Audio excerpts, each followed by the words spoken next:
Lord of the Mysteries chapter 458 to chapter 515. In the half-collapsed temple, only a few stone pillars remained intact, and together, they supported half of the main hall. At the front of the main hall was an altar covered in cracks. In the middle of the altar stood a pitch-black, huge cross. On the cross hung a naked man hanging upside down. His ankles, thighs, and body had obvious rust-colored nails protruding out, accompanied by bright red blood stains. Derek knew very well that this was the statue of the fallen creator, but he couldn't help but lower his gaze to size up the target's face. He saw that the statue's face, nose, mouth, and ears were rather blurry. Only the eyes were abnormally clear. The fallen creator's eyes were tightly shut, as if he was suffering from guilt and pain.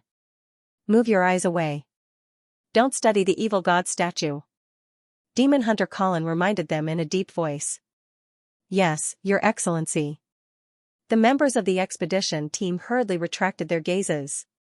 Before today, although the City of Silver had discovered quite a number of destroyed cities in its previous explorations and found some written records that pointed to an evil god, most of the residents had never seen the so-called evil god statue. The remaining portion of the temple on the ground wasn't wide. The expedition team quickly split up into groups of 2 or 3 and finished their inspection, but they didn't find anything abnormal. Upon seeing this, Chief Colin of the 6-member council deliberated for a few seconds. "Head underground." As he spoke, he drew one of the 2 swords on his back and smeared a silver-gray ointment on it. Then, he took out a small metal bottle from a hidden compartment on his belt, pulled out the stopper, and gulped down the medicine inside. At that moment, Derek felt that the chief's light blue eyes seemed to light up a little. The members of the expedition team made their most cautious preparations. Under the illumination of the 4 animal hide lanterns, they followed the stairs to the left of the statue and walked down to the underground area step by step. Derek took his turn holding the lantern. He walked ahead on the left and carefully went deep into the darkness. He heard his and his companion's footsteps echo out from the surface of the stone steps, producing a distant and empty echo. The echo was not disturbed at all, indicating the absolute silence below. However, in the hearts of the members of the exploration teams, it was like a knock on the door, attempting to open a secret that had been buried for who knew how many years. That made them extremely tense. After walking for an unknown period of time, Derek finally saw that the road ahead had become flat. He also saw the newly discovered mural described by the corrupted Deckers. Those murals existed on both sides of the wall, simply painted with some colors, appearing ancient, vicissitudes of life, and gloomy. Derek took a casual glance and was attracted by one of the murals. On the wall in front of them on the left, a pure white cross stood in the center, surrounded by a sea of black that drowned many humans who were struggling to stretch out their arms. On the cross was the fallen creator hanging upside down. The rusted nails and blood-colored stains were no different from the statues in the outside world. However, in this mural, the fallen creator was suffering from the corrosion of black, causing parts of the pure white cross to turn pitch black. Apart from that, the cross supported a hazy land. Countless humans were kneeling and praying to the fallen creator. Around the scene, in the deepest depths of the darkness, there were 6 evil godlike figures. In the upper left corner was a lady wearing a black classic dress. Her clothes were layered, but they weren't complicated. They were embedded with star-like brilliance. Her body was relatively incorporeal, and there were signs of ripples spreading outwards. Her face was blurry, as though she was wearing a faceless mask. Around her, the darkness was surging, and strange eyes were faintly discernible.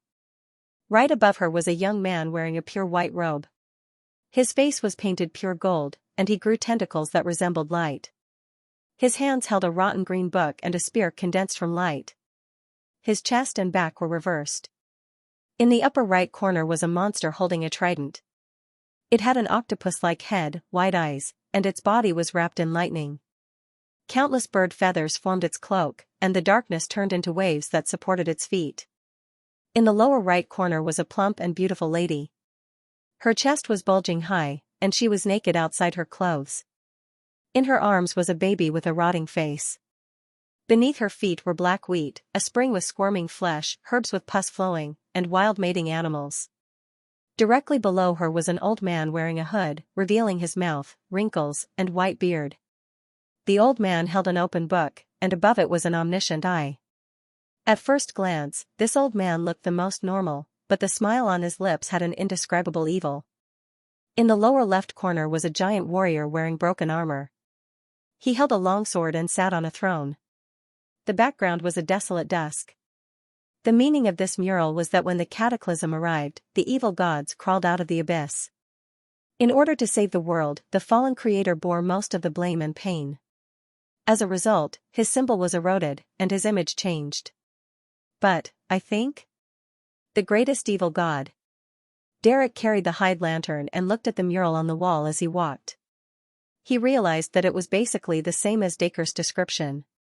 The core theme was that the region was not abandoned by the gods.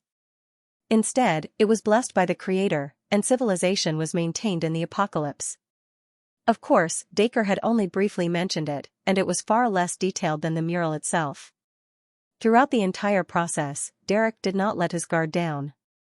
Having learned his lesson from being dumbfounded, he was always on guard against accidents, and was ready to respond at the first instance. In the dim yellow candlelight, the exploration team passed through corridors, halls, and rooms, and went deep into the underground area of the temple. Suddenly, a half-open gray stone door appeared in front of them. Outside the door was a cluster of beautiful mushroom-shaped objects. They were the size of a palm, with white handles and bright red caps. They were sparkling with dark golden spots. Upon seeing these mushrooms, the members of the exploration team felt a strong urge to rush over, pluck one, and stuff it into their mouths. Gulp. Many of them swallowed their saliva. However, most of the people who could enter the expedition team had rich experience and were relatively good sequences. After receiving a reminder in advance, someone immediately stood up and said in a low voice, "Don't worry." Having been warned beforehand, someone immediately stood up and whispered, "That's rotting flesh and hairy scalps." Derek knew this teammate. He knew that his name was Joshua, and that he had a mystical item that he had obtained and successfully exchanged for during an exploration. Joshua stretched out his scarlet-gloved left palm and aimed it at the door. With a flash of light, a blazing fireball quickly formed and shot out, hitting the abnormally alluring mushrooms. Boom! The ground trembled slightly as the flames spread out 2 meters in all directions. By the time the flames subsided, the mushrooms had all disappeared, leaving behind only bits of flesh and blood. It disgusted the Beyonders who had nearly lost control of themselves. Demon Hunter Colin didn't interfere with his team's actions. He quietly watched from the side, nodding from time to time. How can there be mushrooms made of flesh, blood, and hair? Where did the flesh and hair come from? Joshua retracted his left palm and muttered to himself in puzzlement. Another team member made a bold guess. The original residents of this city? That's possible. Perhaps their death is to turn into pure flesh and hair. Derek agreed inwardly. After a brief discussion, the exploration team split into several groups and cleaned up the hall outside the gray stone door. After doing all of this, they regrouped and slowly passed through the door, ready to fight at any moment. Behind the door was an altar-like place. The area around it was difficult for light to illuminate, was deep and dark, and it was unknown what was hidden inside. And above the altar, there was also a pitch-black cross and the hanging fallen creator. Derek, who was holding an animal hide lantern, was the closest and instinctively glanced over. His gaze suddenly froze because he realized that the fallen creator statue here was different from the outside world. Its eyes were open, his blood-red eyes and black pupils stared straight at the intruders as if they were alive. Clatter, clatter, clatter. Derek heard the clatter of teeth. He originally thought that it came from one of his team members, but he quickly realized that it was him who was trembling. Although he didn't know much about the dangers of the evil gods, his teeth were instinctively chattering at this moment. Da-da-da. His teammates had a similar reaction. At this moment, a bit of powder floated up. Demon Hunter Colin clenched his fist. Rumble, the sound of thunder reverberated, and Derek and the rest snapped out of their nightmarish state. Before they had time to examine their surroundings, they suddenly heard the sound of weeping coming from behind the altar. Woo, woo, woo, woo, woo, woo. In the silence that made one's teeth ache, Demon Hunter Colin calmly ordered, "Don't worry. Derek, Joshua, go around and take a look." Derek's body was a little cold as he held the animal hide lantern and the axe of hurricane. Together with Joshua, he slowly walked around to the back of the altar.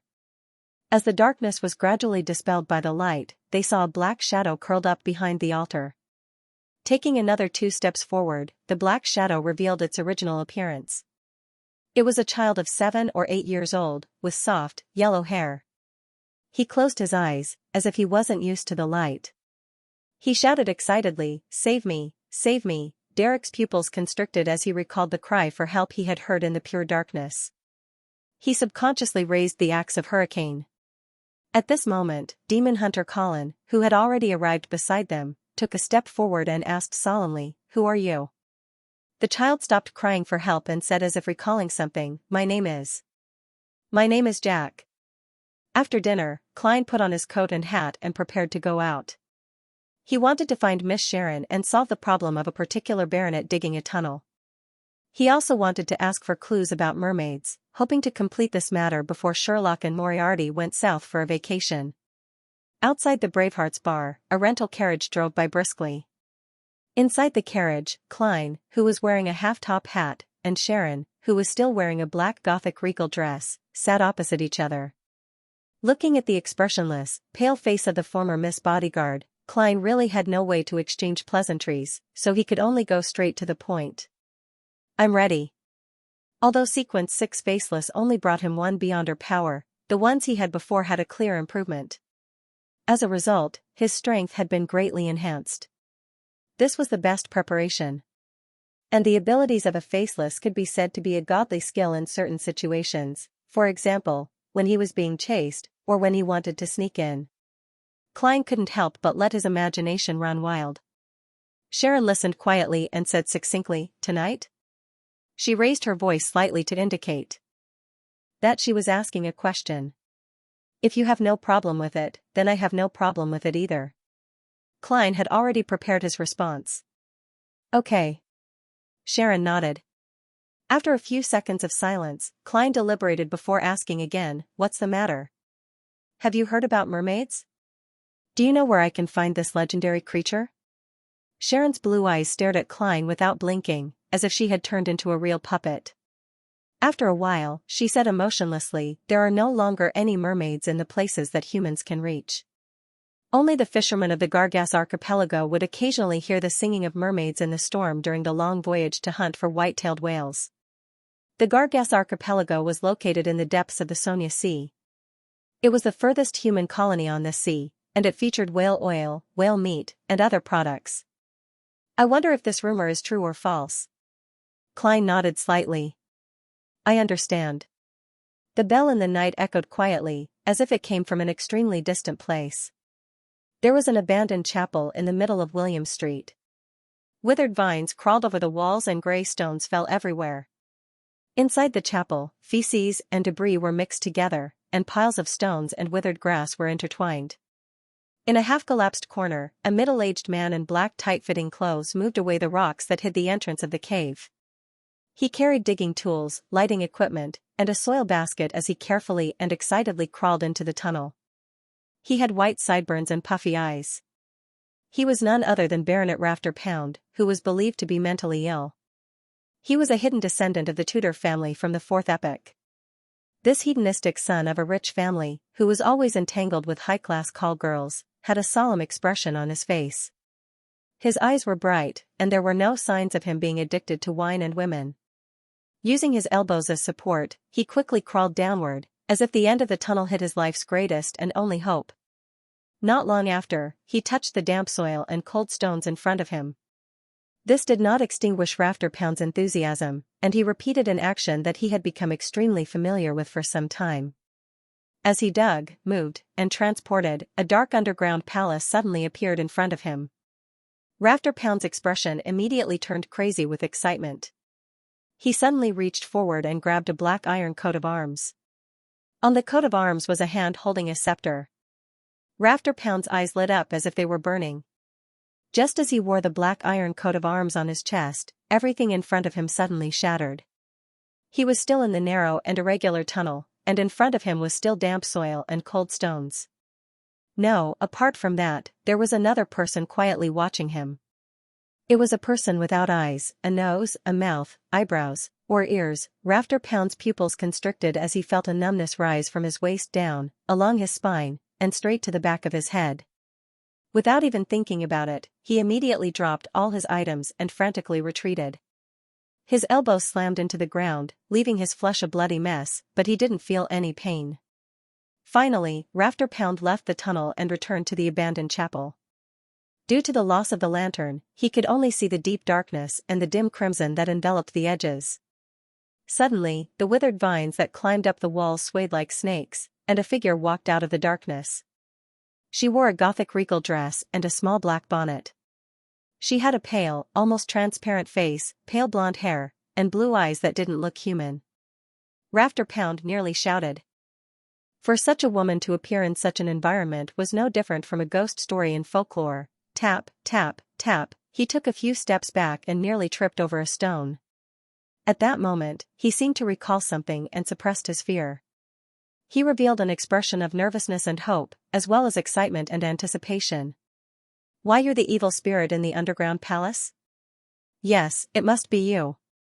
Your Excellency, you seem to have misunderstood something. Faceless Klein crawled out of the tunnel and silently stood in the shadows. His and Sharon's plan was to scare Rafter Pound away, scaring him so much that he wouldn't dare to pry into the underground ruins again. However, his reaction was somewhat unexpected.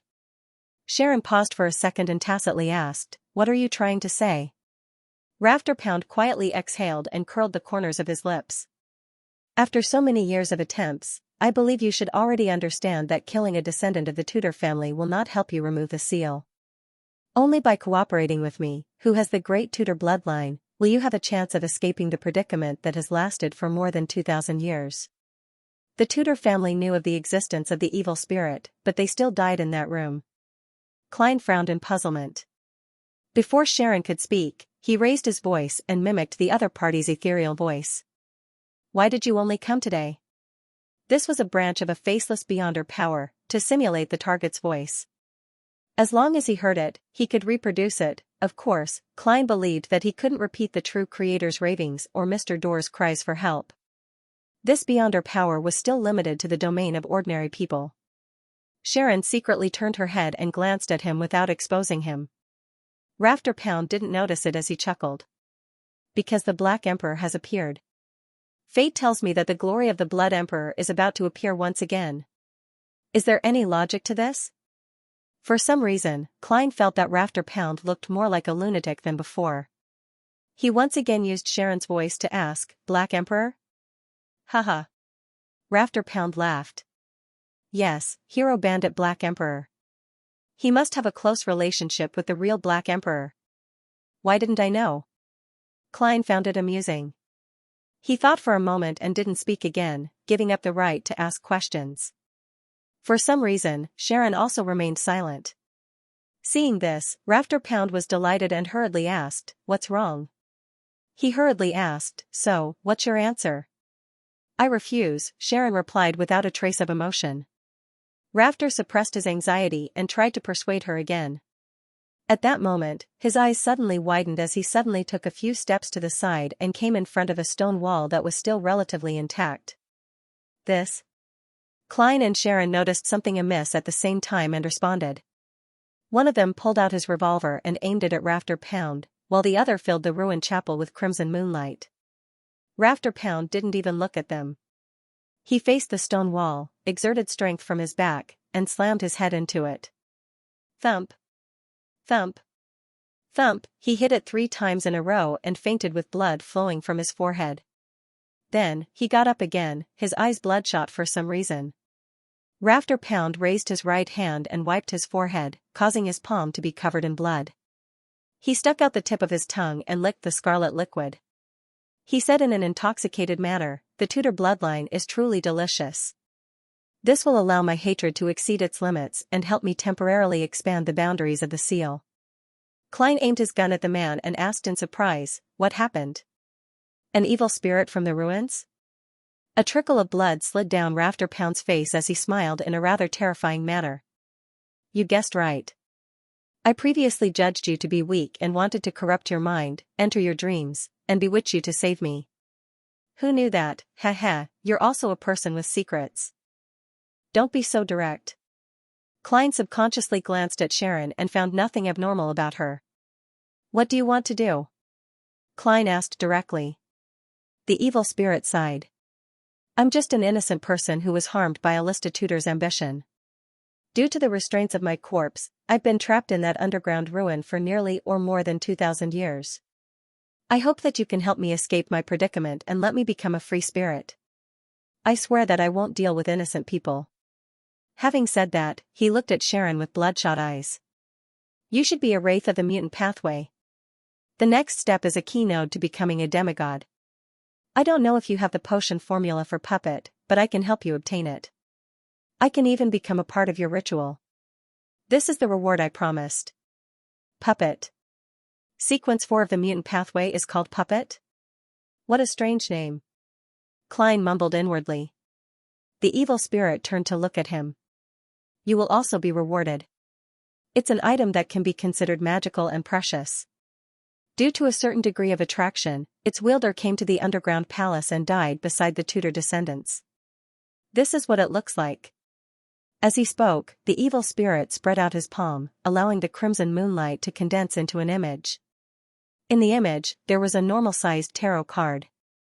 The image on it was completely different from the other cards. Sitting in the chariot wasn't a king, but a male priest in a dark red robe. The priest looked like Roselle Gustave. This is a card of blasphemy. Klein's gaze moved instantly and saw the starlight condense into a line of text in the upper left corner. Sequence 0, Red Priest. Sequence 0, Red Priest. Which pathway sequence 0 is this? I know the true name of another sequence 0. Of course, that's on the premise that the evil spirit isn't lying. It said that the holder of the Red Priest card found the underground ruins of the Tudor family due to a certain degree of attraction, but he ended up dying in that room. This should be the law of convergence of beyonder characteristics of the same pathway, right? No, Roselle the Great seems to have mentioned that after advancing to a high sequence beyonder, with the corresponding card of blasphemy in hand, one can subtly sense the beyonder ingredients needed later on. In other words, the room where the evil spirit is sealed hides a demigod-level characteristic of the Red Priest pathway.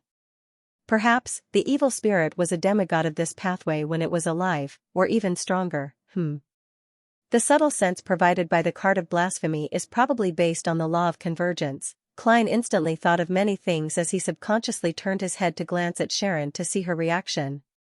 From there, he could determine if she knew about the card of blasphemy and if she understood the meaning of sequence 0.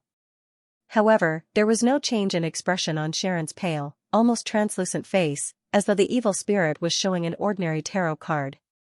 But this explains something. When every beyonder hears of sequence 0 for the first time, they will subconsciously think about the meaning it represents. Perhaps only beyonders of the spectator pathway can see Miss Sharon's subtle body language. Klein sighed inwardly. Seeing the two of them fall silent, the evil spirit gave Klein a deep look and slowly made the projection of the card of blasphemy in its hand disappear. It looked at Sharon with bloodshot eyes once again and laughed hoarsely. If you aren't willing to become a demigod of the mutant pathway, I can provide you with the sequence 4 potion formula of the abyss pathway. Restrained desires and flamboyant viciousness have always been very compatible, right? Sharon ignored the evil spirit's question and turned to look at Klein unhurriedly, indicating for him to respond. From what the evil spirit is saying, the mutant pathway and the abyss pathway are close pathways that can be interchanged at high sequence beyonders. Rose School and the Blood Sanctification sect are indeed quite similar in appearance. Klein thought for 2 seconds and looked at the blood-stained rafter pound. Then how should I remove your seal? The evil spirit chuckled and said, it's simple. Find the direct descendants of the Sauron, Einhorn, and Medici families and get 10 milliliters of blood from each of them. You can have more, but you can't have less. Then mix them with holy water and sprinkle them into the room I'm in. In this way, the seal will be removed. It was a very simple and strange method. Even in the field of mysticism, it was rare. Why did it have to be a direct descendant of the Sauron, Einhorn, and Medici families? I've never heard of the latter.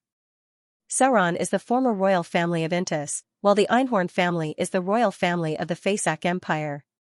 What they have in common is that they were once loyal to the Tuluan Sostal Empire, an angel family of the fourth epoch, the final winner. However, Ruan's Augustus and Phaenopoder's Castilla family also fit the same criteria. Right, Sauron and the Einhorn family have something in common. They both wield the hunter pathway. Was this the reason he was chosen? Based on the previous situation, the hunter pathway is equivalent to the red priest pathway. Klein had a guess in his mind as he didn't hide his puzzlement. I know of the Sauron and Einhorn families, but I've never heard of the Medici family. That's normal. They always like to hide in the shadows. They are corrupted angels. They established an extremely secretive organization, the evil spirit said with a contemptuous smile. That organization is called Rose Redemption. This name is very familiar. Right, in the newly discovered abandoned temple of the true creator in the City of Silver, there are similar words written in the corner of a particular mural. They suspect that it's the name of the city or the temple's builder. From the looks of it, this indicates an extremely secretive organization established by corrupted angels. They believe in the true creator? What does it have to do with the Aurora Order? Klein pondered for a moment. It has something to do with the true creator? The evil spirit fell silent for 2 seconds before asking in a deep voice, "You know of Rose Redemption?"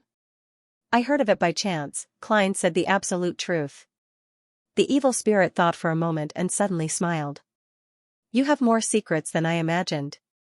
Can we not discuss such matters?" Klein controlled himself from looking at Sharon's reaction, appearing calm and magnanimous on the surface. The evil spirit's gaze swept across their faces and laughed. Rose Redemption has a close relationship with the birth of the true creator. You definitely can't imagine that some fellows were once members of Rose Redemption, but they later left the organization. As long as you can find an organization that believes in the true creator and pursue it, you will eventually come into contact with Rose Redemption. It sounds a little similar to the Twilight Hermit Order. One is positive while the other is negative. Klein made a guess based on his intuition. Seeing that the evil spirit didn't go into detail about the idea of Rose Redemption, he smiled. "Do you think we can accomplish such a thing with our strength?" The evil spirit fell silent for a few seconds. "Perhaps you can try your luck in Binzi Town." Binzi Town? Where is it? Klein kept asking, but the evil spirit refused to divulge any further. Faced with this situation, Klein had no choice but to ask, during the fourth epoch, were the Dark Emperor, Blood Emperor, and Night Emperor fighting for the position of Sequence 0? The evil spirit was taken aback when it heard that. It then smiled. It used to be, but it wasn't. After Alista Tudor went crazy, it wasn't. Alista Tudor is that Blood Emperor? Klein sought confirmation. The evil spirit nodded. Yes, there was only one Blood Emperor, and that was the madman, Alista Tudor. Heh, the descendants of the Tudor family have all inherited that crazy bloodline. They are usually cunning, treacherous, careful, and cautious, but they are easily hot-headed at critical moments, disregarding the consequences. The evil spirit pointed at Rafter Pound's face. He's an example. However, with this lesson, he'll definitely be normal for a long time. I wonder if he's the last Tudor. Alista left behind quite a number of good things that require the bloodline of his descendants to activate. It's best you don't kill him now. The evil spirit paused and chuckled softly. Alright, after you help me remove the seal, I'll tell you the stories I've experienced. No, a more accurate description would be the history I've experienced. At this point, Rafter Pound's eyes suddenly lost focus. His body twitched a few times before collapsing to the ground. Sharon watched this scene silently and suddenly took a step forward. Whoosh, the wind stirred as the soil and rocks on the ground moved, falling into the tunnel and sealing the entrance. After dealing with the aftermath, Klein and Sharon left Williams Street and circled to another block in the silent darkness. When Klein boarded the rental carriage, Sharon's figure appeared and sat opposite him. She looked at Klein without blinking and asked with an ethereal voice, "What's wrong with you? Will you help it remove the seal?" "No." Klein answered without hesitation before asking, "What about you?" Sharon shook her head, indicating that she wouldn't either. Klein secretly heaved a sigh of relief and smiled. It's been dead for about 2,000 years, and it's only a remnant evil spirit now. Dissipating or returning to the spirit world is the outcome it deserves. My idea is to wait until we have a high-sequence Beyonder before we join forces to eliminate it and give it true release. Although the Red Priest card, the hidden history of the fourth epic, and the various rewards promised by the evil spirit were very tempting, Klein didn't trust it at all. In his mind, he would always recall the scene of the evil spirit's corpse sitting on a high-backed chair with its head lowered. He recalled the corpse's rotting face when it raised its head. Shallan hummed an acknowledgement and gave the necessary response. Shouldn't you be asking why you're so confident in becoming a high-sequence Beyonder? Klein couldn't help but lampoon. And the answer to that question was that humans had to be good at dreaming. Klein didn't harp on the topic and asked, is the corresponding sequence 4 of Wraith really puppet? Sharon nodded. Do you have the potion formula or Beyonder ingredients? Klein asked thoughtfully. Sharon shook her head. Klein laughed. I'll help you keep an eye out for it in my circle. Sharon's tone didn't change as she said, thank you. Klein looked out the window and pondered for a moment. I'm going to the south for a vacation. At this point, he smiled as if he was talking to lawyer Jurgen. I'd like to wish you and Merrick a happy new year in advance. Sharon was silent for 2 seconds. She pursed her lips and replied in an ethereal voice, Happy New Year. Her figure gradually faded and disappeared from the carriage. Looking at the little boy behind the altar and listening to his slightly hoarse and tender voice, Derek felt as if he was facing the most terrifying monster. He almost cleaved the axe of Hurricane in his hand. According to his common sense, someone who could survive in the pure darkness for so long was definitely not human. Even if they were, they definitely wouldn't be in the future. Demon Hunter Colin's eyes seemed to light up a little. He tightened his grip on his sword and asked calmly, What's the matter? What are you doing here? The yellow-haired boy who called himself Jack replied with a pained expression. We're looking for the Lord's sanctuary. The Lord's sanctuary? Colin pressed. Yes. The little boy, Jack, turned his head to look at the pitch-black cross and the hanging figure. They told me that as long as I head in the direction of the Lord's gaze, I'll be able to reach his sanctuary. They? You have companions? Colin's eyes spun around like some kind of monster, taking in everything around him. What about them? Upon hearing this question, the little boy, Jack, was clearly taken aback. Suddenly, he pressed his throat and said with a distorted expression, I'm so hungry, so hungry. So hungry. As he spoke in a dreamlike manner, Jack raised his head and looked at Joshua, who was wearing a scarlet glove. So hungry, his mouth widened all the way to his ears. His white teeth were neat and tidy, and his slightly sticky saliva kept gushing out. At the same time, he lunged forward, pouncing at Joshua. He was so fast that he left an afterimage where he stood. Although Joshua was on high alert, he wasn't able to react in time. Before he could even see the process clearly, Jack was already in front of him. Dong, the blonde figure seemed to hit an invisible wall as he stopped just 1 step away from Joshua. Jack was in midair as a black and red glow suddenly surged from his body, corroding the transparent barrier that was blocking him. Behind Joshua and Derek, Demon Hunter Colin had already knelt on one knee at some point in time. He had stabbed his sword, which was smeared with silver ointment, into the ground. Right on the heels of that, the entire area where the altar was instantly lit up, as if it was sprinkled with the purest light of dawn. Colin suddenly drew his sword, and his figure strangely split apart, turning into layers of afterimages that were scattered around the altar. Every figure raised the sword in their hands at the same time, combining with the nearby light of dawn as they emitted a bright glow. Whoosh! Whoosh! Swords were thrust out one after another. The light of dawn gathered and surrounded the little boy Jack from all directions. Amidst the radiance of the rising sun, the black and red figures rapidly evaporated and were obliterated by the storm-like attacks. In the underground hall where the altar was located, the light became abnormally bright, so bright that Derek Berg couldn't help but close his eyes. He suddenly jolted and woke up from his deep sleep. He saw the quietly burning bonfire in front of him and the team members who were dutifully guarding the camp. Demon Hunter Colin, who was sitting cross-legged beside a stone pillar, opened his eyes and said in a deep voice, "We'll set off in 50 bolts of lightning." Upon hearing this, Derek looked up at the sky and realized that the frequency of lightning hadn't increased significantly. Darkness was still the ruler of this land. Thinking of the city they were about to arrive at and the temple of the fallen creator, he couldn't help but feel nervous. After spending some time to calm down, Derek quickly ate and regained his combat state. I wonder what will happen in that temple. He held the axe of Hurricane and came to the middle of the team.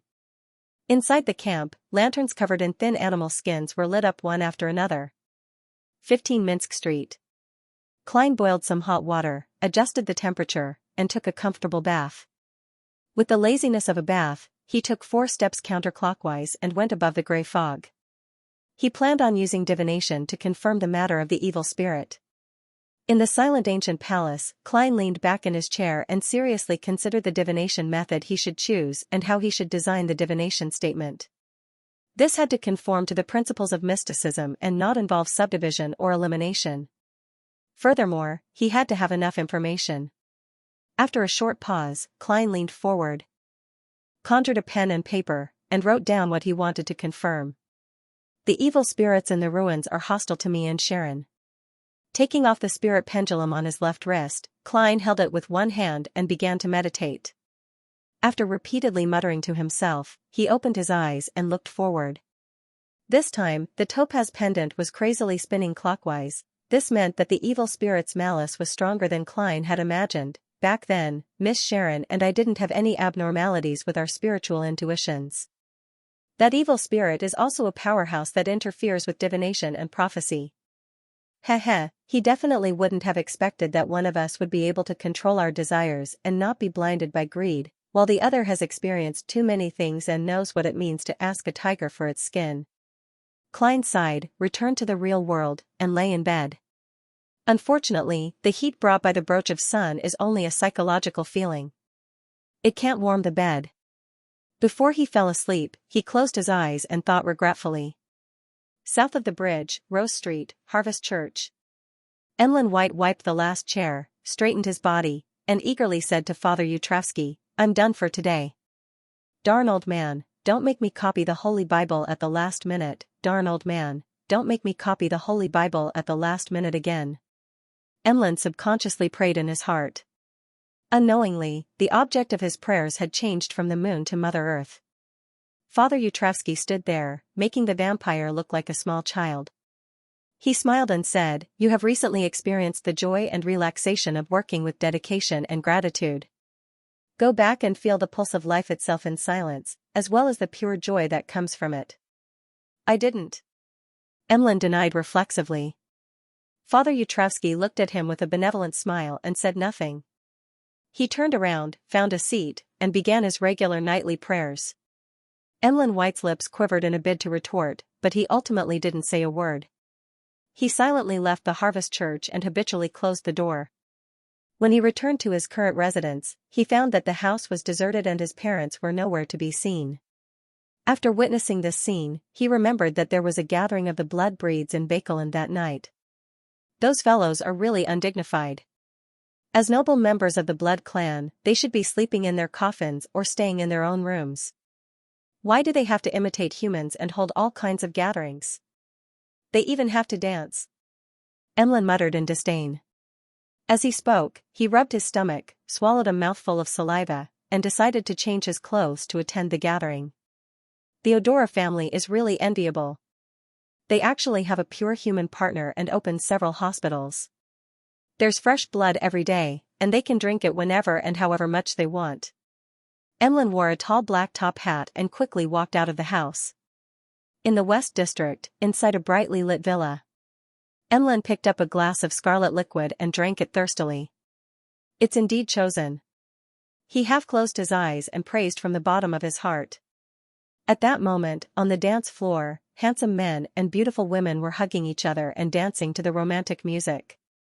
They would spin or stroll at times. What's the point of this? Emlyn stood at the edge of the railing on the second floor and looked down at his clansmen.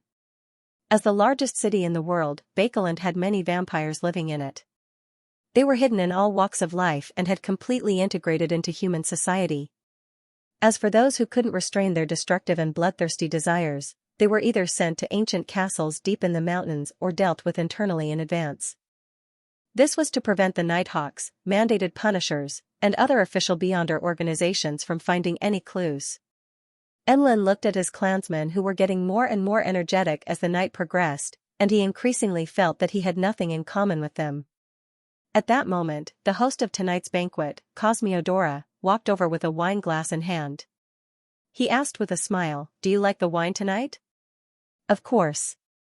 Its owner is young enough and has quite a bit of energy." Emlyn straightened his back and assumed a noble posture. Just from his appearance, Cosmiodora looked like a middle-aged gentleman with a great bearing, but Emlyn knew that he was more than 200 years old. He had once witnessed the Intis under Roselle the Great's rule in Intis. Later, he moved to Rouen because he had lived for too long and was afraid of being discovered by his neighbors. Upon hearing Emlyn's praise, he smiled and said, "Yes, its owner is a young lady." Yes, its owner was a young lady. She was stabbed by a burglar and almost lost her life. Fortunately, she met me, and this was the price she had to pay for her recovery. You can try the wine over there and over there. Their owners come from Balam and Fainapotter respectively. They have different flavors. Fainapotter? Mother, the humans there love chili so much that their blood has a spiciness that I can't stand. Mother. As Emlyn spoke, he suddenly paused as his expression froze. The corners of Cosmi's mouth twitched as he pretended not to hear anything. In the awkward silence, he cleared his throat and said, "Emlyn, that's just your imagination. Emlyn, that's just your imagination. By the way, my grandfather wishes to meet you." "Your grandfather?" Emlyn was first taken aback before he widened his eyes and said, "Lord Nibs?" Nibs Odora was a powerful sanguine active in the fourth epoch, but the long years had caused his life to decay.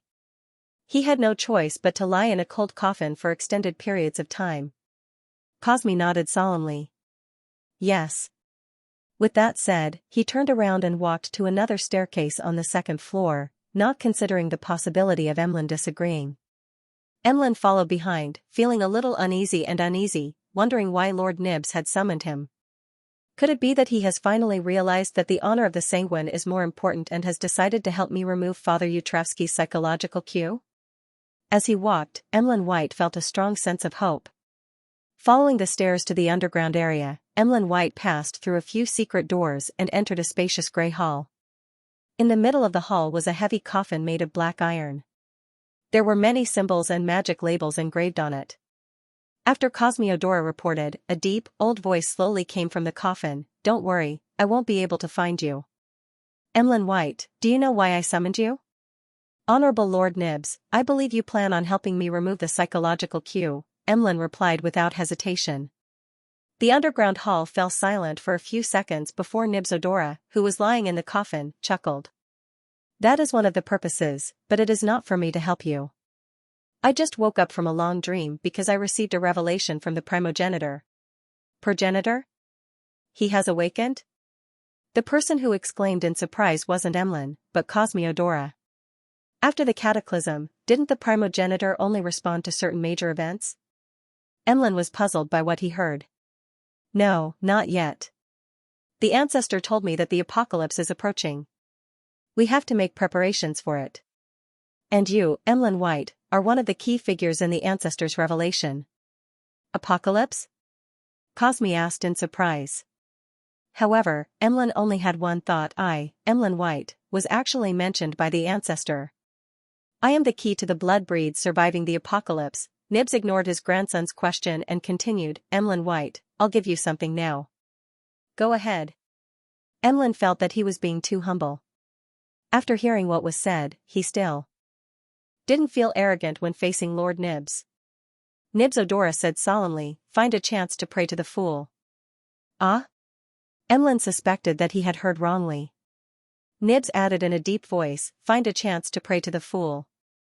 "Ah?" Emlyn suspected that he had heard wrongly. "Although I've always had the urge to pray to the fool, hoping to escape the psychological cue planted by Father Yutravsky, I also know very well that chanting the honorific name of an unknown person is rather dangerous. Not all hidden existences will first be bait and slowly guide them. When it comes to such matters, they are often like sharks in the ocean. The moment they smell blood, they will frantically rush forward, but now, what did Lord Nibs, no, the primogenitor want to do?" Emlyn White said with a sense of absurdity, "That's right. It will be very, very, very dangerous. Inside the black iron coffin, Nibs Odora replied in an old voice. Yes, under normal circumstances. But not all hidden existences are filled with malice. Among them, there are also those who abide by the rules and like to trade.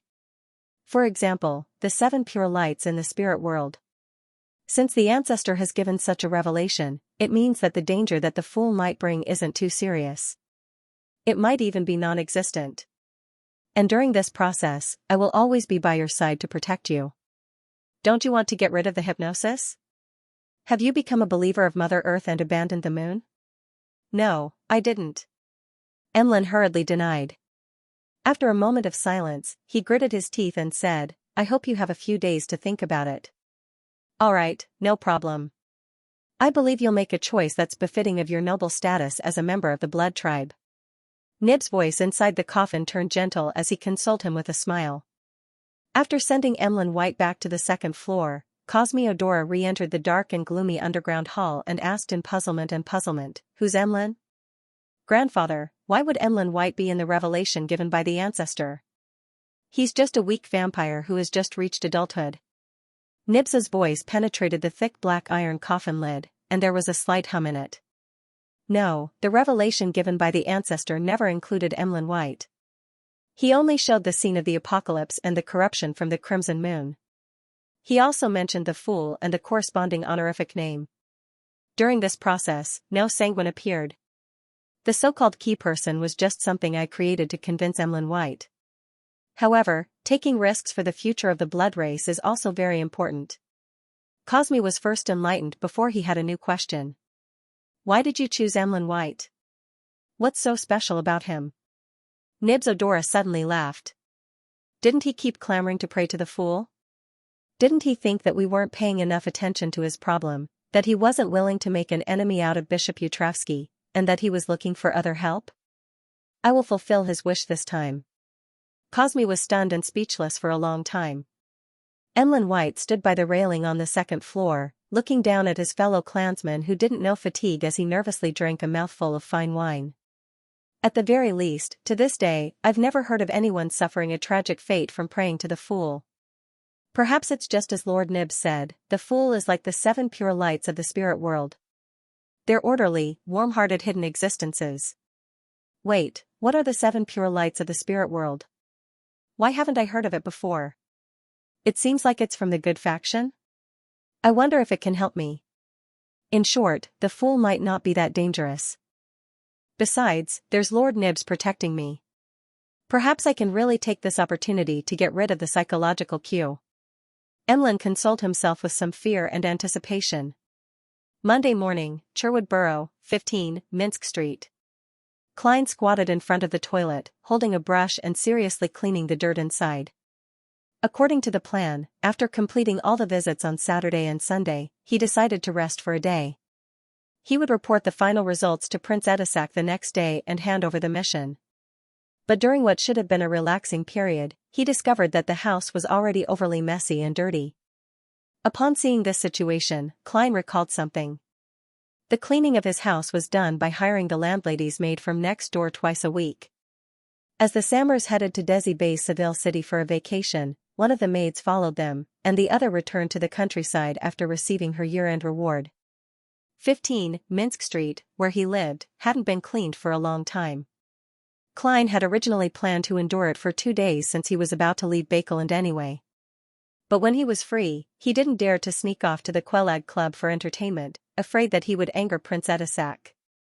He could only stay at home, so he changed into old clothes and began cleaning up before the new year.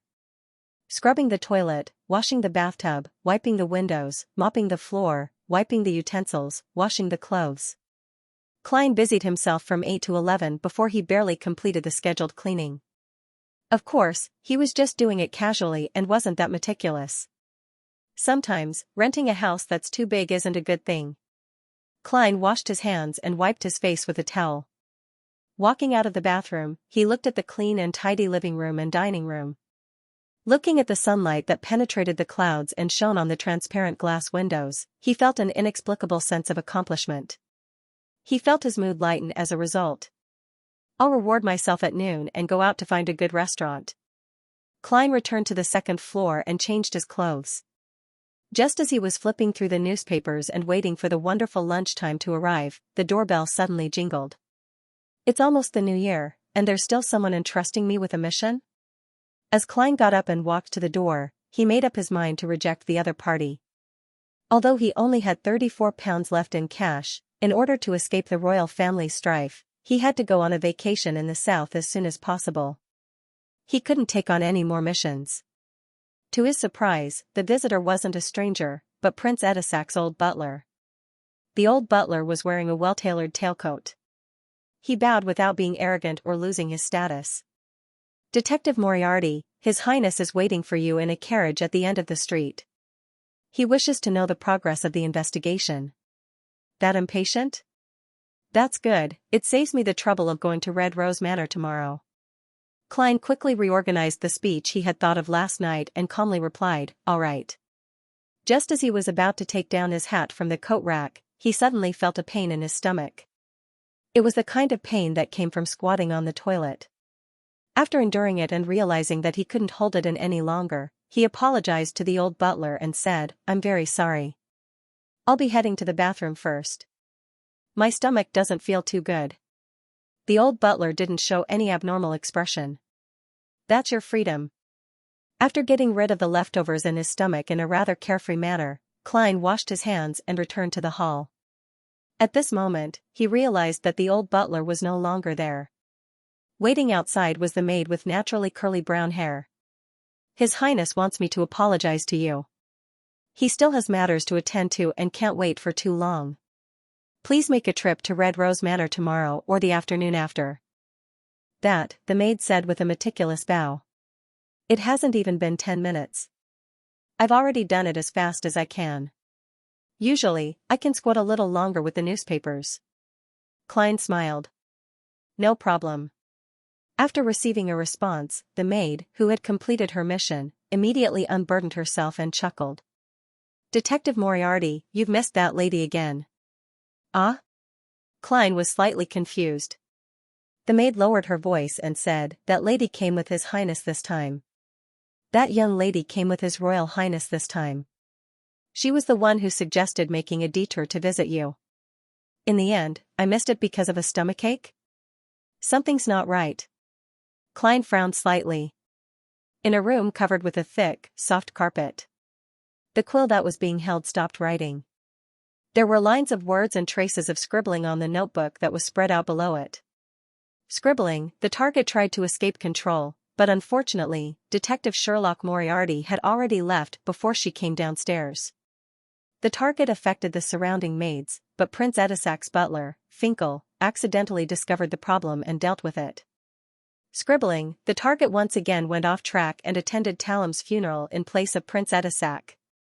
However, she quickly returned to her normal state and realized that she couldn't identify Sherlock Moriarty. She could only pitifully miss it. Sherlock Moriarty headed to Red Rose Manor to investigate, but the timing wasn't right. The target happened to go to the golf course to ride horses. Scribbling, the target once again defeated the arrangements and instigated Prince Edisac to visit Detective Sherlock Moriarty. Unfortunately, Sherlock Moriarty happened to have a stomachache and stayed in the bathroom for 7 minutes and 45 seconds, but the prince couldn't wait. The middle-aged man with sculpted facial features, but one of his eyes was blind. He put down his quill and looked at the woman beside him. What exactly did you put on her? Breaking through the restrictions again and again will cause a huge problem. The woman chuckled and said, it was just an accident. Don't worry too much. There won't be any problems. As she spoke, she pulled up her hair, revealing her fair and slender neck. Then, she slowly smeared all sorts of things on her face, making her look even more beautiful. Watching her put on her clothes and accessories, the middle-aged man with dark gold hair frowned slightly and said, what are you talking about? Where are you going? The woman didn't answer directly and said with a smile, be careful of the quill in your hand. Be careful of the quill in your hand. Last time, you almost swapped bodies with someone. I don't need you to remind me, the middle-aged man with dark blue eyes said with a straight face. The woman tightened her belt, making herself even thinner. Then, she stretched slightly and covered her mouth to yawn. I'm going to visit Mr. A of the Aurora Order. I hope he's as crazy as the rumors say. Above the gray fog, an ancient temple-like building stood silently. Klein, who had sensed something amiss due to a series of coincidences, entered this mysterious space after lunch in an attempt to confirm a theory he had. He picked up the fountain pen that he conjured, paused for 2 seconds, and wrote, I'd been embroiled in a series of coincidences created by sealed artifact 0-08. Putting down the dark red fountain pen, Klein held a silver chain in his left hand and began his divination. In the end, he opened his eyes and looked at the spirit pendulum that was just inches away from him. The topaz pendulum was motionless and didn't spin. This meant that the divination had failed. Perhaps it's because the conditions aren't sufficient to make the divination impossible, or it could be that 0-08 has resisted. Both situations will produce similar results. Klein switched to different statements and pointed to different targets, but all the divination failed. He tapped the edge of the long mottled table with his fingers, hesitating over whether he should go to Red Rose Manor the day after tomorrow. If there really isn't 0-08 or a similar power to arrange these things, then my sudden escape will definitely arouse Prince Edisac's suspicion. No, my escape might not succeed. Prince Edisac's men live next door. Of course, it's still very simple for me to find an opportunity to escape when I'm out as a faceless, but is there a need to go to this extent? I'll just pay a visit to Prince Edisac tomorrow afternoon and hand in the mission normally. That way, I'll be able to leave Bakeland without attracting attention. And as a prince, he probably won't force an unaffiliated beyonder like me to complete something that's too difficult. If there's really a sealed artifact or demigod like 0-08 that's influencing the recent events, then from what I've encountered, I should only be a supporting character who has mistakenly entered the stage and hasn't received enough attention. Under such circumstances, escaping is equivalent to telling the other party that I've sensed your existence. There's a huge problem with me. This way, relying on the powers of a faceless might not be able to escape the gaze that has locked onto me. The best way is to calmly go to Red Rose Manor and use the most normal procedure to exit the stage. I'll make a dignified curtain call and fade away from the gaze of an unknown source. After combining the two factors, Klein finally decided to pretend that he hadn't discovered anything, hand in the mission according to his plan, and leave Bakeland. The campsite was burning with flames, and there were always people on duty. Derek Berg leaned against a stone pillar and slept to recover his strength. At this moment, he dreamt of a boundless grayish-white fog. He dreamt of an ancient chair at the highest point in the center, as well as an indifferent figure sitting on the chair, overlooking everything. Mr. Fool. Derek shouted the name inwardly. Then, he heard the voice of the fool. Get ready for the party. Yes, Mr. Fool. Derek answered silently counting his heartbeats. His eyes never opened, as if everything that had just happened was just a prelude to a dream. There's still a long time before we set off. It's enough for me to participate in the tarot gathering, he thought, feeling rather fortunate. He originally thought that he would be absent from this gathering since he had joined the exploration team. After 1,000 heartbeats, Derek waited for a while before he felt that he had entered the quiet and peaceful temple. As soon as he opened his eyes, scenes after scenes flashed through his mind. It was as if an external force had instantly poured all the lost memories back into his head. Those scenes were collapsed city walls, buildings that intertwined white and blue, the Temple of the Fallen Creator, which was similar in style to the City of Silver, murals that detailed the scene of the apocalypse and how the fallen creator resisted the 6 evil gods and protected the remaining humans, the beautiful and dangerous mushroom, and the abnormally strange, light blonde boy, Jack, who came from an unknown place. This scene repeated over and over again for a total of 5 times, but each time, there were some differences in the details. The first time, outside the Temple of the Fallen Creator, all the animal hide lanterns were extinguished, nearly causing a tragedy. The second time, someone couldn't control himself and nearly swallowed the mushroom. Thankfully, Chief Collins stopped him in time. The third time, the little boy, Jack Doe, recounted a story. It was that he and his father were searching for the Creator's holy residence in the boundless ocean, but they ended up encountering a huge storm.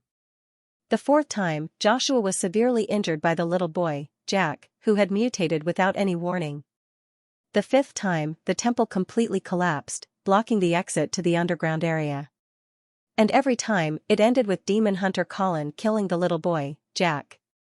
It began with them resting in the camp and preparing to enter the ruined city. The cycle repeated from beginning to end. We've already explored the temple 5 times. We've been living in this experience, and there's no way to truly end it. The more Derek understood his sudden additional memories, the more horrified he felt, and the more his hair stood on end. Sitting on the other side of the long bronze table, Audrey originally wanted to greet Mr. Fool and the others happily and briskly as usual, but when she swept her gaze, she immediately noticed that little Sun's mood wasn't right. She immediately asked, "Mr. Sun, what happened? The exploration of the true, fallen creator's temple didn't go smoothly?" Derek seemed to have grasped hope as he hurriedly described what had happened. "Finally," he said, "after that little boy was eliminated by His Excellency, all of us closed our eyes and woke up in the camp outside the city. We were prepared to begin a new exploration, and we no longer had any memories of the past." This process was repeated 5 times, with only slight differences in the details. "If it wasn't for Mr. Fool's reminder, I wouldn't even know that I've been living a repetitive life all this while." He naturally believed that the additional memories he had after coming above the gray fog stemmed from Mr. Fool's reminder. Hence, he stood up and solemnly bowed to the blurry figure sitting at the end of the long bronze table.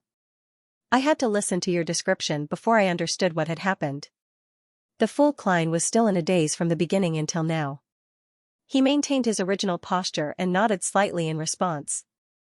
Without understanding the cause of the problem, a superior can't easily express his stance or speak rashly.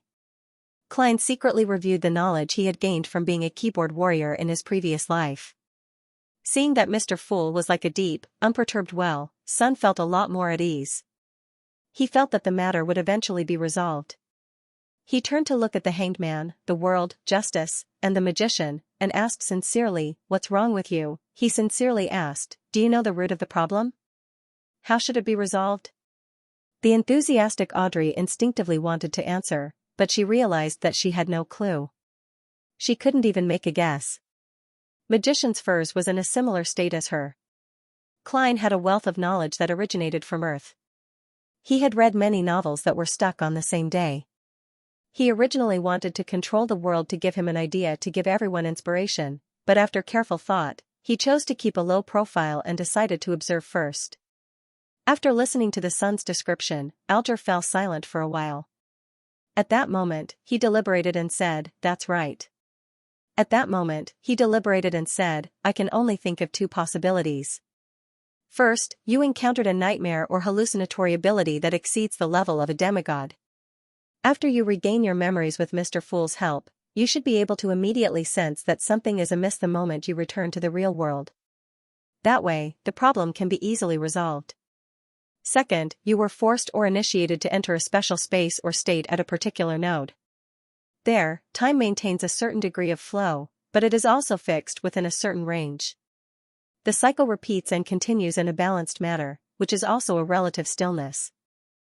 Under such circumstances, there aren't many ways to end the cycle. Either an external force forcefully breaks the balance, or you find the key point that distorts time. An external force to break that balance? Upon hearing this, Audrey, Magician's Furs, and Sun subconsciously glanced at the calm Mr. Fool at the end of the long bronze table. "No, I can't always seek help from Mr. Fool. He didn't directly ask for my help. It's likely because he wants to test my ability to handle such matters." Derek came to a realization as he thought for a moment. "Mr. the Hanging Man, let's assume that it's the latter. What do you think is the key to connecting the time distortion?" Without waiting for the Hanging Man to answer, Audrey guessed with interest. "That little boy Jack? When facing him, can't we just kill him?" The Hanging Man Alger nodded. "That's possible." He deliberated for a moment and said hesitantly, "The Sun's description of Jack and his father reminded me of something."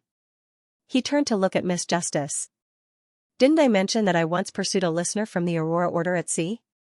His goal at sea was to find the true Creator's holy residence." Audrey carefully recalled and said with uncertainty, "That seems to be the case." "That seems to be the case." The Hanging Man Alger immediately said in a deep voice, "That listener also brought his child with him." "That listener also brought his child with him." His age is very close to the Jack described by the Sun. Are you saying that Jack came to the vicinity of the City of Silver from your world? Sun asked in surprise. After a brief moment of contemplation, he felt an inexplicable sense of joy. This was because this meant that the area where the City of Silver was located hadn't been completely sealed off. There was still a chance to connect to the normal world where the Hanging Man and Justice were. I can only say that it's a possibility. The Hanging Man couldn't give a definite answer. He thought for a moment and suggested, you can find an opportunity to mention the Sonia Sea in front of Jack. The Ruan Kingdom and the port city might have a different reaction. Of course, try to avoid your City of Silver's chief. Also, the key point might not be little boy Jack. We still have to consider other possibilities. Tell us the specific situation, such as the details of the mural. Maybe we can find something useful. Compared to the past, Sun was clearly much smarter. He didn't clumsily rely on words to describe things. After obtaining Mr. Fool's approval, he conjured scenes that he could recall, showing the exploration process and what he believed to be the key points in a discontinuous manner to the Hanging Man, Justice, magicians, and the world. Then, he supplemented it with explanations.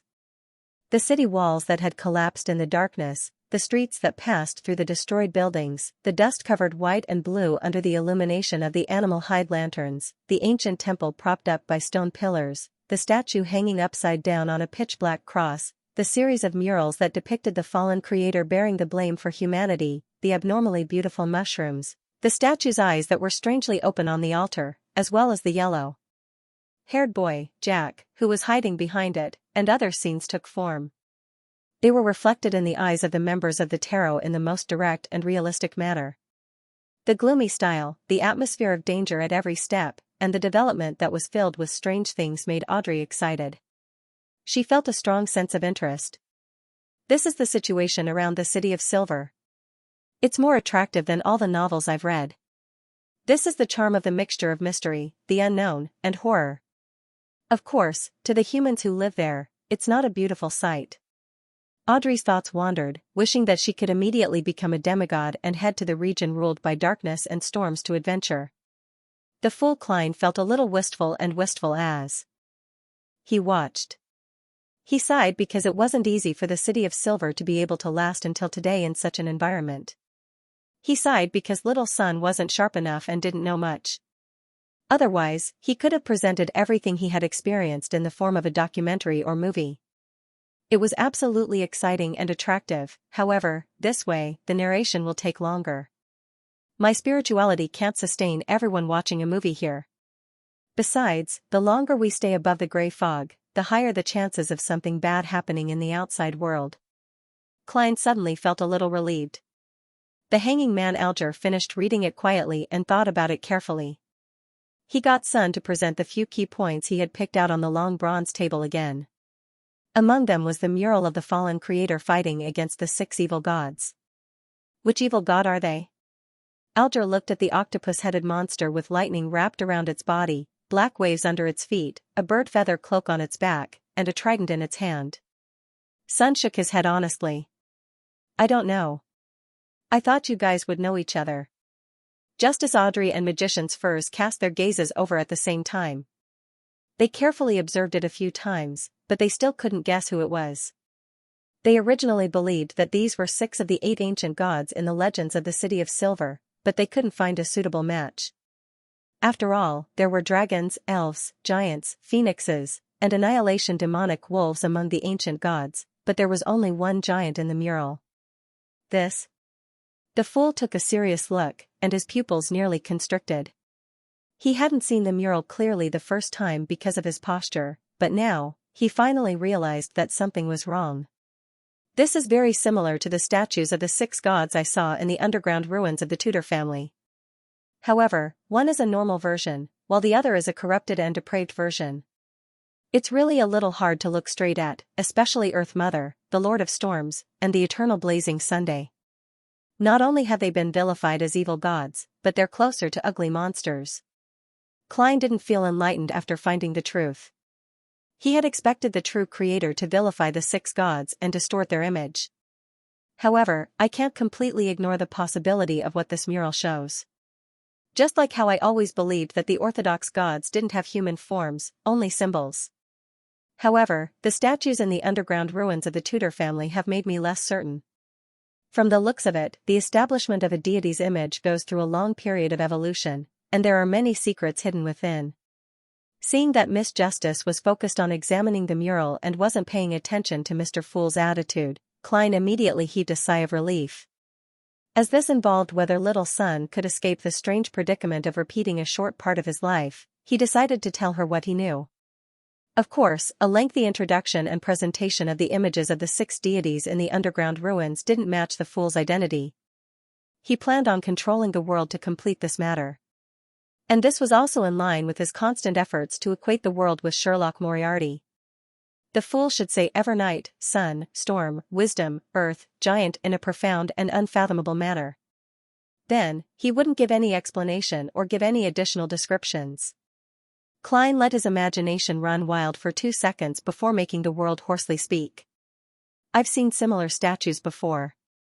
After attracting everyone's attention, he paused and added, during an adventure exploring the ruins of the 4th epoch. Audrey was very interested in this, but she maintained a basic level of restraint on the surface. Mr. World, what kind of statue is that? Can you show it to us?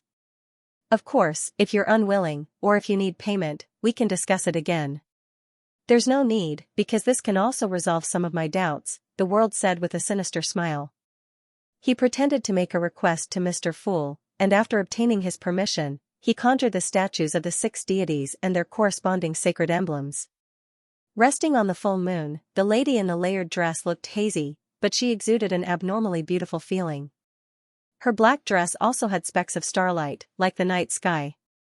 Together with the iconic dark sacred emblem, Audrey immediately recognized it as the Evernight goddess she believed in. And this statue looked 70 to 80% similar to the evil god in the upper left corner of the mural. However, its face was closer to a human's, and there weren't any strange eyes hidden in the surroundings. Blasphemy. This is blasphemy against the goddess. Audrey suddenly felt a little angry, but she quickly calmed down. As the most famous evil god, it's expected that the true creator would allow his believers to vilify the goddess. But why would there be a humanoid statue of the goddess in the underground ruins? Isn't it said that Orthodox gods only have symbols? Audrey frowned slightly and fell into deep thought. The hanging man Elger was somewhat enlightened as he said with a sigh, so the mural is a distorted image of the 6 deities. They really once had a human form. This might be the reason why the few churches have always wanted to find the forsaken land of the gods. And the forsaken land of the gods is probably deep in the Sonia Sea. Yes, it definitely doesn't exist in a normal state. Otherwise, it's impossible for the deities not to discover it. Alger silently added. Sun was first taken aback before he came to a realization. Mr. the Hanging Man, are these the deities like the Evernight goddess and the Lord of Storms that you mentioned? Yes, the Hanging Man gave an affirmative response. What do they have to do with the apocalypse? What does it have to do with the land we live in being abandoned by the Lord? Sun asked subconsciously. Unfortunately, no one could answer him. Magician's Furs raised her hand in puzzlement. Why isn't there a god of steam and machinery? This was the deity she believed in. In the northern and southern continents, there had always been 7 deities. Rumor has it that the god of steam and machinery, who was originally the god of craftsmanship, was only born in the 4th epoch. From the looks of it, it's true. Furthermore, the note of his birth seems to be in the middle or late 4th epoch, not the early or middle stages. The Hanging Man said, half explaining and half guessing. He had an unconcealable passion for such topics. Is that so? Furs felt a baffling sense of guilt. This was because she had never seriously read the Holy Bible of steam and machinery. Her faith seemed to be just a habit. Derek didn't harp on the matter and instead asked, "What's the matter?" He asked, "Is this mural the key point?" Perhaps. You can try to break it, but don't let the chief suspect.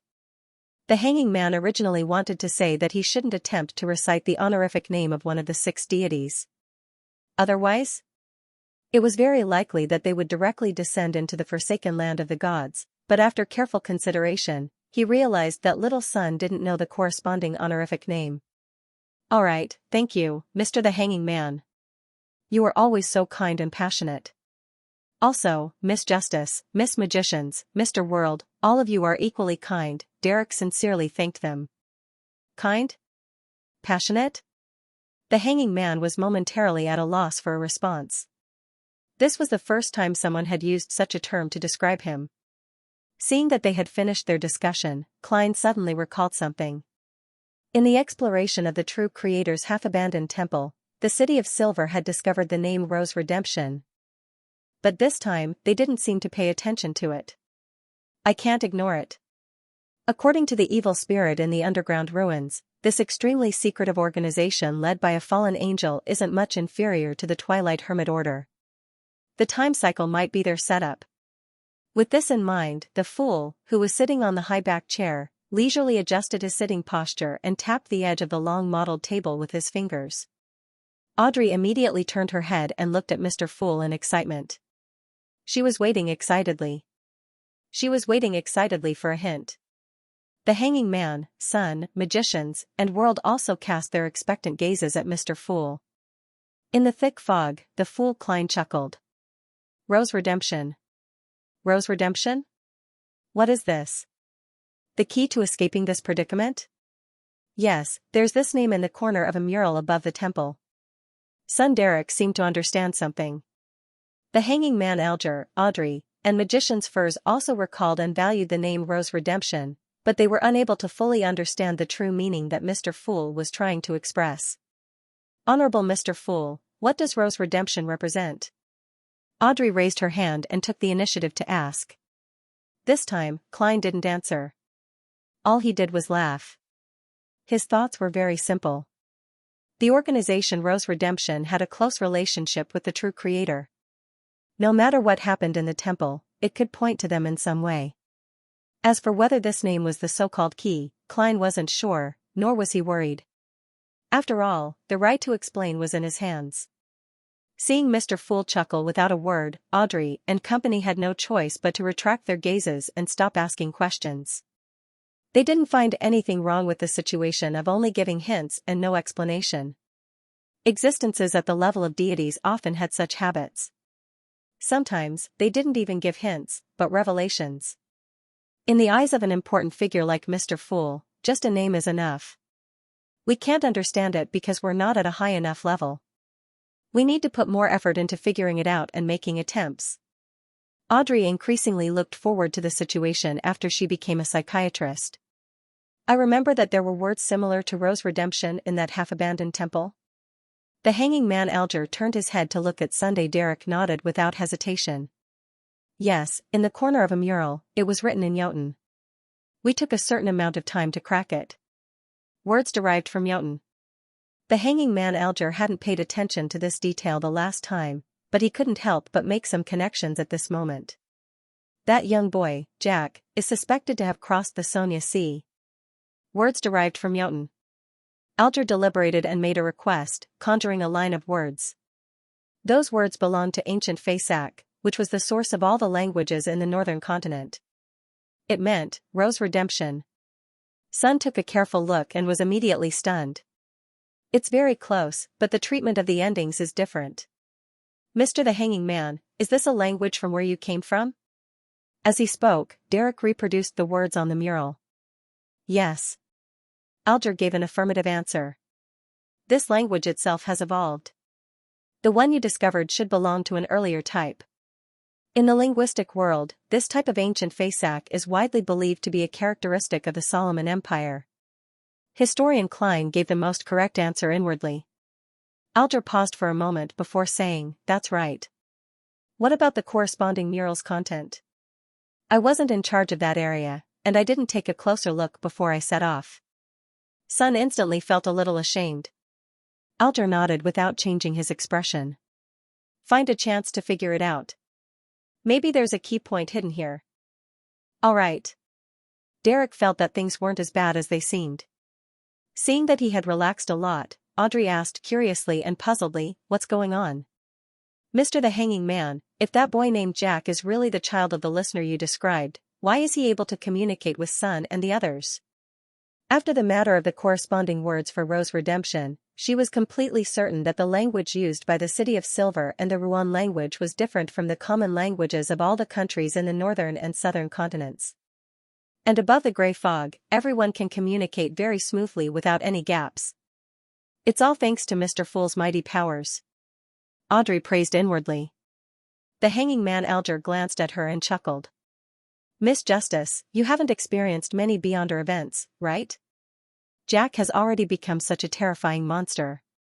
What else can't be changed? Believe me, sometimes it's very easy to acquire language. It's just a matter of a second or two. Audrey blinked, feeling that she had once again exposed her lack of experience and knowledge in the field of mystery. After this matter came to an end, the tarot gathering proceeded according to the usual procedures. Audrey looked at the end of the long bronze table. Mr. Fool, there are 3 more Roselle diary pages this time. I still owe 7. Upon hearing this, Magician's Furs hurriedly added, Mr. Fool, I've also received a reply. There will be a new Roselle diary next time. Very good. Klein responded with a chuckle. By the side, Sun suddenly felt ashamed. As he had joined the expedition team, he hadn't had the time to go to the library last week to read through the information and memorize the details of history. After a simple process, Klein picked up the 3 pages of the diary and began to read with anticipation. August 8th. I received my first invitation to enter the White Maple Palace to participate in His Majesty's ball. These nobles are so King extravagant. They pursue novelty with their food. Things like roasted swan, mutton biscuits. I have to say that I was very surprised from the beginning. The nobles of this world, yes, only the nobles, are very fond of cleanliness. They bathe frequently, and toilet paper has long been in its infancy. They're completely different from the medieval nobles on earth. I originally thought that this was the influence of the existence of a true god, but later, someone told me that this was an improvement that had to be made due to a certain threat. A Beyonder of a certain sequence could use their dirty habits to spread the plague, but it was unknown which pathway or sequence it belonged to. Back then, my first thought was that there was something wrong with these nobles' brains, right? Since they're afraid of the plague, why don't they clean up the streets that are filled with sewage? Why don't they build a complete sewer system? Why do they remodel the slums? In the same city, if there's a plague there, how can this place be fine? With water, food, and people being isolated or flowing in a one-way fashion, it might really be fine. However, there are plagues that can be spread through the air. When I'm in a high position, I'll definitely promote the construction of the city and clean up the environment. Even if I don't consider the plague, living in such a smelly city is still disgusting. By the way, I was summoned by His Majesty tonight. I thought that coming from Earth, having received equal education, I would be neither servile nor overbearing, calm and composed. But in fact, I was still very nervous and excited. I subconsciously bent my back and lowered my head. Of course, I know that I'm equal to the king in terms of personality. This is the charm of power. Although the entire page is filled with daily life, the emperor still managed to make me laugh. He's also a person with aspirations. Come to think of it, even if he's born in modern society, he'll still be afraid and fawn over people of high positions who can affect his fate. The corners of Klein's mouth curled up as he felt a lot more relaxed. He flipped to the second page and continued reading. 10th November. About to advance to sequence 4, about to become a demigod. After this, as long as I don't lose control, my life's natural order will undergo a qualitative change. I'll no longer be a short-lived species. Of course, different pathways have different sequences. I faced 2 choices. One was the Savant Pathways alchemist, and the other was the Mystery Prior Pathways mysticologist. In the end, I didn't change my path because the hidden sage is a very dangerous existence. However, I've always suspected that he isn't a true deity. His level might be slightly lower. After becoming an alchemist, I'll be able to inject a soul into the items I create, giving them a certain amount of life. This is the feeling of being a creator. It'll definitely be very, very good. This is also the reason why I continue choosing this Beyonder pathway. After obtaining this sequence's Beyonder characteristic, I should be able to complete more ideas. One day, this world will have the phrase "it's not that we aren't working hard, but there's a Gundam." That will be a Gundam in the truest sense of the word. The only problem is that the corresponding ritual of alchemist will extract all the life force in a certain area. The soil will turn into sand, and the lakes will dry up. Why is this no different from a cult sacrificial ritual? I've always felt that the potion sequence system has too many dark and crazy aspects. Occasionally, it's so evil that it leaves one in despair. The Emperor has similar feelings as well. Upon seeing this, Klein couldn't help but sigh. Sometimes, he also felt that the background colors of this world were grayish-black and crazy. The law of beyonder characteristics, indestructibility and conservation, the convergence effect of the same pathway, and the interchangeability of similar sequences would all bring about a cruel evolution. The alchemist sequence is very interesting. Life alchemy sounds like a taboo that's very close to the domain of deities. I wonder if the Emperor created a Gundam before he was assassinated. Probably not. Klein's thoughts were momentarily scattered. He was rather curious about the ritual to become a high-sequence beyonder and a demigod. Unfortunately, Roselle didn't write too much. After all, this was a diary, not a notebook. The Mystery Prior Sequence 4, Mysticologist, sounds pretty good. Klein flipped over the second diary page and revealed the third page to him. April 23rd. These nobles are really messed up. I thought that Lady Karen had seduced me because she saw my inner qualities. Who knew that her husband, the Earl of Champagne, was peeping from next door? He was even very excited. He even King wanted to K me. I'm very sorry. I really couldn't accept it. All I could do was kick him out of the room. Compared to their family, I'm just a pure child. Klein was momentarily speechless. He felt that Roselle the Great's private life was just too interesting. Furthermore, many nobles with Intis were truly odd. If some noble were to seek novelty and find a curly-haired baboon, a certain disease might be born. Klein sked as he sighed and moved his gaze down. April 25th. I'll meditate and go fishing at Swan Lake. I hope that one day, I'll be able to catch a mermaid from the sea. Sigh, I've been a little depraved recently. I have to perk up and invent more things. I can't leave a blank. Since I've transmigrated, I'll leave my mark on this era. Emperor, it's better if you continue to degenerate. The corners of Klein's mouth twitched. He didn't wish to comment. Then, he calmly looked at the last diary entry on the last page. April 26th. Zeradal came to visit. I deliberately found an opportunity to ask, what is a miracle? He asked me, what do you think? What do I think? There's only one kind of miracle in my heart, and that's the wonder of civilization. For example, the great Twilight Hall of the Faesak Empire, the former residence of giant King Ormur. Zeradal finally gave a direct answer.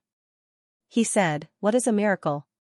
Resurrection from the dead is a miracle. Klein suddenly thought of what had happened to him, the head wound of a person who committed suicide miraculously recovered. A beyonder who had his heart shattered crawled out of his grave in the middle of the night. Isn't that resurrection? Isn't this the miracle mentioned by the leader of the secret order, Zeradal? And the sequence 2 potion of the seer pathway is called Miracle Invoker. At that instant, Klein vaguely felt that he had grasped something crucial, but he was unable to piece together the scattered clues into the truth he wanted. Just as I guessed, there are other factors at play when I chose seer as the starting sequence. My greatest reliance, the mysterious space above the gray fog, happens to eliminate any interference, giving a seer the most coveted environment. My characteristic of resurrection also seems to originate from the gray fog. When I came to Bakeland, the matter that Nimborite Master Rosago was involved in was naturally attracted to my side. It's in line with the convergence of beyonder characteristics of the same pathway. The greater the quality, the stronger the suction, and the intermittent effects. The Antigonus family's notebook suddenly changed in style, using the misfortune cloth puppet to transmit key information about the hidden treasure on the main peak of the Hornasus mountain range to me. Perhaps it's because of this factor, combined with the other scattered phenomena, does it mean that this mysterious space has a very close relationship with the seer beyonder pathway, and it corresponds to a grade 0 sealed artifact left behind by a sequence? Or could it be a divine kingdom left behind by a sequence 0 of that pathway? There's another possibility. The so-called uniqueness of the seer pathway. Klein moved his gaze away from Roselle's diary, looking forward to advancing to a high-sequence beyonder.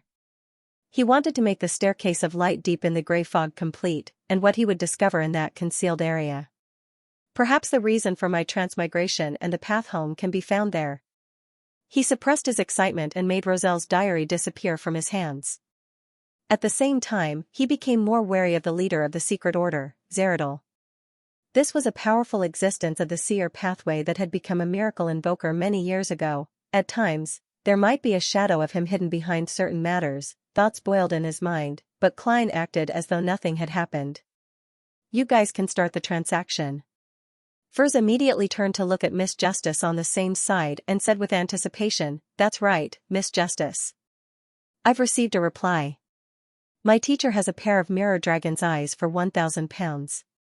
At this point, Furs was a little nervous, because Dorian Gray Abraham's bottom line was £800, which was already a lot higher than the usual £500 to £600, and she added a full £200 on top of that. After participating in so many tarot gatherings and various Beyonder circles, I finally understand something.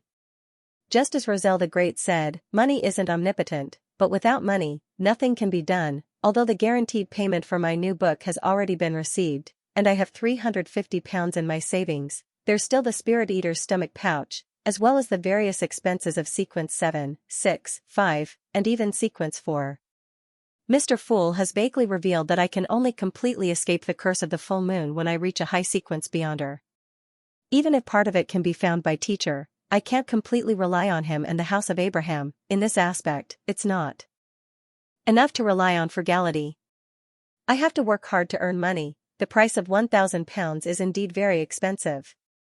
If Miss Justice wishes to bargain, I'll tell her later. After my repeated efforts, teacher has agreed to lower the price by £100. While waiting for a response, Furs consoled herself. £1,000? Audrey didn't expect to receive news of the psychiatrist potion ingredients so quickly, so she subconsciously asked in a confirming tone. Without waiting for Furs to answer, she happily added, "All right, deal." All right, deal. Although she still owed Viscount Glaint a sum and was still short of £2,000 from the Fool's Adorer, she would officially be declared an adult at the New Year's ball. Not only would she have more control over her finances than before, but she would also receive many valuable gifts. For example, her father, Earl Hall, had promised a few days ago that he would give his beloved daughter shares of Bakel & Bank worth £50,000 and more than £2,000 in cash. Therefore, £1,000 wasn't a figure worth caring about. Back then, Audrey had requested Mr. Fool to extend the payment deadline of £2,000 to February or March. On the one hand, it was to first clear Viscount Glaint's debt and try her best to secretly gather the cash without arousing suspicion. On the other hand, it was to set aside an additional budget for the ingredients for the psychiatrist potion. Now was the time to use the budget. At most, he could save some time like he did in the past few months. After March, there wouldn't be any problems. Audrey wasn't worried at all. Agreed? Agreed. Magician's Furs was both happy and at a loss. After requesting Mr. Fool to witness the transaction and agreeing that Miss Justice would pay first and deliver the Beyonder ingredients on Wednesday, Furs decided to head straight for Pritz Harbor once she received the cash. She didn't want to waste any time in the middle as she looked at the three men, the sun, the hanging man, and the world. Do you have a Spirit Eater's stomach pouch? After calming down, she realized that with her experience with the acting method, she was able to digest the Beyonder characteristics much faster than she had expected. 1 week was almost equivalent to 2 weeks in the past.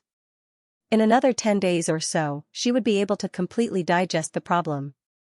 When she gathered all the ingredients and advanced to Trickmaster, she felt that she would be able to perfectly pass the first test given by her teacher, Dorian. She would receive more attention, and she would no longer be a student who was accepted out of gratitude. Sun nodded. I was just about to tell you that during this exploration, we obtained some Spirit Eater stomach pouches. I can exchange for them at a low price after returning to the City of Silver. Well, the premise is that I'm no longer under surveillance. Alright, but you don't seem to have any use for the gold pounds? Furs asked directly. After saving Little Sun, she had a basic understanding of the City of Silver. Without waiting for Sun to speak, the hanging man Alger interrupted, You can give me the corresponding notes or gold coins. You can give me the corresponding banknotes or gold coins. 300 pounds. That's a very fair price. And I'll show the Solar High Priest potion formula to the sun. Mr. the Hanging Man, you have the formula for High Priest Sun? Derek asked in pleasant surprise. In his previous patrols and recent explorations, he increasingly felt that the powers of the sun pathway were very suitable for dealing with the darkness. Although a Sequence 6 Dawn Paladin of the Giant Pathway could already create the light of dawn, he was still inferior to a light suppliant in the domains of holiness and light. The Hanging Man nodded slightly. Yes. He had previously found the potion formula for High Priest Sun in the secret vault of the Diocese of the Rorstad Archipelago, but it wasn't until recently that he found a good opportunity to access it with sufficient justification and sufficient authority. That reason was that someone suspected to be a priest of the Church of the Eternal Blazing Sun had appeared on the Sonia Sea. It seemed like he couldn't return to the Republic of Intis for the time being and could only search for the corresponding potion ingredients for High Priest of the Sun here. And his hatred for the Eternal Blazing Sun could turn mere rumors into the basis for the actions of the Church of the Storm. Sun was delighted at first before he said with some difficulty, "That's right. The value of the Sequence 7 potion formula exceeds a Spirit Eater's stomach pouch. I don't have the gold pounds you speak of. You can repay me with ingredients of equivalent value." The Hanging Man tersely acknowledged. "But I'm not sure what I can get from you. First, make a list of the common monsters around the City of Silver and the corresponding ingredients. I'll choose from there." "No problem. I'll do it as soon as this exploration is over." Derek heaved a sigh of relief. By the side, Klein wanted to cover his face when he heard that, but he ultimately didn't control the world to ruin the deal. This was because he also wanted to know the common monsters around the City of Silver and the corresponding materials. As Audrey secretly sighed, the Hanging Man looked around and made his request. "I need a pair of Dragonite Sea Condor's eyeballs. I will pay the corresponding price." Only mentioning the Dragonite Sea Condor's eyeballs. That is to say, Mr. the Hanging Man has clues to the Blue Shadow Falcon's crystallized feathers. He really does have a lot of channels and resources. Audrey, who had seen the wind-blessed potion formula, thought in enlightenment. After the transaction, they freely exchanged information about the area they were in, and the tarot gathering quickly came to an end. During the process, the world asked for clues about mermaids and received an answer similar to Sharon's.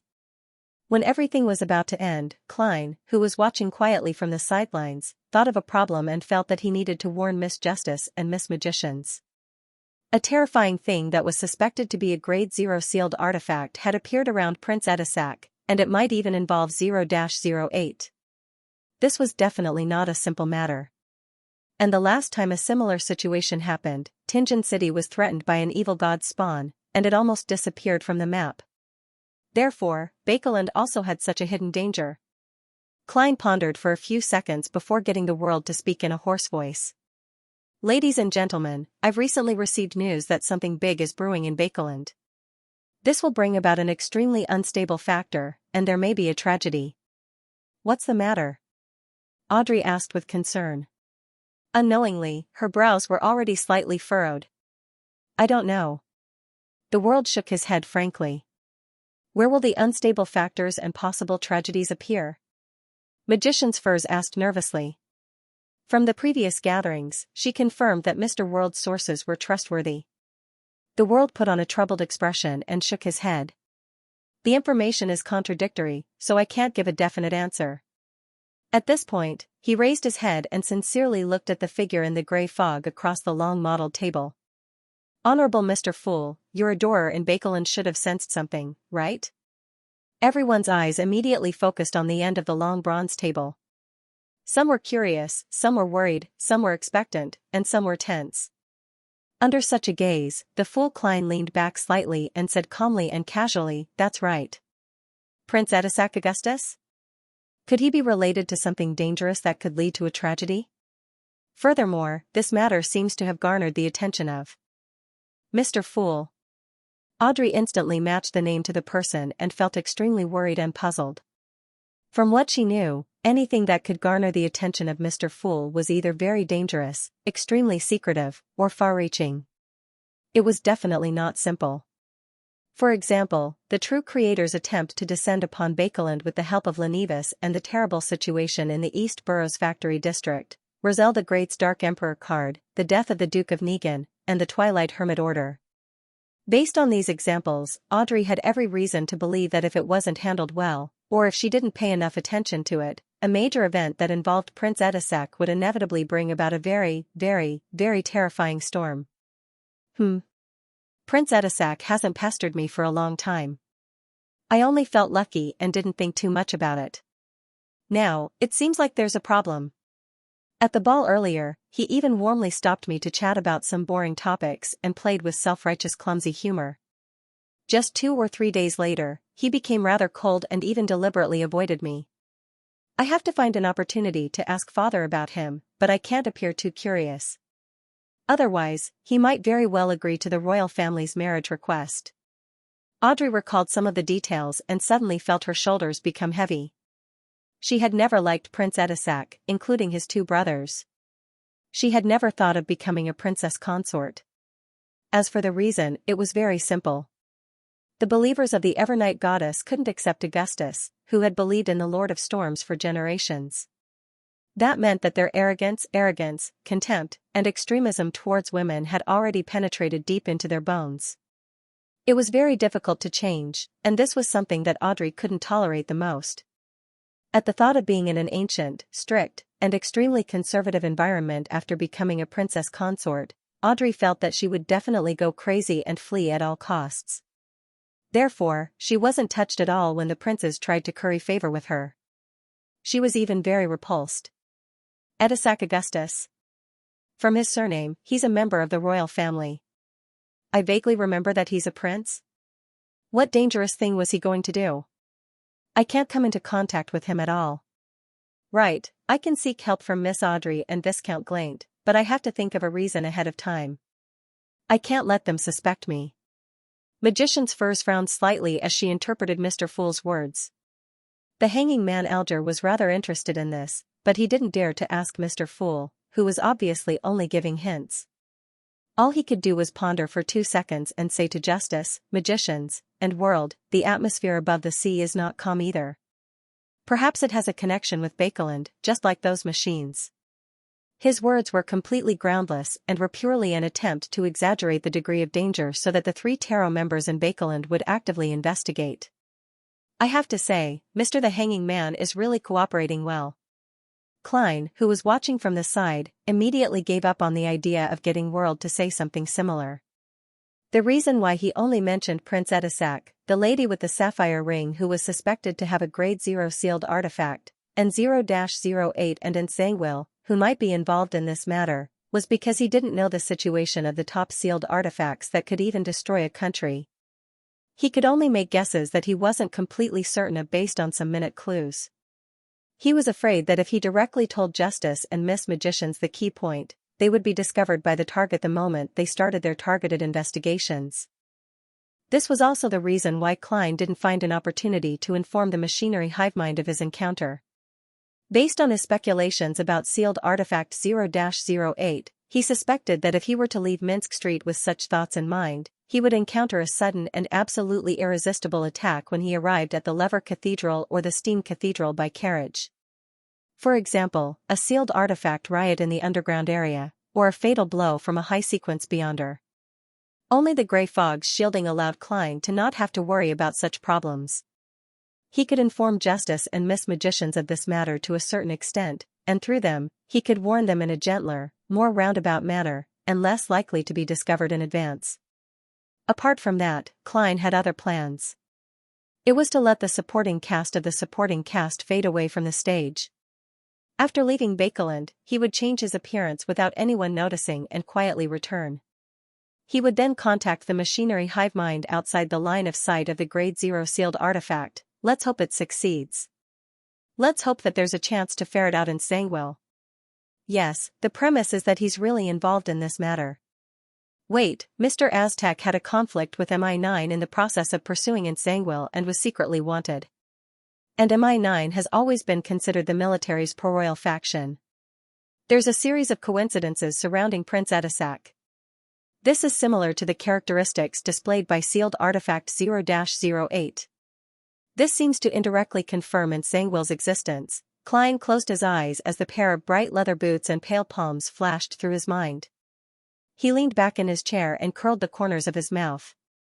Ladies and gentlemen, we'll meet again next week.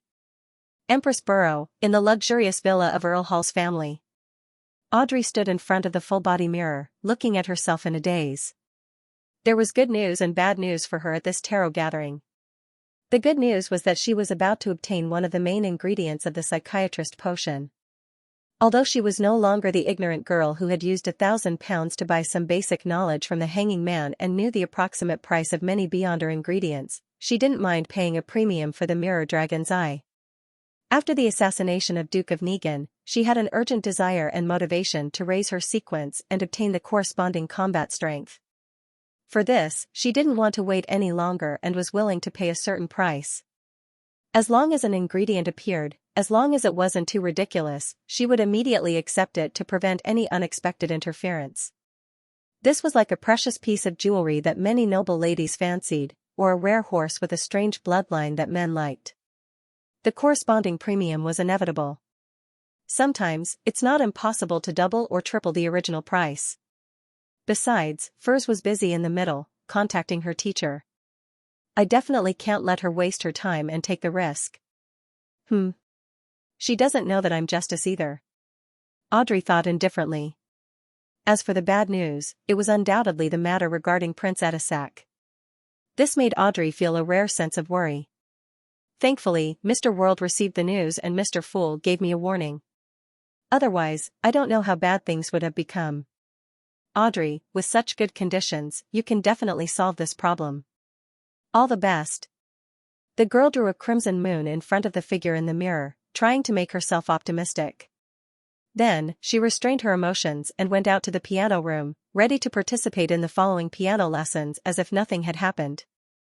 This was because the Earl Hall couple and Hibbert Hall wouldn't be home until dinner. She didn't have anyone to ask for information from, so she could only tell herself to be calm, composed, and patient. Before the tutor arrived, Audrey casually played a piece of music, using the beautiful melody to cleanse her heart. When she finished playing, she found that the golden retriever, Susie, had opened the door at some point in time and was squatting beside her, still wearing the jewel-like gold-rimmed glasses around her neck. Audrey, what problem did you encounter?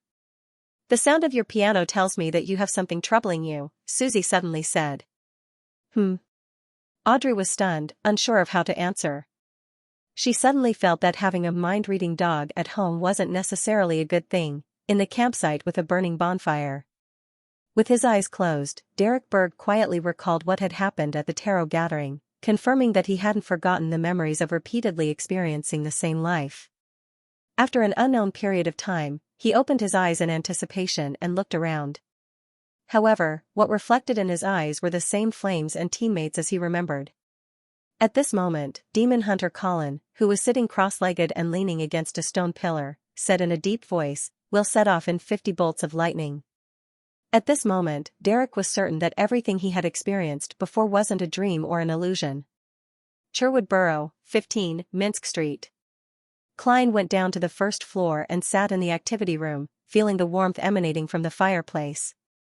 He rocked quietly in the reclining chair. He didn't read newspapers, magazines, or books. Everything was so peaceful and silent until the doorbell rang. Klein, who was wearing a casual shirt and a cashmere vest, stood up and walked outside. He noticed that the visitor was a little unexpected.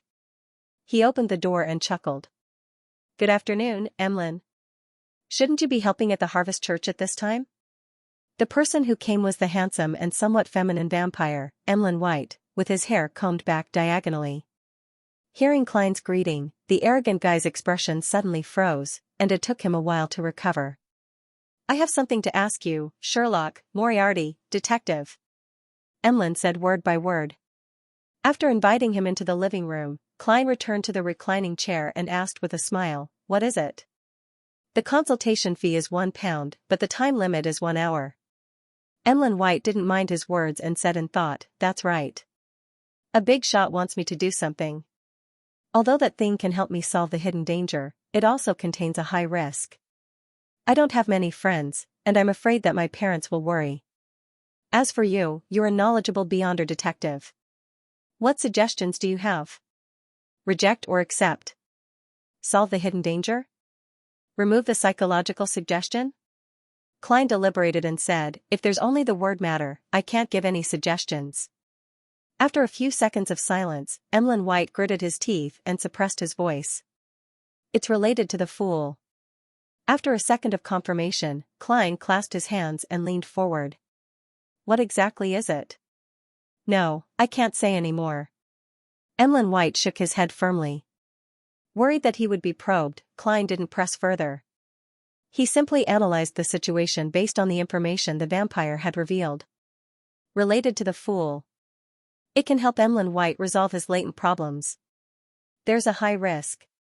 Combined with his previous thoughts, this seems to indicate that he plans on holding a corresponding ritual to pray to the fool, which is me, so as to eliminate the psychological cue and obtain his long-awaited freedom. However, this is no longer Emlyn's own ritual. It comes from the orders of a certain important figure. And with this vampire's pride, those who are willing to address him as important are likely powerhouses of the sanguine race. Why would a sanguine bigwig send a descendant to pray to the fool? Are they cooperating with the Aurora Order? Klein, who was filled with puzzlement, looked up at the expectant Emlyn and chuckled inwardly. Do you think I'll respond to your prayers? He deliberated for 2 seconds and didn't directly make a suggestion. Instead, he said, according to statistics, 30 out of 100 cases of praying to a secret existence of unknown circumstances will not receive any response. 68 cases will encounter all sorts of terrifying things, ending up losing their lives or living a life worse than death. Only 2 cases will succeed and obtain what they want, but the price they pay might not be what they are willing to pay. As a former keyboard warrior, Klein had always believed that when proving something or reinforcing a particular point of view, only mentioning an example or a special case without mentioning the overall sample or statistics was a hooligan act. It was just changing the concept. And typically, such situations were accompanied by similar statements, such as I have a friend, I know a lady, or someone around me. Therefore, in order to convince Emlyn White, he had carefully fabricated some data. Of course, this wasn't completely groundless. At the very least, the dossiers Klein had seen back when he was a Nighthawk squad stated similar situations. Only 2 cases succeeded? 68 cases had problems? Emlyn was indeed shocked as he couldn't help but raise his hand to tidy his hair. That's basically the case. This is the danger level of what you're about to do. If you have any ill intentions, the risk is even higher than that, Klein replied sincerely. Emlyn subconsciously shook his head. No, I don't have any ill intentions.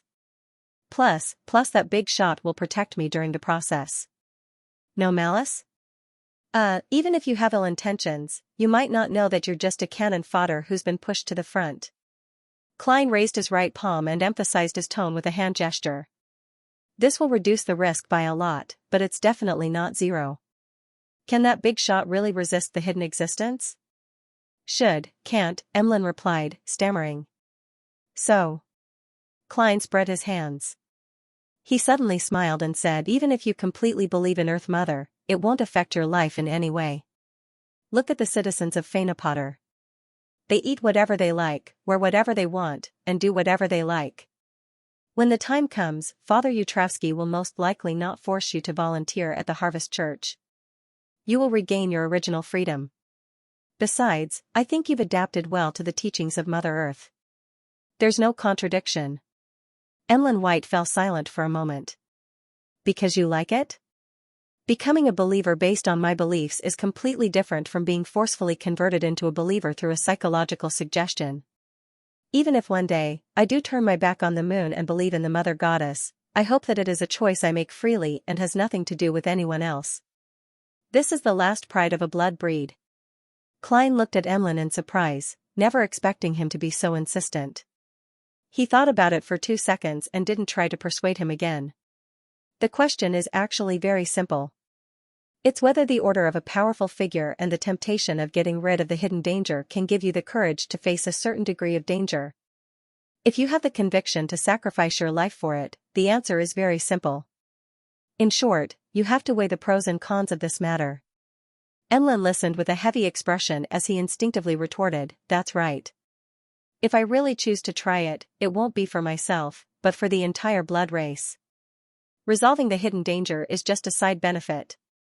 For the entire bloodlings?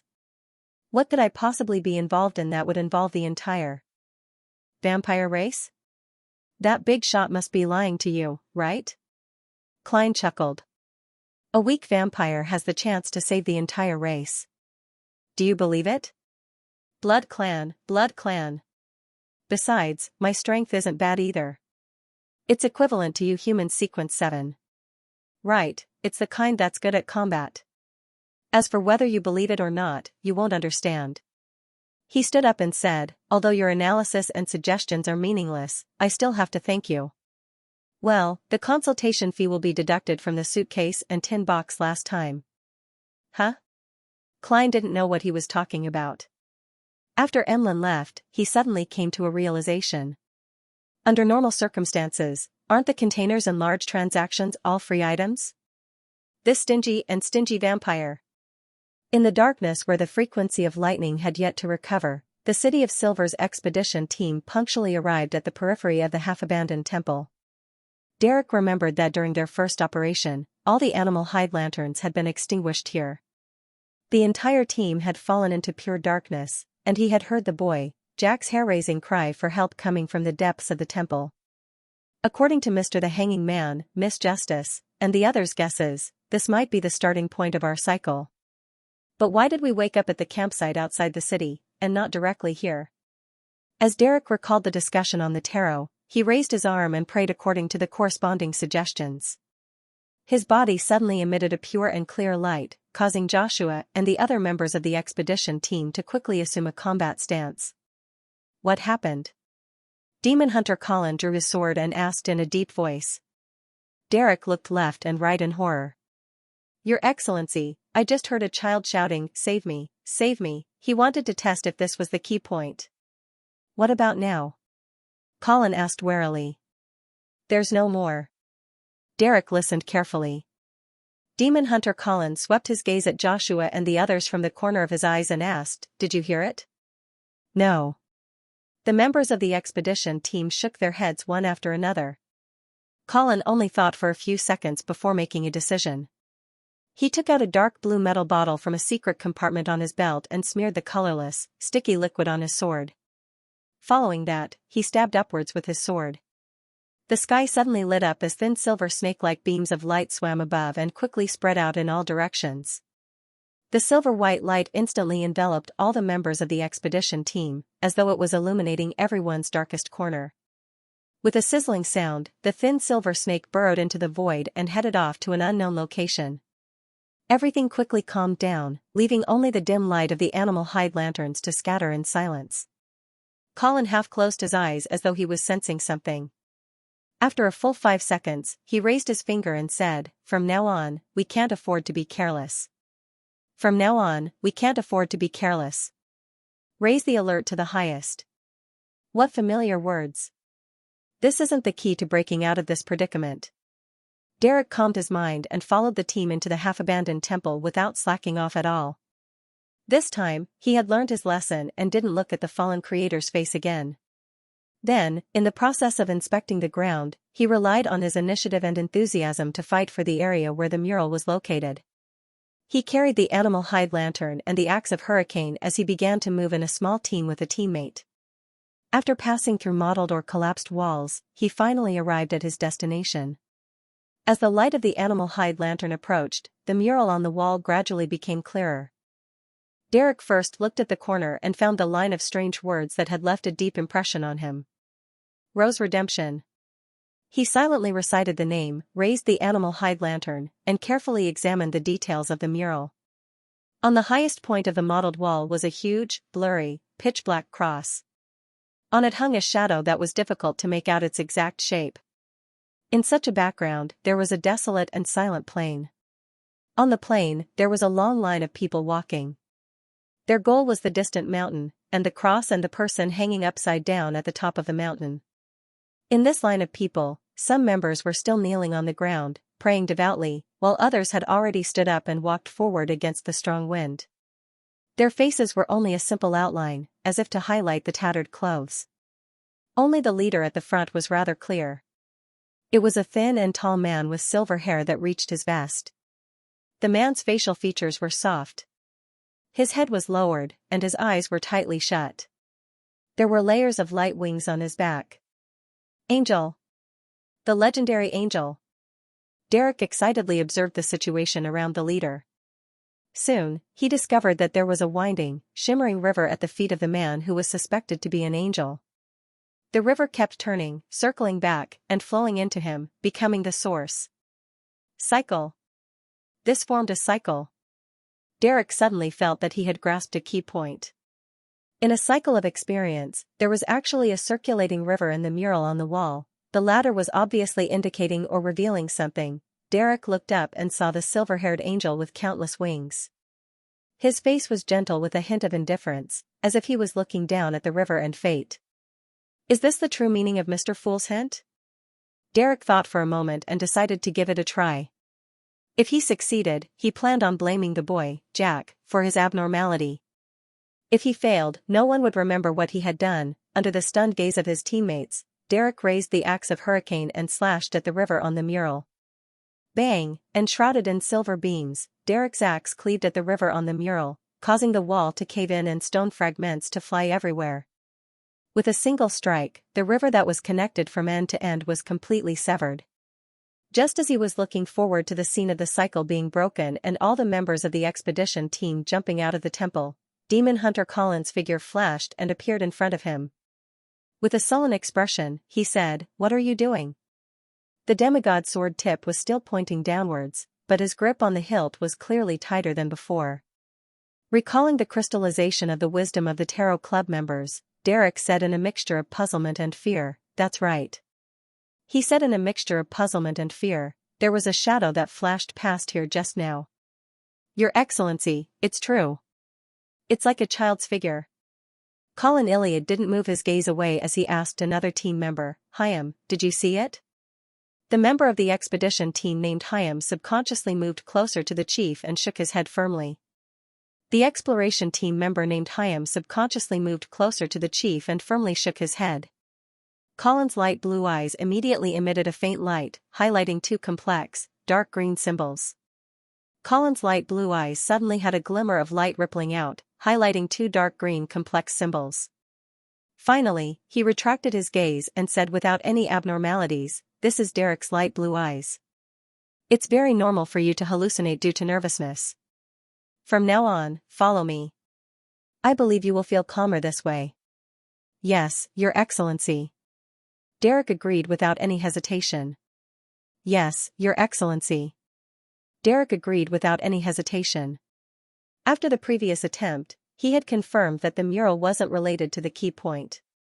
Mr. Fool's hint of Rose redemption likely has a deeper meaning. It's not that simple.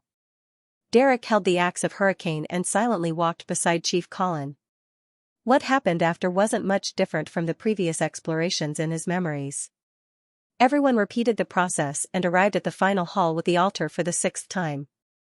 They discovered the yellow-haired boy, Jack, curled up in the shadows. Upon hearing the words, save me," and seeing the obvious child's figure, Demon Hunter Colin nodded indiscernibly. He retracted most of his attention from Derek Berg. Just as he deliberated over his words and was about to speak, Derek suddenly asked, "How should I save you?" The boy, Jack, revealed an excited expression. Save me, send me home. Take me home." "Where is your house?" Derek asked curiously and fearfully. Seeing this, Colin shut his mouth and clenched his fists. The little boy, Jack, weakly raised his hand. My house is in Enmat Port. Enmat Harbor." Although Mr. the Hanging Man didn't mention it, from the word harbor, Jack really doesn't belong here. He might very well come from the outside world, from the kingdom of Ruan where Miss Justice and the rest are. Derek was overjoyed, unable to conceal his excitement. His reaction didn't arouse Demon Hunter Colin's suspicions, because this powerful chief of the 6-member council had also never seen the sea. He only knew of this body of water that was many times larger than a lake, as well as the term harbor from some of the books that had been preserved. When the unfamiliar boy said Enmat Harbor, it was as if a new world had unfurled in front of Colin. This made him, who was desperately searching for the future of the City of Silver, instantly forget everything else. How did you, get here? The boy, Jack, revealed an expression of recollection. My father and I first took a boat. Then we met up with his companions and continued to take the boat. After a very, very big storm, the rest of us landed on land and followed the direction of the Lord's gaze until we reached this place. Followed the direction of the Lord's gaze? Demon Hunter Colin, Derek, and the others looked at the statue on the altar at the same time, trying to figure out where he was looking. It didn't take long for Colin to confirm the general information. They followed the direction of the statue's gaze and came here. In other words, as long as we reverse this process, we can find the seaside and find the spot where they landed. The opposite direction of the gaze is. The map of the City of Silver's surroundings, which was gradually perfected through constant exploration, surfaced in Demon Hunter Colin's mind, allowing him to draw out the unfamiliar boy's journey. If there were no other temples or corresponding statues in the middle, and they continued extending in this manner, then they would pass through the ruins of the giant king's court. Colin's pupils suddenly constricted. That was the divine palace where the ancient god, giant King Ormer, once resided. It wasn't far from the City of Silver. The descendants of the Kingdom of Silver, who had been ruled by the giants for a long time, clearly knew where its ruins were, but they were unable to complete their exploration. This was because it was extremely dangerous, even more dangerous than pure darkness without any light, and according to Colin's recollection, the unfamiliar boy and company had passed through the ruins of the giant king's court to arrive here.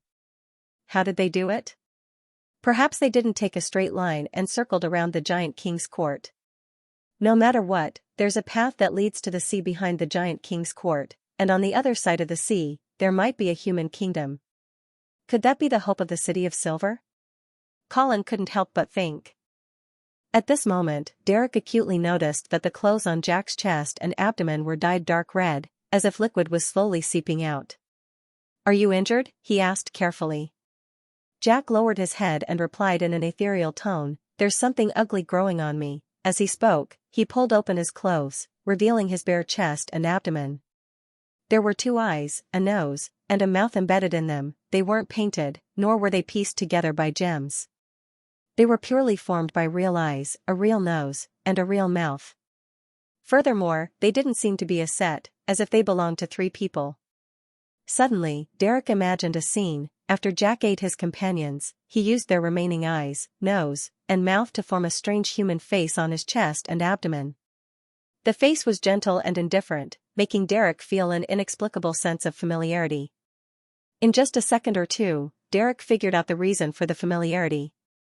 This face was very similar to the angel in the mural above, the silver-haired angel whose feet were stepping on the circulating river. Indeed, the reason why we keep repeating our exploration stems from him.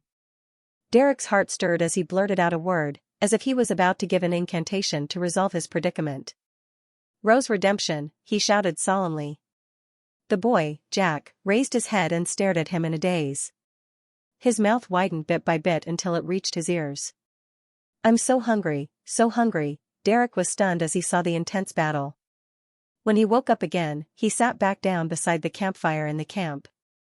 Rose Redemption isn't an incantation. He deeply reflected on himself. The 7th exploration soon began. Derek, who had already made an attempt, no longer acted abnormally. All he did was take the initiative to check the Rose Redemption mural. As usual, the expedition team entered the underground hall with the altar and statue, and they discovered the obviously strange boy, Jack. After a similar conversation, Derek once again saw the face that was pieced together from other people's facial features. With experience, he didn't do anything provocative. He suppressed his voice and said to Demon Hunter Colin, Your Excellency, the face on his chest is very similar to the angel in the mural above. Your Excellency, the face on his chest is very similar to the angel in the mural. It's an angel with silver hair and a river under his feet. It's the one with Rose Redemption written in the corner. Demon Hunter Colin was first taken aback before he frowned. As he watched and pacified the boy, Jack, he sized up Derek from the corner of his eye.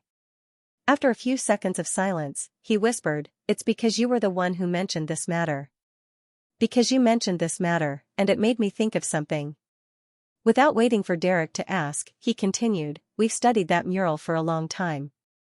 We studied the mural for a long time and simply thought that it depicted an angel leading the way and a group of ascetics on a pilgrimage.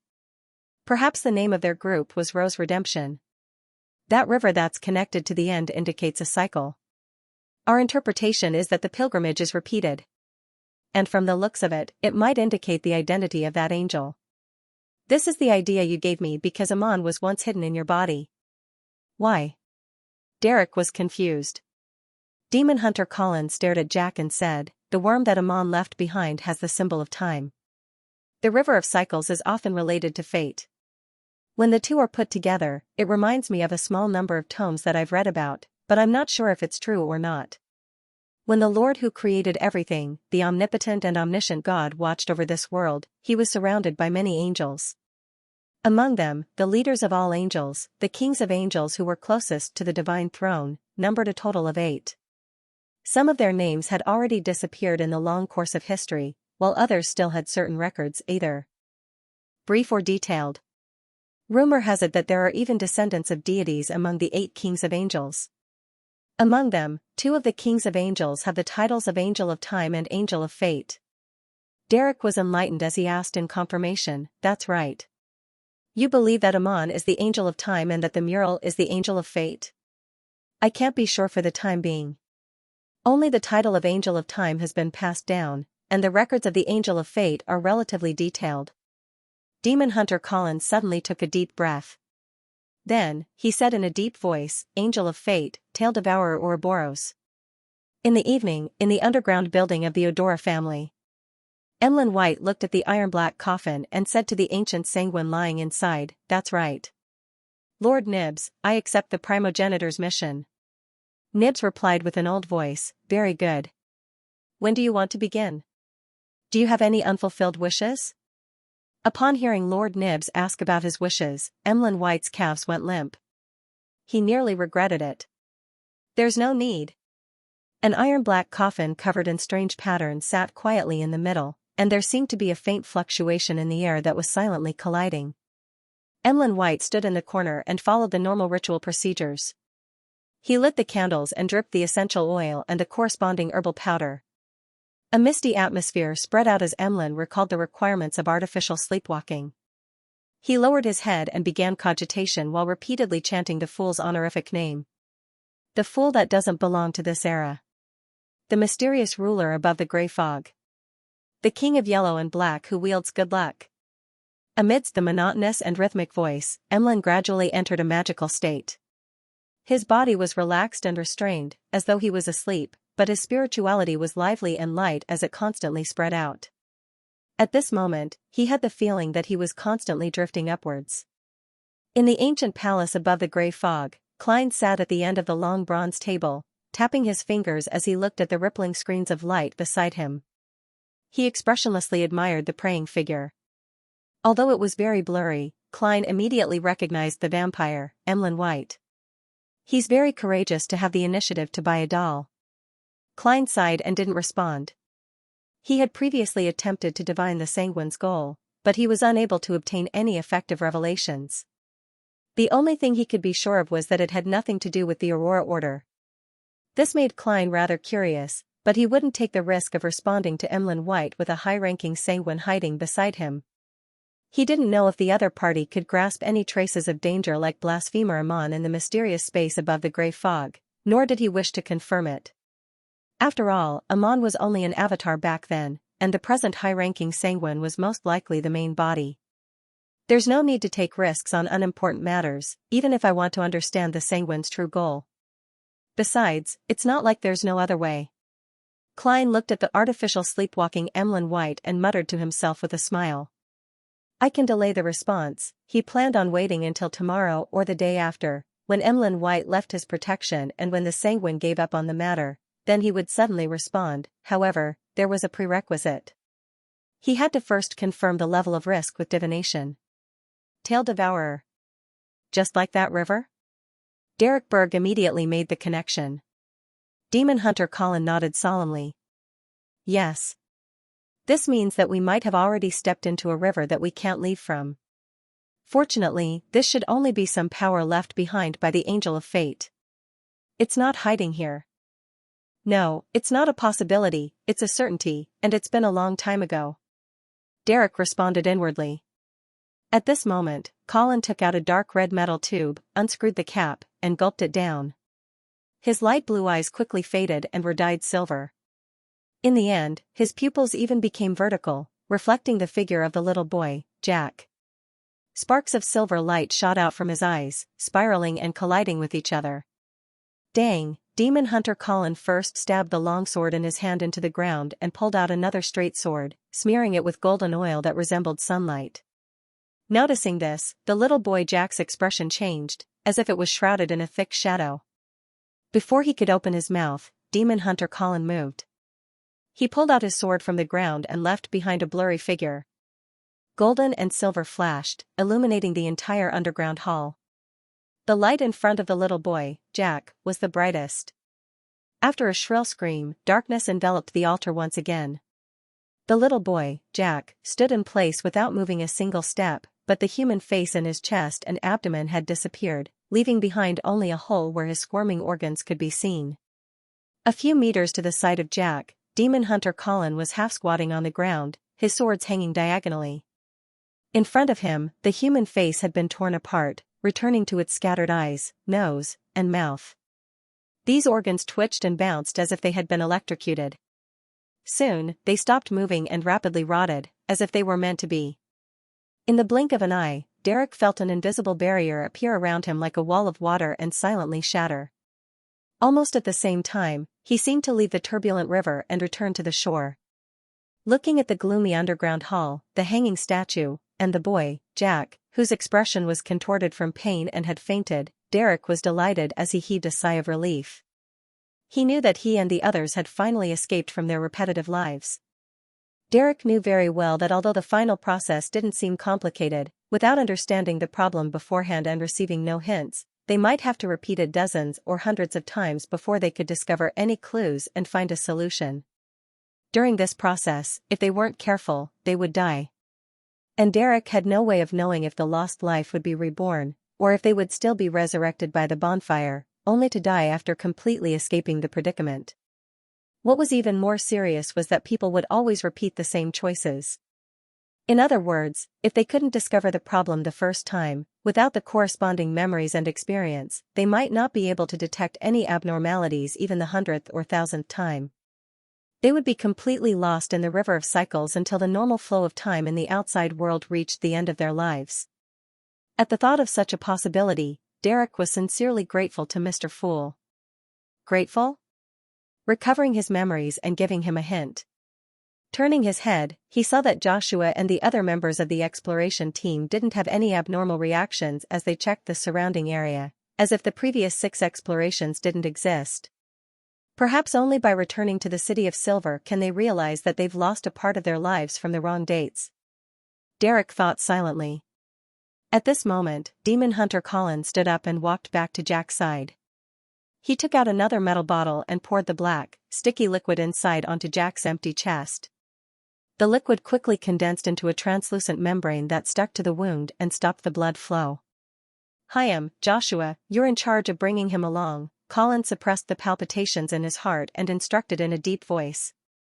In his eyes, this was the hope for the City of Silver to escape the curse and defeat the prophecy of the apocalypse. Phew. Derek wanted to secretly thank Mr. Fool, but he realized that there was no corresponding prayer gesture. In Empress Borough, in the luxurious villa of Earl Hall's family, the sumptuous dinner shimmered with an alluring luster under the illumination of the many candles. Unlike what the newspapers and magazines imagined, the dinner of a large noble family wasn't solemn, and there was no need to maintain silence. This was a rare time for the family members to gather together. As they ate, they casually chatted about all kinds of relaxing topics to communicate and strengthen their bond. Audrey cut a piece of steak from her ranch and observed Earl of Hall's expression. Without hiding her curiosity, she asked, "Dad, has anything happened to Prince Edisac recently?" Her plan was to pretend that she had heard some unrealistic rumors that she couldn't take responsibility for if there wasn't any. This wasn't uncommon in noble circles.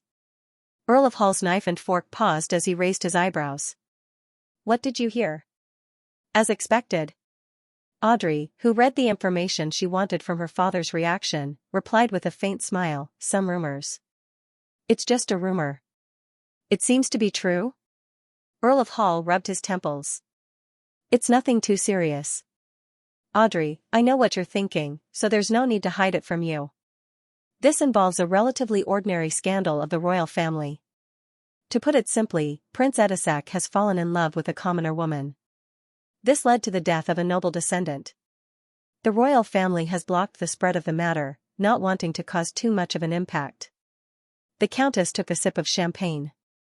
It seems like he's not mature enough. Mother's criticism is very tactful. This does sound suspicious. Is Prince Edisac really involved in a dangerous matter that will bring bad changes to Bakeland? Audrey put on a look of realization and smiled. This makes me a little puzzled. Why would a story of freedom and love involve the death of a noble descendant? Hibbert Hall buried his head in cutting the tender steak and guessed with interest, this reminds me of those complicated love stories. Among the worshippers of the Lord of Storms, dueling for the sake of honor is a very common thing. It's a tradition that has been put into a museum. Earl of Hall denied his eldest son's statement. Audrey seized the opportunity and deliberated. My impression of Prince Edisac isn't such a person, and the rumors have already spread. Perhaps what they're really trying to cover up isn't this matter. Perhaps not. Earl of Hall ruminated over this sentence and couldn't help but frown. Audrey knew when to stop and didn't say anything else. She naturally led the topic in another direction. Next, she planned on finding other noble friends to inquire. As a girl who had once been pursued by Prince Edisac, it was absolutely normal for her to want to know the details of the matter. Whether it was curiosity or indignation, it could drive people to make such an attempt. The artificial sleepwalking state couldn't be maintained for too long. Emlyn White returned to reality, looking somewhat exhausted. He opened his eyes and looked at the iron-black coffin. He heaved a sigh of relief and said in disappointment, he said in a half-relieved and half-disappointed tone, Lord Nibs, there's no response. Nibs was silent for a while before saying in a hoarse voice, all right. Stay here tonight to prevent any accidents from happening. You'll stay here tonight, just in case. Emlyn didn't put on a brave front at all. That night, he spent it in worry and unease, but the night was so quiet and nothing out of the ordinary. It wasn't until the rare winter sunlight of Bakeland shone on the window that it quietly receded. What bad weather. Emlyn left Audrey's villa, lowered his top hat, and grumbled as he boarded a rental carriage. His destination was the Harvest Church south of the bridge. After the carriage traveled steadily for a period of time, Emlyn's vision suddenly blurred as he saw an endless grayish-white fog. Then, he was surprised to find himself in a mysterious and majestic giant's palace, sitting beside a long, mottled bronze table. For a moment, Emlyn White was stiff and thoughtless, like a marble statue sitting there. Then, he heard the figure sitting leisurely in the thick gray fog ask indifferently, "Why do you pray to me?" Emlyn's mind buzzed as he blurted out, "This is the primogenitor's revelation. Tell us, okay?" Through the dream, it tells us that the apocalypse is coming and that we have to be prepared. As for me, I'm one of the key points. My mission is to pray to the fool, to you.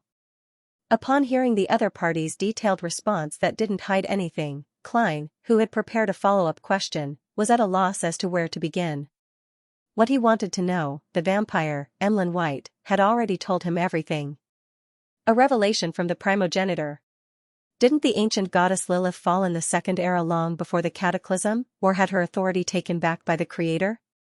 It's precisely because of this that many vampires have attempted to pray to the primordial moon, but they ended up suffering an extremely tragic outcome. Furthermore, Mr. Dorr had also mentioned that the moon card is empty. On the one hand, this means that the primordial moon might be the embodiment of a deity or a high-level devil. On the other hand, it also indirectly proves that the ancient goddess, Lilith, has already lost her position as a sequence 0. Under normal circumstances, this is often equivalent to death. Klein instantly connected the relevant clues. He originally believed that Lilith, who would respond to the Sanguine's prayers on certain matters, was a relic of the ancient god, such as the moon pathway's uniqueness. Therefore, she was rigid, and passive, with great limitations. But now, the fact that she had taken the initiative to give a revelation made him reject this guess. There are two possibilities. The first is that Lilith is a deity in disguise, occupying a critical point ahead of time and blocking the opponent who wishes to ascend to the throne of Sequence 0 of the moon pathway. In essence, she doesn't love the Sanguine, and the revelation she provided was only a test. Among them, the greatest suspect is the goddess who snatched the title of Lady of Crimson. It's already Sequence 0, corresponding to the card of blasphemies, the star card. Why would it covet the moon? To ruin the enemy's plans. Secondly, the ancient god isn't dead yet. As long as no other powerhouse becomes a Sequence 0 of the moon pathway, it doesn't matter. It could exist in some strange and incomprehensible way, waiting for the opportunity to return, just like what the Dark Emperor card described. And the goddess had given him the title of Lady of Crimson, perhaps to destroy this matter to a certain extent. According to this logic, Lilith's recent apocalyptic revelation is an effort to resurrect after years of accumulation. And with me, the fool? If that's really the case, then it should be considered an invitation to cooperate to a certain extent. But I'm only a Sequence 6 Beyonder. What can I use to cooperate with an ancient god that hasn't dissipated yet? Let Emlyn White join the tarot? The Sanguine is a race with a long lifespan. It has existed since the Second Epoch, so it definitely knows a lot of secrets. However, it's quite risky. Yes, I can divine if I want to pull Emlyn in before every meeting, right? In the notebook, Sights in the Spirit World, there's a similar apocalyptic prophecy. It comes from Yellow Light Venethan. At the same time, it also points out that the curse of the House of Abraham will be removed by an apprentice who has received the help of a secret existence. This matches Miss Magician's current state. She's an apprentice who has received the help of the fool. That's interesting. Could it be that all the high-level Beyonders who are good at prophecy have seen the inevitability of the apocalypse, as well as the possible effects of the fool's existence? Thoughts flashed through Klein's mind, but his expression didn't change at all. He leaned back in his chair and smiled unhurriedly. What did your ancestor ask you to pray to me about? The calm voice allowed Emlyn to recover from his stiff state of not knowing what he was doing. He shook his head in a daze. I don't know. At this moment, Klein saw the messy stars moving rapidly on the back of the chair Emlyn was sitting on, quickly forming a symbol that symbolized the crimson moon. Indeed, the Beyonder pathway corresponding to the ancient goddess Lilith's descendant points to the moon. Klein chuckled. With the 7 orthodox deities and many secret existences, why would your ancestor believe that I'm the key to the apocalypse? The fool's attitude finally calmed Emlyn White down. He understood that he had truly encountered an unbelievable matter. He had been forcefully pulled into a magical place by a secret existence. It's the fool. He actually didn't flare up. Is this because I represent the ancestor? I, Emlyn White, am indeed the special one. I was mentioned by the ancestor, and I even received a response from the fool. With this in mind, Emlyn couldn't help but sit up straight as he deliberated over his words.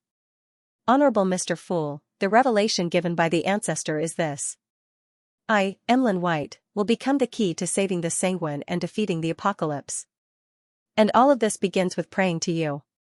His hidden meaning was, the key to the end of the world is not you, but me. This guy has such a Chinibu side to him. Well, he's always been arrogant and full of himself. Klein mocked him in his mind using a popular phrase from the past. Amused, he opened his mouth and said, the same question, why are you praying to me instead of the 7 righteous gods or other hidden existences? No idea.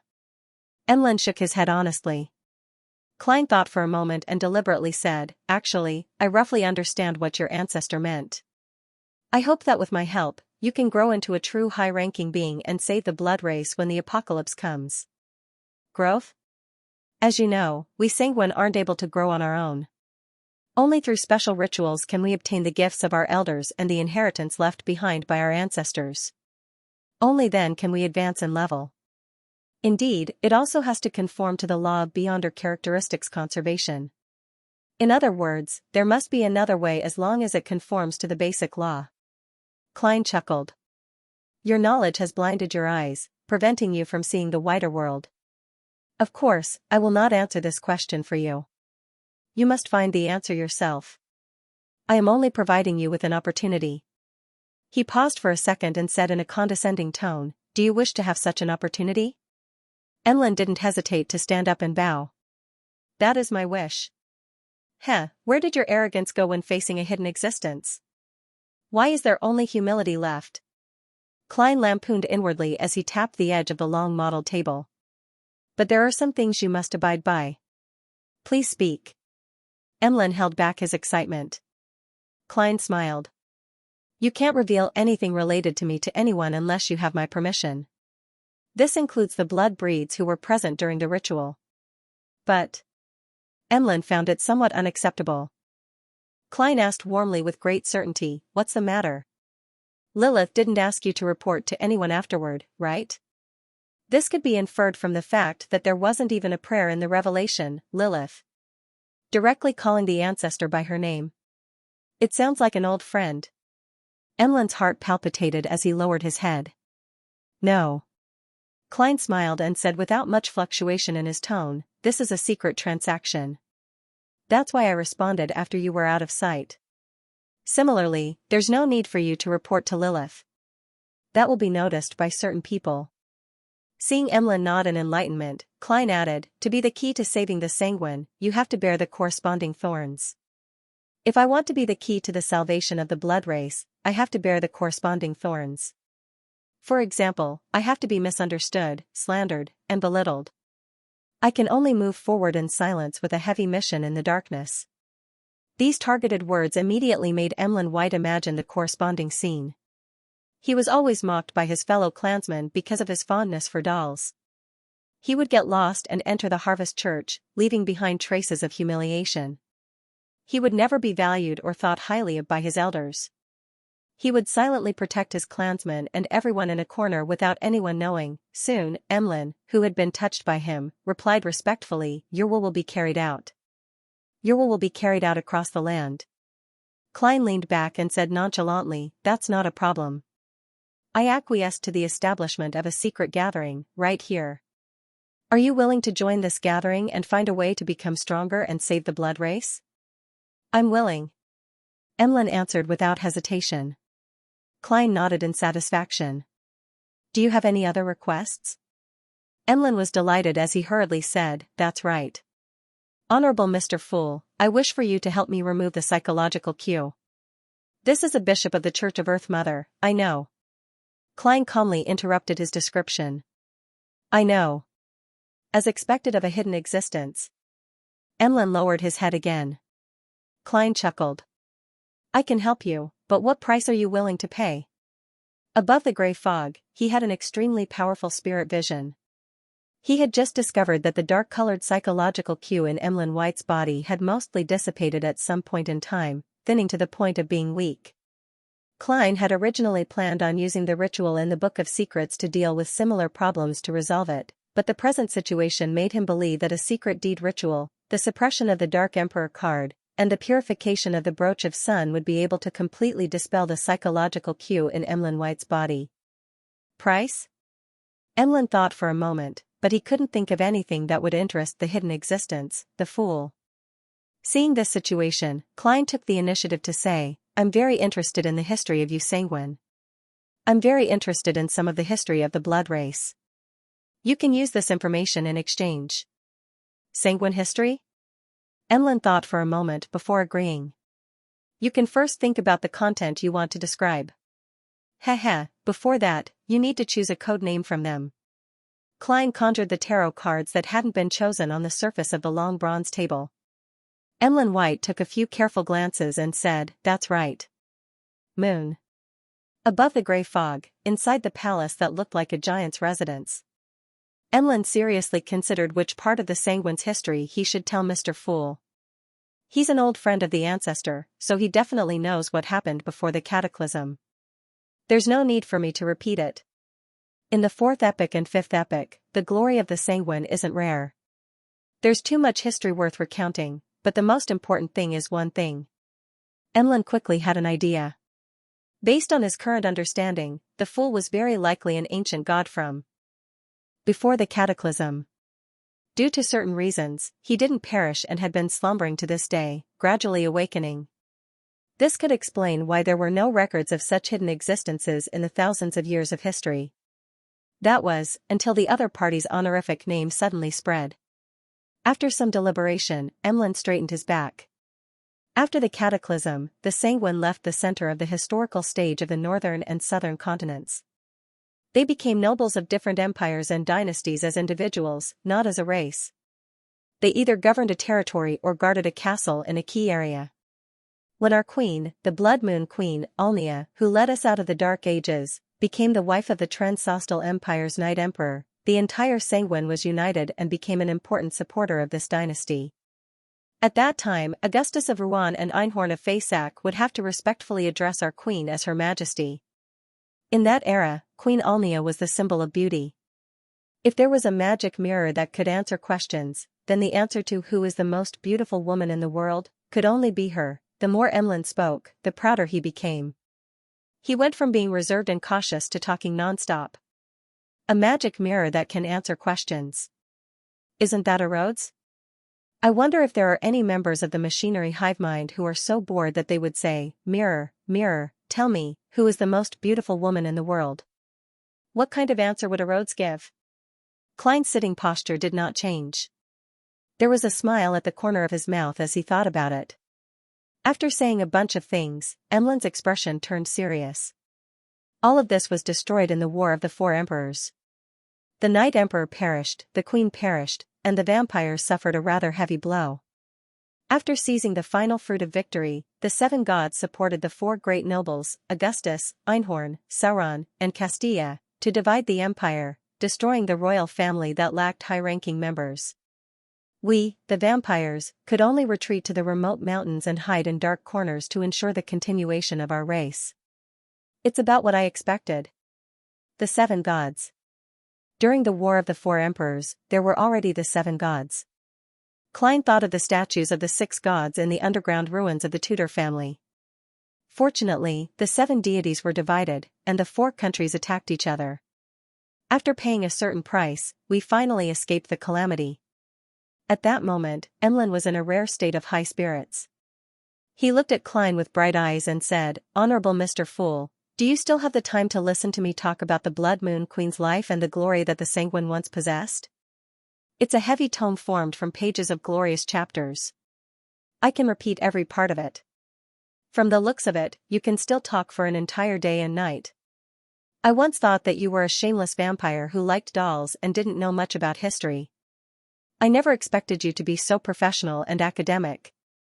It's no wonder you always believe that the Sanguine are noble and are proud of it. For a fellow like you who doesn't like to go out, if you really become interested in any field, you will indeed do in-depth research. Furthermore, vampires have long lifespans."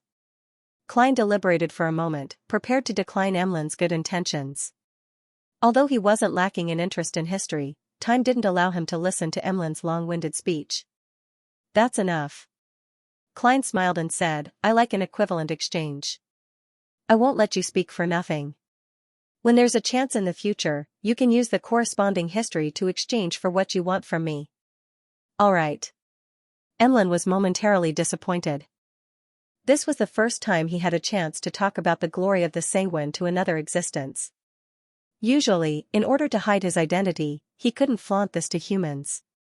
As for the Sanguine, they already knew what they needed to know, and it wasn't his turn to be responsible for the education of newborns. Klein didn't say anything else and resumed his condescending attitude. "All right, you can go back."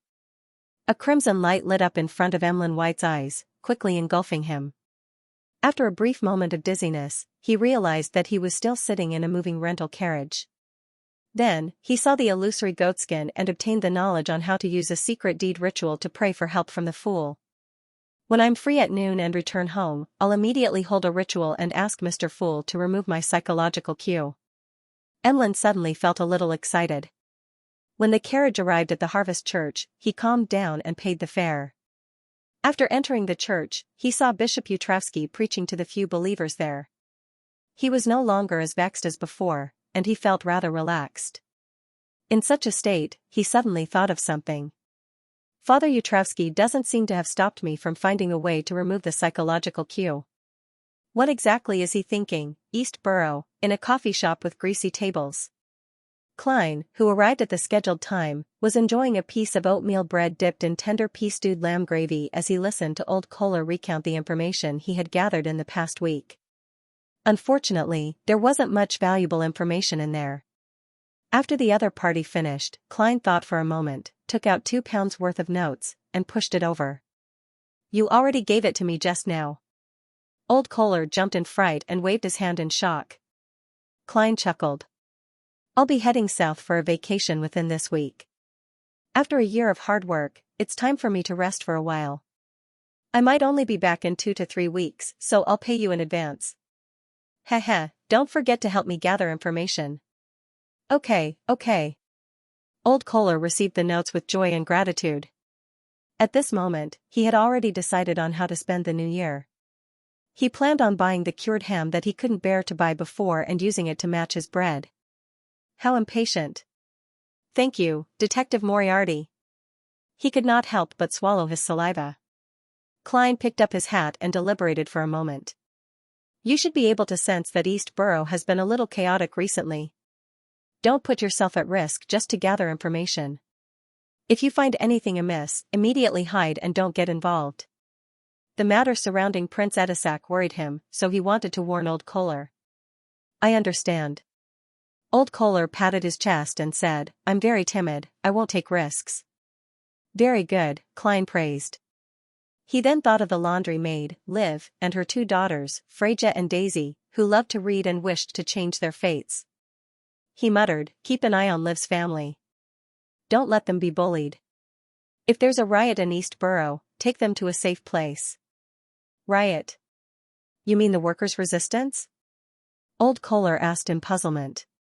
Something like that, Klein replied vaguely. This was the limit of what he could reveal, otherwise, it would be easy for people or sealed artifacts to suspect him. In a room filled with dolls of all sizes, Emlyn White, who had returned home at noon, sat in a chair, enjoying the darkness caused by the curtains. He looked around and clenched his fists. Cheer me on. With that said, he rummaged for materials with spirituality and began to write the honorific name of the fool, as well as the corresponding symbols and magic labels. After busying himself for a while, he attempted the secret deed ritual. His spirituality gradually drifted away, as if he had arrived at an infinite height. Vaguely, he saw countless indescribable shadows, 7 beams of light that seemed to contain a great deal of knowledge, and the grayish-white fog that lingered high above. Above the endless gray fog, there was an ancient palace that couldn't be seen clearly. Inside the palace sat a figure shrouded in gray fog. Then, Emlyn saw a dignified and sacred golden figure and the black wings that blotted out the sky behind it. Before he had time to count how many pairs of mysterious wings there were, he felt himself quickly floating up and coming into contact with the golden figure. Ah! He let out a blood-curdling screech, clutching his head as he rolled on the ground. His body was actually emitting bursts of green smoke. After a while, Emlyn calmed down and heard the fool's deep voice echo in his ears. Your hypnosis has been removed. Was this what it felt like to remove the hypnosis? How painful. Emlyn sat on the ground, panting heavily. His neatly combed hair was already drooping messily. Above the gray fog, Klein nodded thoughtfully and muttered to himself. As expected, the brooch of sun's purification and dispel effects will simultaneously harm vampires. He had already deduced that the sunlight needed to remove the weakened psychological cue wasn't enough to severely injure Emlyn, so he couldn't be bothered to change to a more complicated method. From the looks of it, the outcome was as he expected. After dealing with this matter, Klein took off the topaz pendant on his left wrist and divined his future plans. This afternoon is a good time to go to Red Rose Manor. After reciting it 7 times, he opened his eyes and saw that the spirit pendulum was motionless without spinning. It involves a grade 0 sealed artifact or a corresponding powerhouse. The difficulty of divination is too high, and there's no way to obtain an effective revelation. Klein sighed as he roughly understood the reason. Right on the heels of that, he divined if it was a good time to go to Red Rose Manor tomorrow afternoon, but he failed again.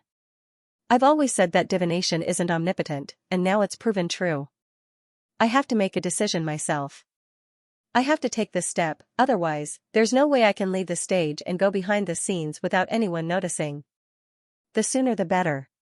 I can't delay it, or else things might get out of hand. As his thoughts churned, Klein made up his mind. He immediately returned to the real world, put on his double-breasted frock coat and half-top hat, and walked out of 15 Minsk Street. His destination was Prince Edisak's Red Rose Manor. Outside Red Rose Manor, Klein walked out of the carriage with his cane in hand. Looking at the red-uniformed soldier standing guard at the door, he closed his eyes to calm himself down. Since the sealed artifact suspected to be 0-08 has been creating coincidences to prevent the woman with the sapphire ring from meeting me, then today will be no exception.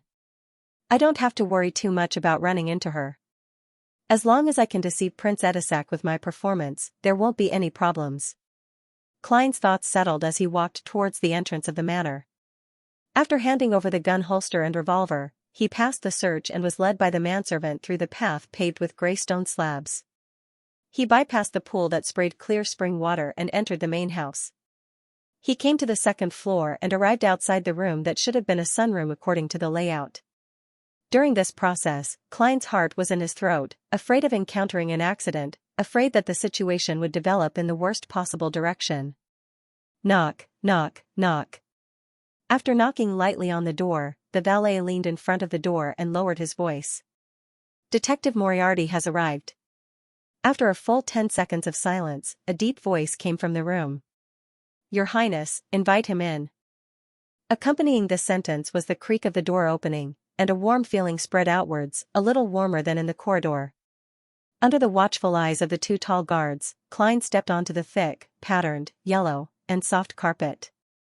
He took a few steps forward, bypassing the cabinet that separated the inside from the outside, and saw Prince Edisak sitting by the floor-to-ceiling window, enjoying the rare sun of a Bakeland winter. That familiar and memorable round face didn't have the slightest hint of a smile, and it naturally created a serious and solemn atmosphere. Due to the combination of the elegant fireplace and metal pipes, the room was warmer than it was at the end of spring. Prince Edisak didn't wear a coat, and his upper body was only covered in a white shirt with flower-like sleeves and a light yellow vest. The accessories such as cufflinks, brooches, and badges weren't conspicuous, but they were expensive enough. Upon seeing this, Klein secretly heaved a sigh of relief because the woman with the sapphire ring wasn't accompanying the prince. Thus, he hurriedly stepped forward and bowed. Edisak held a cup of steaming black tea in his hand, but he didn't invite Klein to sit down. He maintained his previous expression and asked in a deep voice, "Is there any result from the investigation?" "No, my divination, my mediumship, my visits, and my investigations all tell me that Talum died of a sudden heart disease." Klein responded with a pained expression and obvious self-blame. "I'm too weak in every aspect. Your Highness, you should ask for a stronger and more powerful helper. You'd better find someone else," he added silently in his heart. At that moment, Edisak seemed to see Sherlock and Detective Moriarty's faces clearly. He felt that the other party had aged several years, as though he hadn't been able to sleep in a long time. This wasn't an illusion, because before Klein went out, he had used his faceless powers to fine-tune the state of his face, making his skin look dry and lusterless. It made the messy beard that wasn't part of his body appear speckled, making his eyebags bigger, darker, and more obvious. After a moment of silence, Edisak put down the white porcelain cup inlaid with golden threads. "I know, it's still too difficult, I'll get someone to take over the follow-up. You draft up an investigation report. Don't miss anything." "All right." Klein clenched his fists inwardly and quickly took out a stack of folded paper from his pocket. "Your Highness, you don't need to wait. I've always had the habit of writing." After instructing an attendant to take the investigation report, Prince Edisak casually flipped through it and put it aside. "Is there anything else?" "No, Your Highness. Please allow me to take my leave." Right, I'll be heading south for a period of time. I want to use the warm sunlight there to melt the pain in my heart," Klein replied with a sigh. "This is a New Year's custom for many people in Rouen." Prince Edisak nodded slightly and turned to look at the old butler, Funkel. "Send Detective Moriarty out and send a carriage to him." Red Rose Manor was 15 to 20 minutes walk from the nearest town. Only when he got there could he hire a carriage. Yes, Your Highness. The old butler bowed meticulously. Klein didn't let down his guard and quickly bade farewell. He followed the old butler all the way to the entrance of the manor and retrieved his holster and weapon. Less than a minute later, he was in a carriage for Red Rose Manor. Leaning against the wall and watching the manor grow smaller and smaller, Klein relaxed and slowly exhaled, allowing his hanging heart to return to its original position. He knew that he had already left the center of the stage. Next, it's time to bid farewell to Bakeland, head south, and make a complete curtain call. After that, I'll change my face and sneak back. He calmly thought about his subsequent plans. At that moment, his spiritual perception stirred and his spirituality tightened. He saw the carriage's door quickly open and silently close. Before he could respond, a figure quickly outlined itself. She was wearing a heavy black dress and a sapphire ring on her hand. A sapphire ring. Upon seeing this scene, Klein, who was about to attack or jump out of the carriage, narrowed his eyes and sat back down, not daring to act rashly. That's a terrifying figure who possesses a grade 0 sealed artifact or is a demigod of this level. What I'm afraid of really happens. 0-08 or something else, where's the coincidence you created? Klein's mind and body instantly tensed up as he watched the figure completely appear. The lady's age was completely different from her style of dressing. She looked to be about 18 or 19 years old, with a slightly round face and slender eyes. She had a cultured and elegant temperament with hidden sweetness. She was an extremely outstanding beauty. Klein was taken aback at first, but he immediately recognized her and blurted out, "Trissy.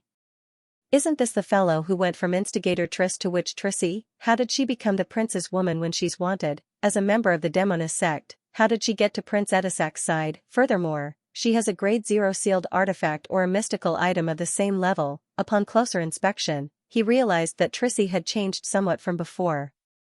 Her facial features, which weren't outstanding on their own, had become gentler and more exquisite. When combined, it was even more moving. Upon hearing his surprised words, Trissy wasn't alarmed but delighted instead. She revealed a sweet smile. "You know me, I knew you knew me." A detective with beyonder powers would definitely pay special attention to all the wanted posters. She looks very happy." Klein cautiously asked with some doubt, "What's wrong? What do you want to do?" He clearly remembered that she wasn't a good person. Trissy had single-handedly caused the tragedy of the Alfalfa through instigation, and Trissy had caused many innocent civilians to die prematurely in Tingen City. Trissy pursed her lips and smiled. "It's very simple. Quickly report me to the Nighthawks, mandated punishers, and machinery hive mind. Let them come here to arrest me." "Call the police to arrest myself? This lady boy, is this woman crazy?" Klein was a little confused when he heard that. Soon, he understood the meaning behind it. Trissy would rather be locked behind Cheney's gate than stay in Red Rose Manor. She's trying her best to escape. To put it simply, she believes that this is more dangerous and despairing than being caught by the Nighthawks and mandated punishers. Klein tried his best to control his expression and asked in a deep voice, "What are you afraid of?" Trissy was stunned for a second before she widened her eyes. Her eyes were blurry and unfocused as she said, "Someone is manipulating my life. There are always coincidences that leave me horrified after the fact. And I'm becoming less and less like myself." At this point, the corners of her mouth curled up. "Can you imagine? I, who like those shy and cute maids, would always wake up in the arms of a naked man at dawn. Can you imagine the pain? I can, so I stay away from assassins and witches." Klein couldn't help but imagine such a scene as his heart shuddered. Trissy continued with a seemingly self-deprecating smile. "I thought that by working hard to advance and become joy, I would be able to escape that strange state, so I hired someone to help me gather the corresponding beyonder ingredients. In the end, it became even more serious. Sometimes, I forget many things, but they really happened. I endured the disgust and lured Talim, hoping that he would help me escape this place. Who knew that I would kill him with a curse at some point in time? Do you believe that such a thing could happen?" Haha, they even changed my name, wanting me to completely abandon my past self. No. Absolutely not. They thought that I could only overcome coincidences in a short period of time and would soon return to the right track. Humph, this was an illusion I deliberately created for them. So, I met you, Mr. Detective. Joy. Demonis. Ingredients. Klein suddenly recalled a past event. At the Beyonder gathering organized by Eye of Wisdom, old Mr. Eichinger Stanton, someone had requested to purchase the main ingredient of the Demonis of Joy potion. With the formula, he had noticed it on the spot, but he didn't care about it. Later on, he gradually forgot about it. So it was Trissy's helper. At that time, she was already by Prince Edisac's side? Why do I have an inexplicable feeling that her smile is so poignant and beautiful? Joy is poisonous. Klein took a deep breath, his thoughts in a mess. As he sorted out his thoughts, he casually asked, "What did they change your name to?" Trissy furrowed her pretty brows and replied with a misty look in her eyes, "Trissy Cheek." Trissy Cheek. Cheek. Cheek. Klein suddenly raised his head and felt his entire body go numb once again.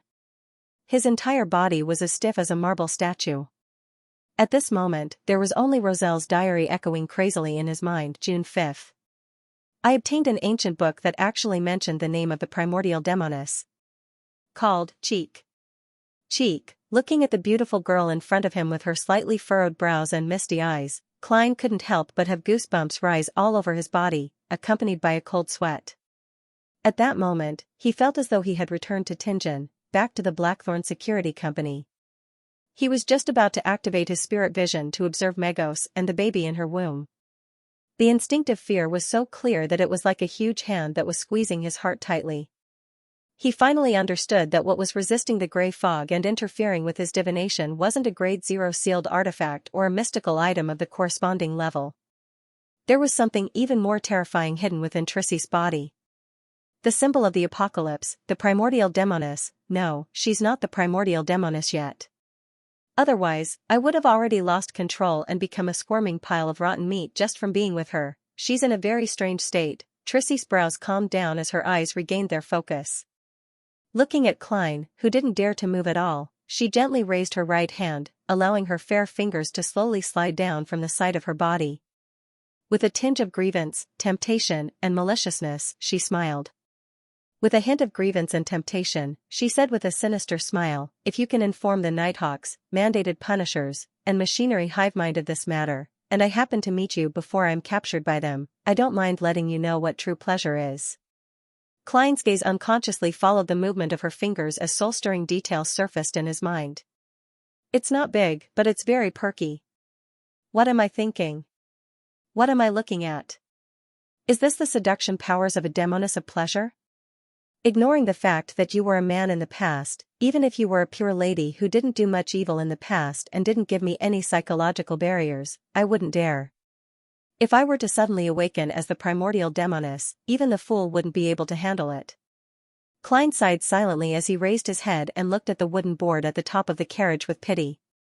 "Do you think an ordinary low or mid-sequence Beyonder like me has the ability to escape the pursuit of the royal family? I believe they've already realized that something is amiss and are about to take action." Seeing that Klein didn't dare to look at her, Trissy felt a little smug. She chuckled and said, "I'll try to escape and lure away the main forces of the pursuit. Although the remaining forces are still very strong, they're no longer unsolvable. I believe that for the sake of your own life, you will definitely fight with all your might. Your chances are not small." With that, her figure quickly disappeared, as if someone had wiped her off with a rag. This was different from Sharon. She didn't return to her normal state as a wraith, but directly turned invisible. Bang, the carriage door was first opened, then closed. The lingering sweet fragrance wafted into his nose. Klein withdrew his gaze and his face darkened. Even now, his arm was still trembling slightly, as if he had contracted some kind of disease. If it wasn't for his rich experience, he wouldn't have been able to withstand the terrifying pressure even though he had faced the son of an evil god in the real world. Knowing what the name Trissy Cheek represented, he would have collapsed on the spot. It was like a rubber band that would eventually snap if it was pulled too tightly. From the looks of it, Trissy still doesn't know what happened to her, nor does she know the meaning of the title cheek. Klein quickly calmed his thoughts, looked out the window, estimated the distance, and silently counted the time. His spiritual intuition and corresponding experience told him that in such a situation, doing anything was better than doing nothing. Therefore, with the danger of being silenced at hand, he was prepared to try his best to save himself. 3, 2, 1. Klein suddenly opened his eyes and snapped his fingers. At the edge of the road, a tree with only withered branches ignited a small flame that quickly rose higher. A few matches that Klein had specially separated from his pocket ignited as a scarlet color instantly covered his black suit. His figure disappeared from the carriage and walked out of the flames by the side of the road. Pa! Pa! Pa! He snapped his fingers with his left hand, and his figure constantly flashed through the sparse, withered forest. He rode the flames and quickly arrived in the depths that couldn't be seen from the outside. Then, he paused and pulled out the accessory hanging around his neck. He had always known that there were unexpected factors lurking in his visit to Red Rose Manor. Based on the magician's code of conduct, he had made some preparations ahead of time. For example, he had separated the matches and carried some mystical items with him. Among them, the biological poison bottle and the sun brooch were involved in the Capim and Wraith incidents, so he had cautiously left them above the grey fog. As for the all-black eye left behind by Nimblewright Master Rosago, it was difficult for it to pass the manor's guard's inspection, so it received the same treatment. In the end, apart from the purification, demon hunting, and exorcism bullets, he only brought 2 mystical items. One of them was a master key that could allow one to pass through obstacles. Its effects of getting lost could be offset by dowsing rod magic. Furthermore, it usually looked like an ordinary key, so it wouldn't be discovered. The other item was the core element that Klein had prepared, Aztec's copper whistle. To put it simply, when there's danger that I can't deal with on my own, I'll seek help from a powerhouse. With that encounter, regardless of whether I recognize Trissy or not, I'll definitely be on the annihilation list. Furthermore, there's a high chance that I've been targeted by 0-08. Finding Mr. Aztec will no longer have any negative effects. Yes, if the one who has been creating coincidences is indeed 0-08. Klein picked up the cold, ancient copper whistle, placed it in his mouth, and blew at it. Silently, he, who had activated his spirit vision, saw white bones spewing out from the ground like a fountain. He saw a giant messenger that was nearly 4 meters tall take form. It lowered its head and looked at him with its eye sockets that were burning with black flames. That massive body gave Klein a sense of security. He took out a pen and paper that he carried with him and wrote a word, help. Right on the heels of that, he folded the paper and stuffed it into the messenger's hanging palm. When the messenger disappeared, he put away the copper whistle, deliberately assumed a praying posture, and quickly recited the fool's honorific name. Honorable Mr. Fool, my investigations have yielded results. The woman Prince Edisac fell in love with is witch Trissy of the Demoness sect. She has now advanced to Demoness of Pleasure and has been renamed Trissy Cheek by the upper echelons. After quickly completing the report, Klein didn't bother concealing himself. He immediately took 4 steps counterclockwise and went above the grey fog. Then, he extracted his prayer image and threw it into the crimson star that symbolized Miss Justice. He tried his best to feign a teasing tone and added with the condescending attitude of the fool, that's right, Miss Justice. Heh, that's the true name of the primordial demoness. After doing all of this, Klein immediately returned to the real world and prepared to flee for his life. Just as he took a few steps, his eyes suddenly lit up. He subconsciously looked up and saw a few flaming meteors falling from the sky, tearing through the sky and enveloping the forest. This? At that moment, a scarlet light reflected in Klein's eyes, making him feel like he couldn't resist it at all. He never expected that the other party would directly send meteors to silence him. On the yellowed notebook, a seemingly ordinary quill wrote, for unknown and inexplicable reasons, the Durasco meteor shower arrived on this planet 2 days ahead of schedule. A portion of them happened to land in the forest where Detective Sherlock Moriarty was hiding. Yes, it happened to be Tuesday afternoon, in Audrey's private study. The girl, who was about to reach adulthood, was listening attentively to Escalante's explanation of the connection between the spectator, telepathist, and the intersection of mysticism and psychology. Beside her feet, the golden retriever, Susie, sat meticulously. Suddenly, she saw the endless gray fog and a blurry figure in a praying posture in what appeared to be a forest. Following that, words entered her ears. Prince Edisac. Demoness sect. Witch Trissy. Demoness of pleasure. Trissy cheek. Audrey automatically filtered out the irrelevant details and noticed the most important words. So that's how it is. Edisac fell in love with a demoness. And many demonesses are transformed from men. Why do I feel like laughing? Is this the reason why he brought danger to Bakeland? I have to remind Dad. But what method should I use, what excuse should I use? Audrey tried hard to control her expression and gaze, but she couldn't stop her mind from wandering. At this moment, she saw Mr. Fool, who was sitting leisurely at the end of the long bronze table. She heard him say in a calm and somewhat teasing tone, "Cheek. Heh, that's the true name of the primordial demoness. The true name of the primordial demoness. The primordial demoness." With a hum, Audrey's expression instantly went out of control. What's wrong? As an extremely observant telepathist, Escalante immediately noticed that something was amiss with Miss Audrey. Audrey's thoughts raced, and she didn't hide it as she said worriedly, "Teacher Escalante, I just thought of something bad. Ms. Escalante, I just remembered something bad. I should have told my parents before, but I forgot. This will lead to very serious and terrible consequences. For example, Bakeland would be destroyed, and only a small number of the millions of people who lived there, regardless of whether they were nobles, middle class, or poor, would survive."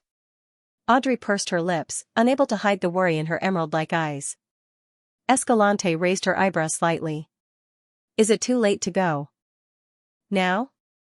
It's better than not going. Teacher Escalante, wait a moment for me." "No, you should leave first." Audrey entered the state of a spectator and calmly made a decision. She then got up, left the study, and entered the corridor. Dad has gone to the House of Lords. Only Mom is at home. But what should I say? Audrey frowned slightly. Her footsteps didn't slow down, nor did she speed up. Beside her were her personal maidservant and the large dog, Susie. Gradually, she had an idea. By the time she arrived at the activity room where the Countess was, she had already made up her mind. Taking a light breath, Audrey felt an abnormally heavy weight on her shoulders. Then, without hesitation, she knocked on the door. In the sitting room, Countess Caitlin sat on a sofa. The butler, the assistant butler, and the steward stood before her. She was methodical and orderly, giving instructions on the various matters of tonight's banquet until her daughter, Audrey, came to her side.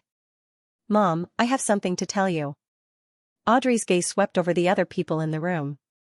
On the way to the living room, she felt the ground tremble slightly, but she didn't notice anything unusual. The Countess looked around and nodded slightly. "Come in later." The living room quickly became quiet. Even the golden retriever, Susie, was sent out of the room by Audrey's gaze. "You should be by my side more often and learn how to deal with things. Although there is no lack of such content in your family lessons, how to effectively integrate them with practical matters is still a profound subject." The Countess, who looked like she was in her early 30s, smiled and said, "All right, my little angel, what's the matter?"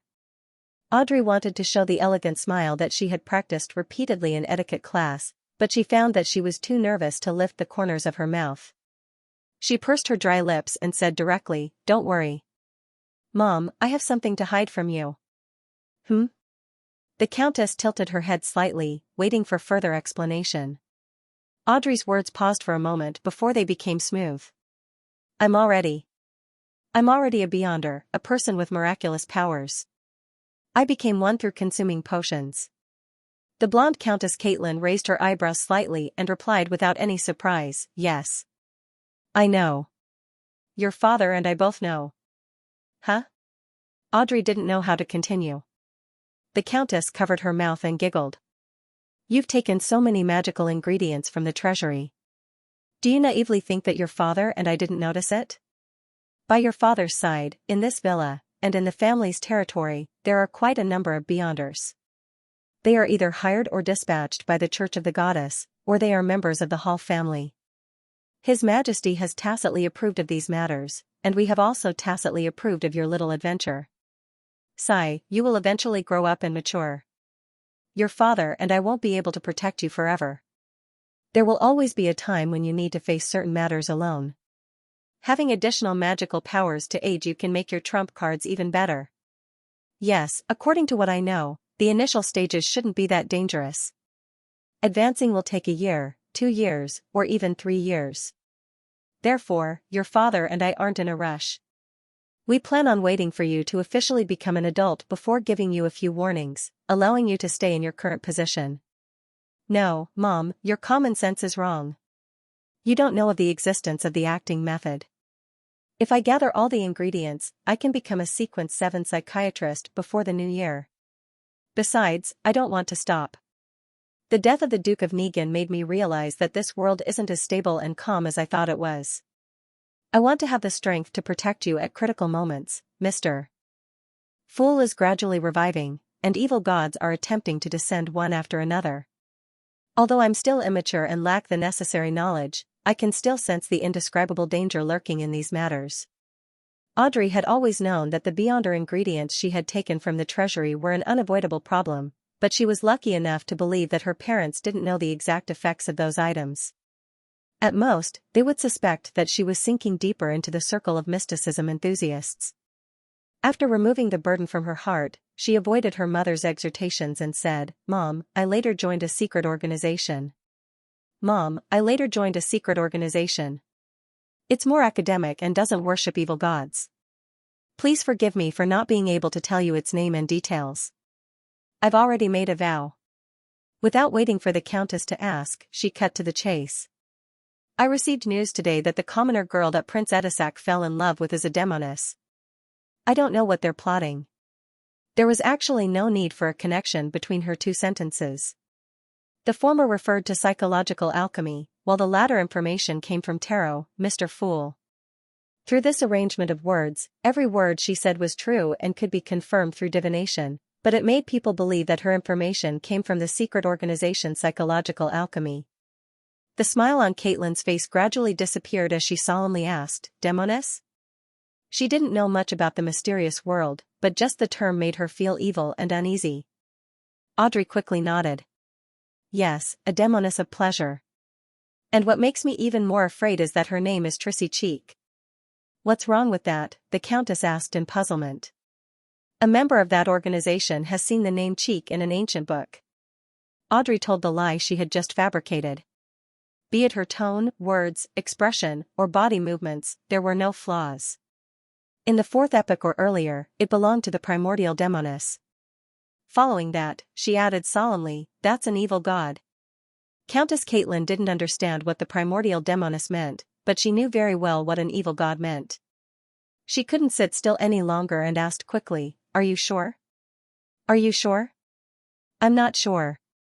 Audrey trusted Mr. Fool without any doubt, but she couldn't say that on the surface. "Regardless, I think it's necessary to invite the royal family, no, invite the Beyonders of the Church of the Goddess to confirm it. When it comes to matters involving an evil god, it's always right to be cautious." Caitlin looked up at her daughter in surprise.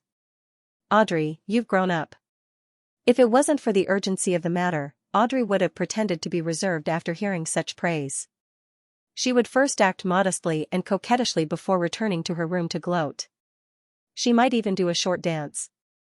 But now, she couldn't care less about that. She hurriedly made her worry and nervousness surface. "Mom, can you help me hide it? I heard that the Beyonders of the church and the royal family hate secret organizations that don't belong to them." "Well, you can say that it was Dad who received the news. He should have many channels." Caitlin stood up and gave her daughter a hug. "Don't worry, your father and I won't let you get involved in such matters. Your father won't be back until evening. I'll first get the hidden guard to appear and pretend that he was the one who delivered the news. Then, I'll find the Beyonder sent by the Church of the Goddess to protect our family." "All right," Audrey replied happily. At that moment, she finally heaved a sigh of relief. She was exhausted from maintaining a high level of nervousness for a period of time. As he watched a few burning meteors fall at high speeds and envelop the entire forest, Klein felt powerless to resist them. He could only wait for death in despair. Even if he constantly used flaming jump, he wouldn't be able to escape the forest and the dangerous core area before the meteor shower hit the ground. And with the weak body of a beyonder of the seer pathway, it was impossible for him to withstand the meteors. Even a zombie that can't be injured by a pistol would be reduced to mincemeat under such an attack. Furthermore, it would be charred black. Flaming jump. A yellowish-white light shone into the depths of Klein's eyes. He hadn't given up, and he quickly had an idea. In such a scene that could only be calculated in seconds, he didn't hesitate to do it. After silently calculating the distance, Klein snapped his fingers, igniting the remaining flames in the matchbox. A scarlet flame soared up and quickly enveloped his body. Without a sound, Klein disappeared from where he stood and appeared in the flames above the meteor. Whoosh, the meteor rapidly plummeted. Just as he jumped out of the flames, he left the meteor and fell into the terrifyingly hot air. At the moment he used his beyonder powers to jump, Klein wasn't afraid of ordinary flames. Even if the temperature was a little high, he could only try his best to control the flames to avoid himself after he escaped that state. He would still be burned to death. In addition, the hot air wasn't within the range of his jump. Klein snapped his fingers again, causing the air at the critical point to instantly explode. He flashed into another flame, hoping to avoid the first wave of impact from the meteor hitting the ground. However, no matter how much he tried or how much risk he took, he still couldn't escape from danger. He only had two choices left. He could either jump into the forest that avoided the direct impact and suffer the aftermath of the meteor's descent, or he could jump around like an acrobat and wait for the mushroom cloud to engulf him. At that instant, Klein seemed to see himself being torn apart. His body was charred black, and he looked like he was still on fire. A thought flashed through his mind as the scene before his eyes suddenly changed. The red turned redder, the yellow turned yellower, and the white turned whiter. All sorts of rich colors stacked together, forming a strange oil painting. The oil painting seemed to detach itself from the real world, making Klein watch as the meteor slowly plummeted and hit the ground like a bystander. The forest was instantly destroyed, and the ground clearly shook a few times. Smoke mixed with the flames rose up, forming a strange mushroom-shaped cloud. Such an impact didn't affect Klein because it was unable to enter the overlapping colors. It was like the still oil painting of the world. Klein was first taken aback before he saw a figure beside him. The figure was of medium build and had bronze skin. He wore a black frock coat and a half-top hat. He had a pair of brown eyes that exuded the vicissitudes of life. His facial features were rather gentle, and there was a tiny mole beneath his right ear. "Mr. Aztec!" Klein exclaimed in delight. He finally knew what the revelation he had received from his divination corresponded to. It corresponded to this very moment. Sea of blood represented a situation of certain death. Being pulled up by Mr. Aztec meant that he was saved because of him. Just as he said that, Aztec waved his hand, grabbed his arm, and walked into the depths where all sorts of rich colors stacked together. The ordinary-looking quill no longer wrote on its own. Its surface had dimmed a little. The middle-aged man, who only had one eye left, held it and quickly wrote in a psychic state. Everything around him was like an illusion. The colors were rich, overlapping, and rapidly receding. Just as Klein snapped back to his senses and observed and experienced this wonderful passage, he felt Mr. Aztec's hand, which was grabbing his arm, tremble slightly. Before he could react, he felt a strong sense of weightlessness. His body couldn't stop falling, and he even began to spin. The red, yellow, white, and black colors around him rapidly faded. Klein fell heavily to the solid ground, causing his head to spin and his organs to churn. In his vision, which was mixed with specks of stars, everything he saw had returned to normal. On his left was a dark valley that he couldn't see the bottom. It was like the legendary abyss of demons. On his right was a gray rock wall that extended upwards, as though it supported the entire area. There was no sun, clouds, or fog. Some of the light came from the glowing moss that grew in different places. Darkness and depth were the main colors of this world. Klein supported himself with his left hand and leaped up agilely. He discovered that beneath his feet was a regular path paved with stone slabs. It could accommodate two carriages running side by side, and it was definitely not formed naturally. One end of the path spiraled downwards, deep into the dark crevice, and the other end led to a high point. From time to time, he could see the domed corridors and halls inside the rock wall. Klein looked up, but he couldn't see the highest point. His vision was completely blocked by the gray stone wall. Suddenly, he had a realization. He and Mr. Aztec had fallen underground, and they were in the remains of an ancient civilization. Is it another area, or is it still near Bakeland? Just as Klein's mind stirred, he heard Mr. Aztec say in a deep voice, "Leave this place first and head up." Ah? Before Klein could understand the meaning of this sentence, he saw a flash of light to his side, instantly outlining an illusory double door. The door seemed to be made of bronze. It wasn't real enough, but it was abnormally heavy. There were countless strange patterns and symbols on its surface. With a creak, a crack appeared on the door, and pale, bloody arms reached out one after another. Apart from that, there were also greenish-black vines with baby faces and slippery tentacles with bulging eyes. This is very similar to the effects of Miss Sharon's mystical item. Amidst his thoughts, Klein realized that the arms, vines, and tentacles were no longer in a frenzy. They had quietened down and stuck close to the ground. It was completely different from when they had pulled a Sequence 6 zombie through the door. Then, the gap in the illusory door widened and a figure walked out. The figure was wearing a pure black clergy robe, and his facial features were like a classical sculpture, deep and distinct.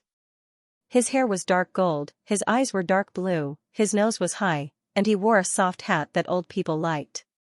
His sideburns were a little white, which contrasted with his middle-aged appearance. When Klein saw that the person's eye had completely lost its luster, the name of the person appeared in his heart.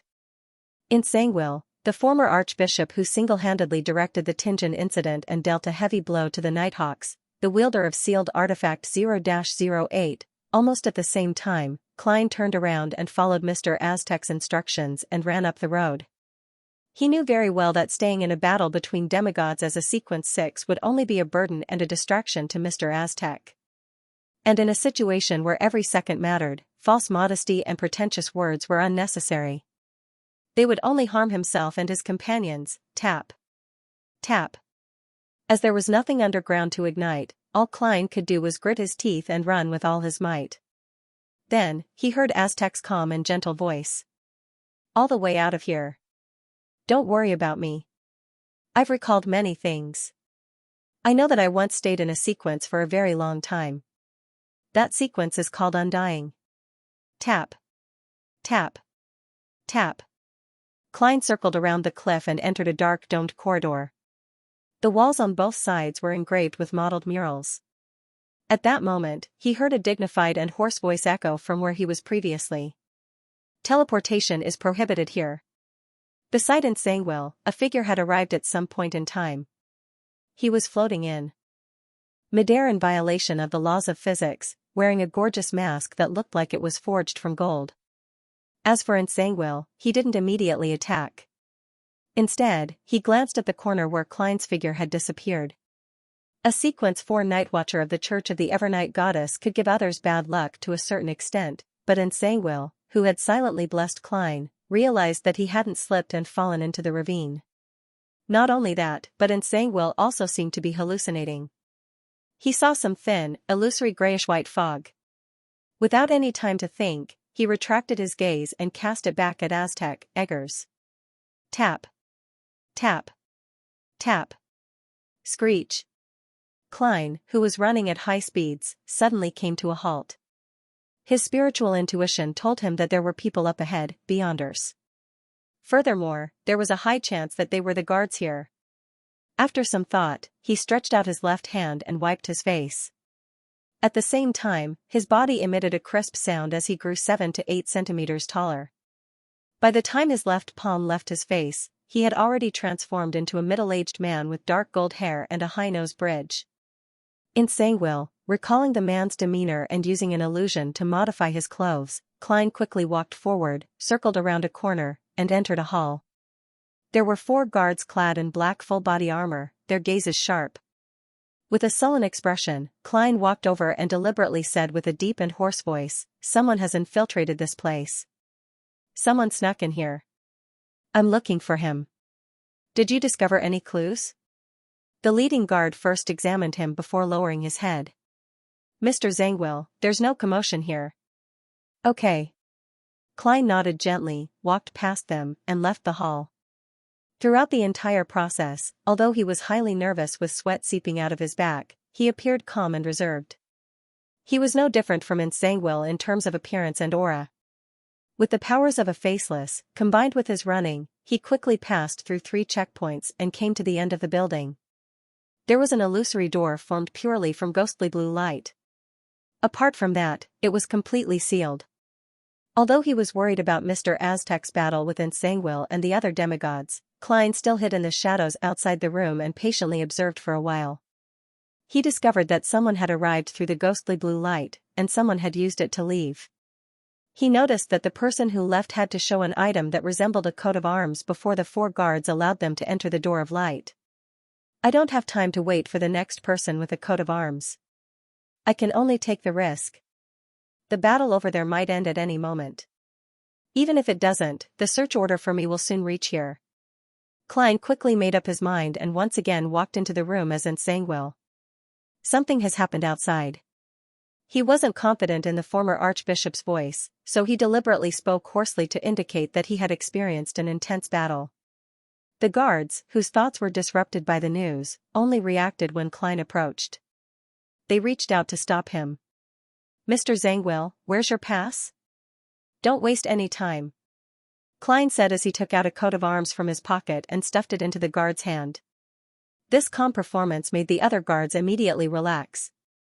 Just as the guard who had received the pass looked down, Klein suddenly lunged forward. The moment he landed, he quickly rolled and entered the ghostly blue door of light. Then, the guard realized that the coat of arms in his hand was rapidly fading, turning into a piece of paper. On the top left of the piece of paper were the most common blessings recently printed. Happy New Year! The abyss-like crack was filled with an illusory pitch-black liquid. Furthermore, the water was constantly surging as pale-skinned arms frantically reached out. Zangwill had a general understanding of Aztec standard, so he wasn't surprised or afraid. This was because he had a demigod as his helper. What he was most worried about was another problem. 0-08, which had forcefully pushed the story forward, could backfire on him at any time. At this moment, he swept his gaze from the corner of his eye and was surprised to discover that 0-08 had left his pocket at some point in time. It was floating in front of the gray rock wall, crazily writing lines of words. In intense battles, there are always all kinds of accidents. For example, Zangwill's belt breaking and his pants falling. A ghostly blue light filled Klein's eyes, creating a passageway of overlapping layers of light between the deep darkness and the swimming invisible creatures. Klein didn't observe his environment as he tumbled to the end of the passageway. He stood up, straightened his clothes, restored Zangwill's solemn expression, and stepped into the rippling screen of light. After a moment of daze, he found himself in another room. There were also quite a number of guards here. There's a problem underground. Watch this place and don't let anyone enter, Klein calmly instructed as he walked to the door at a moderate pace. Yes, Mr. Zangwill, the guards replied respectfully. At this moment, the guard from before passed through the ghostly blue light and shouted, "There's something wrong with Zangwill just now." Everyone looked towards the door, but Klein's figure had already vanished. Tap. Tap. Tap. The guards immediately split up and scattered in search of the target while informing their companions. The scene was rather chaotic. Just as one of them rounded the corner, he saw Zangwill's back. Subconsciously, he drew his saber that flickered with lightning and slashed forward. Pfft, the figure floated away weightlessly, turning into a split paper figurine. At the same time, there were 2 consecutive bangs. Pale golden bullets pierced through the helmet that wasn't pulled down and accurately shot into the guard's head. Before he could even let out a scream, the guard fell to the ground and convulsed twice. Klein walked out of the shadows in the corner and expressionlessly stuffed the revolver back into his armpit holster. He burned the paper figurine and quickly dragged the guard to an empty room.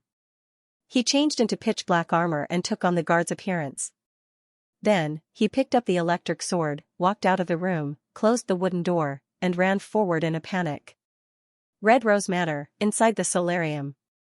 Edisac Augustus stood by the floor-to-ceiling window, his face gloomy as he looked at the indifferent Trissy. His voice was like a volcano that was about to erupt. "Why did you run away again?" Trissy looked past him and out the window. She chuckled and instead of answering, she asked, "Did you see the meteor shower just now? Did you feel the tremors of the earth?"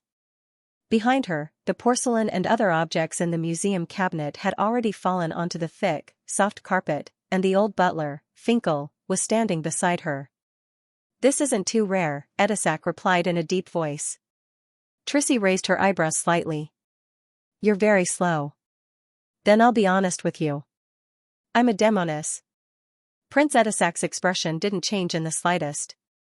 He turned to the old butler and said, "Guard the door and don't let anyone in." "Yes, Your Highness."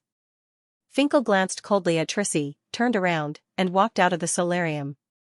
Hearing the sound of the door closing, Edisac slowly exhaled. "Trissy Cheek, you prefer to be called Trissy. I know you're a demoness, and the person who helped you buy the Beyonder ingredients didn't succeed. What you obtained was all provided by me. I don't mind if my consort is a witch or a demoness. I've even seen your wanted poster." Trissy was taken aback at first, but then she revealed a teasing smile. "You know a lot, then do you know that I was once a man, and my real name is Trissy?" "What?"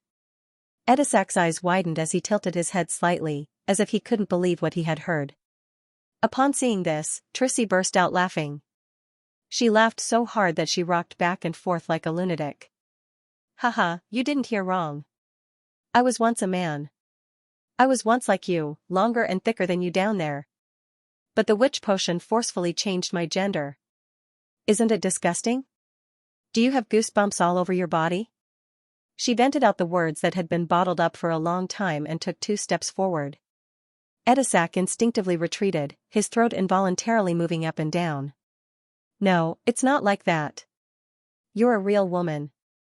There's nothing wrong with you. I can confirm this." He first muttered to himself, then raised his voice and said, "From the moment I knew you, you were a real woman. I don't want to know what you were like in the past. I can pretend that nothing like this has happened. What I like and love is the current you." Trissy was taken aback. She raised her hand to wipe away the tears from her laughter. "You are a poor man. Don't you understand? Our meeting wasn't a coincidence. Even if you like." She paused and continued, "Even the fact that you fell in love with me was arranged by someone else. Don't you think that everything happened too fast? I believe in love at first sight, but I don't believe it has such a magical power. You're acting like the main character in a third-rate romance novel. Just because you met me once, you fell in love with me, a stranger, and forgot the target you used to like. This is too crazy." Prince Edisac's eyes stared straight ahead and his mouth opened, but he didn't say a word. His body suddenly shook, as if he had finally awakened from a long dream. "Why, you're indeed my type. But my reaction is really, too exaggerated." The corners of Trissy's mouth curled up as she tilted her head and sneered. "Poor man, even something like liking has been arranged by someone else, like a puppet on strings. Don't you understand? You're an expendable target, and I'm not only a hostage needed for the cooperation between the royal family and the demoness sect, but also a disguise necessary for deception. I'm carrying the important items of the demoness sect, and under your strict supervision, I can be destroyed at any time and lose the treasures. This is the sincerity of our cooperation. Once the matter is exposed to the 3 churches or other factions in the military, the development of the matter will be very simple." Prince Edisac was greedy for beauty and secretly raised a demoness. Knowing that his sins were grave, he committed suicide with a gun. Then, all the problems will be covered up. "No." Edisac blurted out. Then, he asked with a distorted face, "What are they cooperating with the demoness sect for? How could a hostage who can be abandoned at any time know?" Trissy laughed self-deprecatingly. "That's all the reason I want to escape." She lowered her head and laughed softly, her body trembling slightly. After a few seconds, she looked up again and curled the corners of her mouth. "What do you want to do with me? Strip me naked and throw me on the bed? No, you should already have a psychological barrier. Actually, I don't mind giving you some warmth now. It's not embarrassing for two poor people to comfort each other. Prince Edisac looked at Trissy in silence for nearly a minute with a gloomy face. Suddenly, he closed his eyes and pointed to the other side. You can leave. Leave through that door. Trissy raised her eyebrows in surprise. You're letting me go? Yes. Edisac turned to look out the window and slowly replied, I'll stop Finkel. As for whether or not you can escape the other pursuers, it'll depend on your own strength and luck. Trissy's eyes were confused for a few seconds before she quickly ran to the secret door. Before leaving, she couldn't help but look back. What about you? Edisac didn't turn his head as he continued staring out the floor-to-ceiling window, as if he was looking for a shadow of the past. He smiled and said, Of course. Me? Let me live in this beautiful story and welcome its final ending, be it good or bad. Trissy took a deep breath and didn't stay any longer as she entered the secret door. St. Samuel Cathedral, in a quiet room. One of the 13 archbishops of the Church of the Evernight Goddess, the person in charge of the Bacolin Diocese, St. Anthony Stevenson, received an urgent telegram from Earl Hall's residence. This beardless, deep-eyed elder had an extremely clean appearance. Even though he was wearing a black and red archbishop robe, he didn't give off a dark feeling. However, anyone who faced him would tremble from the bottom of their hearts, as if their spirituality was ruled by fear, or they would face an unknown existence watching them from the depths of the darkness. Trissy Cheek. The primordial demoness. St. Anthony patted the paper and immediately stood up. The surrounding light suddenly disappeared, as if it was swallowed by the darkness in the room. Inside the cathedral, all the praying believers instantly felt the descent of night. Everything quickly returned to normal, and St. Anthony appeared in front of the Cheney store in the cathedral's basement. The person leading the team today was spirit guide Daly Simone. Without waiting for her to ask, Archbishop St. Anthony instructed in a deep voice, Be prepared. Enter the process. I'm going to awaken a sealed artifact. He wanted to make use of 0 to 17. He wanted to use that terrifying sealed artifact to confirm and deal with matters related to Trissy Cheek. And this was the only grade 0 sealed artifact that was preserved outside the Holy Cathedral. Only 2 members of the church's upper echelons knew that it was in the Bacolin Diocese. Yes, Your Grace. Daly was taken aback for a second before she immediately replied. While waiting, St. Anthony closed his eyes, and a portion of sealed artifact 017's information naturally surfaced in his mind. Number, 17. Name, XXXXX, danger grade, 0, extremely dangerous. Of the highest importance. Of the highest confidentiality. Not to inquire, not to divulge, not to describe, not to pry. Confidentiality grade, Pope, team of researchers, and the Archbishop in charge of the Bacolin Diocese. Note, when the Archbishop is transferred out of the Bacolin Diocese, he needs to use sealed artifact 1 to 29 to erase the relevant memories. Sealing method, complete the seal through the combination of 1 to 29 and 1 to 80. Description, this isn't an item. This is a living angel. She has a beautiful appearance, and her hair and eyes are black. She's suspected to be a young woman, but her actual age is impossible to estimate. She doesn't have the wings recorded in the books. Just from her appearance, she's not very different from an ordinary person.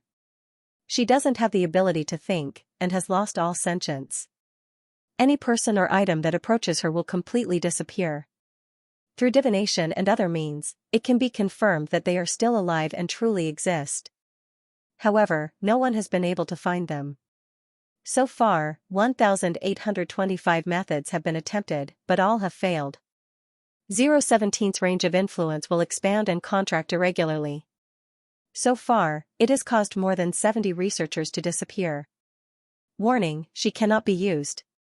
Appendix 1, this sealed artifact first appeared in the Pale Era of the 4th Epoch. Exact year, missing. Exact date, missing. Exact location, missing. Appendix 2, according to the data, she has been awakened 5 times. By transmitting the information and searching for the fake in Sangwil, Klein, with the help of divination, overcame the interference of the master key and headed straight for the exit indicated in the revelation. He knew very well that with a carpet search, the corpse in the uninhabited room would quickly be discovered. Therefore, he had to make every second count and rush to the exit as soon as possible. The powers of a faceless need to be paired with a mystical item that can destroy corpses. It didn't take long for Klein, who had gained true knowledge through practice, to pass through one checkpoint after another and arrive at the exit indicated by the divination. But what surprised him was that there were no guards here. There was only a heavy stone door that stood there alone. What's going on? Why isn't there anyone guarding the exit? Was my divination misguided, or are the guards outside? Amidst his thoughts, Klein found a corner and took off his armor, returning to his light and agile state. Following that, he came in front of the stone door and felt his way to the left corner of the wall. After cautiously confirming it with a gold coin, Klein took out the ancient brass key, pressed it against the wall, and twisted it gently. A ripple appeared and shook slightly. Klein silently passed through the wall and didn't use the main door. The first thing he saw was the natural light that shone down from the dome. This meant that this was indeed the exit. Klein cautiously didn't move as he quickly adapted to the light. He saw neat but mottled gray stone slabs beneath his feet, and there were thick pillars in front of him. This was a large hall, and in the middle, there were 4 hooded figures kneeling around what appeared to be an altar. Following that, a gentle but slow female voice entered Klein's ears. "Mr. A? Mr. A from the Aurora Order?" Klein, who had planned to slowly move along the wall and the shadows to the door, shrank back without a sound. Xianxia should be working with a certain faction of the royal family. To be able to excavate and hide such a large underground ruin near Bakeland, it must be one of the leading forces of the Ruan Kingdom. The addition of Xianxia and 0-08 can directly eliminate the possibility of the Church of the Goddess. Although the people of the Lord of Storms are a little rash and chauvinistic, they aren't likely to cooperate with the Demonist sect. At least up to now, there haven't been any suspected Beyonders of the Sailor Pathway. By the same logic, the Church of Steam and Machinery isn't too suspicious. The Aurora Order is also involved? What were they trying to do? Klein leaned against the wall and slowed down his breathing. He listened to the conversation from the center of the hall while thinking. After a brief silence, a hoarse voice sounded. "Done." The answer was so concise that Klein couldn't figure out what they were plotting. The clear and melodious voice from before chuckled and said, "That's right. You don't seem to trust us?" "Yes," Mr. A responded bluntly. "Hee, then I will honestly describe our goal and why we want to cooperate with you. We've done something and left some traces. Before the Church of Night, Storm, Steam, and the military find out, we have to do the corresponding cleaning, and we need your help." "Well, it seems that you haven't really understood what I mean. Then, let me give you an example. Let's say that I committed a serious crime such as murder in a house. What's the best way to destroy the evidence and clues? There's no need. Letting others witness such behavior is our goal," Mr. A said indifferently. "As expected of the people from the Aurora Order. They're a bunch of lunatics." Klein confirmed that the man who spoke was Mr. A, the one who killed Ambassador Intis. "Let's say it was me instead of you." The clear and gentle female voice had a barely noticeable sound of breathing. After a second, Mr. A replied, "Burn that house and bury all the clues inside." There was a hint of a smile in the gentle female voice. "That's exactly what we're thinking. I'll be in charge of arson, and you'll use this opportunity to expand the situation and create a channel or vessel for your lord to descend upon this world. And the only price you'll have to pay is that you'll have to bear all the notoriety and receive the greatest hatred from the military and the 3 major churches. But I don't think you'll mind. As long as we can welcome the return of the Lord, even if we are hated by all the forces, we will not have any fear." Mr. A's tone was no longer as indifferent and distant. "Arson? The Aurora Order will take the opportunity to complete the true Creator's descent ritual? This must be the 3rd time. Why am I running into her again? This is AF * King ill-fated relationship." Klein couldn't help but curse in his heart. At this moment, he was abnormally curious and wary of a particular faction of the royal family, the Demonist sect, and Xianxia. It was so terrifying that they needed to use the descent of the true Creator as a shield. Perhaps they've left something up their sleeves. In the end, they'll destroy the Aurora Order's ritual and drag down all the other factions apart from me. Klein thought nervously yet calmly. From the looks of it, you no longer have any doubts. The gentle female voice chuckled. This place is very well hidden, and there are corresponding arrangements. You can hold the ritual without worry about being disturbed before it succeeds. As for the parts outside, we've already completed the preparations. We've been waiting for me to light the first flame. If you still have any doubts, you can check it again. Just as Mr. A spoke, Klein heard a clanging sound. It was the sound of the door opening. Who let you in? Didn't I order that no one is to approach this place? The gentle female voice said, suppressing her anger. Lady Despair, there's an emergency. Someone has infiltrated underground. The higher-ups have sent me in to make arrangements and close the corresponding passageway, a male voice with an obvious Bakeland accent replied quickly. The so-called Lady Despair fell silent for a few seconds, as though she was communicating with an unknown existence to confirm the situation. Finally, she said without changing her voice and tone, Go in. Don't come out again, and don't let anyone come out. Wait for further notice. Yes, Lady Despair. The man ran straight for the stone door, and there was a clanging sound in the background. From where Klein was hiding, he could clearly see the stone door that led to the back area. He waited for 7 or 8 seconds before a figure of average height, neither fat nor thin, appeared there. Phew. The man took a deep breath, stretched out his hands, and pushed open the heavy stone door with a ferocious expression. At that moment, Klein had completely taken in his appearance and characteristics without missing anything. This was the beyonder power of a faceless. The man's skin was brownish red, and he had obvious southern continent blood. His facial features were unremarkable, making it difficult to remember. As he was gritting his teeth, a portion of his teeth were revealed. The third tooth on the upper left shone with a golden light. It was a fake tooth. This? With the spiritual intuition of a seer, Klein frowned as he found it familiar for some baffling reason. Soon, he used his technique to recall the source of the familiarity. The hanging man had once asked the tarot members to find a man with brownish-red skin, missing the third tooth on the left, and a strong Bakeland accent. The man's name was Baron, and he was related to the escape and disappearance of many colonial island slaves, and at that moment, the man in front of Klein was almost identical to the Baron described by the hanging man. The disappearance of colonial island slaves. Many tribes in the southern continent have vanished into thin air. Baron has appeared here, Capim, who controls a large portion of the underground slave trade, is protected by 4 beyonders suspected to be from the Arbiter pathway. The strongest of them is a Sequence 6, or even a Sequence 5. Capim insists that the target of the kidnapping is the purer and naive girls. The passing of the Grain Act and the improvement of textile machines caused a large amount of unemployment. Many female textile workers obtained new jobs and quietly left East Borough, leaving no clues behind. The scattered dots instantly formed a line in Klein's mind, pointing deep underground. What are they doing that requires such a large population, as well as so many pure girls? A ritual? An extremely terrifying ritual that needs to be carried out in secret and takes a very long time. Klein's pupils suddenly constricted. Creak. Bang. The stone door closed, and Baron disappeared from his line of sight. The hall was silent for a few seconds before Mr. A's hoarse voice sounded again. I smell an accident. Let's begin before it arrives. Lady Despair replied softly. That's exactly what I was thinking. But I need you to send me to East Borough. East Borough? Klein had another bad feeling.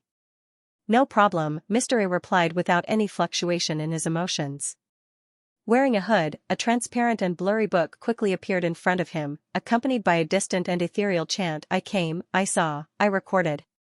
The book flipped quickly and stopped at one of the pages, immediately emitting a pale blue and illusory light.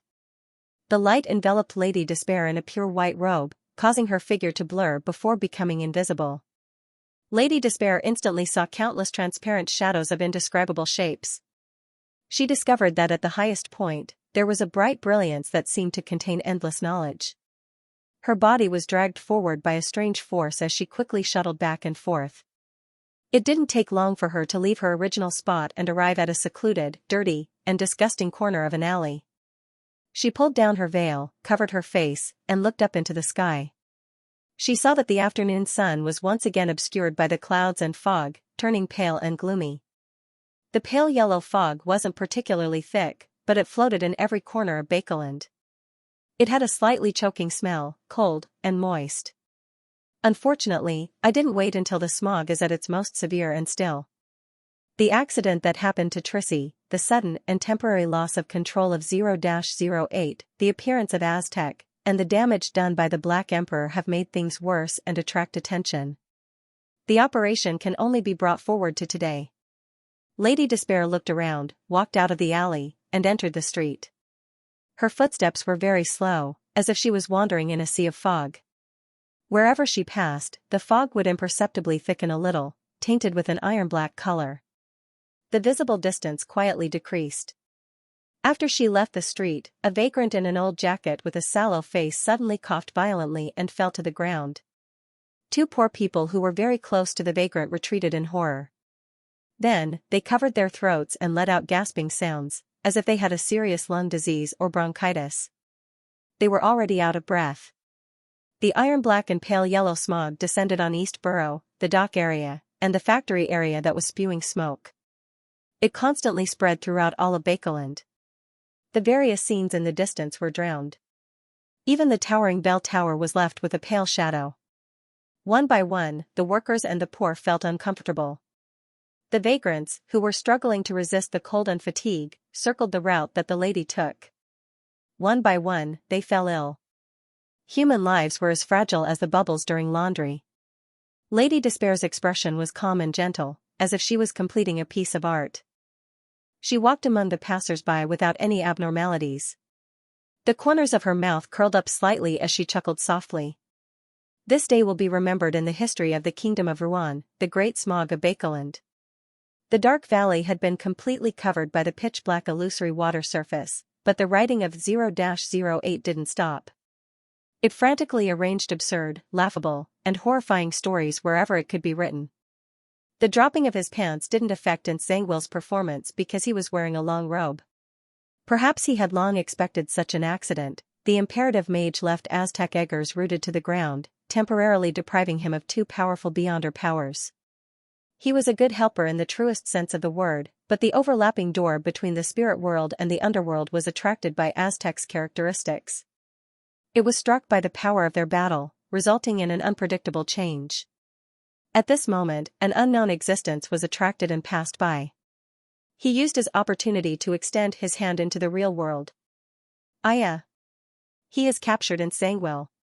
In midair, two blood-yellow arms covered in squirming rotten flesh suddenly extended out from behind the clergyman's black robe. Where Xianxia had vanished, the light suddenly disappeared, and it was dyed with the thickest and deepest darkness.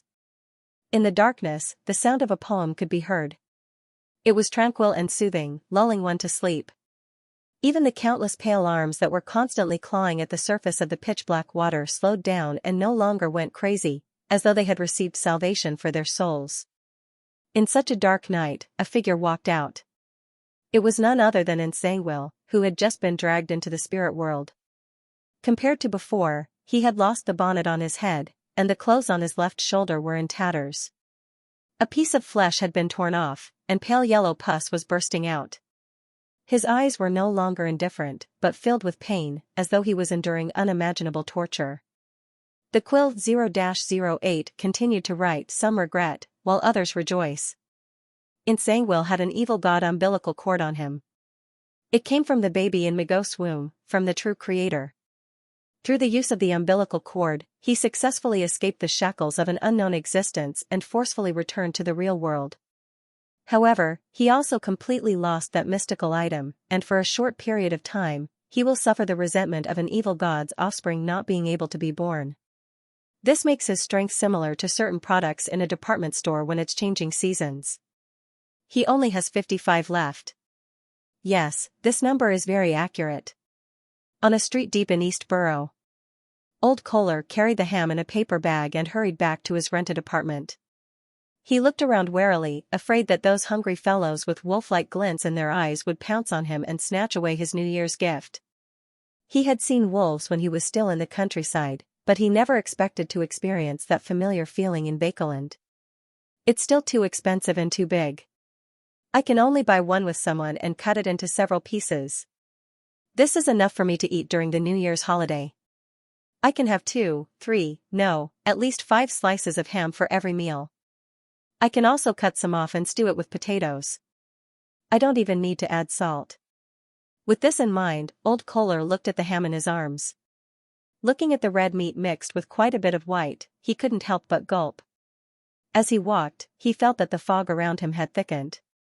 The church bell tower in the distance, which was still clear, was gradually swallowed up by a mixture of pale yellow and iron black. Even the pedestrians around him were only blurry shadows if they were more than 10 steps away.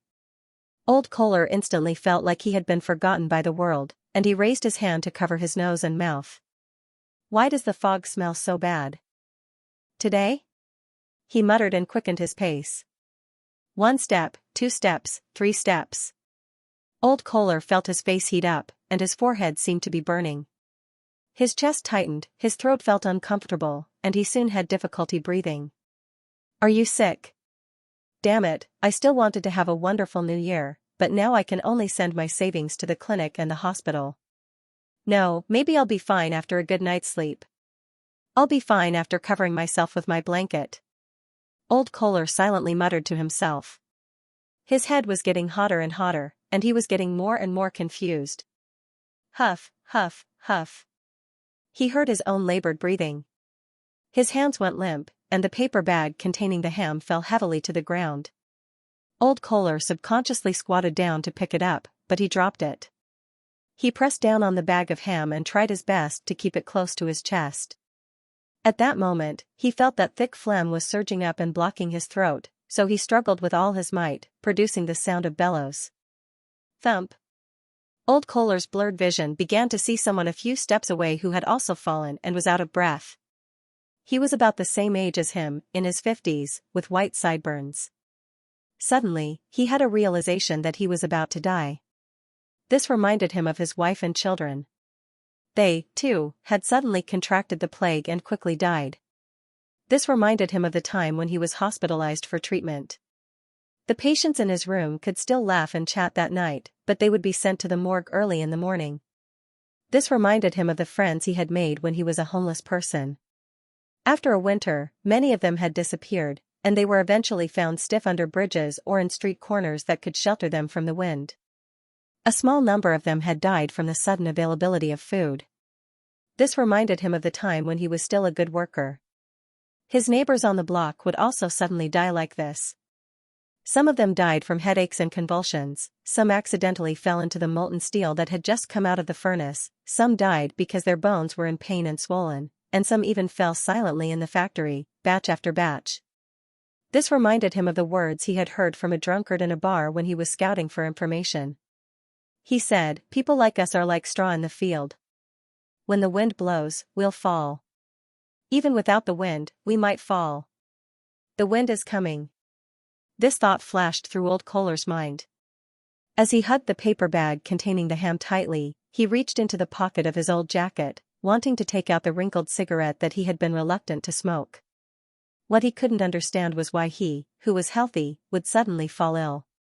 It wasn't like he had never experienced such a thick fog before. What he couldn't understand was why his life had just gotten on the right track and was developing in a good enough direction. He had also received Detective Moriarty's payment in advance.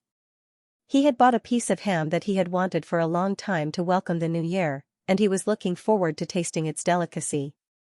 Why did he suddenly collapse? Old Kohler took out the wrinkled cigarette, but he no longer had the strength to raise his arm as it slammed heavily onto the ground.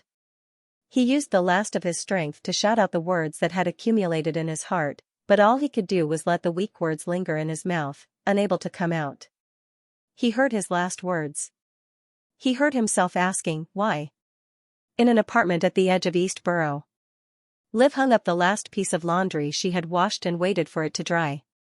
She looked at the sky outside and couldn't determine the time due to the thick fog that had appeared at some point in time. In short, it's still early, and our washing work has already been completed. Liv's expression gradually turned heavy. It wasn't a good thing to finish work too early. It didn't mean that she could rest. It only meant that there wasn't enough work and insufficient income. Liv took a deep breath and turned to her eldest daughter, Freya, who was wiping her hands and staring at the vocabulary book in the next room. It's almost the new year.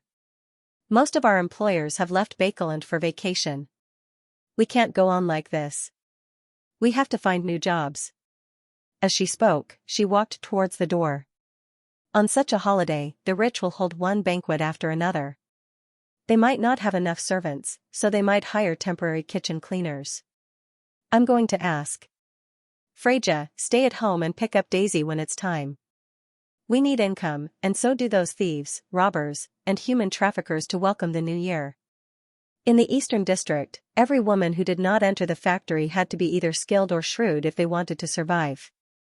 Freya replied briskly. All right. Her mind had already drifted to the little table and the vocabulary book next door. Liv had just opened the door when she suddenly staggered and fell to the ground. Cough, cough, cough.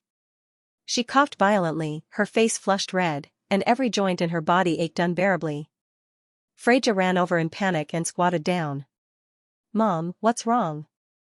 Mom, what's wrong? No, cough, cough, I'm fine. Liv's breathing gradually became labored. No, you're sick. Sick. I'll take you to the hospital right away. Freya tried her best to help her mother up. It's too expensive, too expensive. Cough, go, charity hospital, charity hospital. I can wait. It's not a big problem, Liv replied, panting. Freya teared up and her vision quickly blurred. At that moment, she felt her lungs burn and her body go limp, causing Liv to fall to the ground again. Freya, what's wrong? Cough, cough, are you sick too? Liv shouted anxiously. The money is, cough, in the cupboard, cough, in the hole in the wall. You, hurry to the hospital. Find a good doctor. Freya wanted to say something, but she couldn't make a sound. Her gaze slanted upwards and saw the door next door. It was their bedroom. There was their bunk bed, her favorite little table, and the vocabulary book. Her body suddenly convulsed. Liv's coughing came to an abrupt stop. In the public elementary school at the edge of East Borough, the fog wasn't too thick, but many students had already begun coughing. The teacher on duty had been trained and immediately instructed, quick, go to the church. Go to the church next door. Daisy stood up in a panic and followed the crowd to the church next to the school. Suddenly, her heart palpitated as she panicked, feeling the fear of losing something important. Mom. Freya. Daisy turned her head abruptly, wanting to go against the crowd and rush home. However, she was stopped. She was grabbed by the teachers and forcibly dragged to the church. Daisy struggled with all her might and screamed at the top of her lungs, Mom. Freya. Mom. Freya. In East Borough, in the dock area, and in the factory district, the elderly or those with hidden illnesses fell one after another in the fog like felled trees. And those who came into contact with them were infected with the plague and quickly died. Adults and children who were still relatively healthy also felt slightly uncomfortable. In their eyes, the mist that was a mixture of pale yellow and iron black was like the arrival of the Grim Reaper. On the Tuesday of the last week of 1349, the great smog of Bakeland. In the corner of the hall, Klein clung to the stone wall to prevent himself from being discovered by Mr. A. Soon, he heard muffled grunts and smelled the rotting smell of flesh and blood. Sacrifice your life for the Lord's descent. Mr. A's voice suddenly sounded. Thump. Thump. The sound of figures collapsing reached Klein's ears as intense spirituality fluctuations appeared and constantly reverberated. Mr. A sacrificed 4 of his attendants? Just as this thought surfaced in Klein's mind, he heard layers of illusory sobbing. Some were calling for their mothers, some were coughing violently, and some were moaning in pain. As half a mysticism expert, Klein seemed to see illusory and transparent figures with indignant resentment enter the ritual one after another. And the numbness, despair, pain, resentment, and other repressed emotions that had accumulated over the years in the factory district, dock area, and East Borough surged out like a tidal wave. Has it officially begun? Klein closed his eyes and pressed his back against the wall. He clenched his right hand and loosened it. For him, the best choice was to sneak out of the hall and flee into the distance while Mr. A was focused on the ritual. He loosened and tightened his right hand several times in a row. 7 or 8 seconds later, Klein opened his eyes as the corners of his mouth curled up exaggeratedly. He reached out to grab his revolver, turned around, and rushed out. The first thing that entered Klein's eyes was the altar that was surrounded by layers of light, as well as the tall and thin figure standing within it. The figure took off his hood, revealing a beautiful and bewitching face that resembled a woman's. His left chest, shoulders, abdomen, and thighs were covered in squirming, sticky, and disgusting flesh. Around him, the layer of light was filled with illusory and transparent figures, brimming with feelings of numbness, despair, pain, and repression. Outside the altar, the 4 figures that had been praying had already collapsed. Their skin was shriveled and tightly wrapped around their bones, like corpses that had been weathered for many years. Above the entire hall, beams of light tore through the void, quickly entering the altar through the stone pillars, floor, and air that were covered with symbols and magic labels. Just as Klein came out of his hiding spot, Mr. A opened his eyes and looked in his direction. His pupils were dyed with blood, and there was extreme madness hidden in his coldness. If it were any other Beyonder, they would probably have subconsciously averted their gaze, not daring to look him in the eye. However, Klein had faced the eternal blazing sun and seen Blasphemer Amon, so he wasn't afraid. He calmly pulled the trigger, causing a silver demon-hunting bullet engraved with many patterns to shoot out towards the altar. Upon seeing this scene, Mr. A subconsciously wanted to raise his hand, but he ultimately stopped and watched indifferently as the silver bullet drilled into the layer of light around the altar. Silently, the patterned demon-hunting bullet melted and disappeared within the layers of light, engulfed by the innumerable indignation, resentment, and negative emotions. Finally, it completely disintegrated, leaving no traces behind. Klein's pupils constricted as he repeatedly pulled the trigger, firing all the remaining bullets in his revolver. The pale gold purification bullets and the brass exorcism bullets that emitted a golden glow shot out one after another as they penetrated the layer of light around the altar. However, they similarly disintegrated and disappeared, failing to create any ripples. Mr. A laughed hoarsely. "It's useless, little worm. The ritual has officially begun. With your strength, there's no way to break or interrupt it. Even a sequence 5 Beyonder can't do it. But you're also lucky. You'll live to witness the descent of my lord. My body." With that, Mr. A ignored Klein and closed his eyes again, as if the other party was indeed just a tiny bug. The shepherd half raised his arms, making a gesture of opening his arms, and shouted loudly in ancient Hermes, "I'm not afraid." The creator of all, the ruler behind the curtain of shadows, Note 1. The depraved nature of all living beings. Your devout believers pray for your arrival. I am willing to offer my body as a vessel to bear your great will. As he prayed, a ray of light suddenly descended from above Mr. A's head, completely enveloping him. The unwillingness, resentment, and negative emotions that had taken the form of human figures rolled in like a tide and poured into Mr. A's body. Bang, bang, bang, Klein snapped his fingers to control the flames, trying his best to attack the altar. However, the flames couldn't resist the light layer around them. They were disintegrated, extinguished, and melted. Nothing worked. What to do? My other mystical items are above the gray fog. If I want to take them out, I need to first perform a ritual. This will waste at least a minute or two. Furthermore, my unprotected body will be very dangerous. What do I do? Klein rationally stopped his attempts and stood there, his thoughts racing. Furthermore, be it the brooch of the sun, the biological poison bottle, the all-black eye, or the Dark Emperor card that only raised one's level, none of them seemed to be able to break through the barrier of the altar. Could it be that I can only wait for Miss Justice to find reinforcements in time? Or should I watch helplessly as the true creator descends? Klein tensed up as his thoughts raced through his mind, quickly thinking of what countermeasures he could come up with. He filtered the items on him one by one as his palms unknowingly broke out in a cold sweat. Suddenly, he thought of something. Without any time to consider the consequences, he reached into his pocket and grabbed an item that had a metallic texture. Tap, tap. Tap, Klein took a few steps forward, swung his arm forcefully, and threw the item in his palm towards the altar. With a flash of brass light, the item entered the layers of light. It was a simple and unadorned key. It was the master key. Inside the layer of light, the brass master key began to disintegrate and melt. And when its outer shell disappeared, the curse contained within directly appeared, connecting to Mr. Door in an unknown place. Empress Burrow, inside Earl Hall's luxurious villa. Audrey stood by the floor-to-ceiling window, looking into the distance worriedly. She saw the fog on the horizon gradually thicken, and the pale yellow was dyed with an iron-black color as it slowly spread in her direction. Something's not right.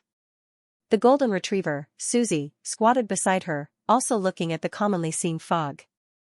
Yes, I hope I can stop it in time. Audrey didn't know what the fog represented. All she could do was silently pray to the goddess and Mr. Fool. Plead? Please don't let the primordial demoness descend. Suddenly, she realized that the tree branches outside the window were beginning to shake, and the glass was trembling slightly. The wind is coming. Audrey felt an inexplicable sense of joy. Sherwood Burrow, Holy Wind Cathedral. A terrifying storm that could be seen with the naked eye suddenly appeared outside it before stirring up an unimaginable hurricane towards the east. Whoosh, the accumulated fog was blown away, and the rich yellow and iron-black color quickly faded away. Whoosh, withered tree branches fell to the ground, and dust and mud flew into the air before disappearing with the fog. Whoosh, many pedestrians' hats left their heads as their bodies swayed so much that they had to hold on to trees or walls. The sailors in the dock area seemed to have returned to the port city and were witnessing a typhoon. The smoke in East Borough and the factory district thinned, and the slight discomfort of the healthy citizens was alleviated. Boom! Boom! Lightning flashed and thunder boomed. They quickly calmed down, and the pouring rain began to cleanse the land. The Church of the Storm reacted very quickly this time. It's also because we acted ahead of time and weren't fully prepared. Heh, those middle-class people, those tycoons, if they don't have the corresponding protection, they'll be no different from commoners in such a fog. They're all lambs waiting to be slaughtered. Lady Despair sat in a rental carriage, leisurely listening to the sound of the rain hitting the glass window. Even if it was destroyed in time, according to her estimates, the fog just now could have directly caused the deaths of more than 20,000 people, and there would still be the subsequent spread of the plague. This way, my potion has been mostly digested, but this is just a bonus. The traces of a large number of people disappearing will be wiped away, pointing to the Aurora Order and the true creator. No one can guess what the royal family really wants to do. It's time for me to leave and take Trissy with me. Lady Despair thought in a good mood. Her whereabouts were hidden, and she had taken care of it beforehand, so she didn't have to worry about being blocked by the demigods of Bakeland for a short period of time. By the time they found any traces, she would already be far away from the city. Just as Lady Despair was about to leave the carriage, her vision blurred as she saw a figure. The figure sat opposite her. It was a young woman wearing a hooded classical robe. Her eyes and hair were black, and her face was beautiful but dull. After throwing out the master key, Klein held Aztec's copper whistle, held his breath, and waited for the outcome. If his idea failed to come to fruition, and the altar's barrier still hadn't been broken, he would use Aztec's copper whistle to see if he could obtain the help of a messenger. If that didn't work, he would enter the world above the gray fog and take out the Dark Emperor card and other items. He would try every possibility and fight to the last second. At that moment, it was still afternoon. There was no crimson moon, much less a clear full moon. Therefore, Klein lacked confidence in the curse contained in the master key. He only hoped that the dispelling effect of the altar's barrier would pose a threat to its existence, making it instinctively react, such as communicating with Mr. Door in reverse. A cry for help could be heard. In just a second or two, Klein saw the master key disintegrate into the tiniest particles of light and an illusory, distorted crimson. The crimson struggled with all its might as it rapidly faded away before suddenly exploding. In that instant, Klein lost his hearing. He saw the countless figures formed from resentment and indignation in the layer of light raise their heads in unison and let out tragic cries. They rapidly changed, dyed black and green. They grew a second head, a third eye, or a fifth leg. They converged into a torrent and surged into Mr. A's body. Mr. A suddenly opened his eyes. Under the indifferent color of blood was disbelief and shock. Right on the heels of that, the layer of light around the altar distorted and collapsed. Boom, a huge explosion spread out from the center of the altar, stirring up a terrifying storm. Crack! The 4 thick stone pillars closest to him instantly snapped. In the distance, Klein only had time to roll before he was sent flying by the shockwave. Bang, he slammed into the wall and flattened into a thin piece of paper. The thin piece of paper was quickly torn apart by the subsequent waves and scattered in all directions. Klein himself appeared in a corner, using the wall to resist the shockwave produced by the explosion. The destructive effects of the master key far exceeded his imagination. The curse that had been forcefully melted had an instinctive reaction, transmitting Mr. Door's shout. And the voice of this exiled one, who was at least at the level of an angel, tainted the indignation, resentment, and numb despair that the ritual needed. Therefore, the altar lost its balance and walked down the path of self-destruction. When the waves calmed down a little, Klein rushed out to confirm the results. The illusory figure and the oppressive feeling that came from midair had already vanished. All that was left of the altar was some wreckage. Mr. A's body leaned forward as he knelt beside the collapsed stone pillar. He was missing an arm, half of his face, and many organs. His remaining eye was filled with bone-deep hatred. However, those wounds were quickly covered by squirming flesh and blood. After taking a glance, Klein didn't hesitate to run. To him, destroying the descent of the true creator was his ultimate goal. If he didn't leave now, was a Sequence 6 going to stay behind to have dinner with Shepherd Mr. A and welcome the new year? Upon seeing a stranger appear in front of her, Lady Despair immediately condensed a sharp, crystal and ice spear in her palm and threw it at the target. Using the recoil, she attempted to break through the carriage and enter the street. It wasn't that she wasn't puzzled by the sudden situation and the strange appearance of the enemy. On the contrary, she was very puzzled.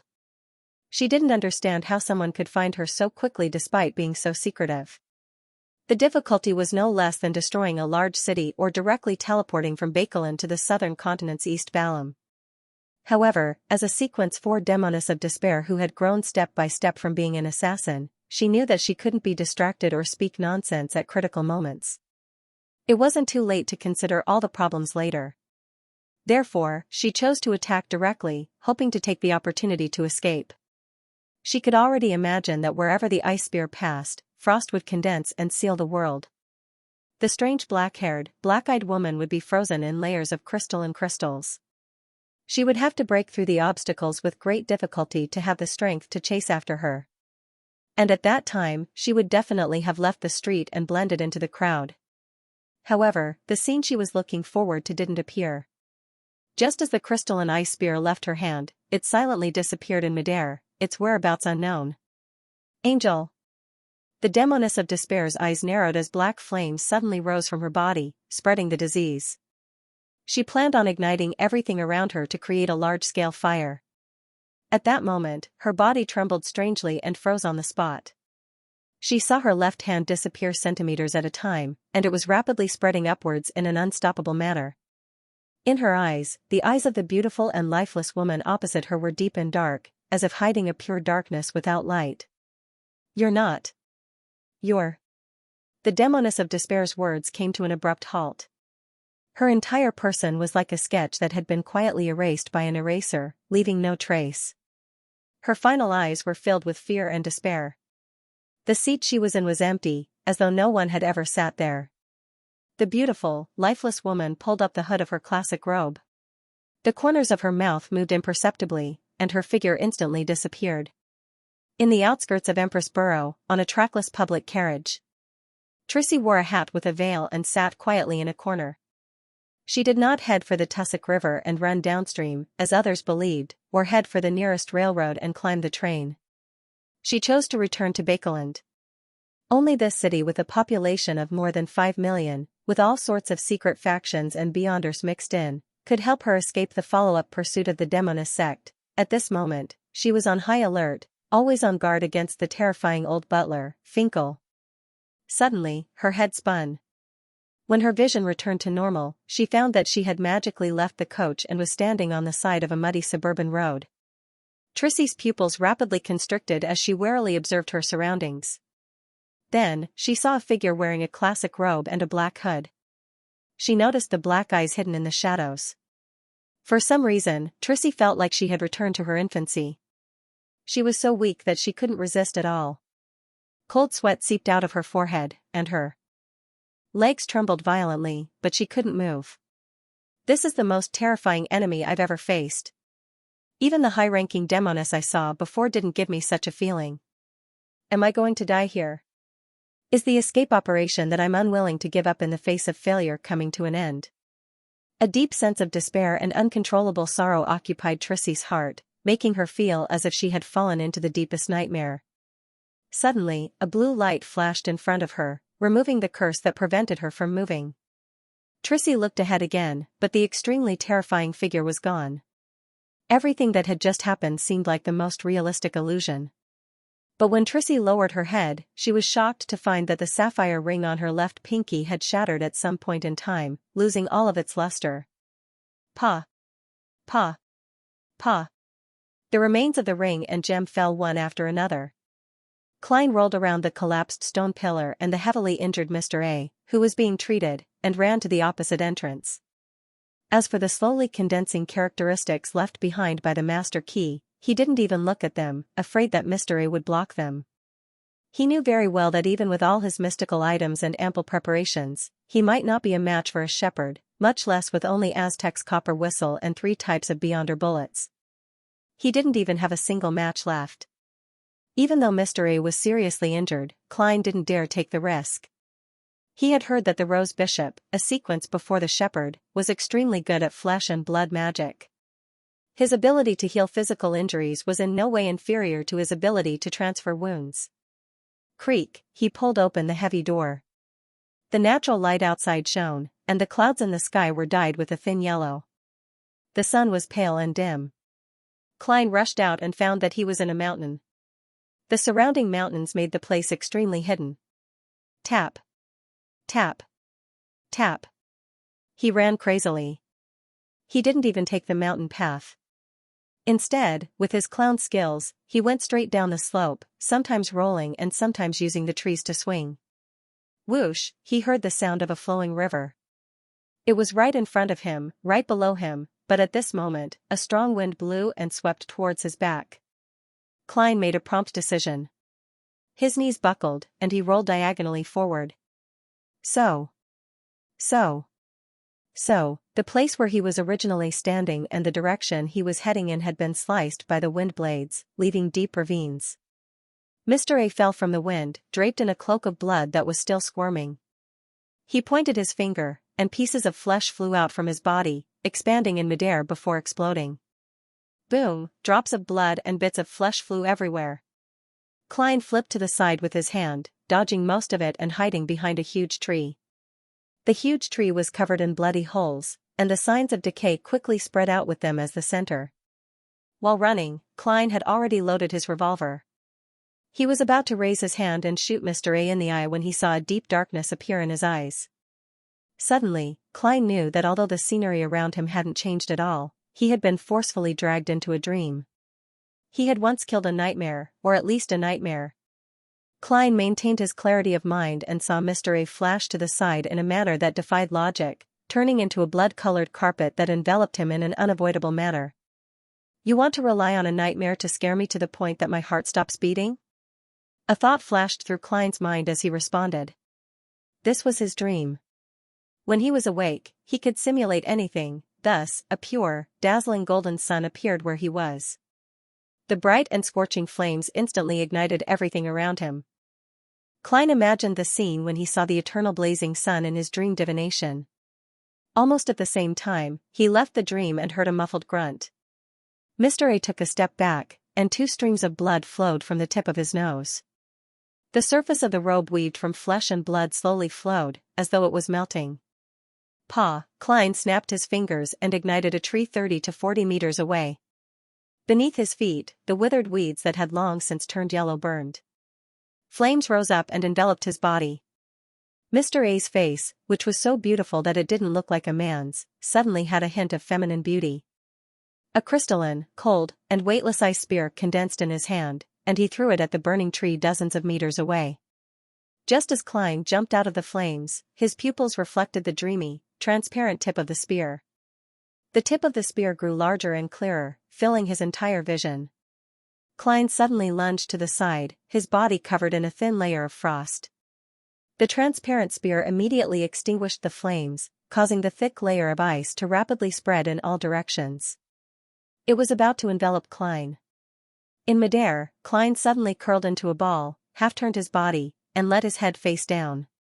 He stretched out his left hand and gently pressed on the layer of ice. He rose into the air again, escaping the cold domain.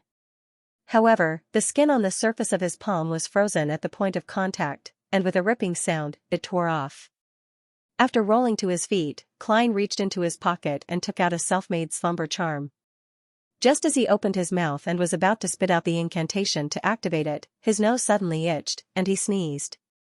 Achoo! Achoo! Achoo! He had a headache and was sneezing, unable to fight back at all. Am I sick? Am I infected? Just as Klein came to this realization, he felt countless threads that were invisible to the naked eye wrapping around him like a mummy in a sense. He wasn't unfamiliar with such an experience. He knew that this was the beyonder powers of a demoness of pleasure. Back then, he had relied on the use of charms to make both enemies and himself fall into a deep slumber. Then, he used his own uniqueness to escape the control. And now, Mr. A maintained a distance of about 20 meters. However, Klein was no longer just a clown. He could still move his fingers, and they produced crisp snapping sounds. In a flash, the spider silk around him was ignited, as if he had turned into a giant torch. Just as Klein jumped out of the scarlet, he began to sneeze again, accompanied by a violent cough. Many of the beyonder powers he wanted to use were automatically interrupted. At this moment, the feminine beauty on Mr. A's face disappeared, replaced by a sense of lofty dignity. He stretched out his right hand and gently clenched it. Klein immediately had the premonition that if he were to escape, he would only be spinning in circles. Mr. A, who was draped in a blood-colored robe, revealed a cruel smile as a transparent and illusory ancient book appeared in front of him. An ethereal voice sounded from afar. I came, I saw, and I record. Achoo! Cough. Cough.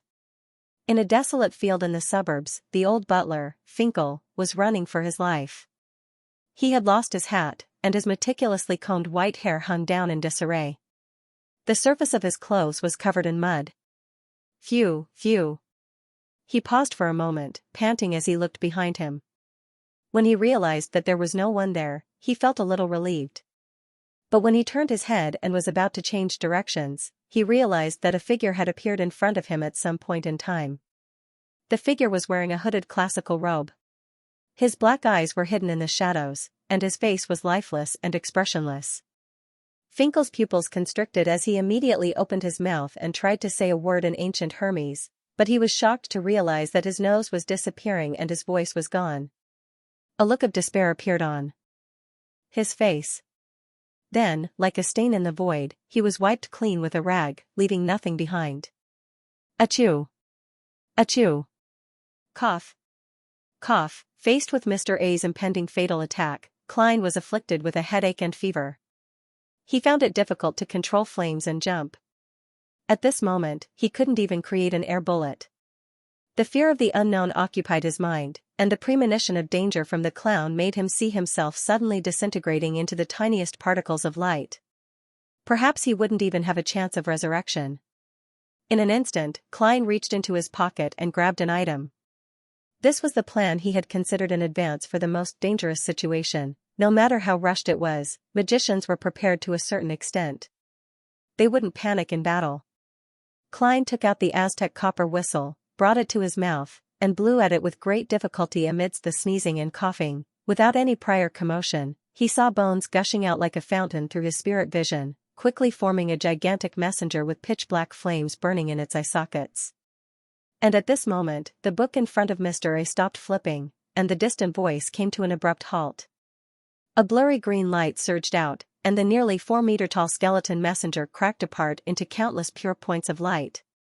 Behind it, the power that kept Klein spinning on the spot was the first to collapse. The figure in the black double-breasted suit was immediately enveloped, turning into a statue made of yellow sand that was blown away by the wind. But what scattered were white spots, like the shreds of paper that had been torn to the limit. Klein's figure appeared on the other side, half kneeling on the ground and coughing uncontrollably.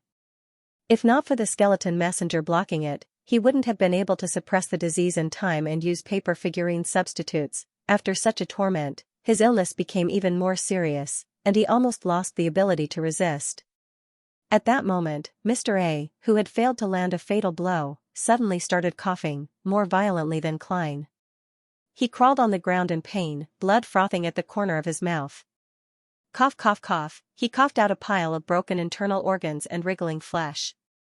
Then, he opened his mouth with great difficulty, trying to lick them into his mouth and forcefully eat them back. What was going on? Klein was stunned for a moment. But this didn't stop him from holding back his coughing, raising his right hand and aiming his revolver at Mr. A's head. At that moment, he vaguely understood that Mr. A's physical injuries could be maintained by using flesh and blood magic, but the impact and backlash to his mind and spirituality couldn't be made up for in such a way. Mr. A should have switched to another beyonder power to slowly heal the injuries to his spirit body, but he was driven by hatred. He forcefully suppressed it and chased after Klein. Thus, after continuously expending and using beyonder powers that exceeded his limits, the situation worsened and erupted. Bang! Bang! Bang! Klein fired all the bullets in his revolver. Brass, pale gold, silver, and other streams of light quickly crossed the short distance between the two of them. To his regret, he was unable to hold back his sneezing and coughing during the process. Only 2 of the bullets hit Mr. A, one drilling into his forehead and the other into his torso. Sizzle, the sound of burning could be heard, but Mr. A's head didn't seem to have any bones. It was just a combination of a pile of rotten flesh, causing the pale gold bullet to sink deep into it. It quickly came to a stop and failed to cause any fatal damage. All it could do was emit a golden glow that resembled sunlight. Mr. A raised his neck, and the flesh and blood in the hole in his head squirmed crazily. He wasn't dead, and he wasn't even seriously injured. He was once a rose bishop with tenacious vitality. Upon seeing this scene, Klein made a prompt decision. He turned around and ran, no longer attempting to attack. Mr. A panted, lowered his head again, and licked the minced meat and organs he had coughed out. Sneezing and coughing intertwined as Klein ran, stumbling and rolling from time to time. Finally, he reached the edge of the cliff, which was more than 50 meters high. Below the cliff, the slightly turbid tussock river surged endlessly, wide but calm. Without hesitation, Klein exerted strength with his feet and jumped out. He fell rapidly, feeling the intense weightlessness brought about by free fall. His body tore through the air as he attempted to adjust his posture in midair, turning it into a standard dive. Cough. Achoo, the illness stopped his 3.5 tumbling midway, and he failed to open his body and adjust his palms properly.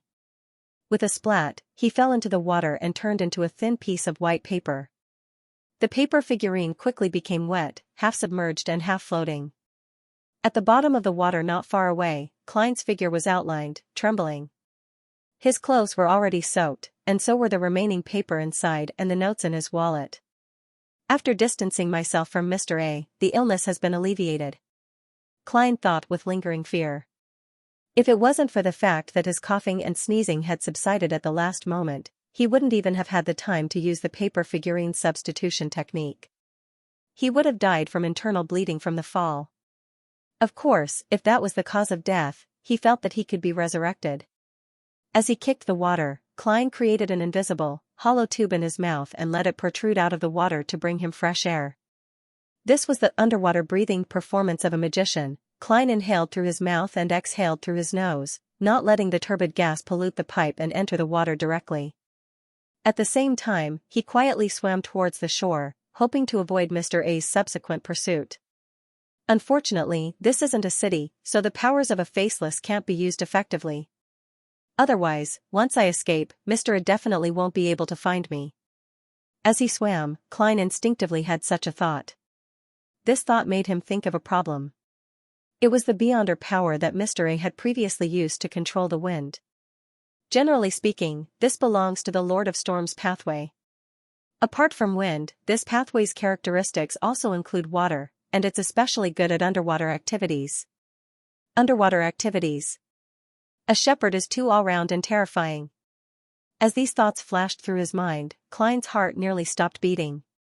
He swam up abruptly, no longer concealing himself. Just as he surfaced and approached the shore, he saw Mr. A's beautiful and bewitching face. He saw that it was covered in fish scales and had gill openings. The corners of Mr. A's mouth curled up as his bright red robe floated on the water surface. His eyes were filled with tangible hatred. Fight. I can only fight. I have to fight until the church's reinforcements arrive, or until Mr. Aztec escapes. Klein, whose illness had subsided, didn't hesitate to raise his right hand, ready to snap his fingers. At this moment, the two of them looked up into the air at the same time, almost instinctively. A silhouette of a woman's gentle beauty was quickly outlined there. The figure was wearing a hood and a dark robe, staring blankly at Mr. A. Then, Klein saw that Mr. A seemed to have turned into a pencil drawing, quickly erased by an eraser without any ability to resist. All that was left was a look of confusion and indignation, a look of despair hidden in madness, engraved in the mind of the only spectator present. This? What kind of level is this? What kind of strength? Just as Klein had this thought, he noticed that the figure had turned her head and was looking at him. It was a beautiful face, but it was expressionless. Her black eyes were dark and deep, but they lacked spirituality. Just as Klein's heart was beating wildly, thinking that he would disappear silently, unsure if there was a chance for him to be resurrected, the corners of the woman's mouth slowly curled up, revealing a smile. A smile? Klein was stunned, wondering if he was dreaming. Before he could come to his senses, the figure instantly faded and disappeared. The sound of the water flowing around him echoed silently. Swimming to the shore in confusion, Klein climbed up and looked around. He discovered that this place was abnormally remote. There were no roads, nor were there any living people. There was only the slightly turbid river that flowed without any change. It ended just like that? Mr. A died just like that? Who was that lady just now? She was so strong that Mr. A didn't even have the time to scream. She even smiled at me. Smiled. Perhaps? But other than figures at the level of the Pope in the three churches, how could there be angels walking on the ground? And figures at the level of the Pope clearly wouldn't be in Bakeland. Klein couldn't believe that he had escaped danger just like that. After calming his mind, he finally found some sense of reality. It should be a powerhouse sent by the church. She arrived in time and successfully rescued me. If I hadn't informed Miss Justice in advance, they might not have been able to take action in time. Then, there's a high chance that I would have died at Mr. A's hands today. I don't even know if I can be resurrected. Yes, it's also because I persisted and delayed the battle until now. It's not bad. Klein heaved a sigh of relief, coughed twice, and began to search for a way out. Exile. The man in the golden mask pointed at Aztec eggers and threw his figure into the void, to an unknown location. Then, he turned to face Xianxia, who was frowning at him. There's no time. We can't finish him off that quickly. We have to hide here as soon as possible. We can only exile him. Do you want the church to discover our secret? The man in the golden mask said angrily in a deep voice. Xianxia put away his puzzlement and nodded. He turned to the 0-08 that had stopped writing and grabbed it. His figure was a little hobbled, and his pants, which had been torn during the battle, were piled at his feet. In Red Rose Manor, Prince Edisac sat by the floor-to-ceiling window, his eyes abnormally empty. Your Highness, please be quick. A voice sounded beside him. Edisac's eyes came alive. He took a deep breath, picked up the revolver on the table, and pressed it against his sun acupoint. There was a bullet inside that could annihilate spirit bodies. He turned his head and looked fondly at the golf course and the strolling horses outside. Bang! In the hall with the broken stone pillars, a group of nighthawks in black trench coats and silk top hats appeared around the altar that still had wreckage. Leading them was the Archbishop of the Church of the Evernight Goddesses Bakeland Diocese, St. Anthony Stevenson. Was it destroyed? He whispered. Without staying any longer, he went straight to the stone door that led to the inside. A thick darkness appeared as the stone door silently opened. St. Anthony led a number of nighthawks inside and proceeded deeper. Along the way, they didn't find a single guard or anything of value. It was as if the place had been forcefully swept clean. Finally, they arrived at the deepest room, but there was nothing there other than walls and stone pillars. The blue door of light that Klein had come out from had long disappeared. The lanterns in the hands of a few nighthawks suddenly lost their light, and darkness enveloped the room. When everything returned to normal, they discovered that the surrounding walls had melted away at some point in time. However, there were no secret doors or tunnels behind them. It was either thick mud and rocks, or the corridor they had come from. Saint Anthony was silent for more than 10 seconds before saying, "Attempt divination. Search the vicinity." Achoo, as Klein traversed the pathless cliffs and woods, he sadly realized that he seemed to have fallen ill. The effects of Mr. A's beyonder powers, coupled with his drenched winter state, had shamefully caused him to catch a cold. However, he didn't dare to stop to gather withered branches, light a fire, dry his clothes, and dry his cash, because he was afraid that he would be found by the beyonders of the church. Even though he had already obtained a semi-official status with Stanton Eichinger's endorsement from the machinery hive mind, this matter involved the awakening of the primordial demonis and the descent of the true creator. He was bound to undergo strict investigations, such as taking turns to drink black tea at the machinery hive mind, the mandated punishers, and the nighthawks, actively or passively repeating the entire process. There were 2 hidden dangers. First, he had acquaintances within the nighthawks. Although the great detective Sherlock Moriarty looked quite different from Klein Moretti, who had died in the line of duty, making it almost impossible to tell them apart from photos, he still didn't have much confidence if he really had to face him face to face. Second, due to their close pathways, the Church of the Evernight Goddess wasn't very friendly to people and things related to death. Dating back to the Pale Era at the end of the 4th epoch, death had perished under the siege of the 7 deities, and the helper that Detective Sherlock Moriarty had summoned at the critical moment was a powerful descendant of death. This was a problem that couldn't be washed away. That extremely high-ranking powerhouse might have been in a rush to deal with Xianxia and 0-08, so he didn't have the time to pay attention to a small friendly character like me. However, I can't be careless because of this. I still have to run. Yes, if there's a chance, I can write to the machinery hive mind and explain the second reason why I have no choice but to temporarily leave Bakeland. This way, there might be a chance for us to work together in the future. Of course, I have to first secretly observe if the machinery hive mind has any strong hostility towards the descendant of death. I wonder how Mr. Aztec is doing now.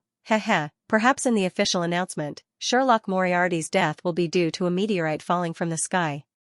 That way, he won't let down his identity and name. Klein endured his alternating fever and cold, hoping to find a small town as soon as possible and blend into the crowd. Only in human society could a faceless powers be maximized. The woman who worked with Mr. A, it should be a demoness, went to East Borough. From the looks of the ritual, there's probably a large-scale death there. I wonder. Klein, who had the spiritual intuition of a seer, suddenly felt his heart sink. At this moment, all the colors in front of him turned rich, as if a deity had splashed paint on him. This feeling disappeared in a flash, and Klein found himself far away from his original spot. He saw the bronze-skinned, soft-featured Aztec Eggers appear beside him. "Mr. Aztec, are you not injured?" He couldn't help but heave a sigh of relief. "Yes." Aztec answered frankly before smiling. "But for an undying, this isn't a big problem." Klein relaxed and asked, "What about Xianxia and 0-08? Xianxia is still alive and still wields that grade 0 sealed artifact," Aztec said as he walked. "Xianxia is still alive, and he still wields that grade 0 sealed artifact," Aztec said as he walked. Klein tried his best to keep up and couldn't help but sigh. "Don't worry about it. He's quite injured." "Don't worry about it. He's injured quite badly." Aztec said solemnly, "And more importantly, we know that he's secretly cooperating with the royal family, so there's no need to worry about not being able to find him in the future. This way, you can focus on improving yourself, and I can also try to go to a few places that I've already recalled and awaken more memories." You're pretty lucky. I've been secretly observing MI9 and the royal family, hoping to confirm Xianxia's whereabouts. Red Rose Manor is a key location, so I'm always loitering around it. Otherwise, I wouldn't have been able to save you so quickly." Speaking of this, Klein suddenly felt a little awkward. Mr. Aztec, don't you wonder why I'm not dead? I also often wake up after entering a coffin. This is something I've recalled before. Aztec smiled nonchalantly. And in my incomplete memory, although it's rare to see something like this happen to others, it's not unprecedented. Often wake up after entering the coffin, often? Klein suddenly realized that the problems he was worried about were nothing in the eyes of the real big shots. As expected of an undying of the death pathway. Mr. Aztec previously said that he had stayed at this sequence for a very long time. In other words, he had long advanced. Klein thought for a moment and asked worriedly, what's going on? Mr. Aztec, would Xianxia discover that I'm Klein Moretti? He was afraid that the other party would take revenge on Banson and Melissa. I don't think so. At most, he'll think that we've known each other for a long time, or that you're or in the words of the police, my informant. Aztec thought for a moment and said, but that grade 0 sealed artifact might sense it, but you don't have to worry. Why? Klein asked. It was unknown what Aztec had recalled as his expression suddenly turned odd, as though he was amused and horrified. That grade 0 sealed artifact will always attempt to kill its owner. This is likely its nature, and it won't change. Therefore, I don't think it would take the initiative to divulge information that can cause Xianxia to suffer at such a critical moment, unless it involves something that can't be avoided or explained. Seeing Mr. Aztec speak with such certainty and reason, Klein heaved a sigh of relief. His cold seemed to have recovered a little. Upon seeing this, Aztec added, it's best you stay away from Bakeland for the time being. It's best you stay away from Backland for the time being. Xianxia might use that grade 0 sealed artifact to seek revenge on you by using your fake name. As long as you're not in Bakeland, there won't be a problem. That grade 0 sealed artifact's range of influence won't exceed a large city. Just as I guessed, there's a range restriction. Otherwise, Xianxia could hide in a small town in the southern continent and leisurely arrange the fates of all his targets. He wouldn't have to worry about being found. Klein deliberated and asked, it shouldn't be a problem for me to return to Bakeland for a day or half a day, right? Under the premise that I changed my identity and appearance. With that said, he rubbed his face and instantly reverted to his Tinjin appearance. Aztec raised his eyebrows slightly and nodded. It's not a big problem. He turned his head around and cast a glance at the distance that he could no longer see. I seem to be targeted by powerful existences of the Church of Evernight. It's best you don't follow me to prevent yourself from being implicated. They are very interested in Beyonder characteristics related to death. Yes, I'm preparing to go out to sea. While digesting the potion, I'll look for mermaids. This is the condition for my advancement. Klein explained his plan. Aztec tilted his head. Mermaid? Could a mermaid who had turned into an undead do that? I can find at least 4. I don't think so. Klein wiped his forehead with his hand. His intuition told him that it definitely wouldn't work, but he planned on going above the gray fog to make a divination to confirm it. Aztec didn't mention the undead mermaid again and instead said, if there is anything, contact me through the messenger. Messenger.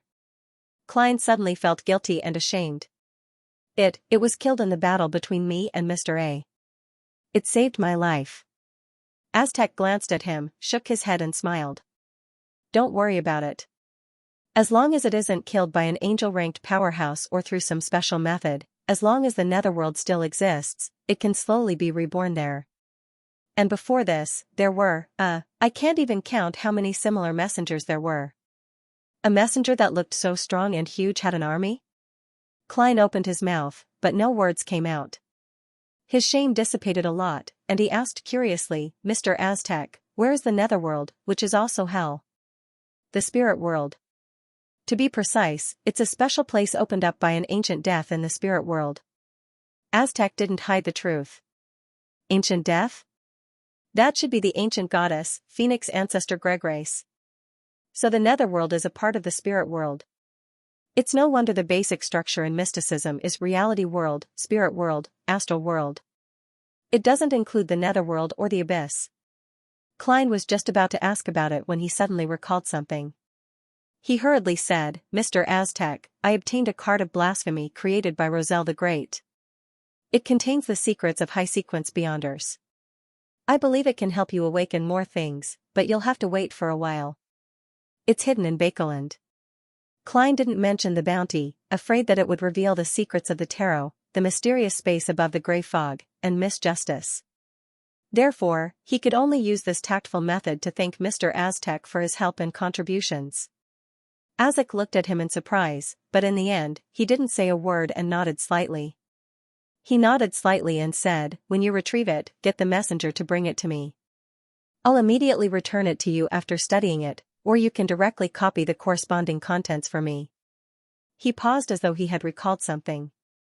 He took out a glove that was as thin as human skin from his pocket and handed it to Klein. "I've already awakened the relevant memories, so I don't need it anymore." "Heh, it's a relic of that pirate vice-admiral. I've made some seals so that it won't be hungry, but every time it's used, it has to be fed with the flesh and soul of a human. Otherwise, it will devour you."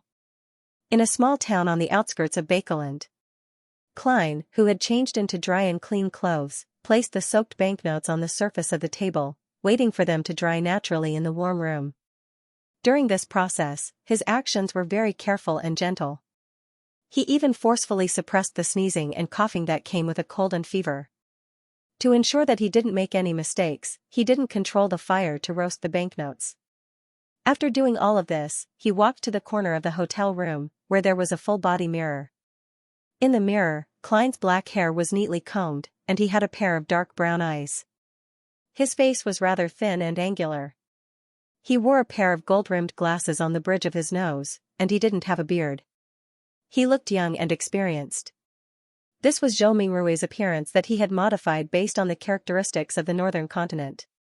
Furthermore, it was the youthful look he had when he was in university, and he hadn't been forced to put on weight by society. He planned on returning to Bakeland after things had calmed down a little. He also planned on getting a legal identity for his current appearance. Compared to when he left Tingen, he didn't lack the corresponding channels. For example, Ian from the Bravehearts Bar, Miss Sharon's Circle, or Detective Eichinger Stanton. How nostalgic.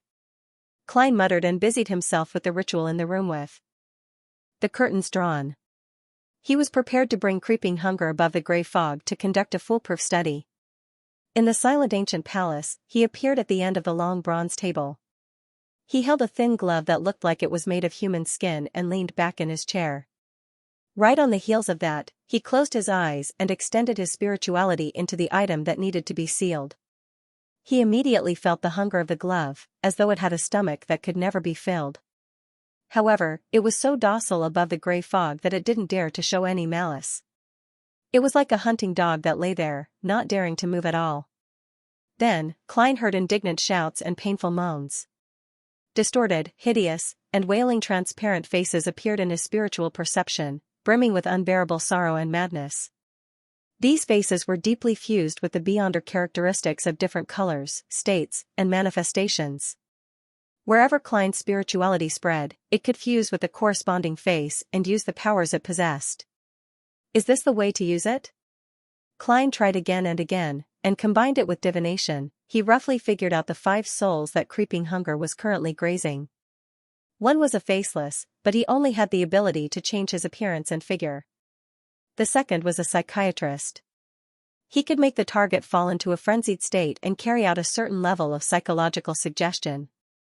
He could simulate dragon's might to intimidate individuals and groups and create chaos. The third was interrogator. He could make the wearer of the glove proficient in the use of various weapons and become an explosives expert. He also had the ability to focus his mind and pierce through the target's spirit body. The fourth was nightmare. It only had one ability, and that was to silently drag people into a dream. However, it was different from the corresponding beyonders. This was mainly accomplished through creeping hunger. Therefore, the wearer could still move their bodies after entering the nightmare state. The fifth was Priest of Light. It could produce a halo-like effect, purifying dead spirits and filthy creatures within a certain range. At the same time, he also had the bard ability to enhance his and his companions' singing. He could summon the light of holiness, which was slightly weaker than flaring Sunday. The limit is 5 souls, and the powers that can be used during the first grazing. This isn't something I can decide. It's purely up to luck. Perhaps there are 3, or perhaps there's only 1. Klein nodded thoughtfully, sighed, and said to the suffering souls. He sighed and said to the souls in pain, no matter what kind of people you were in the past, I will gradually free you from your shackles and allow you to be completely liberated. And in the future, the souls I graze will only come from heinous and unforgivable people. Every time I kill such a beyonder, I will replace one of you and allow you to be liberated, regardless of whether your powers are needed by me. His solemn but gentle voice echoed in the ancient palace. The wailing souls in pain quietened down, no longer as twisted and hideous as before. Phew. Klein exhaled and opened his eyes. He tapped the edge of the long ancient table with his fingers and muttered silently to himself, the faceless powers overlap with mine. He's completely worthless. When there's a replacement, I'll release him first. Yes, when the time comes, I can attempt to mediate his spirit and converse with him. Perhaps I can obtain news of the high-sequence beyonders of the seer pathway, as well as clues to where mermaids appear. No, there's no need to wait for a replacement. In a few days, after I've recovered from my cold and recovered, I can attempt it. The soul corresponding to the priest of light should be able to complete the formula I previously obtained. Furthermore, he will leave behind the corresponding beyonder characteristic. This way, little son won't have to worry about his subsequent advancement. Yes, he will be the second to be liberated. As for using a human's soul and flesh to feed creeping hunger every time I use it, I don't need to worry about it. I definitely won't use it under normal circumstances. When I need it, I'll definitely be facing a terrifying enemy. In such a battle, there's definitely no lack of lives that I can harvest. Even if there aren't any, I can throw creeping hunger above the gray fog. I don't have to worry about its backlash, nor will I harm the innocent. The worst outcome is that I can no longer use it. Putting away his thoughts, Klein attempted to use the mystical item, creeping hunger, to divine the shepherd potion formula, but he ultimately failed. He didn't divine the source of creeping hunger, afraid that he would attract an ominous existence. Although he wasn't afraid of endangering himself with the gray fog isolating and obstructing him, creeping hunger might be damaged if that happened. I'll consider making the corresponding attempt when I no longer need it. Klein leaned forward and placed his elbows on the table. He quickly recalled what had happened and keenly noticed a detail. After the master key was destroyed, the beyonder characteristic didn't disappear. Instead, it turned into particles of light and worked hard to gather. It can be foreseen that the final apprentice characteristic will no longer have Mr. Door's shout. In other words, I can use this method to remove the mental corruption in the beyonder characteristic, but the problem is that under normal circumstances, there's no way to destroy a beyonder characteristic that has been solidified into an item. Back then, I relied on a ritual that could allow a true god to descend.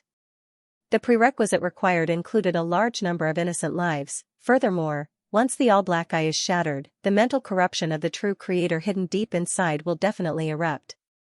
When that happens, who can withstand it? Do it above the gray fog. Amidst his thoughts, Klein thought of the possible encounter in East Borough. He hurriedly conjured a pen and paper and did the corresponding divination. After receiving the revelation, he lost his expression and slowly, very slowly, leaned back in his chair. Below him, the boundless gray fog floated silently as if it had never changed since ancient times. Audrey stood by the window, watching the pale yellow and iron-black fog quickly dissipate. She watched the heavy rain that didn't belong to winter fall, and her mood calmed down. After an unknown period of time, she and Susie finally waited for Earl of Hall to return home. "Dad, how was it?" Audrey asked with concern. As Earl of Hall handed his coat and hat to the attendant, he revealed a gentle smile. "It's resolved, but the exact process is still unclear. My little princess, you've really helped me a lot this time. You're worth a ton of medals." That's good, that's good. It's all thanks to Mr. Fool's reminder, and it's all thanks to his blessed taking the risk to investigate. Our tarot club has once again prevented an evil god's descent and saved the world once again. Audrey's heart was filled with pride. Earl of Hall took the towel from the maid's hand, wiped his face, and sighed. But this time it still caused serious casualties. Bakal and smog can actually become so deadly. Although the statistics haven't been released, I estimate that more than 10,000 people have died in East Borough, the dock area, and the factory district. Furthermore, the plague is still spreading. Try not to go out for the time being. More than 10,000 people? This was a number that Audrey could understand but couldn't imagine. She could only see thousands or tens of thousands of people gathered together during the parade on the nation's founding day every year. However, this didn't stop her heart from feeling heavy, and her mood from turning gloomy. Daisy stood outside the apartment and watched as the doctors and nurses in white coats and masks entered and carried out the corpses. She already knew the outcome. Her expression was numb and her eyes were empty as she subconsciously approached the door. At this moment, the police officer in charge of the cordon stopped her. "Don't go over. Do you want to be infected with the plague?" Daisy stopped there and watched as the two corpses were carried out. She watched as her mother, Liv, hugged her sister, Xianxia, tightly. She watched as they were carried to the delivery carriage that was temporarily requisitioned with a black cloth. She watched as they were covered with white cloth and disappeared before her eyes. The carriage slowly drove towards the other end of the street. At this moment, Daisy seemed to wake up from a dream. She turned around and ran quickly to chase after the carriage. The ground was abnormally muddy after the rain. She fell and got up a few times, leaving her body covered in dirt. However, she still couldn't catch up to the carriage and watched helplessly as it disappeared around the corner. Daisy slowed down, her body swaying slightly, her expression abnormally lifeless. She held onto the trees beside the street and stared at the spot where the carriage had left. Suddenly, her entire body went limp, and she squeezed out a sob from her throat. "Mom, Xianxia," the voice was thin, low, sharp, and weak. It lingered on and on. At this moment, in East Borough, in the dock area, and in the factory district, tens of thousands of people were also wailing and crying. Empress Borough, Sodila Palace. George III, wearing a crown, with a determined face and a mustache, sat on the throne. He looked at the Earl of the Summer Palace in front of him and remained silent for a long time. "Your Majesty, the people of the three churches are waiting for your explanation outside," the Earl of the Summer Palace asked with sweat on his forehead. "Explanation?" Prince Edisac was tempted by the demonists and colluded with a cult in an attempt to rebel. That's the explanation. His plot was exposed and he has already committed suicide. What other explanation do they need? George III suddenly flew into a rage. He took a deep breath and regained his usual seriousness. "Tell them that no matter what method they use to obtain the corresponding title, they will be able to obtain a seat in the House of Lords. The property restrictions regarding elections will be relaxed, and the invalid constituencies will be eliminated. This is to appease those factory owners and bankers. Similarly, the National Atmospheric Pollution Council will immediately give a conclusion, and the relevant bill will soon be passed. The minimum wage and working hours regulations will also appear in the form of a law soon. The poor law will be reformed according to their requests. Allow the three churches to send personnel into the military." "Your Majesty." The Earl of the Summer Palace jumped in fright. Such a concession was beyond his imagination, especially the last one. George III flew into a rage once again. "Tell them just like that. Since they want a new order, I'll give them a new order." "Yes, Your Majesty." The Earl of the Summer Palace didn't dare say another word and left the palace. George III sat there for a long time, motionless like a stone statue. December 31st morning, south of the bridge, Harvest Church. Emlyn White was wearing a priest's robe as he stood in the kitchen. From time to time, he would throw different herbs into the pot and stir them. After all the ingredients that he had prepared ahead of time were put in, he patiently waited for 10 minutes before scooping up the ink-black liquid with a metal spoon and pouring it into a glass bottle and glass cup beside him. 48, 49, 50. Emlyn glanced at the empty pot and counted the concocted medicine. After confirming the quantity, he picked up a large tray and sent bottles of dark green liquid to the hall. Inside the hall, most of the prayer pews had been torn down, and there were tattered blankets on the ground.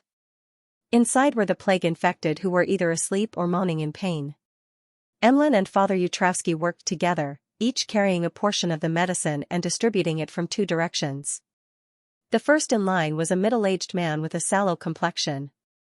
He hurriedly propped himself up, took the medicine, and gulped it down. Handing back the bottle, he gratefully said to Emlyn, "Father White, thank you so much." Father White, thank you so much. I feel much better now. I have some strength again. Emlyn raised his chin and replied disdainfully, Father White, thank you so much. This is just a very insignificant matter. It's not worthy of gratitude. You guys are really too ignorant. With that said, he sped up the distribution of medicine. After about 10 minutes, he returned to Earth Mother's altar and complained to Father Yutravsky. You should find 2 more volunteers. Father Yutravsky didn't respond. He looked at the patients and smiled warmly. In another 2 or 3 days, they should be able to recover. How do you know? Emlyn turned his head in surprise.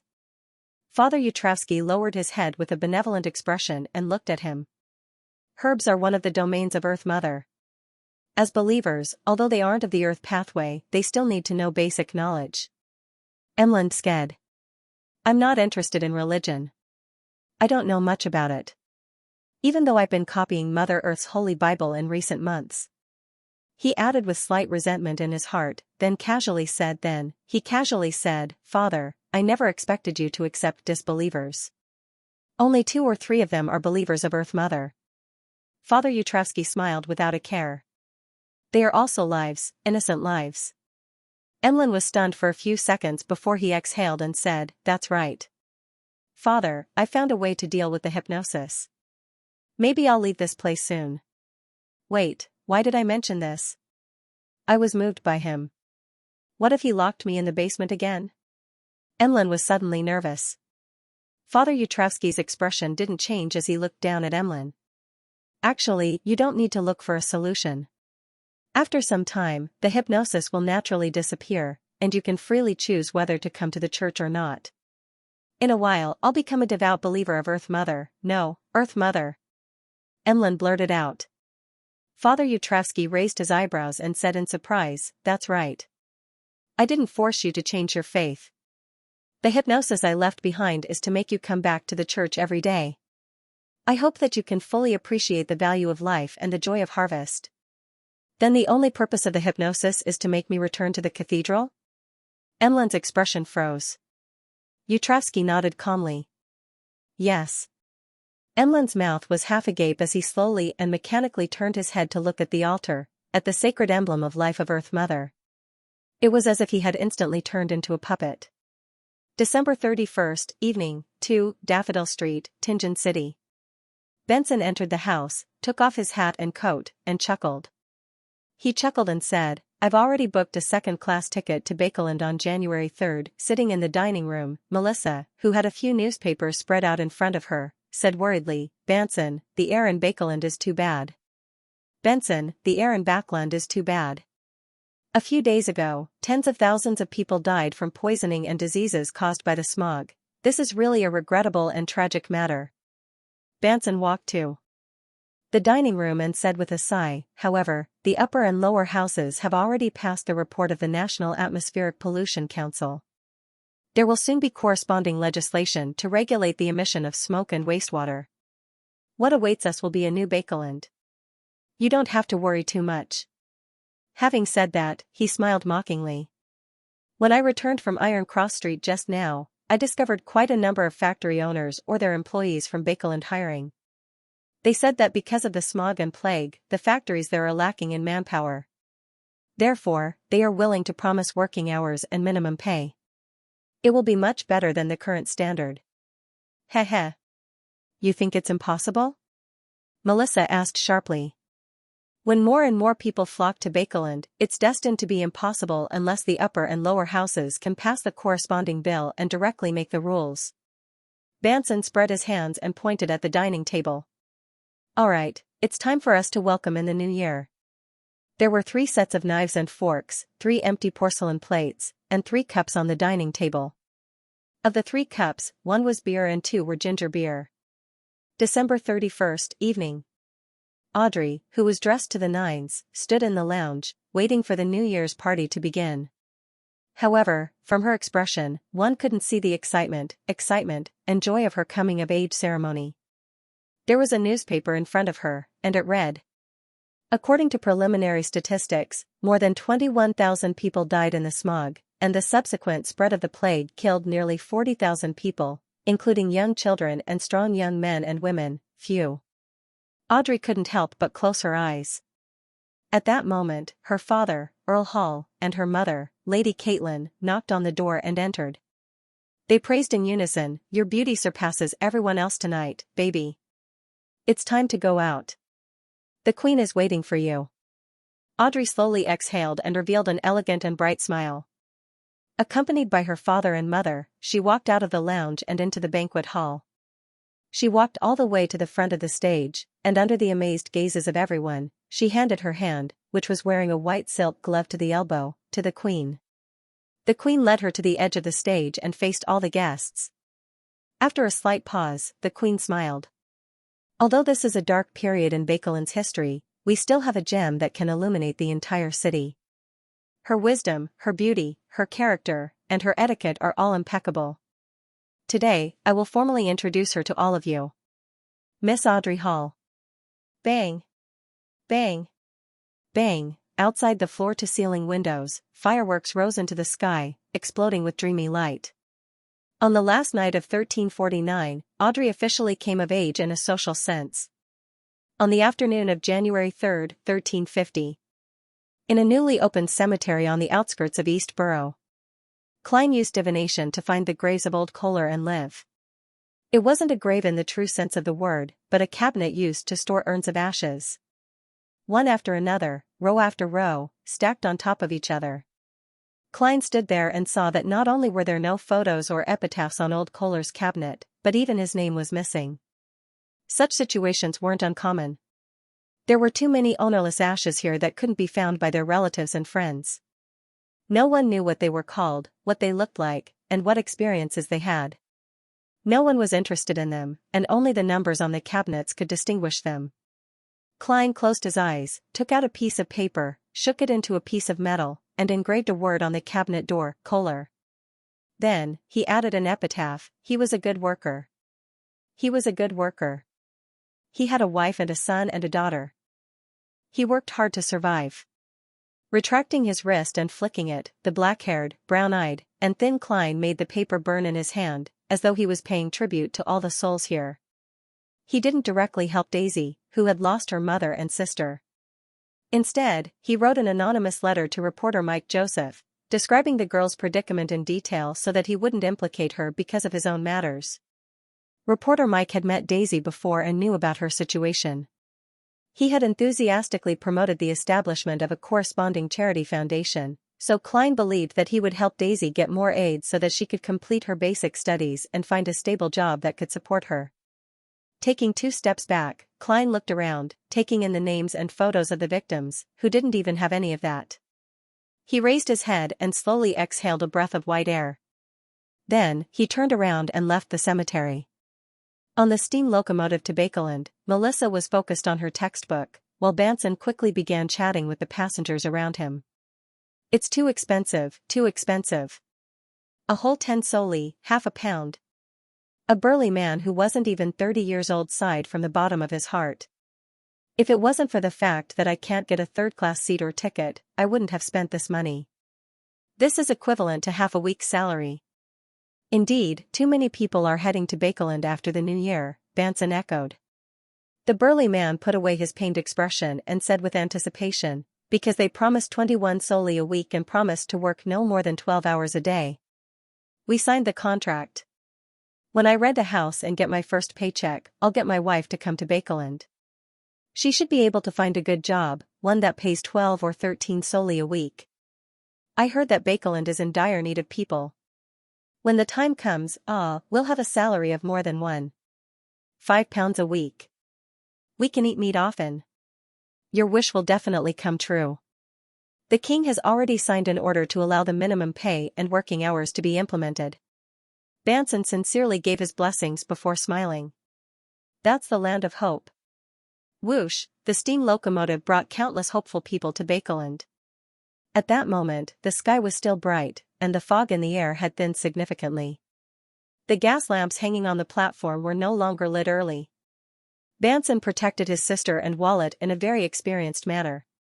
He carried his suitcase and followed the crowd out of the station. Suddenly, they felt a gaze sweep past them at the same time. Following the gaze, Banson and Melissa saw a young gentleman with neat black hair and dark brown eyes. The gentleman with gold-rimmed glasses pressed down on his top hat and looked past them into the distance. Banson and Melissa also retracted their gazes and looked at the pillars spewing smoke in the garden in the middle of the street. They looked forward to seeing the underground transportation in Bakeland. Klein carried his suitcase and walked past them with an expressionless face. He walked into the departure station while facing the huge crowd that had surged into the land of hope. He welcomed the people who had great expectations amidst their anxiety. This was the worst of times, and this was the best of times. I wrote about 850,000 words in the second volume, which is considered an extremely long novel in the framework. From what I remember, only the third and fourth volumes of my previous life were longer than it. I spent every day thinking and writing. Although I was very happy, it was really tiring, especially when I had to work out in the last month. I almost didn't even have time to read novels. The name of this volume was Faceless, and I expected it to have 3 meanings. Note, the following are the standard answers for reading comprehension. First, it referred to advancing to a faceless. This was the simplest and easiest to think of. Second, it referred to Little K's living condition in Bakeland. He used a fake face, a fake name, and a fake identity to get to know people, deal with matters, and get involved in storms. But when he returned home, he was still lonely and cold. Thirdly, they referred to the people who were crushed into powder or rushed to the great age. In the history books, they had no names, no appearances, no pasts, no lives, and only existed in simple numbers or descriptions. In a sense, weren't they faceless people? The simplest cameo, the most inconspicuous cannon fodder, who would care what their faces looked like, just like the phrase, great hunger, and cannibalism. How much sadness, pain, cruelty, bloodshed, and despair are contained in these 6 simple words, and how many faceless and nameless living people are concentrated in them? Tens of thousands, hundreds of thousands, millions. Therefore, I tried to give some descriptions to Old Kohler, Liv, and Freya in the waves of the times. I tried to restore the hopes, hardships, and tragedies of these faceless people, making them look like people and not numbers. Although this was a major reason why the second volume was scattered, it was a hidden main storyline. As they passed away, more people like them poured in. The faceless people always existed. They were the stepping stones of the times, and they were also the pioneers of the times. They were also the characters that were indispensable to the entire story. With this in mind, I abandoned the sadder and more shocking ending. After all, this volume was called Faceless. It was a resonance between the worst times and the best times. It could very well and powerfully express what I wanted.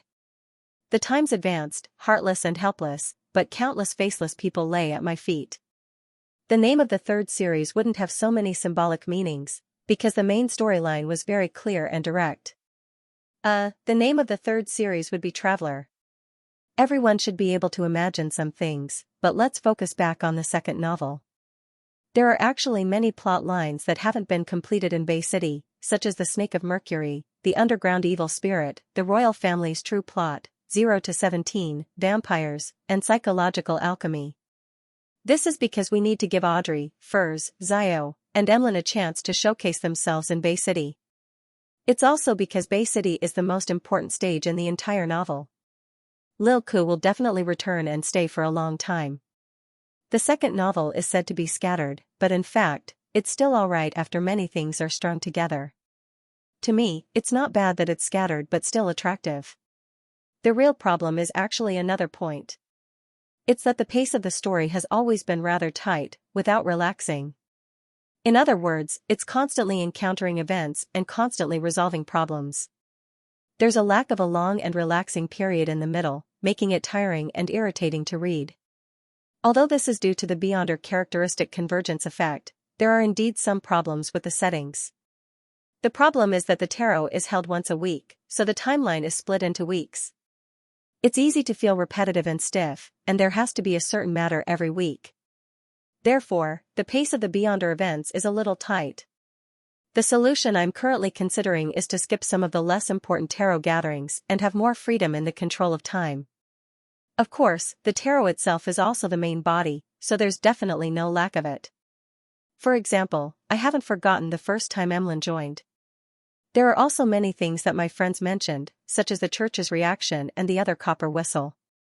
I remember all of them, but I deliberately didn't write them down, planning to leave them for the beginning of the third novel. This is because I don't want the minor details to dilute or destroy the overall picture and emotional progression of the final two novels. Therefore, I can only use certain technical methods to deal with it. After I finished writing the second novel, I was very happy to erect the characters one by one. Everyone liked it. It wasn't impossible to use 0 to 17 to end the novel violently. On the one hand, it was because the profiling revealed that the church was still very impressive. It wasn't without reason that they were able to be the ruling class for so long. On the other hand, it wasn't an ending in itself, but a continuation, a link between the previous and the following. It pointed to some subsequent events, but I won't mention the specifics to prevent spoilers. Finally, as for the writing style, I'd been increasingly pursuing simplicity and piercing through the novels. That is to say, if I can use the simplest and most simple words to accurately describe things, I'll try my best not to write long and elaborate things. I'll use the calmest and most objective lines to accumulate emotions. At the most suitable time, I'll use the most precise and concise words to pierce through the barrier and pierce the softest spot in the heart. Looking at it now, although there are still many problems, it's barely on the way. Of course, the characteristics of writing web novels determine that I can only do this for the most important chapters. I can't write like this for every chapter. Many things can only be fixed in the future when I'm free. Under normal circumstances, I actually have a lot of vocabulary, but it's very rusty. After all, it's accumulated step by step and I haven't used it much. In other words, when I write, I habitually use the most commonly used words in my brain. Therefore, it's hard to avoid the problem of repeating words. Also, there's the problem of using adjectives indiscriminately. It's because I want to present the image in my mind in the clearest, most intuitive, and most important way. Therefore, I try to make some innovations in the words, but there's still room for exploration and improvement. That's the technical summary of the second novel. Writing novels is a very difficult and torturous thing. But after writing it, being praised and praised makes me especially happy and satisfied. Recently, everyone's praises have made me so happy. Everyone, I like to write novels, I like to tell you stories, I like to create a well-developed character, I like to present an interesting and novel world to you. Writing novels is really something that makes me happy. Yes, up until today, there were only 53,000 high subscriptions on the platform, but the average subscriptions had already exceeded 41,000. The 24-hour subscriptions were originally 27,000 or 28,000, but the last 7 or 8 chapters have officially exceeded 31,000. This means that the retention rate is very high. This means that most people who have read it are still subscribing. This means that you all are full of love. Also, the recommendation votes have always been in the top 15, and the monthly votes have always been in the top 5. I'm a very lazy person, so lazy that I don't have the energy to grind any numbers. Therefore, every vote, every reward, every subscription, is full of love. Everyone, the second novel has ended. I want to ask for praise, ask for monthly votes, ask for monthly votes. Ah, the sound of a groundhog. Finally, according to the usual practice, there will be a 2-day break, which is Monday and Tuesday. Updates will resume on Wednesday at 12:30 noon. It's still the same time. What, did you say this half a day on Sunday? I didn't hear it. Alright, I'm just joking. Such a long novel has ended, so I'll rest for half a day. Outside the window, the sky was dark, but there was no fog that Klein was familiar with. The waves came crashing in, blowing away all the haze, causing the clouds in the sky to unfurl and arrange themselves into various shapes, reflecting the golden-red sunlight. This was Pritz Harbor, the largest and busiest harbor in the Kingdom of Rouen. Klein, who was wearing a light-colored vest and white shirt, stood by the window and stared at the outside world for a while until his pocket watch urged him to return to the mahogany table.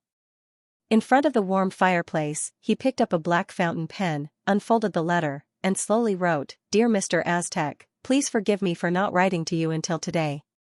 In the past few days, I've been wandering around Bakeland, immersed in the devastation caused by the previous incident to this metropolis. If we were all ordinary people, we might have already been covered with white cloth and carried to the crematorium, staying in an extremely tiny box. I've waited for a long time and finally found an opportunity to retrieve the items that belong to me. Among them is the card of blasphemy that I promised. In addition, there's another item that I'll get a messenger to bring to you. It's a copper whistle that can summon a messenger. It came from a chance encounter with an elder who had crawled out of a coffin. You must be very puzzled after reading this, because the description I used can also point to you. This is what I'm puzzled about. That's the specifics of what happened. I suspect that the original owner of the copper whistle was a member of the charismatic order who attempted to resurrect death. Furthermore, his level wasn't low. Perhaps you can tell something from this copper whistle. Before leaving Bakeland, I wrote a letter to the machinery hive mind, describing the massive underground ruin where you and Xianxia fought. I hope that they can use this information to figure out the truth behind the matter. After a roundabout and indirect probe, I've confirmed that they don't have any enmity towards me and you for the time being. If you encounter any trouble, perhaps you can try to seek their help. Finally, I have another question. Is there any way to remove the mental corruption that remains in a solidified Beyonder characteristic? I'm about to embark on a long journey. I wish you a smooth journey in searching for your memories, and I wish myself a safe journey. Your student and friend, Klein Moretti.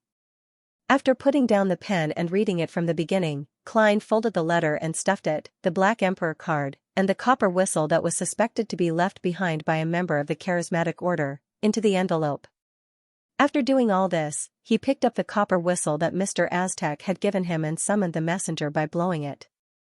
The messenger was still nearly 4 meters tall and made of pure bones. Its eye sockets burned with pitch-black flames, but Klein's spiritual intuition told him that this was already another messenger. Sighing inwardly, Klein raised his arm and put the letter into the man's hand. The messenger lowered his head to take a look, then quickly disintegrated, turning into white bones. Then, like a torrential rain, they drilled into the ground. Upon seeing this, Klein tapped his right molar and deactivated his spirit vision. He returned his gaze to the table, where there was a light yellow identification card. This was a necessary item to purchase an ocean voyage ticket through the proper channels. For this, he had specially sought out Sharon and obtained a new identity through her circle. This identity belonged to a bounty hunter, a lunatic who wanted to adventure at sea in order to get rich quick. According to Klein, his name was German Sparrow. Hunting sins. Klein muttered as he put away the series of documents that proved his new identity. Right on the heels of that, he drew the curtains, took 4 steps counterclockwise, and went above the gray fog. There was still some time before the tarot gathering. Klein quickly flipped out Creeping Hunger and wore it on his hand. Closing his eyes, he sensed the distorted and illusory souls and attempted to release the faceless. If this were the real world, Creeping Hunger would happily eat this gift and spit out the corresponding Beyonder characteristic. However, being above the gray fog, it didn't dare have any impulse. It allowed the faceless soul to leave the glove and appear on the side of the long bronze table. It was a middle-aged man with a blurry face. The feeling of distortion and pain had dissipated significantly. With great difficulty, he bowed to Klein, who was leaning against the back of the chair. His figure gradually faded and was about to fall into the gray fog. Inside the towering palace, Klein didn't need to prepare any additional rituals to directly channel the spirit. Hence, he emanated his spirituality and stabilized the other party. Do you know where there are living mermaids? The man replied in a daze, apart from those reared by the Church of the Evernight Goddess, I can only find them by sailing deep into the Sonia Sea from the Gargas archipelago for at least a week. That's my destination.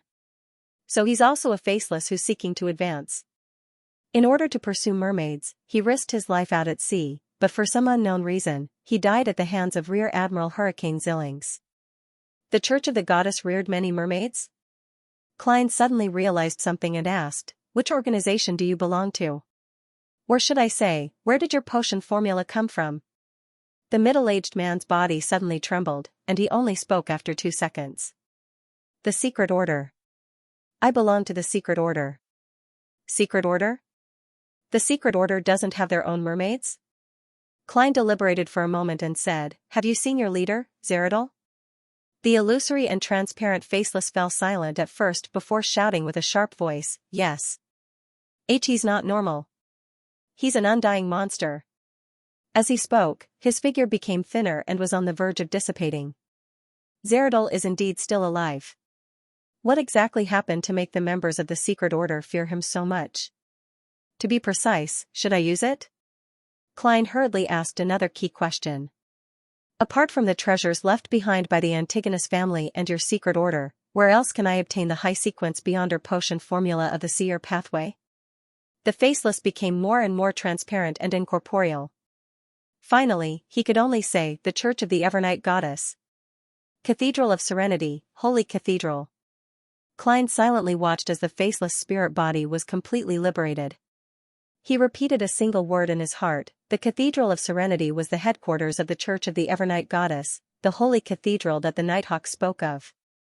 There really is a high-sequence Beyonder potion formula of the seer pathway hidden there. I wonder how many secrets the various churches have buried and hidden.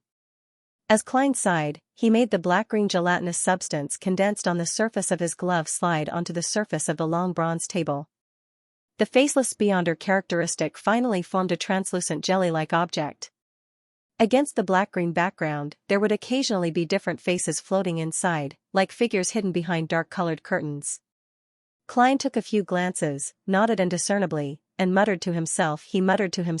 Later, with the help of the world, I'll get Mr. the Hanging Man to sell this Beyonder characteristic to an artisan or a Beyonder who needs it. Although he had found a loophole in the official Beyonder surveillance of 15 Minsk Street with the help of the divination above the grey fog, in order not to provoke them and expose the secret of his spirit body, he ultimately didn't return there. Instead, he spent extra money to buy a change of clothes, as well as some necessities for life. He spent a total of £12. Together with the £8 he had to pay for the documents of his new identity, his wallet was so shriveled that there was no need for it to exist. As for the 10% shares of the bicycle company, Klein found an opportunity to meet Detective Eichinger Stanton. He signed a legal document and entrusted it to him.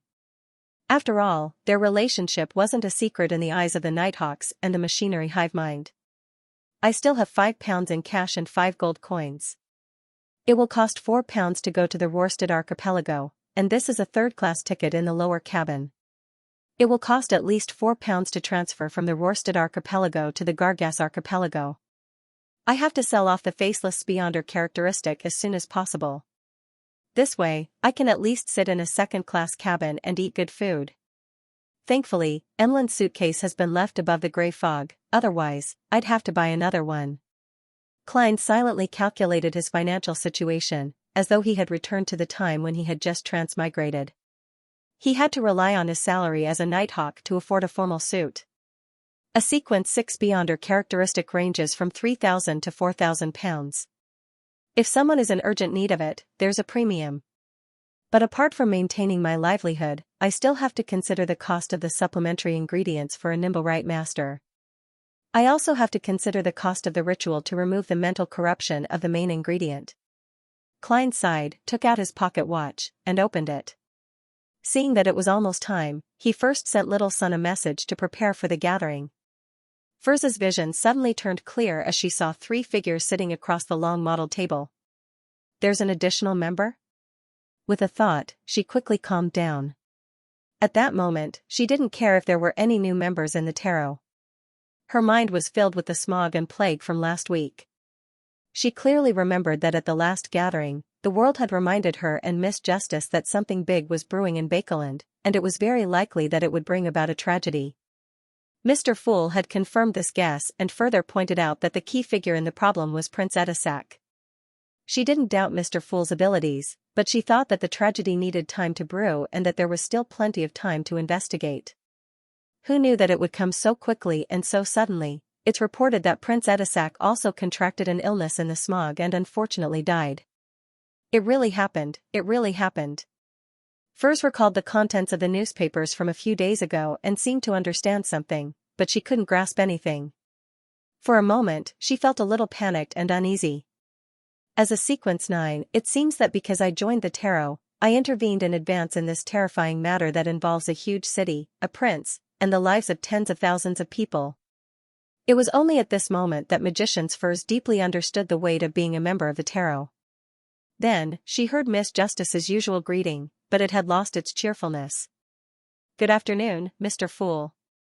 You've saved Bakeland once again." Thinking back to the recent major events, Emlyn quickly locked onto the Great Smog and the outbreak of the plague, guessing that the lady opposite him was referring to this. "But I heard that it was caused by a demoness of despair seeking to advance. Furthermore, the Church of the Storm quickly responded by creating a hurricane to blow everything away. How can it be said that Mr. Fool saved Bakeland?" With his race backing him, Emlyn was rather well informed. When he compared the two, he couldn't help but be surprised and puzzled. Although he had always been proud and didn't wish to spend time socializing, he still had an instinctive fear when faced with a question mark. When he came to address the hidden existence, he still felt an instinctive fear and didn't dare to rashly ask about it. He planned to listen to it for a while first. Even though the hanging man, Alger, was floating at sea, he had received news of the Great Smog of Bakeland. He was rather interested in the secrets and the truth behind it. He firmly believed that it definitely involved a battle between deities. After all, it had attracted Mr. Fool's attention. "I'll ask Miss Justice when I exchange information." However, she might not be too sure. There's no way for her to know the actual details from her position. Heh, she's very curious. With such an opening, she'll definitely attempt to obtain an answer from Mr. Fool. I hope to have a chance to listen. With this in mind, Alger turned his head to glance at Sunday. Seeing that he wasn't in a rush and was calm and reserved, he knew that he and the City of Silver's expedition team had escaped the cycle of fate. Similarly, Audrey could also tell from Sun's reaction that their operation had gone smoothly. She secretly heaved a sigh of relief and planned on understanding the situation in detail later. After bowing solemnly at Mr. Fool, she thanked the world, thanking this tarot member who didn't look like a good person for warning them ahead of time. "Mr. World, if it wasn't for your advance warning, perhaps hundreds of thousands of people in Bakeland would have died in this smog. In fact, this also saved me." Klein controlled the world to laugh hoarsely. He spoke sincerely without any pretense. This was because if he hadn't informed Miss Justice ahead of time and had her warn the Church of the Evernight Goddess, the powerhouse who had erased Mr. A wouldn't have arrived in time. And he might not have been able to last that long. "If I'm torn apart and eaten by Mr. A, I might not be able to resurrect." Klein rejoiced. Mr. A's eating was real eating. Right on the heels of that, as the Fool, he leaned back in his chair and replied with a smile, "I've only provided a little help that is not worth mentioning." "No, your adorer truly saved Bakeland. His contribution was the greatest among all of us." Audrey praised sincerely. "His warning allowed the goddess and the Church of the Evernight Goddess to make preparations. They eliminated the demoness of despair in time and prevented the primordial demoness from awakening, allowing the pollution of the Great Smog to be under control. Furthermore, he directly destroyed the Aurora Order's ritual, once again isolating the true creator, who was attempting to descend, from the real world." As she had provided the most important information, Audrey received unanimous praise from the Earl Hall and his wife. They didn't hide the results of the investigation and some of the details from her. Of course, they also raised their parents' wishes. They told their daughter not to get too deeply involved with the secret organization and to stay in the outer circle to obtain some information and maintain her strength below Sequence 7. The primordial demoness wants to awaken. The true creator is attempting to descend. What exactly is happening in Bakeland? At the same time, the hanging man Alger and the moon Emlyn had the same reaction, but their expressions were different. The former only raised his eyelids slightly, his pupils constricted, and he subconsciously sat a little sideways. The latter gave the illusion that he was about to jump up. "Mother, no, moon above, when did Bakeland become so dangerous? Two evil gods actually appeared in the Great Smog this time. That lady must be lying, right? Although Mr. Fool is an existence suspected to be a deity, it's impossible for him to offend two of the same level at the same time. Could it be? Which Orthodox deity's incarnation is it? Or there's an alliance between deities behind it? Is this what the ancestor wants me to pray for? The reason for praying? The more Emlyn thought about it, the faster his heart beat, but he couldn't verify it. The Sanguine's nickname of vampire didn't mean that they didn't have a heartbeat. It was just that it was relatively slow, and the heart itself was one of the Sanguine's fatal weaknesses. Indeed. As expected of an incident that garnered Mr. Fool's attention. But what benefits can I obtain from destroying the evil god's schemes? The hanging man Alger secretly heaved a sigh of relief. Magician's Furs was alarmed and afraid. She never expected that the terrifying smog that had claimed tens of thousands of lives hid an even more terrifying truth. If it wasn't stopped in time, all of Bakeland would have been destroyed, and Zio and I definitely wouldn't have survived. Furs swallowed her saliva with great difficulty. Audrey's thoughts were exactly what she felt. Through this incident, the noble girl truly understood one thing. That was, the peaceful, normal, and stable life that she had thought of as peaceful, and normal was like a soap bubble in the clash between gods. It would burst at the slightest provocation. Or rather, the entire kingdom, the entire human society, only exists because of the balance between deities, and this balance is abnormally weak. Every time such a thought surged through her mind, Audrey felt gloomy. Seeing that someone knew and remembered his contributions, Klein immediately felt gratified as he smiled. He smiled and said, unfortunately, he had to leave Bakeland because of this. Mr. Fool's Blessed has temporarily left Bakeland?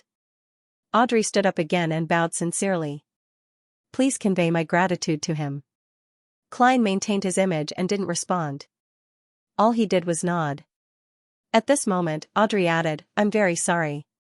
As the 3 churches and the military are cleaning up Bakeland, I haven't been able to obtain the subsequent pages of Roselle's diary. Please wait another week. Sure, Klein said calmly. Upon hearing their conversation, Furs jolted awake and hurriedly looked at the end of the long bronze table. She hurriedly looked at the end of the long bronze table and said, Honorable Mr. Fool, I have received 3 pages of Roselle's diary. That's right. The more members we have, the more channels we have. Many things will snowball. Klein nodded slightly. Very good. Roselle's diary? Emlyn felt as though he had heard something incredible. Under his puzzled gaze, Furs conjured the 3 diary pages and passed them to Mr. Fool. It was only at this moment that Klein recalled that he had missed out on a particular vampire. He chuckled and introduced him. This is a new member, Mr. Moon. This gathering is called Tarot. They are, Mr. Moon, I thought the one who would choose the moon card would be a lady. As Audrey politely greeted him, she began to think in a relaxed manner. Similarly, Emlyn was also guessing if the hanging man, Justice, and the other members were humans or beyonder creatures. What pathway they were in, what their sequences were, which organization they belonged to, and if they were friendly to the Sanguine. Klein didn't mind them sizing each other up as he cast his gaze at the diary in his hand.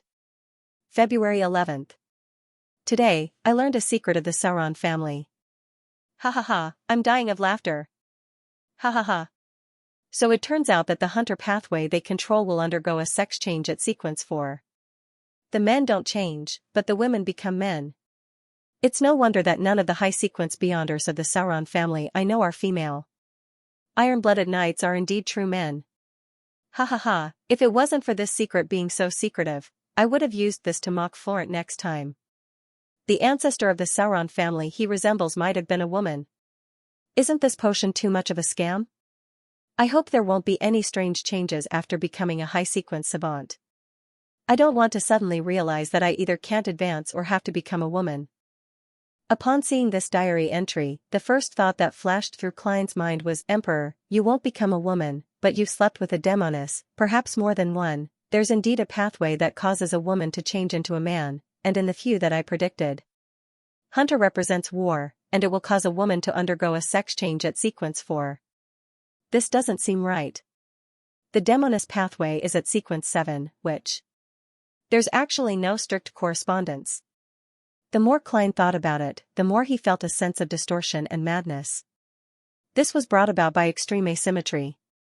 Could it be that the underlying logic of this world is chaos, distortion, madness, and asymmetry? He tried his best to control himself from frowning. February 12th. I can't. I feel like laughing the moment I see Florent. Ha ha ha ha. On the 15th of February, the improved cannon that I designed and supervised was completed. The effect was a little worse than I had expected, but it's not a big problem.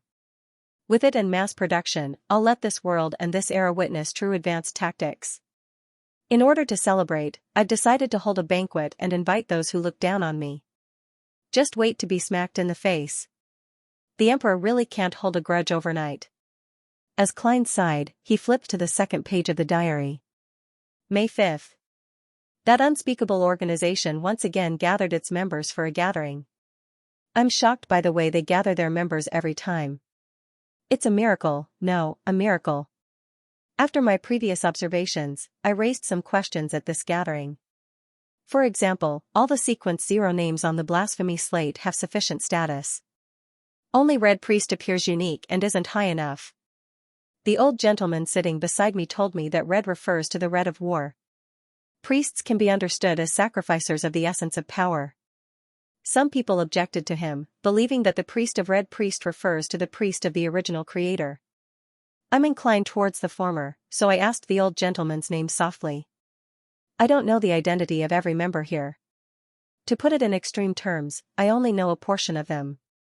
The old gentleman answered me with a smile. He said his name was Hermes. Hermes? That's an ancient powerhouse. Klein's brows twitched. With a solid foundation in mysticism, he knew very well which era the old gentleman who created ancient Hermes was active in. That's the second epoch when giants ruled the land and dragons soared in the sky. In a sense, he appeared in human history even earlier than the god of combat and Earth Mother. In other words, before Little Sun joined the tarot, he didn't know the 7 deities, but he had likely heard of the name Hermes. Yes, I'll find a chance to get the world to confirm it later. That old gentleman personally experienced the thorny path of human ancestors using themselves to test medicine and seek beyonder powers step by step. He used Jotun and Dragonese as a blueprint, and standing on the shoulders of pioneers, he created a beyonder language that belongs to humans. There's a high chance that he saw the first blasphemy slate. He actually lived to the time of Roselle the Great, and he might even be alive to this day. He's a living fossil of human mysticism. Klein sighed as he experienced the terror of the Twilight Hermit Order from another angle. Even Hermes was one of its members. As for the other secret organizations, or even the Church of the 7 Deities, they often used ancient Hermes during their sacrifices and rituals. The Twilight Hermit Order sure is high-end, impressive, and high-class. Klein couldn't help but sigh inwardly. What he was most envious of wasn't that the Twilight Hermit Order had a legendary figure like Hermes, who existed alongside human history, but that he had a second blasphemy slate. That's practically cheating. When Klein thought of how the tarot only had 1/22 of the cards of blasphemy, he felt a little wistful. He focused his gaze back on the piece of paper and continued reading. The rest of the diary entry. Heavens! The ordinary-looking old man sitting beside me is actually Hermes. He lived from the dark second epoch to the 5th epoch when Beyonders declined. I made the right choice to join this organization. I see my bright future. 3 exclamation marks aren't enough to describe my current feelings. This bunch of important figures, these old farts, are gathered together purely because they believe in the idea that dusk is approaching? No, it's definitely not like that. At least I'm not.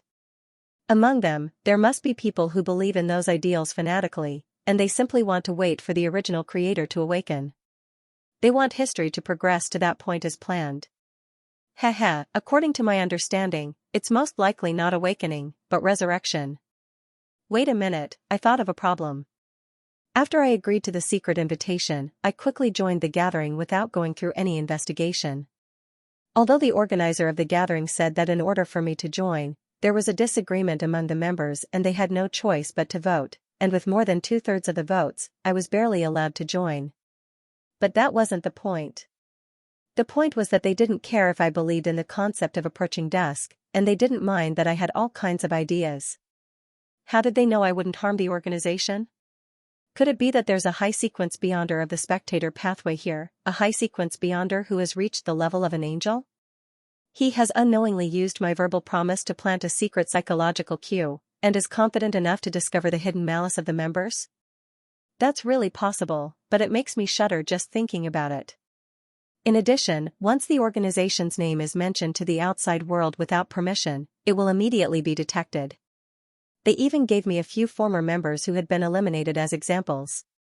Even if it's written on paper, even if it's in a newly invented language, it's not allowed. Let me think.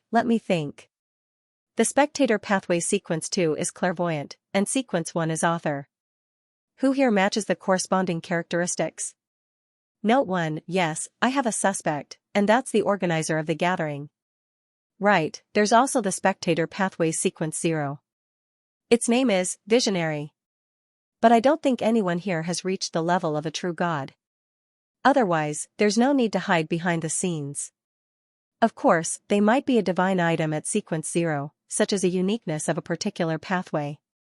Perhaps it's the one that created this true dream that connects the east and west ends of the continent, and it has the ability to react the moment its name is mentioned.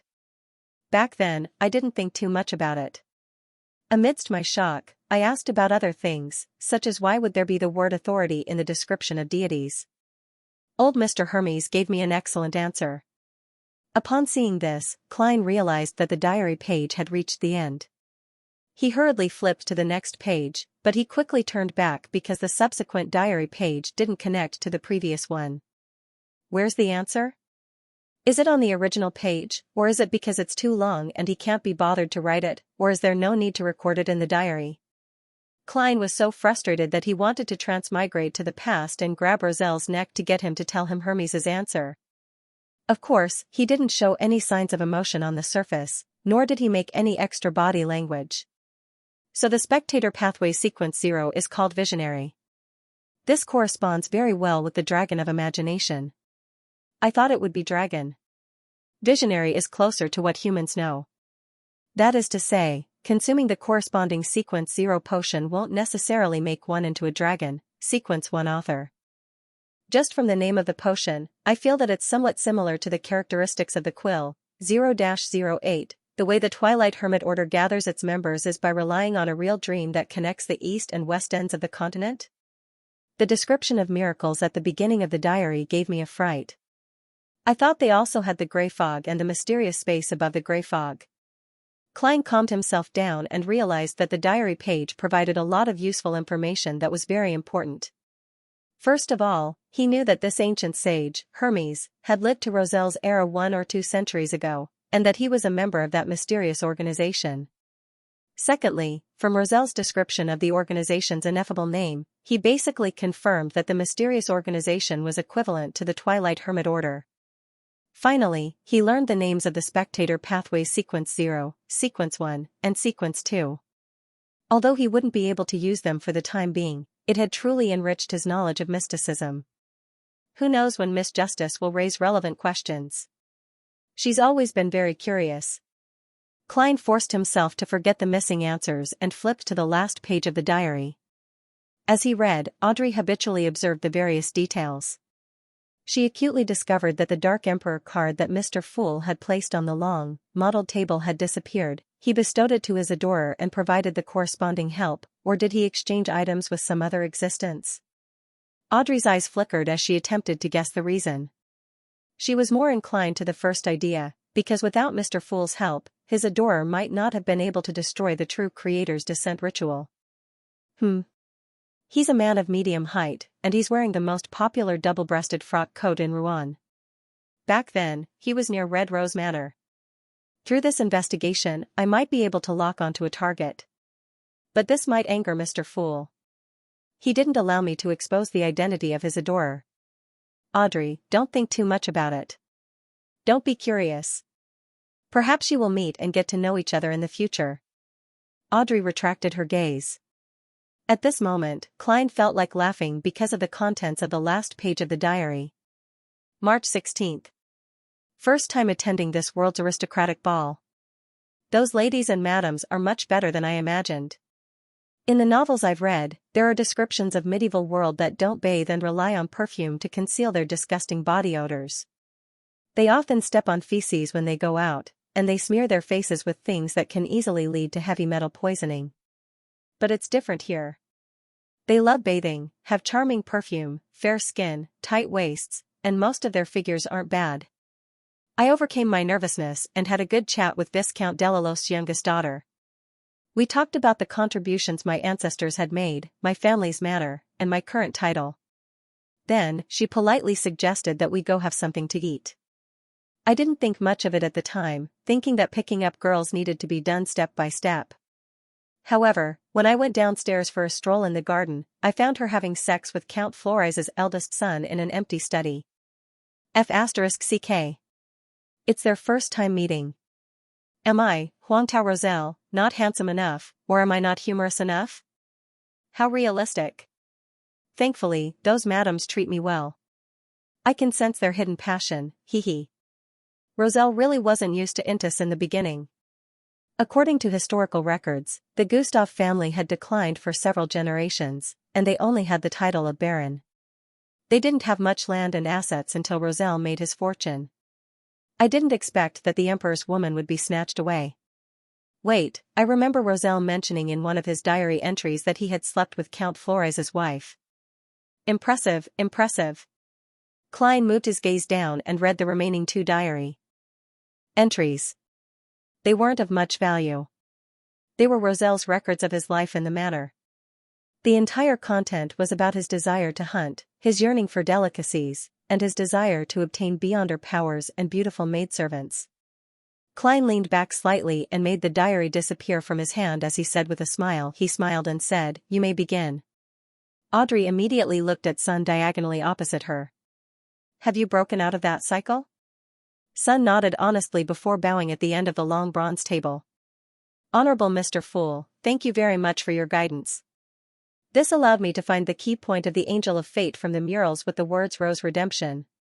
I helped the chief destroy the cycle of fate." "What Angel of Fate?" "I don't know anything." The dumbfounded Klein replied with a smile, "That's right. Not bad." Similarly, Emlyn was also dumbfounded. What Rose Redemption, Angel of Fate, and Cycle of Destruction? They were beyond his knowledge. He felt that he could understand every single word, but he had no idea what they meant when they were strung together. Could it be that the young son had just escaped the pursuit of an angel? Emlyn made guesses based on the small portion of content he could understand.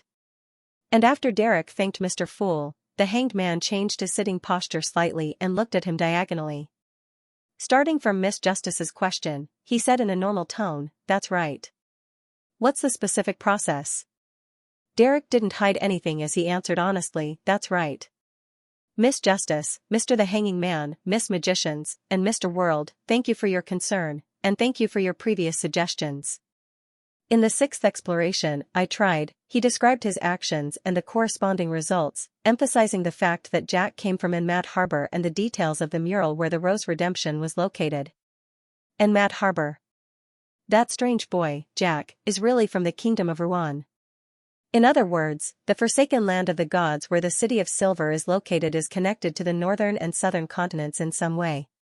As long as I find the right location, I can enter. Klein listened leisurely as he made a judgment in his heart.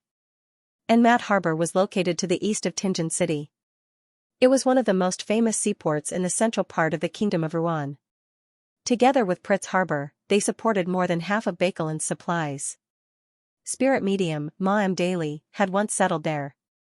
The Aurora Order's Mr. Z seems to be there as well.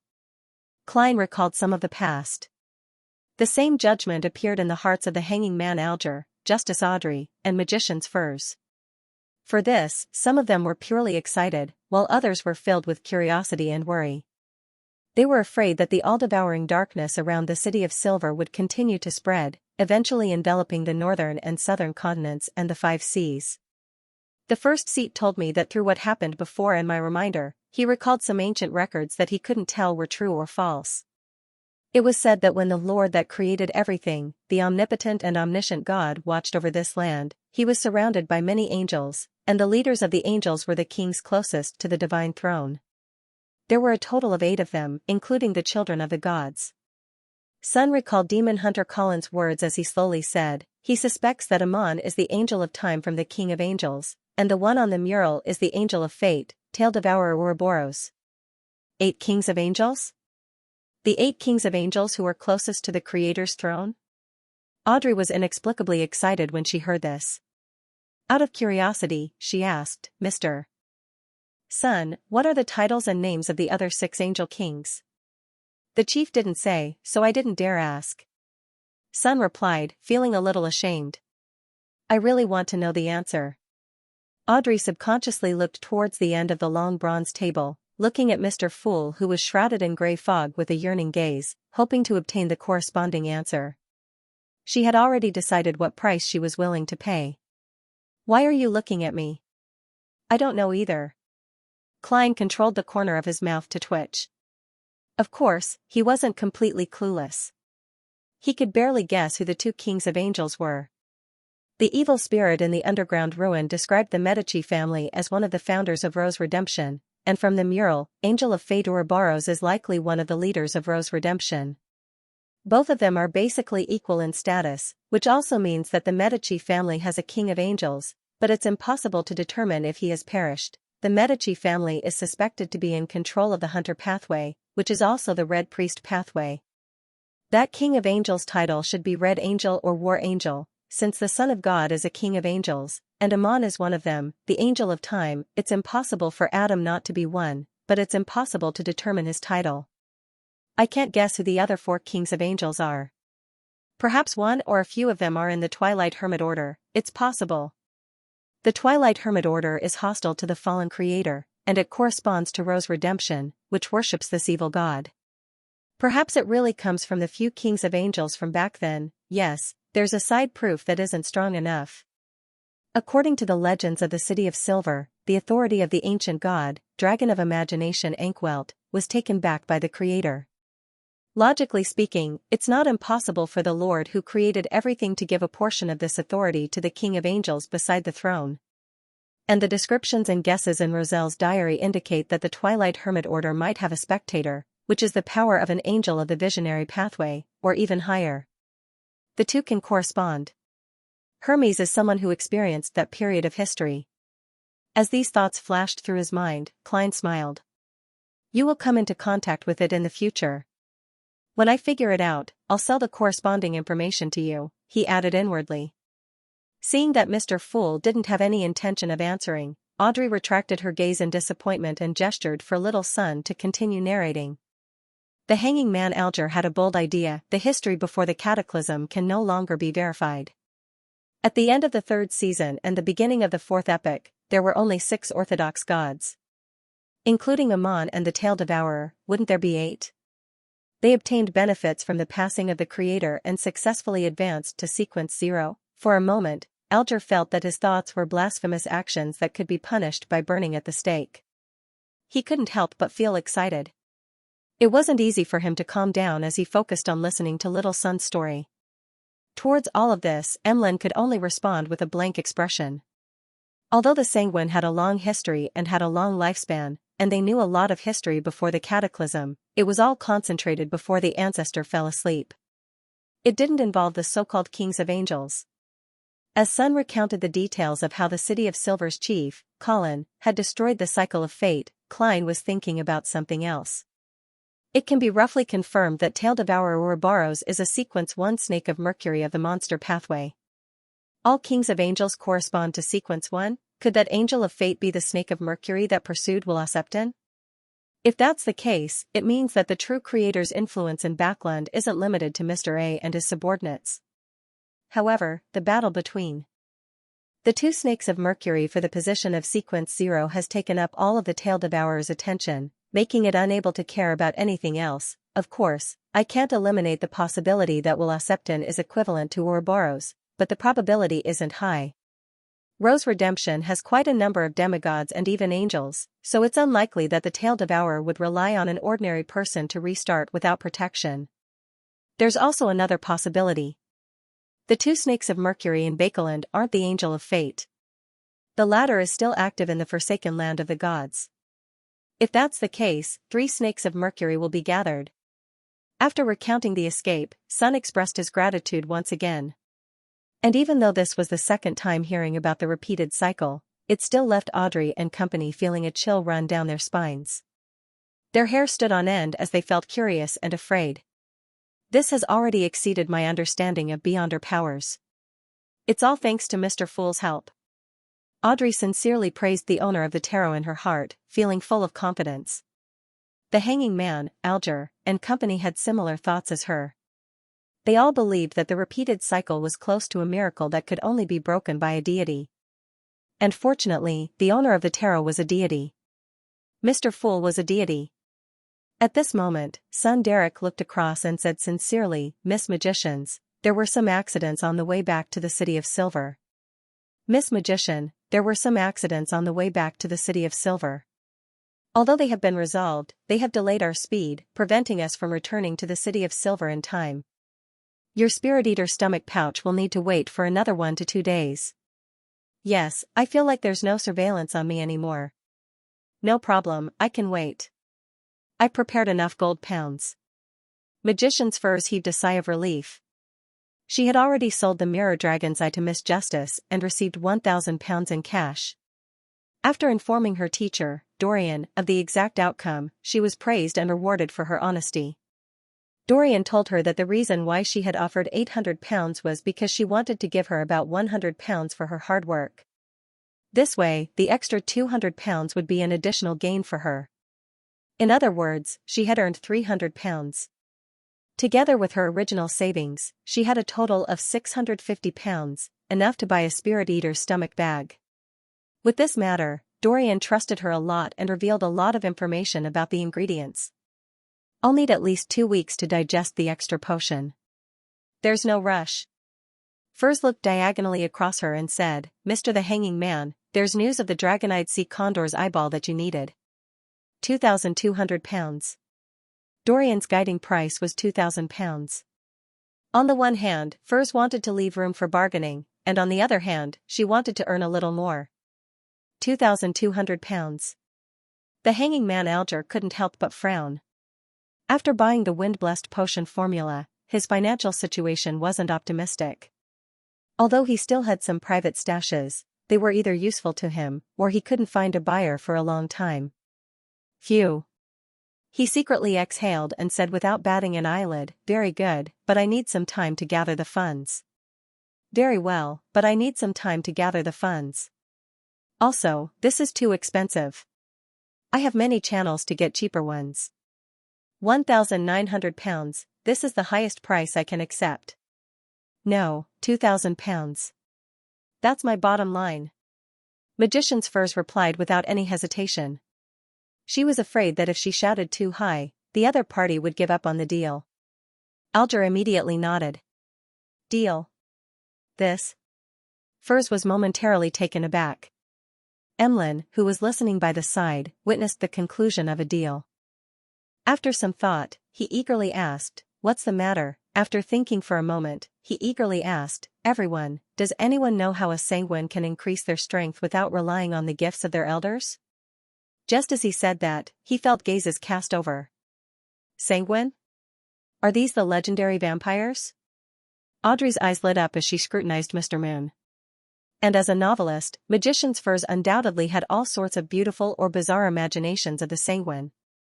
Her eyes were similarly bright and spirited. Sanguine? The hanging man Alger was first taken aback before he relaxed his brows. A vampire that hides in the depths of the darkness, covered in pus, and moves like the wind? Sun couldn't help but size up Emlyn. Emlyn, who was being stared at, was immediately at a loss. He vaguely knew that he had asked a question he shouldn't have. "What are you looking at me for? Am I not allowed to have a vampire friend? Should I explain?" "No, what's wrong with the Blood Clan? I am a member of the Blood Tribe, there is nothing to be ashamed of. The Blood race has a long history, a long lifespan, and a rich accumulation. We are a noble race. You guys aren't particularly powerful either. The items you traded were at most sequence 6. As his thoughts flashed and changed, Emlyn White raised his chin and proudly added, "Yes, I am a pure blood breed." No one asked him if he was. Mr. Moon is feeling a little guilty, so he reacted in an extreme manner. Audrey read through Emlyn's performance. He's really a sanguine. Magician's Furs asked curiously, Mr. Moon, has your sanguine imitated humans and created titles like Duke, Marquis, Earl, Viscount, and Baron to mark powerhouses of different levels and statuses? No, it's you humans imitating us blood breeds. Long before the cataclysm, back in the Second Epoch, we sanguine already had the titles of Duke, Marquis, Earl, Viscount, and Baron. Those who haven't fully grasped their powers are considered underage sanguine. As for me, I'm an adult. If I advance one more rank, I'll obtain the title of Baron. Then, it'll go up to Duke. Above Duke is the position of Queen and Prince. Back then, you humans were still under the rule of the giant king's court. Just as he finished his sentence, Derek blurted out, "That's not a good idea. There are no such records in the history of our city of Silver. The division of the blood race is based on the appearance of the first blasphemy slate. Previously, it was vague and vague. There were only different family leaders of different regions, and so on. At the top was Ancestor Lilith. After that, it was strictly based on the potion system and the different sequences." Emlyn replied disdainfully, "That's right. The history of our sanguine is written over a long period of time. It's not something that a small, ordinary city of Silver's random records can overthrow." Wait, they keep mentioning the City of Silver. Where is the City of Silver? Why haven't I heard of it? After retorting, Emlyn realized that he seemed to have overlooked an important problem. Our City of Silver doesn't fabricate history. Our records come from ancient texts that can be verified or the ruins of other cities, Derek emphasized, feeling aggrieved. If no one stops them, I think they can argue about this until the end of the gathering. Although Little Sun is honest, sincere, and introverted, he's a very stubborn and persistent person. Mr. Moon seems to be especially interested in the history of the sanguine. Audrey was engrossed in her daily observations as a telepathist. At this moment, the hanging man Alger interrupted the sun and the moon's discussion. "I know how to increase the strength of the blood race." Emlyn's attention was instantly diverted. Mr. the Hanging Man, what kind of payment do you need? I can use the lost history of the vampires to trade for it." The hanging man Alger smiled. "No, we are all members of the Tarot. This kind of information exchange is free. Mr. the Hanging Man is really a generous and noble person." Emlyn made a preliminary judgment. "Thank you for your kindness." Alger thought for 2 seconds. The blood breeds can also consume magic potions to advance, but it has to be the right kind. There are experiments conducted within the major churches, and the results have proven that this method is feasible. However, I have no access to the specific information. But the main ingredient of those potions is from my race. Emlyn rejected this method. The hanging man smiled. "Never talk about absolutes. For example, I have clues to a sanguine baron's characteristic. He died in a sudden conflict, and he didn't have the time to find an heir. As for you, you can use magic potions to receive this inheritance and prevent the power of the sanguine from being lost." This was an item owned by a great pirate that Alger knew. As he didn't know what sequence or potion it corresponded to, he had never been able to sell it. Furthermore, the artisan channel that he had just established wasn't very interested in it either. Using magic potions to inherit an inheritance and prevent the power of the sanguine from being lost. Emlyn suddenly felt that what Mr. the Hanging Man said made sense, so he changed his tone and asked, "What's the price?" The hanging man Alger chuckled and said, "Between 4,000 to 5,000 pounds. I'll only know the exact price when I find the owner." He had yet to communicate with the pirate, but he believed that as long as the price wasn't ridiculous, he would accept it. This was because to a pirate, selling it was a profit without too much capital. 5,000 pounds? Emlyn exclaimed in surprise.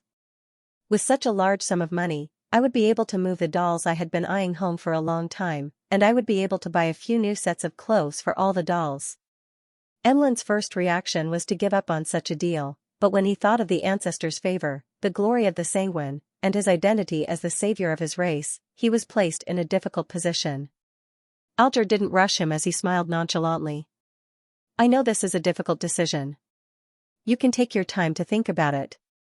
There's no rush." "All right." Emlyn heaved a sigh of relief. Mr. Hanged Man is really Audrey mumbled inwardly, turned to look at the moon Emlyn, and said to all the members, "Mr. Hanged Man, ladies and gentlemen, is there any news about the fruit of the elder tree and the blood of the mirror dragon?" "Yes," Emlyn answered without hesitation. Previously, he had made a killing by purchasing Beyonder ingredients for a great detective, so he paid close attention to such information at every sanguine gathering. Without waiting for Miss Justice to press him further, he continued, "The price of the fruit of the elder tree is between 600 to 700 pounds. The price of the elder tree's fruit is between 600 to 700 pounds, and the mirror dragon's blood is no more than 100 pounds. I don't remember the exact amount." He truthfully gave the original price indicated by the seller and frankly added, "But you have to pay me an additional 50 pounds. But you have to pay me an extra 50 pounds, no, 100 pounds. You know, I have to take risks and waste my time." This was something Emlyn had learned from Sherlock Moriarty. He felt that it was very good and reasonable, because intermediaries also needed to be paid. "Deal." Just as he said that, Audrey happily chose to accept. She knew that such matters could be negotiated, but she felt that there was no need. She was afraid that she would anger the other party and cause the deal to fall through. "To me, the most important thing is to advance to sequence 7. Roselle the Great once said that any problem that can be solved with money isn't a problem." Audrey's heavy mood had improved recently. After the New Year's ball, she had obtained control of her £400,000.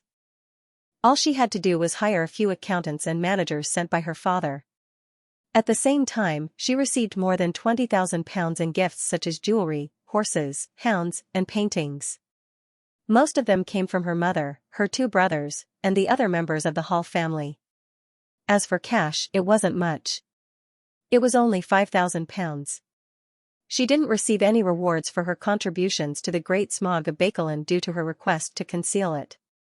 All of this turned into political resources for Earl of Hall. For this, the aristocratic banker said that any expenses his little angel had in the field of mysticism could be reimbursed. Of course, Audrey didn't dare reveal that she was trying to break through to sequence 7. She could only use her pocket money and private stash. I can pay off the balance of Glaint this month. Next month, I can pay Mr. Fool's adorer £2,000. Very easy." Audrey thought in a good mood. "Very rich."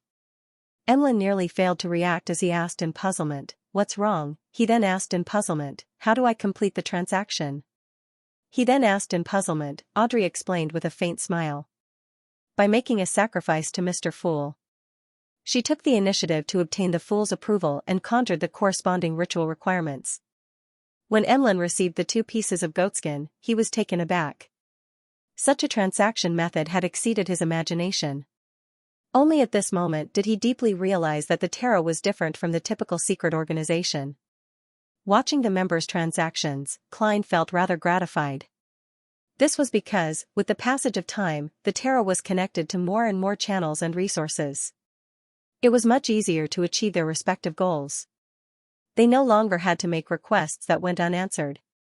Miss Justice, who represented psychological alchemy, the Rouen aristocratic circle, and the power of money, Mr. the Hanging Man, who represented the Church of the Storm and the resources at sea, Little Sun, who represented the forsaken land of the gods and the City of Silver, Miss Magicians, who represented the House of Abraham and a number of lower and middle-class Beyonders in Bakeland, and the Moon, who represented the Sanguine. They made the tarot's ability to trade resources and intelligence more and more perfect. They're about to advance as well. As Klein thought, he controlled the world to say in a hoarse voice, "I have clues to the characteristics left behind by a psychiatrist. I have clues about a psychiatrist's characteristic. Miss Justice, do you need any more?" The reason why Klein didn't snatch the business from Miss Justice was because he knew that Miss Justice had a pet of the same pathway, so she wasn't afraid that no one would want the item. Of course. Audrey didn't hesitate at all. Her thoughts were very simple. If they were to encounter an enemy attack, it might not be enough to rely on herself to provide an unexpected surprise. It would be even more appropriate to include the unexpected Susie. This will take a certain amount of time. It might take a month or even 2 months, the world added in a low and hoarse voice. No problem. Audrey didn't feel any psychological pressure. She knew that Susie hadn't digested the telepathist potion. Phew, it's good that the transaction is finalized. I hope that I can free that psychiatrist as soon as possible. Miss Justice didn't seem to ask about the price. In her heart, with the fool supervising, the price wouldn't be too ridiculous. And as long as it wasn't ridiculous, she could accept it? Her financial situation has improved quite a bit recently. Klein made the world look at the hanging man and chuckle. Are you interested in helping me sell another item? The price is no less than £3,500, and I'll give you a 15% commission. It's a pleasure working with you. The hanging man Alger agreed first before asking with interest, what item? He was rather curious about the world. He had a nagging feeling that the other party knew a lot and had many good things. A characteristic left behind by a Beyonder. It's equivalent to a sequence 6, and its main effect is to change one's appearance and figure. It also comes with combat, fire control, and other abilities. Of course, the exact effects will depend on the artisan's thoughts and standards. The world chuckled. Changing my appearance and figure. I really want it. Audrey and Magician's Furs had the same thought at the same time. The difference was that the latter only had a thought while Audrey spoke with sparkling eyes. Mr. the Hanging Man, can I pre-order a mystical item created by an artisan using this characteristic? As long as the effects of changing my appearance remain. Pre-order a mystical item? The Hanging Man Alger was taken aback for a second before he realized what Miss Justice was talking about. The limitations of his thinking were immediately opened, and he felt that there was room for him to make use of this matter. In a sense, the Beyonder characteristic entrusted by World has already been sold. The item has a definite destination. I can simplify the process and make things easier and more beneficial to me. That is to say, there's no need for me to sell it to the artisan. I should choose to commission it. This way, I don't have to worry about whether the characteristic will be sold or not. Not only can I receive a commission from World, but I can also obtain more profits from Miss Justice. The upfront cost I need to pay is only the commission fee. Of course, I have to consider the risk of the artisan not keeping his promise. Thoughts after thoughts surfaced in his mind. The Hanging Man Alger quickly weighed the pros and cons and made a decision. No problem. I'll handle this matter. He looked at Miss Justice and felt that she was emitting a golden glow that made it impossible to look straight at her. Even after he joined the Church of the Storm and drifted on the sea for many years, he had never seen such a person anywhere else. Many sea merchants were extravagant, and there were even more rich ones, but none of them really cared about money. Miss Justice's financial situation has improved to such an extent? The fool Klein jumped in fright as well. For a moment, he wanted to urge her to pay the £2,000 she owed his adorer as soon as possible, but considering that he had already promised Miss Justice to delay the repayment until February or March, he could only remain silent and remain motionless to prevent himself from destroying the fool's image. At the very least, the money for the faceless Beyonder characteristic can be obtained quickly. The speed depends on how Mr. the Hanging Man contacts a particular artisan, as well as the speed at which the artisan creates the mystical item. Unfortunately, I can only rely on Mr. the Hanging Man to contact an artisan for now.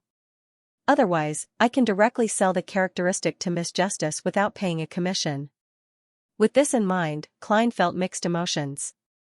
After finalizing a big deal, the Hanging Man Alger silently heaved a sigh of relief, feeling that his financial situation was slowly improving. He thought for a few seconds and asked, "Ladies and gentlemen, do any of you have a method or item to put everyone on a ship to sleep at the same time?" The reason why Alger hadn't gone to the primitive island to hunt the Blue Shadow Falcons was because he hadn't thought of a way to leave the Blue Avenger without arousing suspicion. He also hadn't thought of a way to leave the Blue Avenger and the dozen sailors and crew members who belonged to the church. Let all the people on the ship fall into a deep sleep?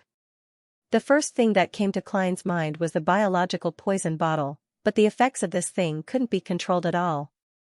The scene would probably not be pleasant. Right on the heels of that, he recalled the soul of the nightmare in Creeping Hunger.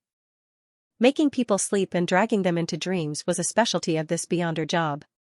But the problem is that there's no way for a nightmare to make so many people enter a dream at the same time. It can only affect more than 10 people. To satisfy Mr. the Hanging Man's requirements, one has to be at least a sequence 5 of the corresponding pathway, or even a powerhouse at the demigod level. Klein dispelled the idea and didn't let World speak.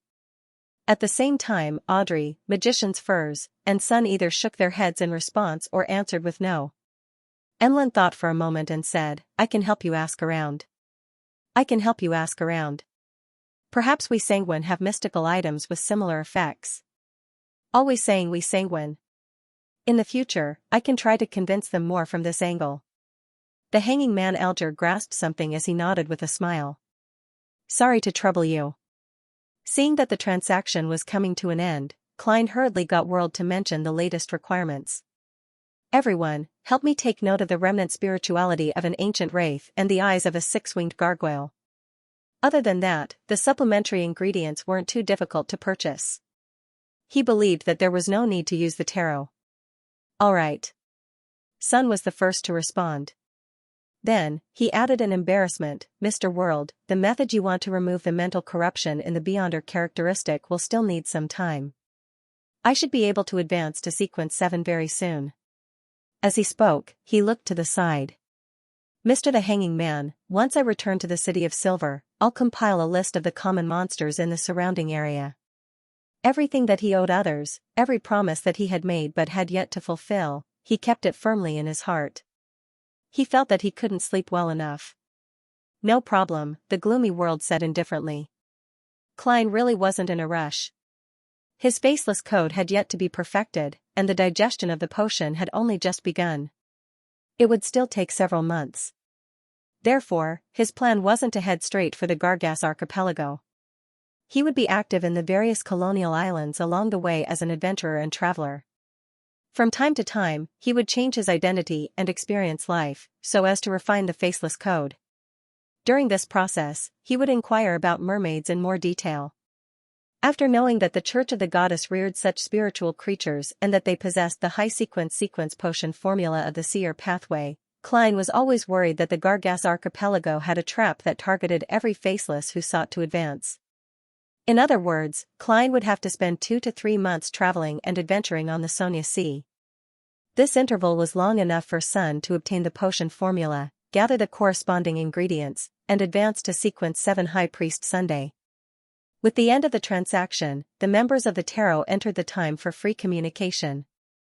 Justice Audrey didn't disappoint the hanging man's expectations. She stood up first, lifted her skirt, and bowed to the end of the long bronze table. Honorable Mr. Fool, I would like to know the truth behind the Great Smog of Bakeland. Was this purely a result of the cultists trying to awaken the primordial demoness and the descent of the true creator?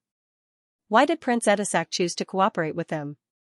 According to the principle of equivalent exchange that you set, what do I need to pay to obtain the corresponding information? If I knew, the matter would have been completely resolved by now. The experienced Klein maintained his leisurely sitting posture and chuckled. There's no need. The root of the problem has yet to be discovered, but there are enough clues. I hope the people of the 3 churches aren't too foolish. The root of the problem has yet to be discovered? The matter hasn't been completely resolved?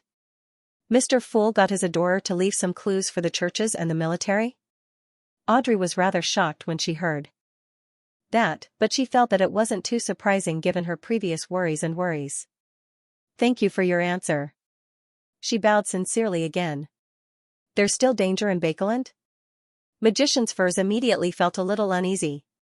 After Miss Justice sat down, Klein controlled the World and chuckled. Mr. the Hanging Man, I've discovered the Baron you were talking about. The Baron involved in many cases of slaves escaping from colonial islands? The Hanging Man asked in disbelief. Yes, brownish red skin, southern continent, Bakeland accent, and the 3rd tooth on the left is fake, the World replied hoarsely. It should be him. The Hanging Man Alger recalled for 2 seconds and said, where is he? What's his current identity? Also, Mr. World, do you want £100 in cash or something of equivalent value?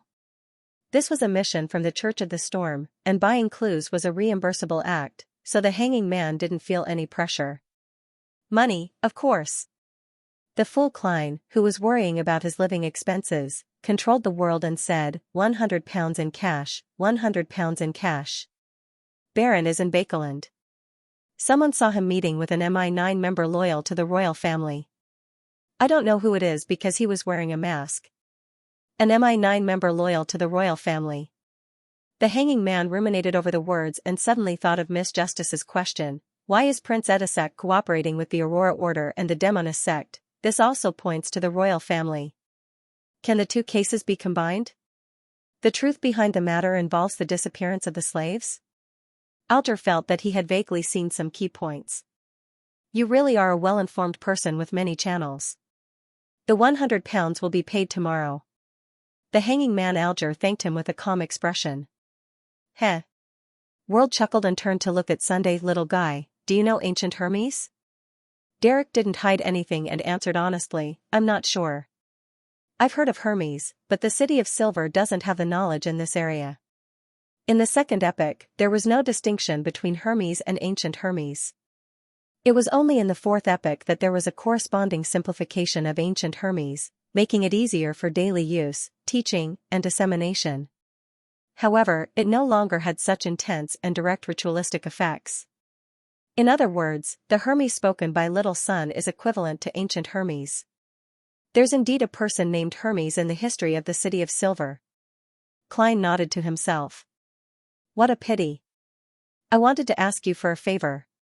At this moment, Audrey recalled something from their conversation, something that stemmed from psychological alchemy. She originally planned on communicating directly, but looking at the new member, Mr. Moon, she felt that she didn't know him well.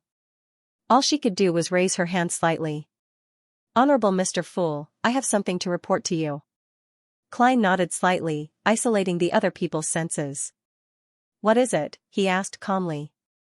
Audrey said honestly, I obtained some information from the psychological alchemy. The most important thing is that their establishment originated from the excavation of the ruins of Hermes, which is the Hermes master who created the ancient Hermes language. The ruins of Hermes? This old man was still alive 100 or 200 years ago. Did he deliberately guide psychological alchemy to discover the relic, or did he perish in the Roselle incident? Klein was alarmed. After some deliberation, he reminded him with a smile.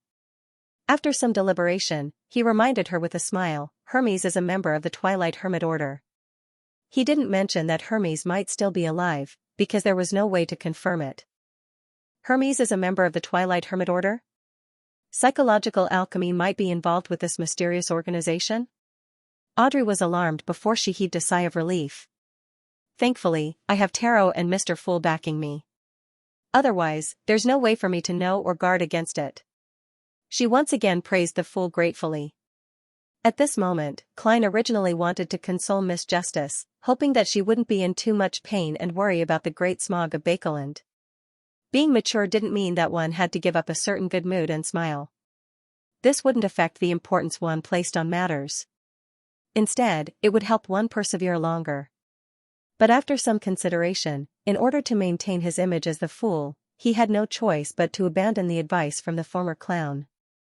Following that, he removed the barrier on the other members and waited for the end of the conversation, as well as the end of the tarot gathering.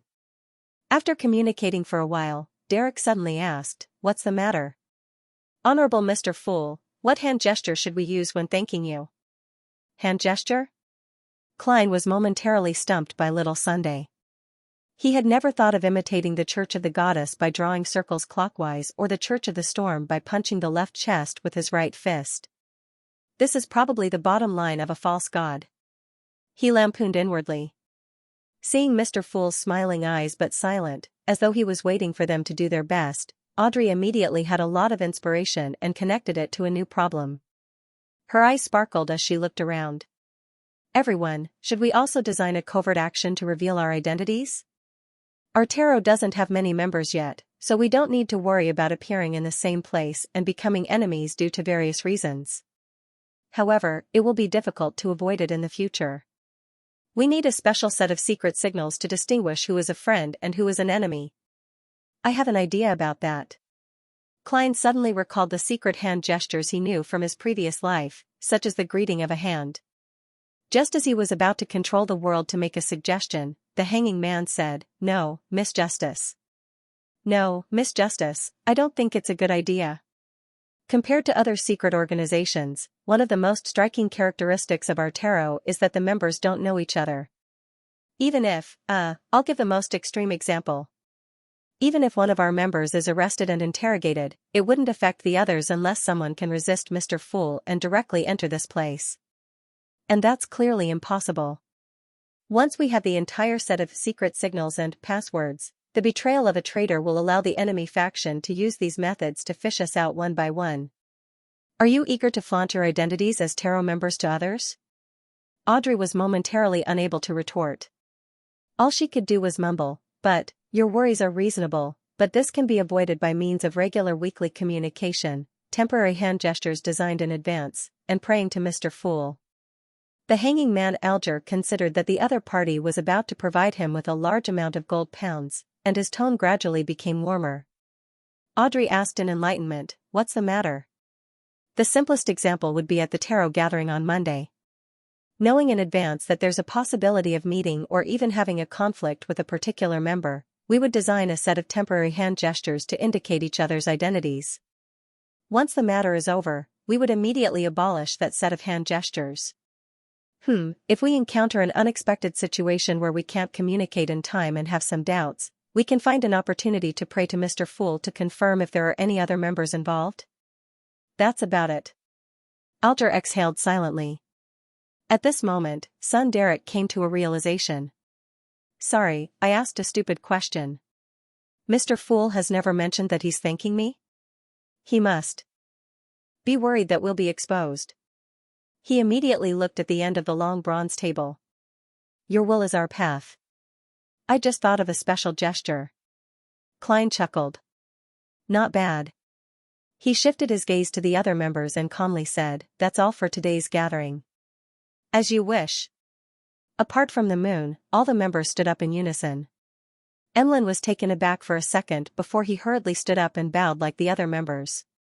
A dark red glow immediately appeared in front of his eyes as he felt his body plummet slightly. Right on the heels of that, his vision returned to normal as he saw the dolls of various sizes in the room. Phew. It was only at this moment that Emlyn White calmed down. He recalled the first tarot gathering he had participated in. Apart from Mr. Fool, the other members aren't too strong. Could it be that they are all like me, chosen for various reasons? I have the ancestor backing me, but who do they have backing them? How laughable. I originally thought that son was a demigod who had just escaped the pursuit of an angel. Who knew that he was only a sequence 8 and was seeking to advance to sequence 7, a child who doesn't know any manners is definitely underage. However, the City of Silver and the experience he mentioned are very odd. I have to find a chance to ask Lord Nibs. No, I have to ask Cosme first, as well as my parents. I want to see if they know of the City of Silver. Humph, the historical records of the City of Silver actually dare to tamper with the matters of us sanguine. Miss Justice is from Bakeland. She's very, very rich. Is she the daughter of a powerful banker or the descendant of a powerful aristocrat? Perhaps she's a banker or aristocrat herself. The way Miss Magicians looked at me was very odd. She must have admired the noble sanguine. She didn't speak much and didn't reveal much about herself. Yes, she's a quiet girl. Mr. the Hanging Man is a mature gentleman. He's knowledgeable and has a noble character. He's willing to answer new members' questions and provide them with the corresponding help and information. It can be seen that he's very popular. Sun and the World are both willing to seek his advice or seek his help. World isn't a very likable fellow. When he speaks, it's as though there's phlegm in his throat that he can't spit out. I find it beneath me to drink such a person's blood. It has a dirty taste. He's very antisocial and is very good at hiding his emotions. Furthermore, he can easily produce a sequence 6 Beyonder characteristic. He also promised to provide a psychiatrist Beyonder characteristic within 2 months. Very impressive. As all sorts of details flashed through his mind, Emlyn discovered that tarot was both simple and not simple at the same time. As for Mr. Fool, he didn't interfere much with the progress of the gathering. It seems like he's only interested in the so-called Roselle diary. But he's willing to provide miraculous convenience to the members. With this in mind, Emlyn couldn't help but feel proud of his identity as the moon. He looked around at the puppets in the room and recalled his own question. A relic worth 4,000 to 5,000 pounds, and the hope of becoming a baron in a short period of time. It really puts me in a difficult position. At that instant, although Emlyn hadn't made a final decision, he felt the room turn gloomier. He felt like he was burdened with a heavy debt. Above the grey fog, in the ancient palace, Klein used the thumb and middle finger of his right hand to press the sun acupoint on one side and gently rubbed it twice. In the silent environment, he quickly sat up straight and let a small badge fly out from the junk pile and land on the long bronze table in front of him. The badge was only the size of an eyeball, and on its surface were symbols that symbolized fate and concealment. It was the relic that Klein had found on Lenivus.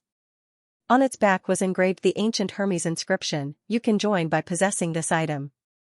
It also provided the corresponding gathering information, for January 1350, 8 p.m., Bobber Valley.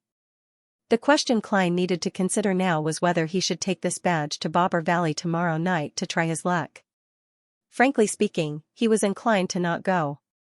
Even though he had advanced to Faceless and could perfectly disguise himself, he didn't wish to take the risk because he didn't know anything about the gathering.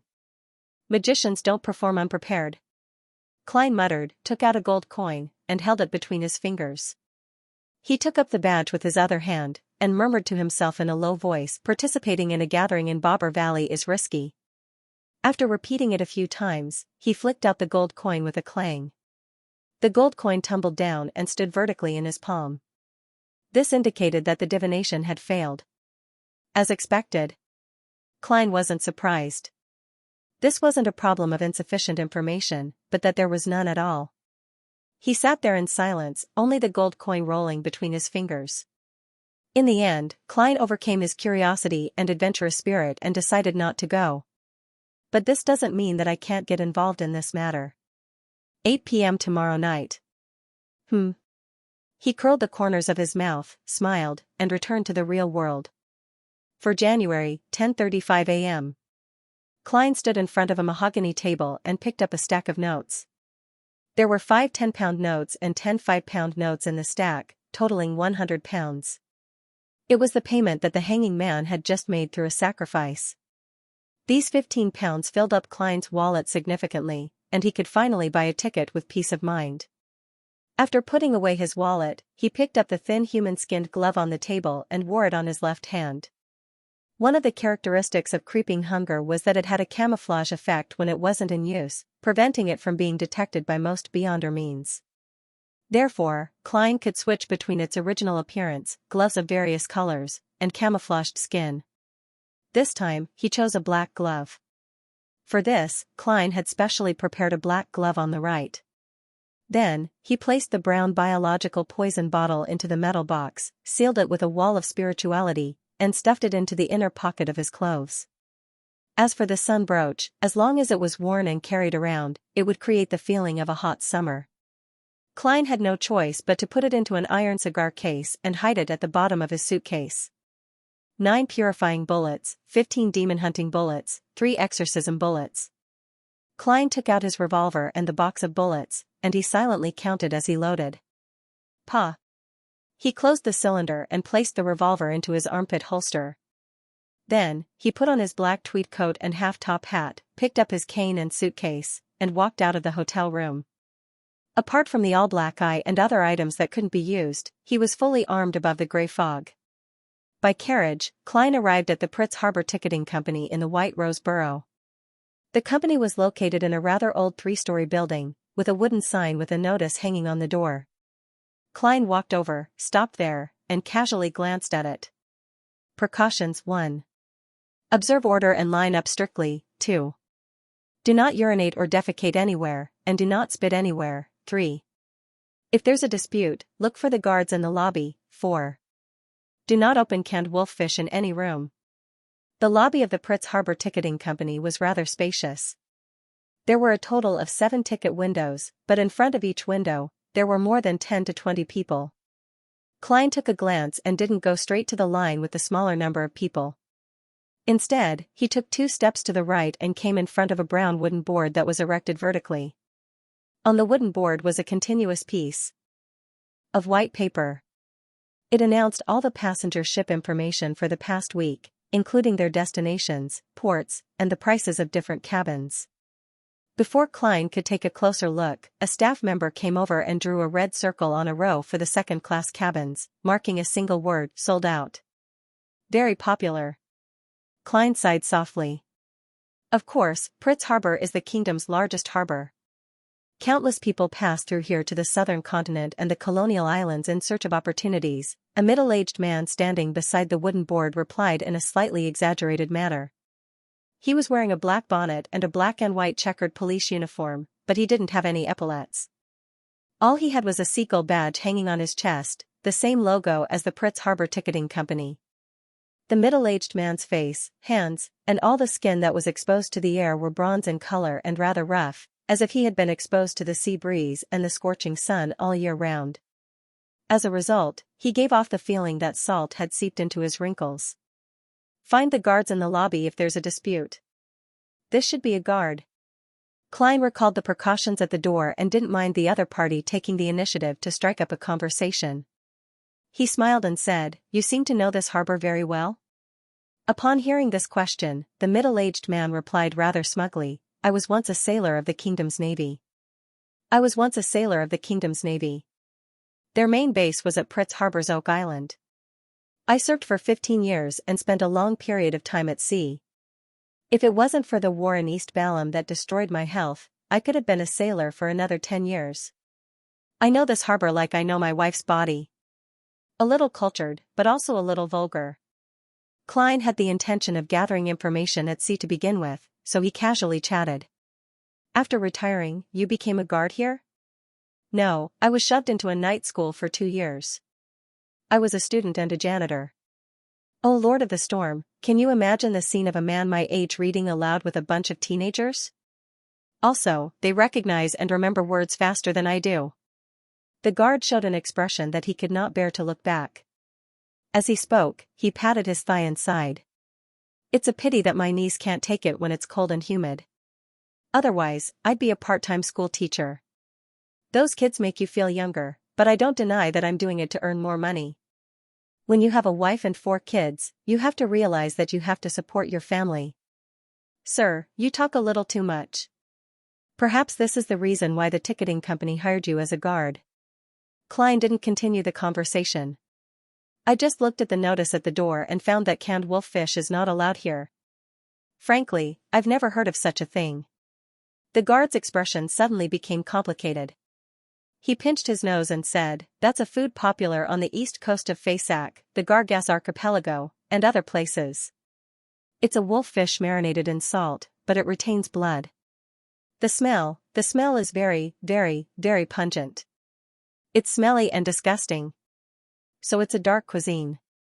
Klein laughed. But I don't think anyone would deliberately eat canned food while waiting in line to buy a ticket, right? No, you don't understand that feeling. Maybe one day you will. There was once a barbarian from the north who came here to buy a ticket, but there were already so many people in front of him that the hall looked like a barrel full of fish. He was very anxious, so he opened the can of wolf fish, and in less than 10 seconds, there were only him and a few people left in the hall. This is a biological weapon. An ordinary version of the biological poison bottle. Klein said in amusement. In the end, he successfully bought the ticket, and there were new things to take note of outside. In the end, it wasn't as he expected. The lady and gentleman in charge of selling the tickets also escaped. Heh, as you know, the brains of barbarians are worse than curly-haired baboons. The guard clicked his tongue and said, "When I was still a sailor, there was a rumor at sea that a group of pirates had taken control of a merchant ship from Lawrence. It's a city on the east coast of Faisac. In short, those pirates eagerly opened their spoils of war, but who knew that they were wooden barrels filled with salted wolf fish? Can you imagine the outcome? They fainted, vomited, and lost the ability to fight. They became the crew's bounty. Not a bad story." Klein held back his laughter. He cast his gaze back to the paper on the wooden board and searched for information on the 5th of January. As a professional, he had previously divined the most suitable date to set sail during the week. One was the 5th, and the other was the 8th. And among the passenger ships heading to the Rorstad archipelago on the 5th, the most suitable ones for him were the Sanfarian and the White Agate. There are still tickets available, and the prices are about the same. Third-class cabin is £4, second-class cabin is £10, and first-class cabin is £35. People who rely on the sea for a living will more or less believe in the Lord of Storms. Even in countries like Intis and Faisac, there are fishermen and sailors who secretly believe in this forbidden deity in order to sail smoothly. The name Sanfarian sounds like it comes from the saint of the Church of the Storm. It has a certain background. Klein thought carefully and was inclined to choose the white agate. He wasn't in a hurry to make a decision as he turned to look at the guard. "Do you know the situation with the white agate?" The guard immediately smiled. "Sir, you have a good eye. The white agate is a steam-powered ship, but it retains its sails.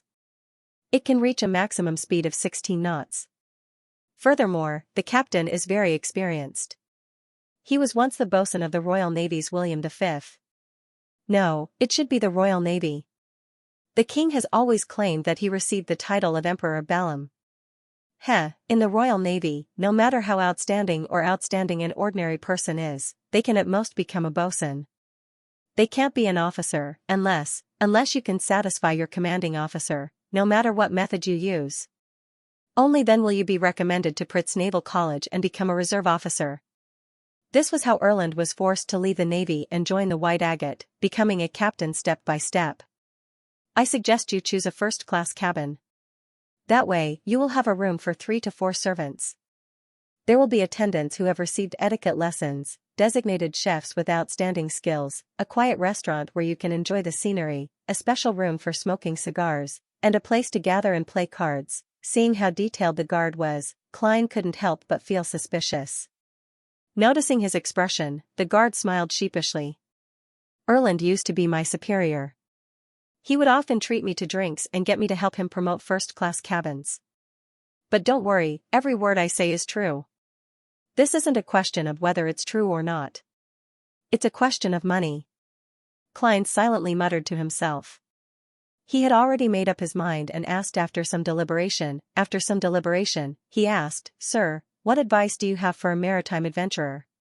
In order to match his identity as German Sparrow, Klein had previously adjusted his image to make himself appear colder and sharper.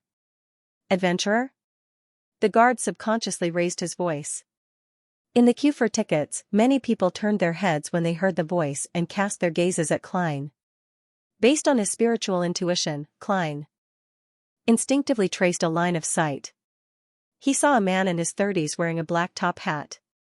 He had a boorish face, weather-beaten lines, a muscular but not tall figure, and light blue eyes that seemed to have experienced many things. "He's also an adventurer?" Klein and the man's eyes met for a moment before they looked away. At this moment, the guard squeezed out a smile. "Sorry, the term adventurer is a little extreme. In my impression, it's equivalent to a fugitive, a villain of the sea, and a person who goes against their oaths. No, I'm not talking about you." "Sincere advice?" You have to remember 3 things. First, don't provoke pirates. Second, don't provoke pirates. Third, don't provoke pirates. Unless you're a member of the Navy or the Church, don't go against pirates. Don't be fooled by the enthusiasm of the girls on the island. They're either part of the pirates or want you to bring them to Pritz or Bakeland. This isn't entirely their problem. Many sailors, crew members, and passengers, in order to deceive their bodies, describe to them a very alluring metropolis and an abnormally beautiful life. Then, they kick them out of their beds and abandon them where they originally were. What a bunch of vile people. In this era, people who make a living at sea can't be too kind. Is the order at sea that bad? Are pirates that savage? Klein nodded. "Thank you, I know what to do." After saying this, he walked towards the line with the least number of people. The guard shouted from behind him, "Don't worry. Also, the legends of treasures on the sea are basically fake." After buying a second-class ticket for the White Agate, Klein returned to the hotel and patiently waited for the night to come. During this process, he enjoyed the most famous fried fish in Pritz Harbor. He felt that the taste wasn't bad, but he definitely wouldn't be able to take it if he kept eating like this.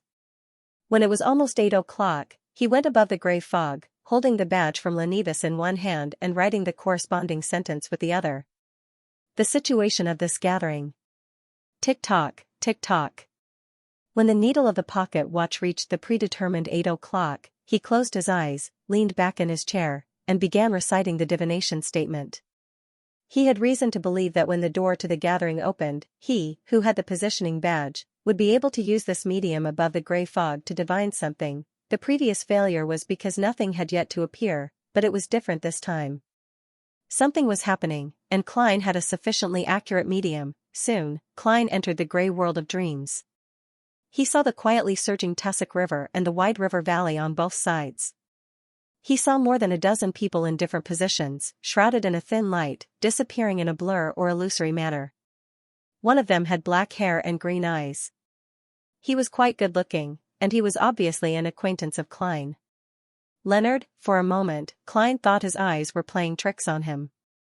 However, the blurriness caused by the light wasn't serious. Since he was familiar with the other party, he quickly confirmed his previous judgment. In the time it took to take a breath, Leonard disappeared, and the light dispersed. The valley returned to its midwinter tranquility, and the scene in Klein's dream shattered. He opened his eyes and placed the badge he had obtained from Lenivus on the surface of the long bronze table. Is it the real Leonard, or is it Leonard disguised as faceless? Klein thought for a moment and tossed a gold coin. His spirituality used this medium to tell him that it was his teammate from the Tingen Nighthawks, Leonard Mitchell. Is he an investigator sent by the Church of the Goddess for the gathering, or is he an avenger who is taking risks to seek revenge behind the Nighthawk's back? Klein muttered to himself, unable to make an accurate judgment. And without any prior information, his divination was unable to give any revelations. After a few seconds of silence, Klein laughed self-deprecatingly and drew a crimson moon on his chest. Good luck to him. May the goddess bless him. Klein didn't dwell on this issue anymore. He planned to learn more about the details of the gathering before deciding if he should participate in it in the future and if he should warn Leonard Mitchell anonymously. Bakeland, a secret room in the basement of the Steam Church. Xianxia took off his hat, pressed down his fluffy but not soft hair, and took the first seat on the left. Following that, he took out a Rhodes's ancient silver mirror from a special pocket inside his clothes and placed it in front of him. To his right, opposite him, and diagonally across him, there were deacons and captains of the machinery hive mind. They had all been summoned for a meeting by a member of the Divine Council, the Archbishop of Bakeland, Horamic Haydn. The Archbishop, who was dressed in a white priest robe, looked like an ordinary old man as he sat peacefully at the top. Seeing that everyone was present, he looked around and said gently, starting from Xianxia, "Tell me about the investigation over the past few days." Xianxia Bernard combed his hair, flipped through the thick documents, and reported in a concise tone, "Yes. Your Grace, we are in charge of Sherlock Moriarty. After a detailed investigation and the assistance of corresponding beyond our means, we have confirmed that he was passively involved in this matter. Before this, there was no evidence that he knew of Prince Edisac's problem. He was friends with the dead Talon Dumont, and he indirectly completed some of the commissions given by the prince, but that wasn't a problem. At most, he falsely reported some expenses. At this point, Xianxia suddenly felt a little guilty. This was because Sherlock Moriarty was also an informant for the machinery hive mind, and the expenses he claimed here were likely exaggerated to a certain extent.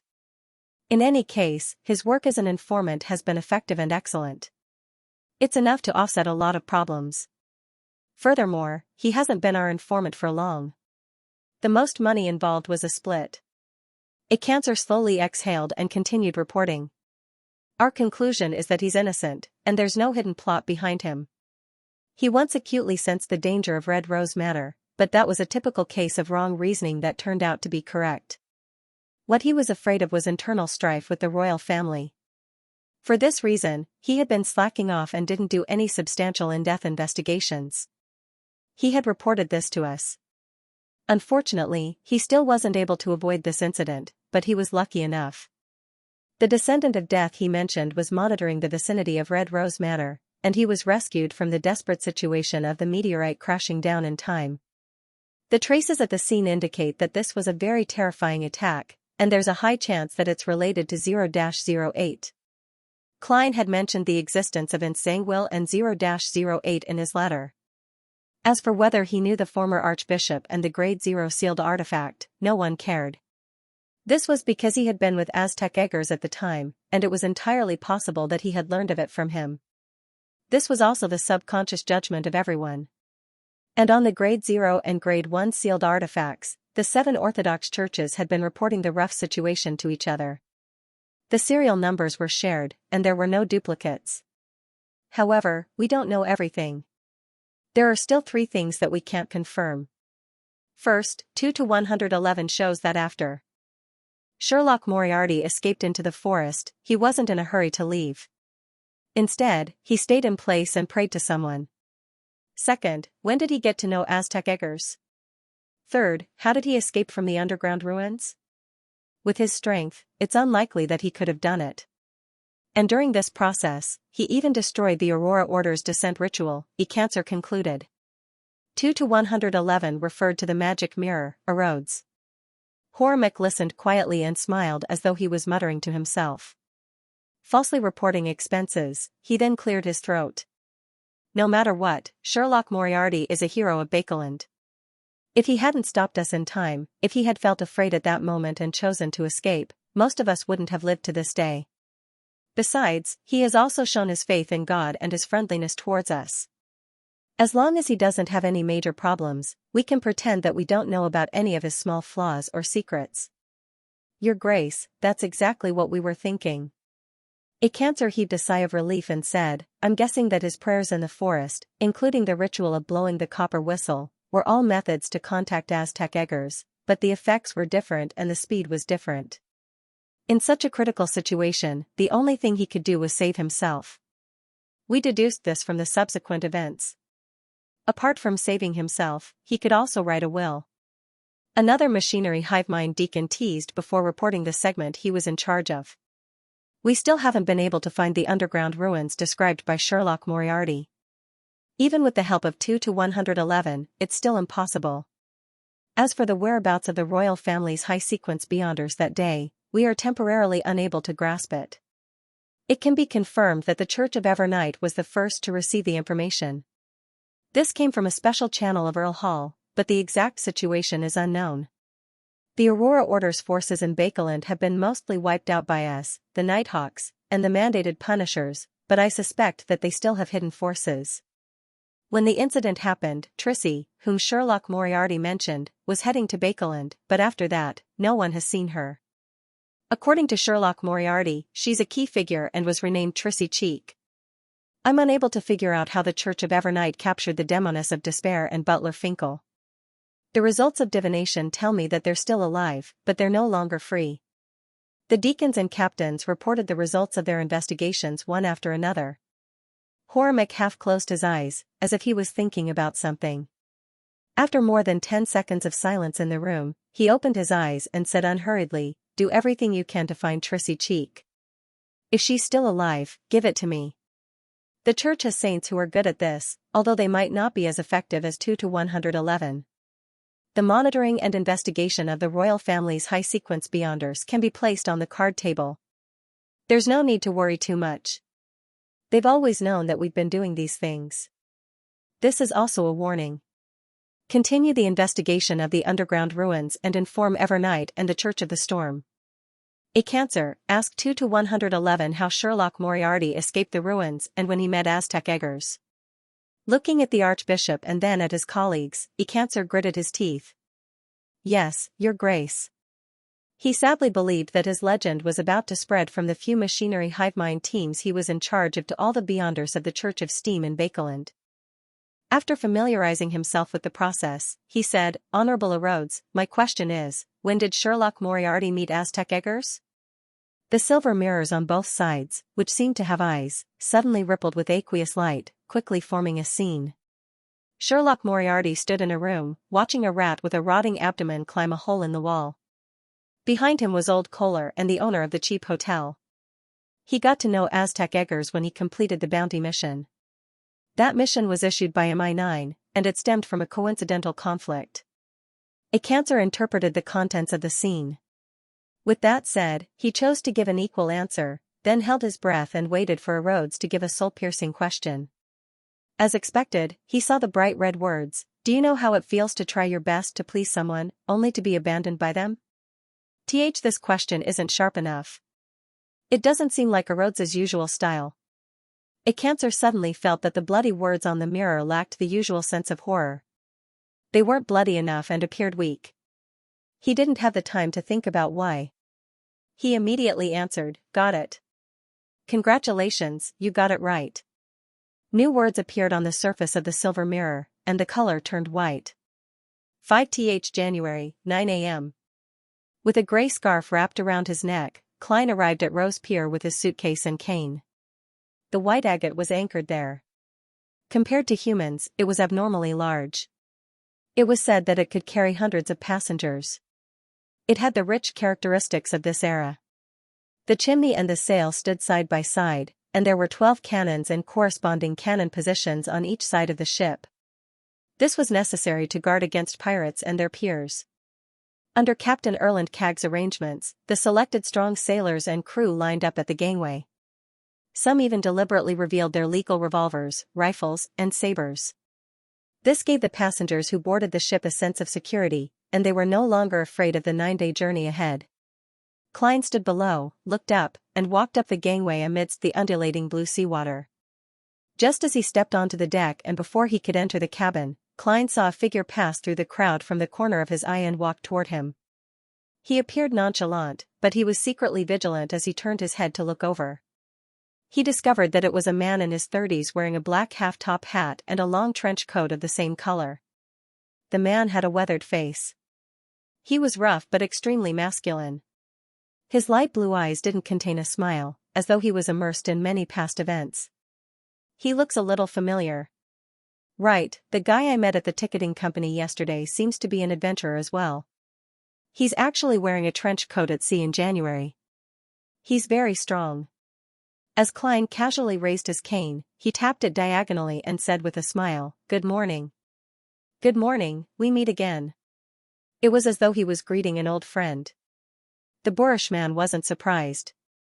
He stopped and nodded in a slightly reserved manner. "Cleves, a former adventurer."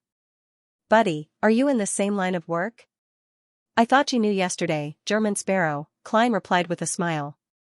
He didn't hand his cane to his left hand because he didn't plan on shaking hands with him. "I can tell." Cleves was silent for 2 seconds before saying, "Being an adventurer isn't a beautiful profession. I've already switched careers and become a bodyguard. This time, I'm following my employer's family to the capital of the Rorstad archipelago." He half-turned his body and pointed to another spot on the deck. Klein looked over and saw nearly 10 people gathered together. The leader was a plump middle-aged gentleman with rosy cheeks and spirited eyes.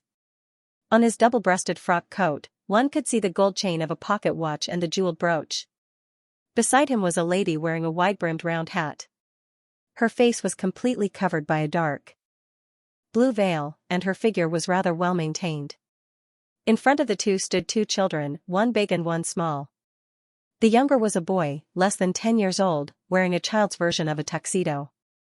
The older one was 15 or 16 years old, a spirited young girl.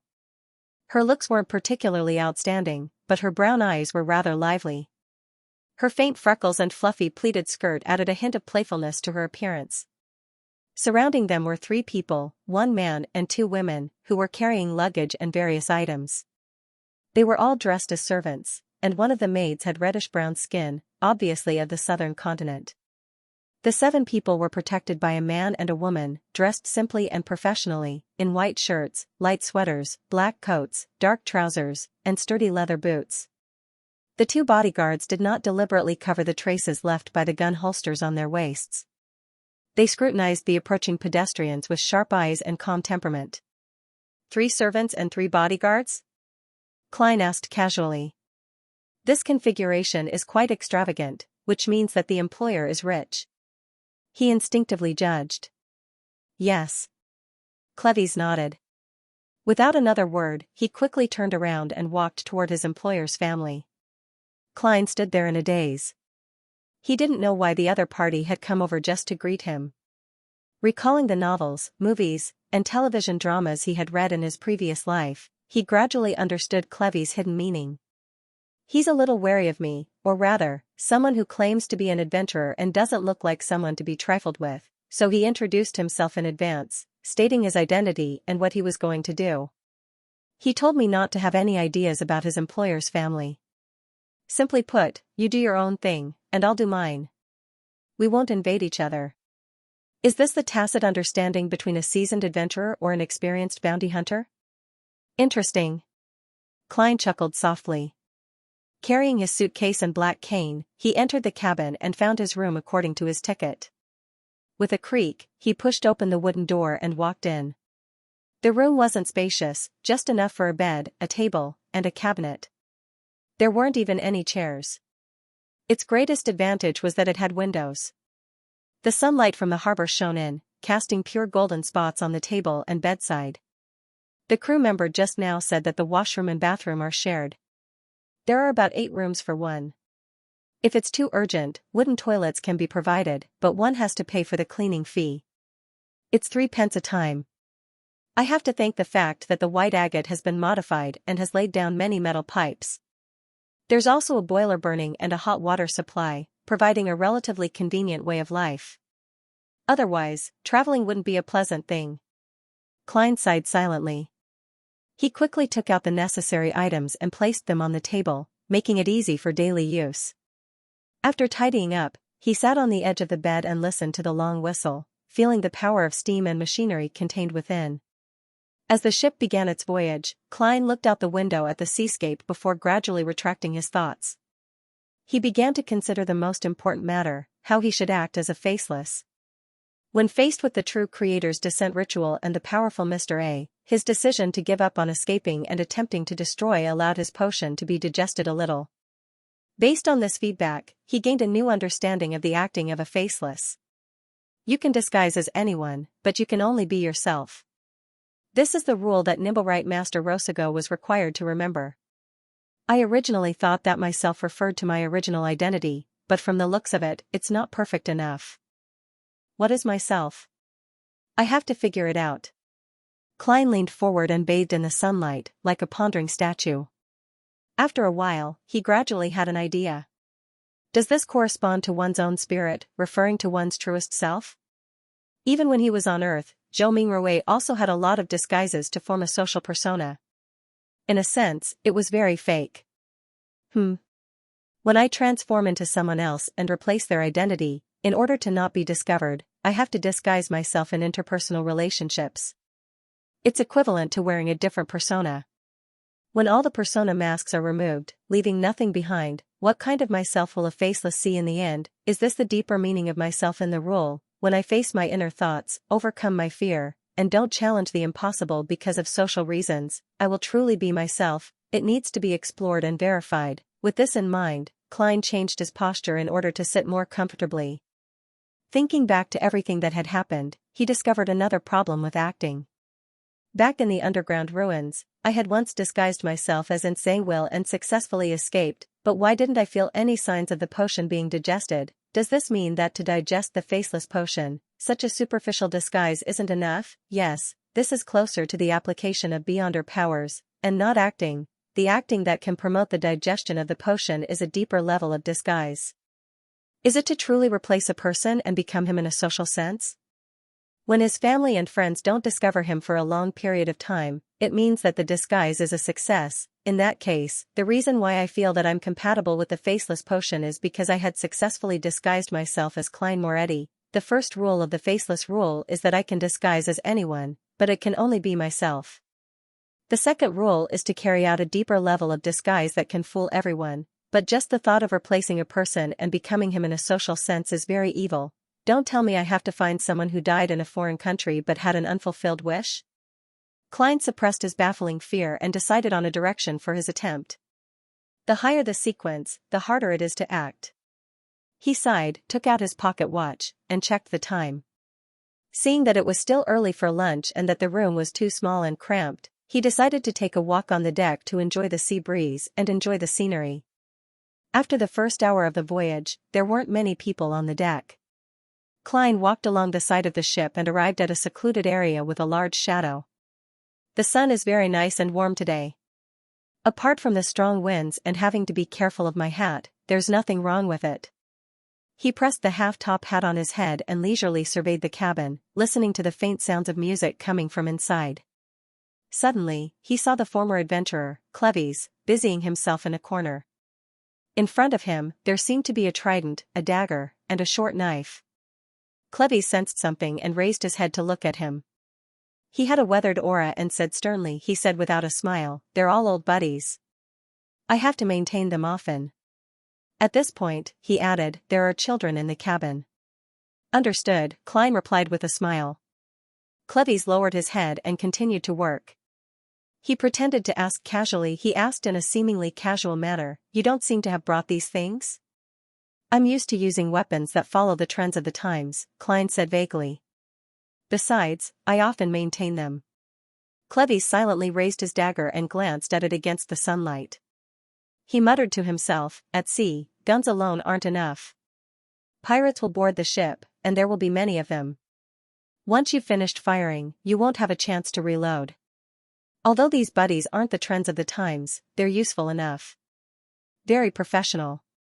As expected of a former adventurer." Klein leaned against the side of the ship and said half-jokingly, "If pirates really board the ship, there's a high chance that I won't resist." Cleves tilted his head and stared at him for a full 3 seconds before retracting his gaze.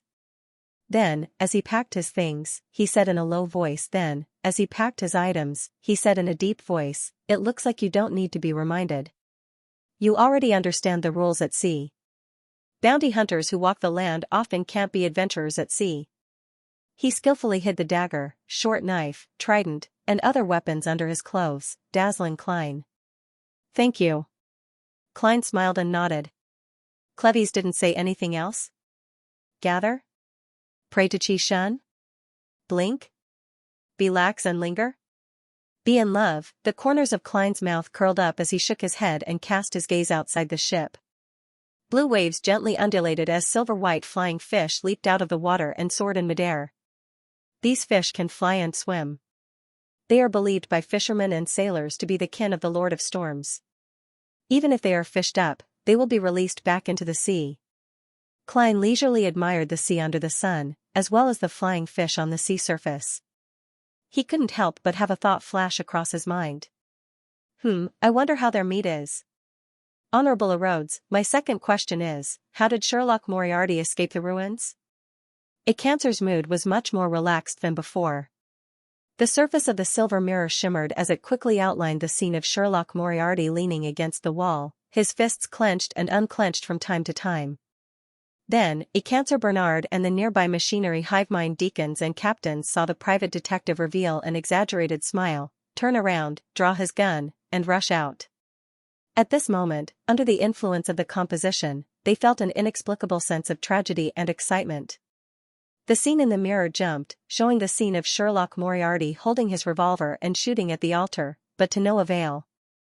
The beyonder bullets that had been separated made everyone feel a little worried.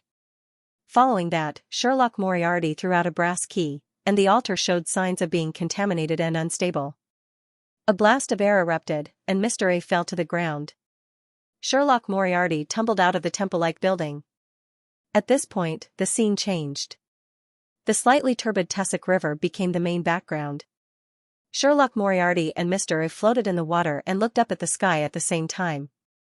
There was a blank space without clouds or fog. Almost instantly, Mr. A turned transparent and disappeared, leaving Sherlock Moriarty alone looking around in shock. The Church of Evernight's rescue? Xianxia frowned slightly. Unfortunately, he didn't mention what happened back then in his letter. We have no way of guessing.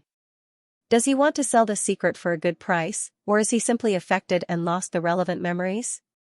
Also, there's no indication of his escape in the underground ruins. It's as if the corresponding clues were hidden at the same time. He quickly analyzed the situation in a standard sentence. Then, without too much psychological burden, he answered with equal treatment instead of taking risks. Rhodes doesn't seem to be in the mood for mischief today. I can make full use of this. As Xianxia consoled himself, he saw bloody words appear on the mirror. With a thump, he had an ominous feeling. He suspected that Erodes had already adjusted and returned to his state. The words that resembled blood squirmed and quickly formed a question. You gave everything and tried your best to please someone, only to end up abandoned. Who is it? With a hum, Xianxia's face first lost its color before it flushed red. This question pierced through the wounds hidden deep in his heart and left him at a loss. If I were to say who he is, his reputation would be ruined before tonight. I've already become a legend in a sense. Xianxia swallowed with great difficulty and said in a tragic tone, I choose punishment. A bolt of lightning immediately fell, but it was different from before. It was no longer silvery white, but was stained with some green. It struck Xianxia right on the top of his head, causing his hair to stand on end and reflect the color of lightning. He shook violently like he was shaking dice, as if he had been drugged with hallucinogenic drugs. Archbishop Horemheb sighed, closed his eyes, and muttered to himself, Grade 0 sealed artifact? King true, Dean, and King can there's another question. Where did the key that Sherlock Moriarty used to destroy the descent ritual come from? Which one of you will use 2 to 111? The machinery hive mind deacons and captains looked at each other. For a moment, no one responded. The sound of water splashing against the cabin seemed to be the only sound left in the world. The sea at night was noisy and quiet. Klein suddenly woke up. He opened his eyes and saw the wooden ceiling draped in crimson moonlight. His spiritual intuition told him that something was going on outside. Who's having a rendezvous? He listened attentively and vaguely heard some unnatural sounds. Klein pondered for a moment, then sat up, put on his gloves, and put on his coat. His eyes turned dark as he took out a gold coin, flicked it up, and quickly did a divination. After receiving the revelation that there was no danger, he took the revolver out from under his pillow and put it in his pocket. After making the necessary preparations, Klein opened the door and walked out of the room. He followed the sound to the upper deck. At this moment, the crimson moon hung quietly above the sea, looking mysterious and dreamy. After carefully bypassing a few patrolling crew members, Klein arrived at the area where the commotion was and smelled the faint scent of blood. With the help of the moonlight, he looked over and saw the former adventurer, Cleves, squatting by the side of the ship, setting up something. In the shadows of the cabin, more than 10 meters away from this gentleman, there were 3 people hiding. One was Cleves's partner, the female bodyguard in the black coat. The other 2 were the children of their employer, a 14 or 15-year-old girl and a young gentleman who wasn't even 10 years old. These 2 underage children were wearing thick cotton nightgowns and overcoats. It was obvious that they had come out in a hurry. In the cold night wind, they were shivering a little, but they were still squatting there in high spirits as they looked at Cleves with bright eyes. Hide and seek? Klein joked inwardly. He deliberately increased the sound of his footsteps, causing Cleves and the others to look over. Friend, what happened? Klein recalled the expressions of some of the bounty hunters he knew in East Borough. However, he still maintained the coldness and sharpness unique to his identity as a German sparrow. Cleves's expression didn't change as he said, a private job. A hunt that came unexpectedly but is worth looking forward to. Hunt? Klein suddenly felt a little interested. The reason why he used Gehrman as the name of his identity was that it represented the #1 hunter in a game he had played in his previous life. It was more in line with his idea of hunting evil at sea. Klein wasn't in a hurry to ask for the reason. He pointed at the shadow beside him with his left hand, which was wearing creeping hunger. Private job? Doing a private job in front of your employer? Cleves, who was squatting there, glanced at the girl and boy and said without changing his tone, Cecil wasn't careful enough and woke up Donna and Denton. Cecil wasn't careful enough and woke up Donna and Denton, so they had to follow. When the girl named Donna heard herself mentioned, she wrinkled her nose and looked up curiously at Klein. Uncle, are you also an adventurer? Uncle? Even the me on Earth is at most 10 years older than you. Klein laughed. No, I can't use the word also. Strictly speaking, I'm the only adventurer here. They're just bodyguards now. He turned around and said to Cleves, Hey, buddy, what prey did you find? Cleves looked at the faintly crimson seawater and said, A murloc. A murloc? That's a beyonder creature. Although it's the lowest level kind, it's still quite troublesome for ordinary people to deal with it. You'll need at least 5 or 6 people and 4 or 5 guns to be competent. Right, the Murloc scales are very tough. Pistols can only partially penetrate its defense. You'll need a repeating rifle. Klein raised his eyebrows and asked, what do you plan on doing? And how are you sure it's a Murloc? Cleves pointed to the edge of the ship. There are traces of the mucus on its body corroding here.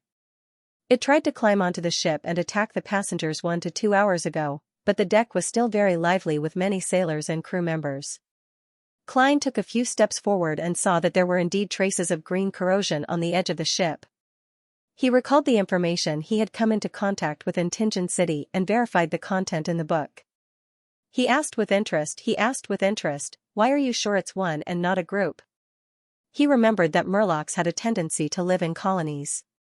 If it's a group, then they'll directly destroy the bottom of the ship, causing everyone to sink. Besides, the groups of Murlocs in this waterway and the surrounding waters have long been cleaned up. The people of the Church of the Storm like to hunt them very much, Cleves explained solemnly. That's because a Murloc is likely to be one of the main ingredients of the Sequence 9 Sailor Potion. Klein stroked the revolver in his pocket and asked with a smile, are you confident? Cleves didn't answer directly. He opened the paper bag beside him. Inside were pig and cow organs that were still stained with blood. This was the source of the smell of blood that Klein had smelled. All Murlocs like this kind of food, and they can't resist their temptation. Of course, these monsters love human organs the most. Therefore, in many sea legends, they emphasize the need to prepare some pig and cow organs or canned organs in the ship's kitchen, Cleves said as he sprinkled some granules on it. As Cleves spoke, he sprinkled some granules on it. The pepper granules can make the Murloc feel as excited as smoking marijuana and lose a certain amount of balance. This will last for about a minute. After that, the Murloc will be very tired after the high excitement subsides. He then took out a wooden box from his clothes and smeared a green paste on the tips of the trident, dagger, and short knife. The mint cream popular in Pritz Harbor is a unique sweet for humans, but in the eyes of the Murlocs, it's a fatal blood toxin. In addition, I also borrowed 2 rifles from a sailor and obtained a promise not to disturb this place for 20 minutes. I spent quite a bit of money, but as long as I can successfully kill a Murloc, I'll get 10 times, 20 times, or even 30 times the reward. As expected of a veteran adventurer. He has an abnormally clear grasp of the weaknesses and problems of his prey. Hearing what he said, I feel that they really have a chance of successfully hunting the Murlocs, even if they aren't Beyonders. Low-sequence Beyonders aren't much stronger than ordinary people when faced with traps and firearms. It's not like there aren't any low-sequence Beyonders who die in gang fights. However, the Murlocs are like full-body armor. They aren't that easy to kill. They will be injured, but it's not impossible for them to escape. Klein asked curiously. You seem to have killed quite a number of Murlocs? Understanding the characteristics of common sea monsters is a prerequisite for an adventurer to survive. Cleves didn't feel the joy of being praised, and he remained silent. As the two conversed, the girl, Donna, and the boy, Denton, squatted in the shadows and listened with relish. They felt that it was the most interesting thing in the world. I also need to do some homework in this area.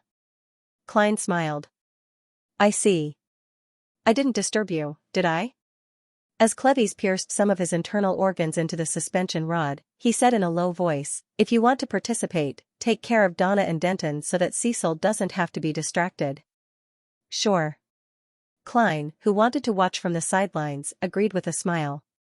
As the crimson moon hung high in the sky, Klein walked to the side of Donna and Denton and crouched down. Cleves's female companion, Cecil, heaved a sigh of relief.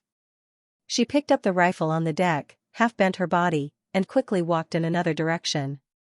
She was still about 10 meters away from the pepper-sprinkled pig and cow organs. Uncle, are we starting? The mischievous freckled girl, Donna, suddenly felt a little nervous, but her face was full of curiosity and anticipation. Klein raised his left index finger and placed it in front of his mouth, motioning for the 2 underage kids to keep quiet. At times like this, he couldn't help but thank Roselle. It was precisely because of this Transmigrator Senior's efforts that some of his habitual gestures could become the body language of the northern continent, preventing misunderstandings. I heard that in the early 5th epoch, the gesture "don't speak" meant insult in Rouen, and in some parts of the southern continent, it meant "kiss me." Klein's thoughts were a little scattered for a moment. Donna and Denton didn't dare to speak again. They crouched there quietly and focused on watching Cleves prepare for the battle. The former adventurer picked up a boom and threw the thread with pig and cow organs hanging from it over the side of the ship. With a splash, the bait entered the water.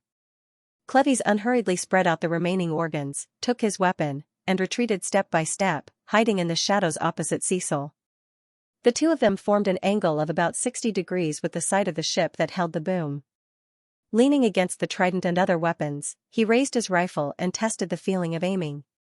The deck fell completely silent, leaving only the roar of the steam engine and the sound of the waves crashing against the ship.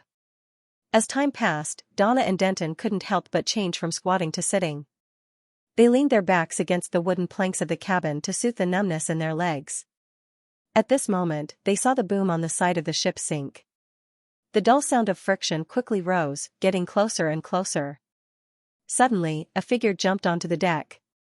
It was a monster bathed in the crimson moonlight. Its entire body was covered in dark green scales that flowed with green mucus. It didn't bear much resemblance to a human. It was like a giant fish that had grown 4 strong limbs, and there were obvious webbing in the gaps between its hands and feet. The Murloc was more than 9 meters tall, with bulging eyes and gills on his cheeks. He looked like a legendary monster, and Donna covered her mouth to prevent herself from screaming instinctively.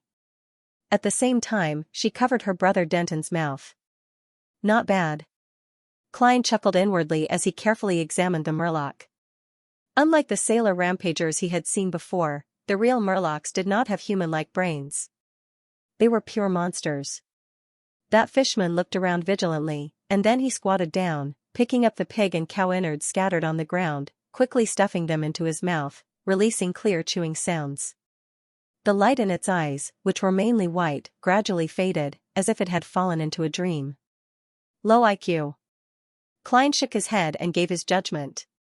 Bang, Cleves pulled the trigger, and a bullet flew out of the rifle, instantly hitting the Murloc's chest and abdomen, shattering its scales and splattering its flesh and blood.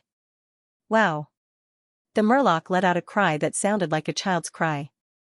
With a push of his hands, he pounced toward Cleves, who was in the shadows, as fast as a steam train. At this moment, Cecil opened fire from another position. Bang! The rifle bullet hit the Murloc's ribs, causing many fragments to scatter and the tall figure to stagger. After eating the pepper, the Murloc visibly slowed down. It stopped there, not knowing which direction to take care of the enemy first. And this gave Cleves and Cecil a chance to calmly load their weapons. They took aim again and pulled the trigger, one after the other. Bang! Bang! 2 flowers of blood bloomed one after another, and the pain caused the Murloc's eyes to regain clarity. It somersaulted and dodged the follow-up shots, approaching Cleves as if it hadn't been injured at all. Cleves methodically put down the rifle in his hand and picked up the trident that was leaning to the side. Instead of dodging, he leaped forward and rolled to the side of the Murloc. The trident in his hand ruthlessly and accurately stabbed into the broken scales on the side of the prey's ribs. The Murloc suddenly turned around, bringing with it a strong gust of wind. It forcefully threw the trident along with Cleves, causing the former adventurer to fall to the deck with a thud. The Murloc shook its head, as if it felt an intense discomfort in its body. It didn't attack Cleves and Cecil again. Instead, it took large strides and ran to the side of the ship, attempting to jump into the sea. Bang! Cecil's bullet hit it again, creating a blood-colored flower, but it still didn't lose its ability to move. With 2 steps, the Murloc ran to a suitable place. Its knees bent, and it was about to jump up. However, its body went limp, and it was unable to successfully exert its strength. The distance it jumped out was obviously not enough, and it could only fall to the inside of the ship. Bang! The Murloc endured the damage from the rifle and wanted to climb over the side of the ship. Seeing that it was about to escape, Klein took out his revolver. At this moment, a loud bang came from another direction. The Murloc's left eye immediately turned into a blood-colored hole, allowing one to vaguely see the pale jelly wriggling inside. It wasn't dead yet. It was lying in the cabin, trying its best to crawl and try to stand up again. After a few seconds, the poison broke out, and it twitched and died completely. Klein looked in the direction of the sound and saw a middle-aged man walk out from the shadows of the other side of the cabin. The middle-aged man wore a thick dark red coat, white loose trousers, and the standard boat-shaped hat of this era. In his hand was an iron-colored handgun that was behind the times. The thick, black muzzle was emitting white smoke. Klein had heard the attendant introduce the man and knew that he was the captain of the White Agate, Erland Kag. Erland, who had obvious wrinkles at the corners of his eyes, forehead, and mouth, walked towards Cleves and smiled. As a captain, I have to ensure that no accidents happen. Please forgive me for watching from the side. Cleves had already stood up and didn't reveal any emotions. This is your ship. According to convention, you have the right to share the spoils of war. Erland turned his head to glance at Klein and the others and said with a smile, the next replenishment of water and food will be in 2 days. The next time you can replenish water and food is 2 days later. You still have to think of a way to preserve the Murloc's corpse. Why don't you sell it to me cheaper, and the difference will be the remuneration I deserve. That's the best way. Cleves and Cecil exchanged looks and agreed to Erland's request. For 130 pounds, it's all yours. The Beyonder ingredients on the Murloc's body are worth between 150 to 200 pounds on the market. Considering the other parts that have spirituality, 130 pounds is indeed very cheap. However, that's all Cleves and the others can do. This is Erland's ship, and he has a large group of armed sailors and crew members helping him. If the negotiations really break down, he can sink everyone present into the sea in minutes. Of course, that's on the premise that I don't get involved. Yes, I can tell that Cleves and Cecil aren't Beyonders, at least not in the fields of combat or shooting. Instead, Erland is a little suspicious. Klein stood up and listened to the transaction. No, you seem to have misunderstood something. I'm not threatening you. 150 pounds. That's a fair price. Erland Kag called a sailor over and gave him the key to the safe. You're the just Erland? Cecil seemed to recall his nickname at sea. Erland laughed. Yes. At that moment, Donna and the Denton siblings, who had been stunned by the intense battle and the living monster, jumped up and ran over in excitement and fear, approaching the Murloc's body. Is it really dead? Donna kicked the Murloc's body with the tip of her foot, then, as if she was afraid that it would come back to life, she jumped away and hid behind her brother. It really is a monster. Denton took a deep breath and widened his eyes. There are many monsters at sea. Actually, this shouldn't be called a Murloc. Apart from having 4 limbs and being able to stand, it has nothing in common with humans. I prefer to call it a fish monster, Erland said with a gentle smile. He then squatted down, took out a knife, and cut open the Murloc's cheek below its eye, revealing the fair, tender flesh that was stained with a bit of red. The most delicious part of a Murloc's body is suitable for eating raw. Erland carefully cut off a piece and handed it to Donna. You remind me of my daughter. Unfortunately, she's already grown up and has her own family. I don't dare to eat it. Donna said as she looked at the thin piece of meat poked by the tip of the dagger. Haha, who wants to give it a try? Erland smiled as he looked around. After confirming that his spiritual intuition didn't warn him, Klein nodded. I'm very curious. Erland immediately handed the dagger to him. Try it. On land, even nobles might not have the chance to eat it. This isn't a Murloc, but a fish monster. You can understand it as a mutated fish. He was dispelling the siblings' fears. Klein wanted to ask if there were any condiments like mustard or soy sauce, but seeing that the other party didn't mention it, he didn't ask, afraid that he would appear ignorant. He took the dagger, bit the tender, blood-stained meat, and swallowed it. It was a feeling that melted in his mouth. The fishy smell of the blood was very faint, with just the right amount of saltiness, perfectly setting off the freshness and sweetness of the meat. Klein chewed twice and felt that the meat was tender and delicious, something he had never seen before. Excellent. He didn't hesitate to give a thumbs up. Donna watched the entire process curiously, and she suddenly had a strong interest in the Murloc's lower cheek. This overwhelmed her fear and disgust, so she suggested giving it a try. Erland satisfied her request and smiled as he watched her close her eyes and scrunch up his face as he bit into the meat. Donna's expression gradually relaxed, and she quickly opened her eyes and praised excitedly. Indescribably delicious. With her leading the way, Denton, Cecil, and the others shared the small amount of flesh under the chin. They ate with satisfaction and dissatisfaction. They were satisfied with the taste, but dissatisfied with the amount. Seeing that Erland had eaten the last piece, Cleves pointed at the murloc's body and said, "The ribs are suitable for frying, the belly is roasted, and the other parts are very unpalatable." "That's what I thought." Erland chuckled. "I'll get the chef to prepare it immediately. It's a very pleasant night to enjoy delicacies, taste fine wine, and exchange legends of the sea together. I'm looking forward to it." "But why did a good hunt turn into a food exchange?" Klein gulped. On the deck, an additional layer of asbestos was placed under the grill to prevent the coal sparks from being blown out by the wind and burning the surface of the ship. The fat chef wore an apron and a white top hat invented by Roselle. He constantly used a fine brush to smear a secret condiment mixed with basil, fennel, sea salt, pepper, and lemon juice onto the white and tender long fish. He also frequently flipped it to ensure that both sides were evenly heated. The flesh of the murloc's belly was fatty, and as it dripped down, the coals placed under the iron mesh sizzled and burst into flames.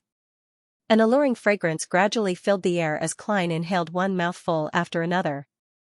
A round table and chairs had been set up in front of him, and on top of it was a bottle of uniquely shaped wine. The wine was golden red in color and seemed slightly viscous as it swayed. Sensing Klein's scrutiny, Captain Erland Karg introduced it half-jokingly, "Sonia blood wine, brewed from sweetwood juice that is a specialty of the area around the Golden Spring. It's like thin honey mixed with blood. It tastes sweet and smooth, but it's very easy to get drunk. If you like a lady and want to treat her to a drink, you can consider this. It will make the other party drink too much without realizing it. Haha, the premise is that you have to be able to withstand its alcohol." As expected of a former bosun, he has the ability to make dirty jokes. Klein sat down and maintained a cold attitude. A qualified adventurer won't be addicted to alcohol. Cleves, who was beside him, nodded. "Adventurers are only allowed to drink when they return home." "That's a pity." Erland turned to look at Donna and Denton, who were curiously sizing up the Sonia blood wine. He laughed and said, "This isn't something an underage child should experience. I've drunk it before. It's really delicious." Donna immediately retorted. "It's just that I fell asleep unknowingly and slept for an entire afternoon. I remember you drank 2 cups that time," the young gentleman, Denton, said enviously. Erland didn't satisfy their thirst. He ordered the crew to give the siblings a cup of sweet iced tea each and explained casually, "There are a lot of Southerners on this ship." Denton retracted his disappointed gaze and looked at the murloc whose valuable materials had been taken away. Actually, it's not that scary. It's just a big, ugly fish with 4 limbs." Donna glanced at her brother. "Congratulations, you've finally realized its true nature." She then looked eagerly at Cleves and Erland. Uncle, are there many such monsters in the sea?" Murlocs didn't have any beyonder powers that exceeded one's imagination. To ordinary people, they were equivalent to ferocious beasts at sea, equivalent to the biological prototypes of legendary monsters. Erland chuckled. "No, in the main sea route and the surrounding waters, such monsters rarely appear. They've long been wiped out. To be able to encounter a murloc and see such a creature, you're lucky enough. Think about it. If I could always hunt down monsters worth 200 pounds or more, I definitely wouldn't be the captain of a passenger ship. I would organize my own hunting ship and chase after these gold pounds." That made a lot of sense. Klein secretly cheered. According to his observations, the beyonder material on the murloc's body was likely its swim bladder. The blue light that resembled water made it look like a gem. Cleves picked up the black tea that the sailor had just delivered, took a sniff, and then took a sip. Only by deviating from the main sea route and going deep into the ocean, which is often shrouded in fog or storms, will there be a good chance of encountering such monsters, but that's very dangerous. In addition to murlocs that can climb and have scales, There are also legends in those waters that Naga have the upper body of a human and the lower body of a python. They have 6 arms and are very agile. Erland took over the topic. There's also a giant octopus that spits out juice that can corrode many people, a terrifying sea monster that can overturn a ship with a gentle headbutt, a mermaid that has an intoxicating voice and is unwilling to leave, a blue dragon that can create lightning, and a large bird that can stir up hurricanes with its wings. Haha, I've never seen any of these before. They're all legends of the sea, and no one knows if they're true or not. Mermaid. Klein's expression didn't change. Very interesting, Donna exclaimed with a look of fascination. Denton looked left and right, and seeing that Klein didn't say anything, he asked curiously, "Uncle, you're also an adventurer?" "Uncle, you're also an adventurer. Have you seen such a monster before?" Klein froze for a moment, then the corners of his mouth curled up slightly. "Once. Back then, there were 5 of us, and we accidentally encountered one, a murloc. After an intense battle, we finally finished it off." This was his actual experience in Tingen City, and it was also the first time he had faced an official Beyonder who had lost control. Back then, he and Old Neil had helped eliminate a mutated sailor at the request of Swain, the owner of the Evil Dragon Bar. Thinking of this, Klein reminisced and sighed. The cold and sharp expression on his face couldn't help but soften. 5 people? While asking, Donna secretly counted the number of people who had participated in the battle. 1, 2, 3. She realized that only 3 of her uncles had killed the murloc. Without waiting for Klein's reply, Elan said in surprise, "That's right." "An accidental encounter?" "Yes," Klein answered frankly. "Were there any casualties?" Erland pressed. Klein shook his head. "Some minor injuries. An accidental encounter. You only used 5 people to finish off a murloc. You guys are very impressive." Cleves gave his evaluation. His partner, Cecil, also nodded to express his amazement. The battle just now was short and quick, and the murloc seemed to be unable to withstand a single blow. However, both she and Cleves knew very well that without the prepared bait, the hallucinogenic effects and subsequent fatigue brought about by the pepper, the lethal threat of the peppermint cream to the murloc, and the 2 borrowed rifles, it was unknown how many people would have died to kill a murloc. Indeed, very impressive. Erland glanced thoughtfully at Klein. That was a team formed by 4 sequence 9s and 1 sequence 8. Klein smiled and sighed. "I was still very young back then, and I hadn't even experienced any battles. I was just purely a support." "Uncle, you're also very young now." Donna nodded her head vigorously. "I like hearing that." Klein keenly noticed that Captain Erland had relaxed a lot because of what he had just said. At this moment, a few crew members brought over a large ceramic plate. On it was fish that had been fried until it was golden brown, sprinkled with colorful basil leaves, and a seductive fragrance assailed their nostrils. Erland picked up the cup filled with Sonia blood wine and gave a toast. "A beautiful night, may the storm be with us." "A beautiful night." Donna and Denton cheered and each took a sip of sweet iced tea. Klein chose to clink his black teacup against hers. He forked a piece of meat from the murloc's ribs and found it firm and without much fat. However, after absorbing the vegetable oil, the dryness was made up for. As he chewed, it exuded an endless aftertaste of elasticity and meat fragrance. As expected, it's not as good as the cheek meat, but it's good enough. It's better than all the fish I've eaten in Bakeland and Pritz Harbor. Klein praised in satisfaction. Erland put down the knife and fork in his hand and drank a mouthful of Sonia blood wine. On the sea, the most dangerous thing is not the monsters, but the pirates. They drive the ship and go wherever they want. No one can prepare in advance. "Uncle Captain, will we encounter pirates?" Denton swallowed the fried fish and asked worriedly. Erland smiled. "The route to the Rorsted Archipelago is the safest in the world. There are colonial islands that can be docked every 2 or 3 days, and there are often Royal Navy and Church of the Storm ships patrolling along the way. Even if some pirates wander here, they won't do anything too excessive. After seeing our cannons, they'll at most extort some compensation." Seeing that the two underage children had calmed down, Erland added, "But if we head south from the Rørsted archipelago or continue east, we'll have to rely on the Lord's blessings. Many pirates are active in these regions, capturing treasures with the Navy and the Church's ships. If we're lucky, we'll be able to smoothly reach the southern continent and reach every spot. But if we're unlucky, we'll encounter relatively powerful pirates, including the 7 pirate admirals and even the fleets of the 4 kings. However, you don't have to worry too much. Ever since Nast became the king of the 5 seas and established some of the rules at sea, most pirates will only rob you of your wealth and won't do anything too excessive. Here, the person we're most afraid of encountering is the captain of the Black Tulip, Admiral Hal Ludwell.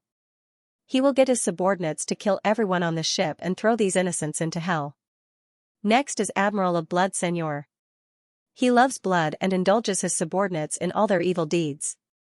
After many girls were ravaged by them, they were even sold to different islands. Donna shivered when she heard that and subconsciously changed the topic. I heard that there are many treasures at sea. There are legends of treasures, but most of them are fake. Erland glanced at Cleves and said, "There are 6 most famous ones with the most stories. Number 1 is Death's Key. Legend has it that at the end of the 4th epic, Death, who caused the Pale Calamity, was killed by the 7 deities. However, he didn't perish on the spot and attempted to return to the southern continent. He stirred up violent waves and created insurmountable obstacles, completely cutting off the sea routes between the southern and southern continents. This is the origin of the Berserk Sea. However, he ultimately didn't return to the southern continent and disappeared into the sea." Upon saying that, Erland sighed with some yearning. It's said that in a hidden spot in the Berserk Sea, the treasure left behind by Death is waiting for someone with a specific key to find and open it. However, no one knows what the key looks like or where it will appear. The Fountain of Unaging? Can one really stay young forever after drinking it? Donna asked curiously with widened eyes. She wasn't looking forward to it because she was still young enough. Erland didn't immediately answer. He forked a piece of fried murloc rib and swallowed it in 2 bites. Then, he took a sip of Sonia blood wine. The sweet taste completely dilutes the greasy taste of the deep frying. He half closed his eyes, behaving like a gourmet. After savoring the taste for a few seconds, he slowly answered Donna's question. "I'm not sure if there's a Fountain of Unaging, nor can I confirm if King of Immortality Agolito has drunk its spring water. I only know one thing, and that is that when I was very young, I heard the legend of this pirate king. It's just like how King of the 5 Seas Nast seems to live forever. Their beards must have been very, very long, reaching past their chests." Denton expressed his opinion. In fact, King of the 5 Seas Nast's beard only reached below his neck. He sat on the deck, wearing a gorgeous black robe with silver trimmings. He wore a steeple crown that was twice as tall as his head, looking down on everything around him like a god. Erland's tone gradually deepened, as though he had sunk into a quagmire of memories that he couldn't break free from. "Uncle Captain, have you seen the King of the 5 Seas?" Donna asked excitedly. "This is the most legendary pirate. His name is well known at sea, and even the children in port cities are familiar with him. Generations of people had grown up listening to stories about him. In a sense, in the minds of many people, Nast is equivalent to a true pirate king. I remember that one of the conditions for the advancement of the Black Emperor is to link one's name to the title of emperor, deeply ingraining it into the hearts of the people. Is this considered an attempt at a basic and crude version? I wonder what sequence the King of the 5 Seas is at." Although Klein was focused on tasting the fried murloc, his thoughts were still stirred by the conversation. In response to Donna's question, Erland sighed. "I was still very young back then, and I was still serving on the William V. Once, our fleet attempted to cross the Berserk Sea's Calamity Strait and encountered the Black Emperor. In those few minutes, everyone, including the fleet commander, lost the will to resist. Fortunately, Nast didn't give the order to attack us." "Very cool." The boy, Denton, praised with sparkling eyes. Erland didn't continue the topic as he smiled. "As for King of Immortality Agaturi, I've never actually seen him. All I know is that he's a pale-faced middle-aged man on the bounty notice." "How pale is he?" "Let me give you an easy-to-understand example, like a corpse that has been dead for some time and has just started to decompose." When Donna and Denton heard this analogy, they subconsciously glanced at the Murloc's corpse that was riddled with holes and unconsciously gulped. Of course, the main point of the bounty is not the appearance, but the amount. In Rouen alone, Agathuri is worth £100,000, and he has the lowest bounty among the 4 kings. Erland changed the topic. Let's continue the story of the treasure. Third on the list is the legacy of the Solomon Empire. In the 4th epoch, when that massive empire was dismembered and destroyed, its royal family boarded a ship with a treasure that even the gods were jealous of. They sailed deep into the Fog Sea and waited for the opportunity to rebuild the dynasty. However, after 500 years, 1,000 years, and 1,500 years, they never appeared again. It's said that the king of the 5 seas, Nast, inherited a portion of the Solomon Empire's legacy. No one knows if he's a true descendant of the Black Emperor, Cecil added with interest. The Fog Sea? The west coast of the northern continent? Donna recalled her knowledge of geography. Yes, Cleves replied succinctly. To the west of the northern continent was the Fog Sea, to the east was the Sonia Sea, to the south was the Berserk Sea, and to the north was the North Sea. The east and west sides of the southern continent were similar to the northern continent, and to the south was the Polar Sea. Together, they were the so-called 5 seas. The Kingdom of Rouen was backed by the Hornacis mountain range and the inland Midland Sea. To the east was the Sonia Sea, and to the south was Desi Bay. It occupied several excellent estuaries to the Berserk Sea, but it didn't touch the Fog Sea. Is that so? Donna wasn't interested in treasures that were too far away, so she asked, what about the 4th treasure? It belongs to the last empire of the 4th epoch, Tulu and Sostal. Rumor has it that they built a huge ship that was equivalent to a city and transferred all their treasures and wealth onto it. What's laughable is that their escape didn't have any effect. The passengers and crew that were scheduled didn't arrive at the port in time, and none of them survived. However, that ship disappeared on its own. To this day, there are still people who often claim to have seen that huge ship silently sail past on a foggy night. It's called the Spectre Empire, and it appears all over the Sonia Sea. This is a summary from those stories. Erland looked up at the crimson moon in the sky, his tone filled with mockery and unconcealable yearning. Perhaps tomorrow night, no, tonight, we'll be able to see it sail past. Donna thought with anticipation and excitement. Klein packed up the rest of the food, drank a mouthful of black tea, and listened with interest to Erland's description of the remaining treasures. The 5th is the Lost Niwents. Rumor has it that at the bottom of the Fog Sea, there's a civilization that belongs to intelligent creatures. The navigators and adventurers of those waters often find strange items that point to the Niwents of ancient times. However, the members of this civilization have never appeared. It's as though they've long vanished from this world. Erland drank the rest of the Sonia blood wine and said, that's the legacy left behind by a civilization. The richness is absolutely unimaginable. Erland paused for 2 seconds, put down his cup, and laughed. Actually, the treasure that I yearn for the most, and one that's more real than the legends, is the sunken laurel. More than 100 years ago, it was loaded with gold, jewelry, and all sorts of valuable items that the kingdom obtained from East Balam. Because it deviated from its course, it sank somewhere in the Berserk Sea or the Sonia Sea. It hasn't been discovered to this day. It's said that the items on it are worth a few £1,000,000. A few £1,000,000? This number made Donna blurt out in shock. As the daughter of a merchant and having received several years of education, she had a vague understanding of what this number represented. In Rouen, a millionaire was an absolute rich person, second only to the top nobles and tycoons. A few £1,000,000? Mrs. Mary, who let me join the Quelag Club for free, is a member of the kingdom's National Atmospheric Pollution Council and a major shareholder of the Quim Company. Her net worth is only tens of thousands of pounds, but even so, she's wealthy enough in the circles of nobles and merchants. She's a rather popular divorced lady, and there are even noble sons who want to marry her. Klein quickly found a comparison. Erland sighed with a smile on his lips. If I can find the sunken laurel, then I'll no longer be a captain.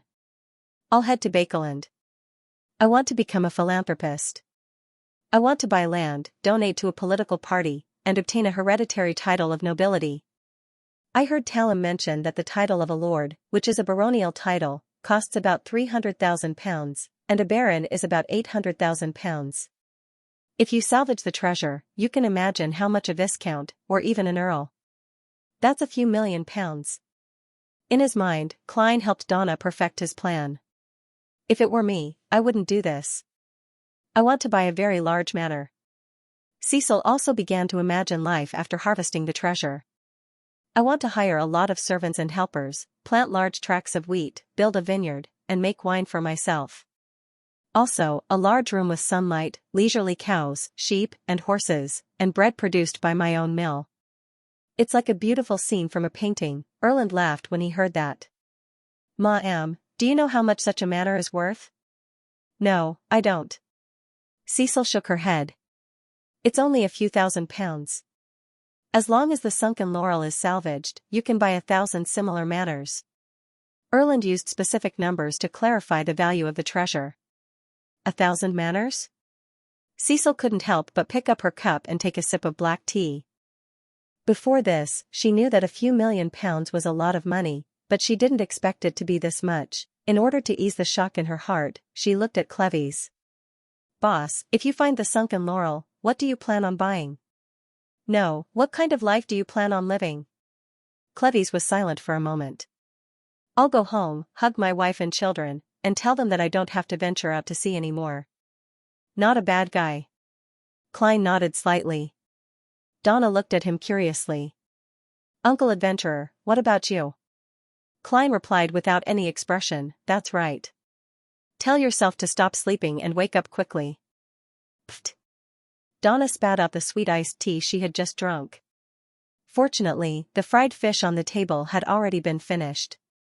At this moment, Klein sighed inwardly. "Although I know that it's basically impossible to find the treasure, otherwise, with so many powerhouses from the various churches, I still couldn't help but feel a little excited when we were discussing the corresponding topic. This is the charm of treasure.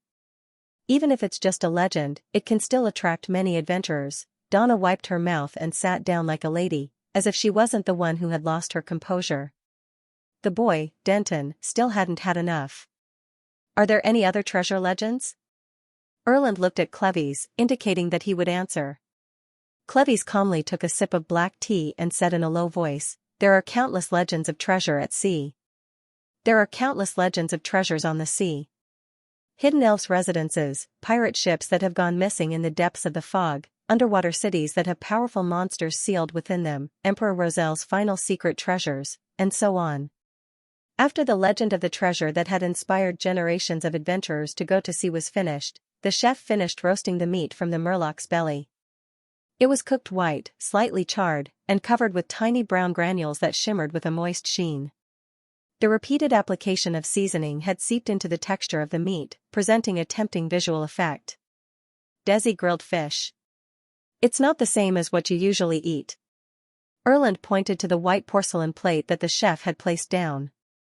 Donna pressed her knife and fork and eagerly said, "I love honey-grilled fish. I love honey-grilled fish. But this is also very tempting." "Honey-grilled fish. How much honey would that be?" "I'll try it when I have the chance. It should taste pretty good." Klein's imagination ran wild. With a chef, they no longer had to do it themselves. They watched in anticipation as the pieces of fish were cut, placed on different plates, and pushed in front of them. Klein was very serious when it came to enjoying delicacies. He wasn't in a hurry to deal with the fish. Instead, he picked up his cup and drank a mouthful of black tea, using the slightly sour liquid to clear the residual taste in his mouth. After doing all this, he forked a piece of fish and stuffed it into his mouth. In the blink of an eye, he felt the slightly stimulating flavors of fennel, basil, and other spices. They fully opened up his taste buds. Right on the heels of that, the delicious juices of the meat, the slightly astringent saltiness of the sea salt, and the refreshing sourness and sweetness of the lemon exploded at the same time. They intertwined and reverberated in his mouth, enticing him to salivate. As he chewed, the final stubbornness of the fish broke apart under the roasted grease, revealing the beauty and vaguely sweetness of the meat itself. Klein swallowed the fish in his mouth, recalled the food shows he had watched in his previous life, and chose an evaluation that best matched the feeling he had just experienced. The layering is clear, very good. Haha, your tone and words are like those of a gourmet, Erland joked. Donna waved the fork in her hand and echoed, Uncle, maybe you should open a column in the newspaper to review different restaurants and different delicacies. Why didn't I think of this? Idea. This is a good job that can earn me royalties and taste delicious food. The only problem is that fat people can't be agile clowns. Using the great art of vomiting? That's such a waste of food. Klein seriously considered Donna's suggestion. For this beautiful night. When there wasn't much food left, Erland poured some Sonia blood wine and raised his cup with a ruddy face. Klein and the others were also in a good mood. For this beautiful night. They drank the rest of the liquid in their glasses and watched as the waiter cleared the table and swept the deck. In the cold wind, they chatted for a while and talked about the mermaids that Donna was most interested in. Cleves told the little girl that in some legends, mermaids were also called sirens. They used their songs to confuse humans not for fun but for hunting. In addition to the possibility of encountering such creatures on the route from the Gargas archipelago to the depths of the Sonia Sea, there was also a certain chance of discovering them in the dangerous seas that humans had yet to explore. However, this all stemmed from the bragging of some pirates when they were drunk. They all avoided the question of how they had escaped the mermaid's song, and they were not very trustworthy. No matter what, this at least points to a possible direction. Klein noted down the words of their discussion. Donna, Denton, it's time to go back. You have to wake up early tomorrow and share breakfast with your parents. Cecil glanced at the position of the moon. All right. Donna stood up reluctantly. Denton hurriedly asked, What's wrong? Do I have the chance to be an adventurer?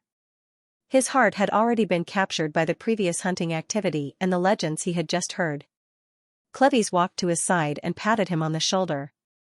Before you ask this question, you will need at least 5 years of combat training and the acquisition of knowledge. I believe your father will hire a good tutor for you. Dan Dunn's eyes lit up, and he nodded vigorously. After 5 years, when you grow up, there's a high chance that you won't want to be an adventurer who can be buried at the bottom of the sea at any time. Cleves's handling is very shrewd. He didn't directly refuse, but instead gave me hope and let time wash it away. This prevents a child's sudden rebellion. No matter what, mastering a fighting technique isn't a disadvantage for anyone. Klein put his hands into his pockets and thought in admiration. On the way back to the cabin, Cleves handed 2 5-pound notes to Klein. Your reward. He had just received 150 pounds from Erland to buy the whole Murloc. I didn't do anything. Klein instinctively refused. Cleves glanced at him with his light blue eyes and said in a low voice, You freed Cecil and took care of the children. Take care of the children? Klein wanted to laugh, but in the end, he took the 2 notes and drew a triangle on his chest. You are more generous than I thought. Thank you. He no longer refused because he suddenly understood a problem. If he didn't take the 10 pounds, in the eyes of a veteran adventurer like Cleves, it would mean that he wasn't satisfied with the price and was trying to get more. He might attack them at any time. Among the people who called themselves adventurers, there were definitely many greedy lunatics. Seeing that Gehrman Sparrow had put away the money, Cleves retracted his gaze and said with a calm expression, This is the rule of the sea. He didn't say anything else as he followed Cecil, Donna, and the others into the cabin. If every commission and every mission of mine was of such difficulty and could yield such rewards, I would have long made a fortune as a private detective.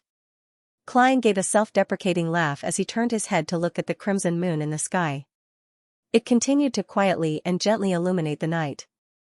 Legends of the sea, different monsters. I've finally found the feeling of being an adventurer. Klein turned around and walked to the edge of the ship. Bathed in the crimson veil, he admired the waves that grew darker as they went further away. His mood gradually settled as he slowly walked out of the gloominess after the great smog of Bakeland. The cold and humid wind slapped his face, and the vast and boundless ocean entered his eyes, slowly broadening his mind. At that moment, Klein had the urge to recite a poem, but when he opened his mouth, he realized that he couldn't remember the corresponding modern poem. I can't possibly say, Oh sea, you are all water. The Emperor's Savant sequence is really very suitable for doing such things. I should flip through his poems when I'm free to prevent myself from looking like an illiterate. As Klein lampooned, he looked at the crimson moon and the ocean and sighed. What a beautiful night. After an accident in which they got lost, the expedition team returned to the City of Silver. Looking at the city walls that were covered in weeds, he felt a little dazed, as if he had been gone for many years. Diagonally behind him, Demon Hunter Colin's eyes suddenly turned blank as he raised his hand to press on his right sun acupoint. The rest of the team members were filled with joy and relaxation from the bottom of their hearts. After a difficult exploration, to have a destination and a home waiting for them was the best thing in their hearts. Colin's gaze returned to normal as he turned his head slightly and looked diagonally ahead. Bakeland, the White family. After some thought, the confident Emlyn came in front of his parents. He asked, if I want to delve into the history of the Sanguine, who should I look for? Directly asking about the City of Silver might expose my problem. Although I'm not afraid and am very calm, for the sake of the ancestor and to save the entire Sanguine, I can only choose to hide it. I've always been interested in the history of the Sanguine, and I've gathered a lot of information. Father and mother know this very well, so they won't suspect anything. This excuse is perfect. Emlyn praised himself inwardly. His father bore a resemblance to him. He wore a pair of gold-rimmed glasses and looked very professional. This gentleman, who had really obtained a doctorate in medicine, put down the thick anatomy in his hand and nudged his glasses. In Bakeland, no one knows more than Lord Nibs. If I dared to look for Lord Nibs, I would have done so a long time ago. Emlyn thought of Mr. Fool's description of a messiah who was burdened with secrets and misunderstandings. He pressed with a serious expression, apart from Lord Nibs? He's sleeping underground, so it's not convenient for him to be disturbed frequently. Emlyn's father tugged at the collar of his thick cotton pajamas and thought for a moment. Mandy, he always thinks of himself as a historian. Emlyn secretly heaved a sigh of relief and smiled. I wish to visit him. Whoosh, with a whistle, the white agate steered into Demir Harbor. It would replenish its fresh water and food on this colonial island before setting sail again the next morning. After hunting the Murloc, Klein spent 2 days that could be described as a leisurely or boring life. He was completely bored by the scenery at sea, so he decided to explore the harbor bar tonight, hoping to obtain more information on mermaids and find inspiration for acting. If I encounter any pirate whose hands are stained with blood coming ashore, I won't be stingy with teaching them a lesson. There are still spirits waiting to be released in Creeping Hunger. Klein wore all his mystical items, left the cabin, and went down to the harbor with his forehead covered in sweat. During this process, he met Donna, Cleves, and company. They seemed to be heading to the harbor's restaurant to taste Demir's most famous cured meat. While their parents weren't paying attention, Donna and Denton greeted their adventurer uncle whom they had just met, seemingly curious about where he was planning to go. Klein returned a smile, tugged at his collar, and followed the signs to find the nearest bar. Flying Fish and Wine. Klein looked at the signboard and realized that there were all sorts of bounties posted outside the bar. Among them were 800,000 pounds belonging to the King of the Five Seas, as well as hundreds of pounds belonging to ordinary pirate leaders. From high to low, they were stacked layer by layer, forming a unique scenery. It's all money. Klein stood rooted to the ground and watched for a while. Retracting his gaze, he pushed open the door and entered the bar. He found it abnormally quiet, without the usual hustle and bustle of such an occasion. What happened? Klein looked around and saw Captain Erland, who was wearing a dark red coat, sitting at the bar counter. He saw 2 burly men facing each other in the middle. The brawny man in confrontation wore a Navy's unique blue and white striped shirt. Despite the near 0 Celsius weather, his upper arms remained bare. On the cell phone, he held a dagger and pressed it against the man's throat, but he had an old handgun pointed at his glabella. The owner of the handgun was similarly a muscular man who was more than 1.8 meters tall. He had shaved his hair and had a sea eagle tattoo on his face as he cursed. Dogsh *T Navy. No one in Demir Harbor dares to slander me as a pirate informant. The Navy didn't back down as he cursed back at him. Both sides displayed the rich array of vulgarities at sea. Klein watched from the side for a few seconds before circling around to Captain Erland, who had a sword by his waist and a concealed handgun. He calmly and casually asked, "What happened?" An argument between two drunkards. In Demir Harbor and the surrounding waters, there has always been a rumor that Sea Eagle Logan serves the owner of the Black Tulip. The Navy mentioned this just now, but he happened to encounter Sea Eagle. The owner of the Black Tulip? Isn't that Admiral Hal Ludwell? Klein turned around and sat on a high stool in front of the bar counter. He rapped the wooden counter. "A glass of Southville beer." "6 pence," the bronze-skinned bartender with white teeth said without any enthusiasm as he wiped his cup. The prices of local specialties here are much higher than in Bakeland and Tingen. Klein took out a handful of copper coins and counted 6 pence for the bartender. At this moment, Logan and the Navy's conflict was stopped by the bar's guards. They exchanged harsh words and retreated to different corners. Perhaps it was because he had lost face, the Navy left in a hurry after about 10 seconds. The atmosphere in the bar turned lively once again. "Do you want to play cards?" Captain Erland pointed to the staircase at the side of the bar. "No." Klein's main goal was to gather intelligence. Erland subconsciously wanted to pat him on the shoulder, but he was stopped by his cold and sharp temperament. All he could do was tidy up his dark red coat and remind him. "Do not look for women here." Klein nodded. He picked up the glass of Southville beer and gulped it down. "Also, don't trust anyone here. Only a small part of what they say is true." Erland carried his Lanty proof up the stairs to the second floor.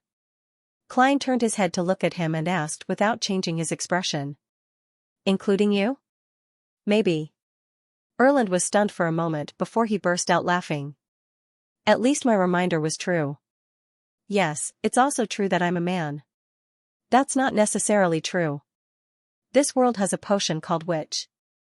Klein retracted his gaze and drank slowly as he listened to the customers around him brag.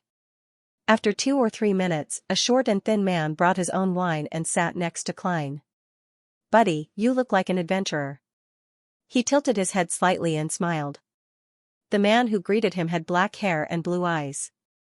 His facial features were old, and his temperament was rather wretched.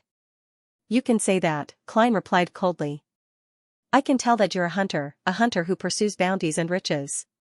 The short man looked around, lowered his head, and said in a suppressed voice, "Have you heard of the Spectre Empire?" "I've heard of Amway, and I've also heard of the Heavenly Father and Savior sealed at the bottom of the sea." Klein used his faceless powers to send out a signal not to approach him. "Yes, a huge, ancient ghost ship filled with treasures. We have clues about it." The short man said in a contagious tone, "We found some information and know where it will appear next.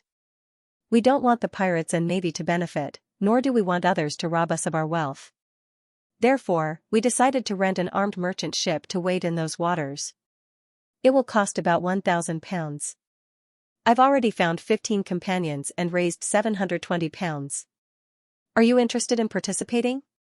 Without waiting for Klein to speak, he fumbled around and took out a stack of yellowish-brown letters. "I know you won't easily believe it. In fact, no one will believe it, but the 15 friends before me have decided to join our plan after reading this information. Do I have a face that can be easily fooled? Or could it be that as long as one is a foreigner, there's no way to escape such matters?" Just as Klein was considering if he should appraise the letters, he saw Sea Condor Logan, who had been arguing with someone, walk over from the corner of his eye. "Woody, you're lying again. You darn rat who drowned in dirty water." Logan lifted the short man and threw him into the empty space in the middle of the bar, causing him to fall flat on his back. The burly man with a green tattoo on his head sat down where Woody had been and laughed heartily. "Sorry, this is a rat from our Demir Harbor. He always does things that ruin our reputation. In fact, we're all very friendly. If you have anything you want to know, feel free to look for me." "Heh, don't believe the slander of those people. I'm an upright person. I have nothing to do with Admiral Hell. The more you emphasize it, the more suspicious it makes me." Klein thought for a moment as his expression remained unchanged. He said calmly, "I want to know about the recent rumors." "No problem." Sea Condor Logan slapped the bar counter and said to the bartender, "Give me a plate of specially made cured meat. I'll treat this man to a taste of our Demir Harbor's most famous delicacy." The bartender maintained his cold expression as he pushed open the door to the kitchen at the back. Soon, he came out with a plate of sliced cured meat with distinct red and white lines. 5 pounds. He didn't look at C. Condor Logan as he looked straight at Klein. 5 pounds. C. Condor Logan turned his head and smiled warmly as he raised his arm to show off his muscles. Everyone heard it just now. In order to thank me, you are treating me to specially made cured meat. Klein was momentarily at a loss as to what he had encountered. Only when the bartender urged him a second time did he realize that he had been scammed. Furthermore, the other party's ploys were rather deep. First, they used a scam that could be easily seen through to get C. Condor Logan to appear and successfully gain the target's favor. Then, they used the excuse of treating him to a meal to order an expensive specially made cured meat. Finally, they turned their backs on him, distorting the truth and forcing a purchase. It's no wonder none of the drunkards made a ruckus when Rat Woody was thrown out. They were all very afraid of Logan, who was said to be serving Admiral Hell. How should I deal with him? My current persona is Gehrman Sparrow, a slightly crazy adventurer and bounty hunter. Klein raised his cup and drank a mouthful of beer that was rich in the aroma of wheat as he asked in his usual tone. Why not just rob him? Why not just rob him? Logan was a little taken aback by the question. Following that, he saw a fist grow bigger. And bigger. Dong, Klein threw his left fist and struck C. Condor Logan's chin, causing him to fall towards the bar counter. With a push of his right palm, Klein nimbly left the chair and approached Logan's falling body. He tightened his thighs, jerked his knee up, and slammed it into Logan's lower abdomen. Puff. Logan threw back his head, eyes bulging, mouth half open. Klein pulled out his gun, stuffed the revolver into the man's mouth, and pulled back the hammer. I'm... Logan mumbled. Klein stared into his eyes and suddenly pulled out his revolver. With a fierce swing, he struck the side of Logan's face with the handle and fist. Logan's teeth fell off one by one, and his mouth was covered in blood. Faced with such a heavy blow and pain that exceeded his limit, his eyes rolled back and he directly fainted. Klein supported his body and took out a handful of notes and coins from his pocket. Since they didn't exceed 5 pounds, Klein threw them on the counter and said calmly, "Keep the change." The bartender's bronze face turned pale as he shouted in panic. "My boss is White Shark." Klein didn't even look at him as he released his hand, allowing Sea Eagle Logan to fall to the ground. Then, he sat down again, forked a piece of bacon, and stuffed it into his mouth. He found the flavor rather unique, and the taste of spices spread out, scratching at his stomach and throat. After eating 2 pieces, he looked up and asked, "Does your boss know that you're colluding with Sea Eagle?" "No, he doesn't." The bartender replied with a stutter. Seeing that Klein had no intention of continuing his attack and had readily paid the money, the few guards that came over silently retreated. Klein drank a mouthful of beer, glanced at Sea Eagle Logan, and calmly said to the bartender, "He's Ludwell's informant." "He's Ludwell's informant. How much bounty can he receive?" "No, he's not." The bartender shook his head. "He spread the news himself. He was the one who hired the Navy. Only by doing so can he make the people here fear him." Upon hearing this answer, the people drinking at the bar counter put down their cups in shock. There was even a drunkard who staggered to Logan's side and spat on his face. "Pooey! Pooey! Pooey!" Many customers followed suit. Klein lowered his head again as he ate the special bacon. "Tell me about the recent rumors." The bartender heaved a sigh of relief. As he wiped his cup, he introduced the rumors that had happened in the past 2 months. There were some that Klein had heard of, and some that he had just learned of. The Royal Navy's ironclad warship Pritz destroyed a passing pirate crew during its routine training. The fear of the giant warship's cannons has begun to spread among some small and medium-sized pirate factions. Some of them wish to commit crimes before the ironclad warship is fully formed and withdraw from this line of work with a sum of money. In the next 6 months to a year, the seas won't be peaceful. Admiral of Blood Senor and Vice Admiral of Dusk Byolatov Ivan had a conflict in the waters south of Sonia Island. After a huge battle, 2 ships each sank. Klein listened without asking as he gradually filled his stomach. Seeing that the plate of the special bacon had been emptied, he drank the rest of his beer and slowly stood up. Remember today's lesson. Klein handed the plate to the bartender. The bartender was just about to reach out his hand when he suddenly reached out and grabbed the hair behind his head. Bang! Klein pressed down hard, smashing the bartender's head onto the bar counter. Wood splinters flew everywhere as blood flowed out. The customers dodged as the guards rushed over. After doing all of this, Klein clapped his hands, picked up his cup, and attempted to pour the remaining alcohol over the bartender's head. 1 drop, 2 drops, 3 drops, Klein silently gave up. He turned around and bent down, grabbed Sea Eagle Logan, and threw him towards the guards who rushed over. Taking advantage of the guards dodging and the chaos in the bar, Klein ran quickly and agilely circled around, easily leaving flying fish and wine. He pressed down on his hat and quickly walked forward, turning into the street beside him. After changing direction several times, he suddenly slowed down as a gold coin appeared in his hand. The gold coin kept jumping between his fingers as though it was investigating something. A ding, with a soft sound, the coin rolled down and landed on Klein's palm. Klein looked down to see if it was the front or the back. He spun on his heel and smoothly turned into a secluded and dark alley. The wind by the sea was cold and fierce, and the convection produced in such a terrain made his woolen coat fly backward unconsciously, and almost made his half-top hat fall off. Suddenly, Klein stopped in his tracks, turned around, and said in a deep voice, "Come out." His eyes were sharp as he stared at the shadow around the corner. After 4 to 5 seconds of silence, a figure grew out of the darkness and chuckled. "You're very sharp." It was a man in a black cloak. He looked to be in his 30s. His eyebrows were burnt yellow, and his eyes were dark blue but bright. His facial features were not too deep. He seemed to be from the southern part of Intis, Lemberg, and Seeger. As soon as he saw him, images flashed through Klein's mind. When he entered the Flying Fish and Wine bar, he looked around professionally to see if there was anyone he needed to pay attention to. Back then, the answer was no. The other party was drinking and watching from the sidelines. He was no different from the other guests, and his looks weren't anything special. However, the black cloak left a certain impression on him, allowing him to instantly recognize the stalker. "What do you want?" Klein, who was maintaining his persona, slightly lowered his back, like a giant feline that was ready to pounce. The cloaked man laughed again. "The fighting techniques and methods you displayed just now fit my taste very well. I chased after you to ask if you're interested in joining us?" Although that fellow named Logan is indeed impersonating Ludwell's informant, White Shark Hamilton really has connections with many pirates and plays a dishonorable role. You beat up one of his men in his bar, so he will definitely remember it. There will definitely be trouble in the future, and I can help you resolve this problem. You are an adventurer, so you must be dreaming of treasures. We, on the other hand, are a group of companions who have gathered together to search for treasures.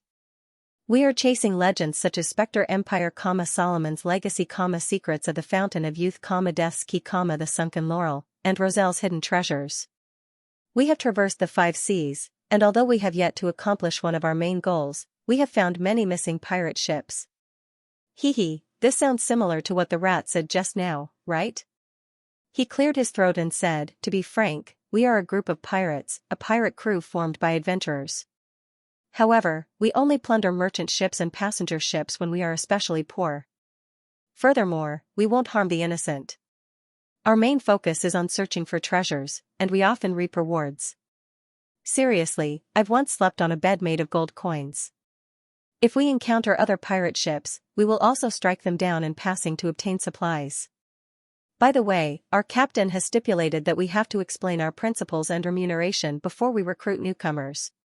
"Principles? Your captain is quite interesting." Klein deliberately softened his tense expression to probe if the man would take the opportunity to attack. The cloaked man smiled in a relaxed manner. "That was the principles.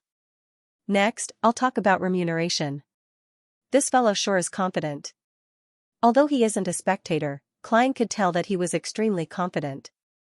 He didn't think anything of the situation before him. "We don't have a weekly salary or an annuity, but as long as we find treasures or plunder riches, we will distribute them according to our status. Under normal circumstances, when our luck isn't bad, the lowest-ranking sailor will receive 200 to 300 pounds a year. I heard that on land, this is equivalent to property?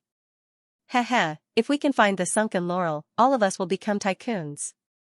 The cloaked man casually introduced. According to our status, there will be different days of leave every month, but they can only be accumulated together, with staggered breaks.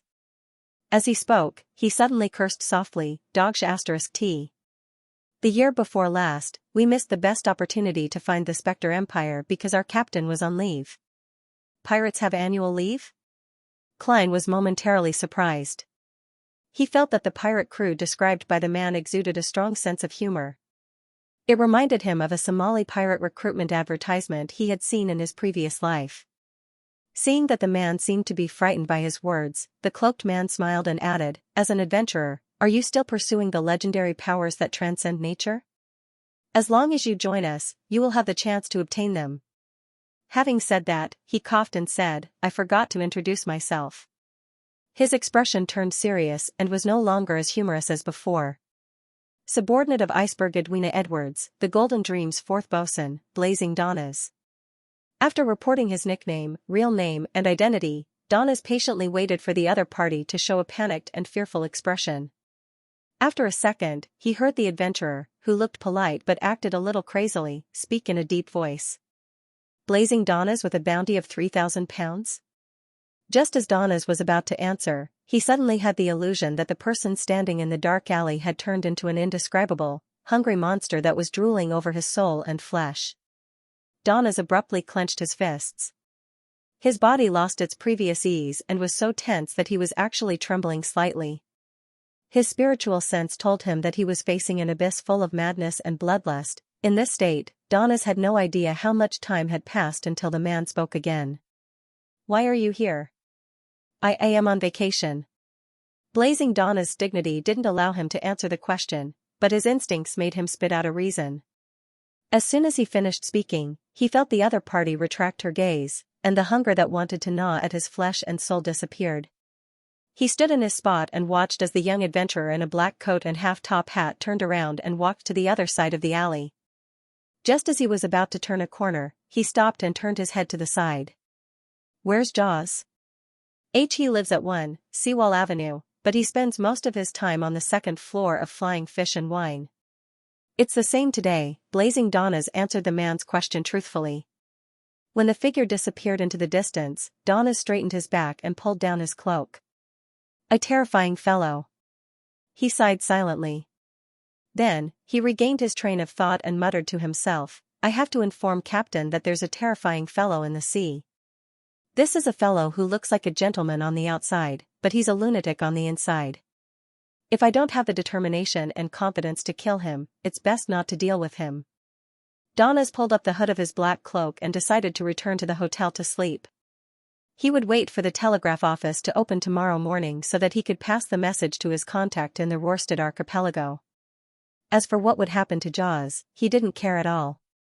At the corner of another secluded street, Klein stood in the shadows, looking down at the black glove on his left hand.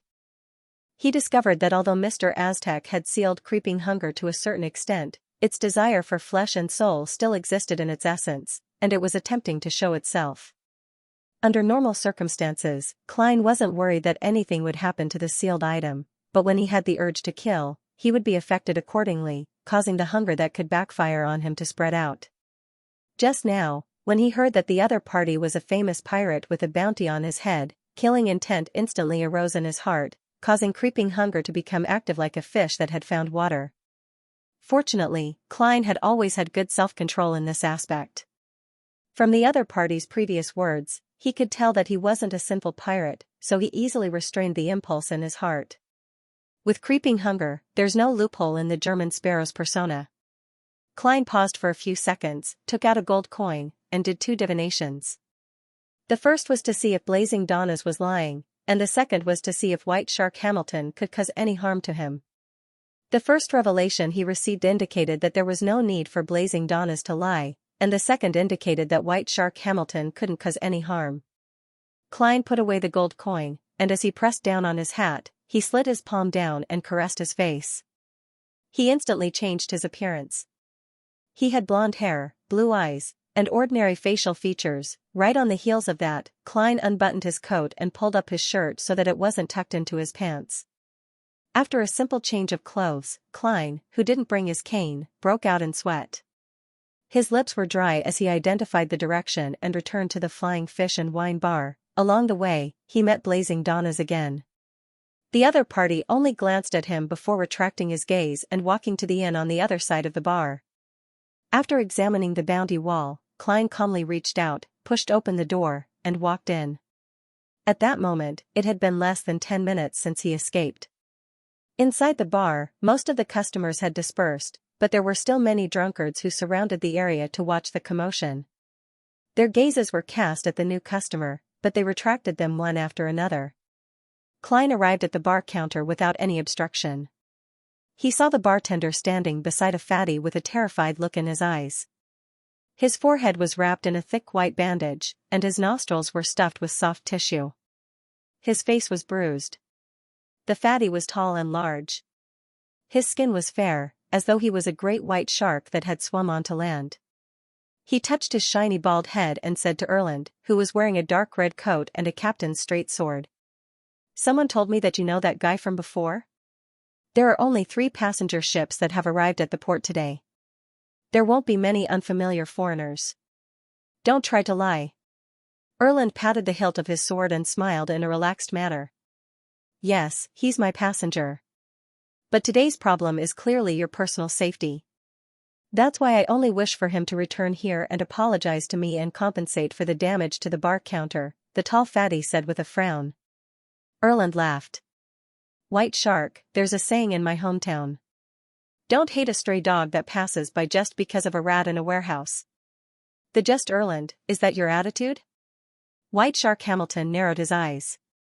Erland held the wooden handle of his pistol, took a step forward, and said in a deep voice, "Yes, that's my attitude. Yes, this is my attitude. Captain is very domineering." Klein was slightly surprised by Erland's performance. After silently looking at each other for a few seconds, White Shark Hamilton took a deep breath and said, "You once helped me. I don't need to apologize, but he has to compensate half of the losses. You'll pass it on to him." "That's a good suggestion." Erland smiled. White Shark Hamilton's face darkened as he looked around.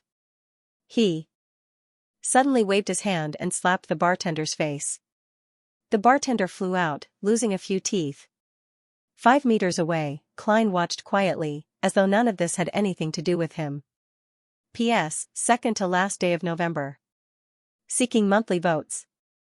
It'll be a waste if you don't vote a plop. The bartender fell to the ground, rolling in pain as he curled up into a ball. On the cell phone. White Shark Hamilton grunted heavily and didn't say a word. He turned his head and walked to the second floor, causing the wooden stairs to creak. After the spectacle was over, the drunkards dispersed. Captain Erland and company returned to the first floor without being affected and continued playing cards. Klein took the opportunity to step up the stairs. He returned to Flying Fish and Wine, not to deal with White Shark because of the non-existent threat, but purely to obtain more information from this bar owner who had connections with many pirate factions. After all, the hidden meaning behind the name of his new identity, Gehrman, was to hunt pirates whose hands were stained with blood. He wanted to use their souls, flesh, and beyonder characteristics to replace the person awaiting release in creeping hunger. Demir Harbor didn't have any gas resources, so the corridor on the second floor was rather dark. On both sides of the walls were inlaid brass candlesticks, and the lights flickered like dim embers. As Klein observed his surroundings, he reached out to wipe his face and silently transformed into a guard on the first floor. As for the difference in his attire, he used his ability to create illusions to make up for it. After making his preparations, he walked towards White Shark Hamilton's room, which his spiritual intuition told him about. He first passed by the card game, but he didn't attract anyone's attention. He came in front of the few guards guarding the passageway and consciously stopped in his tracks.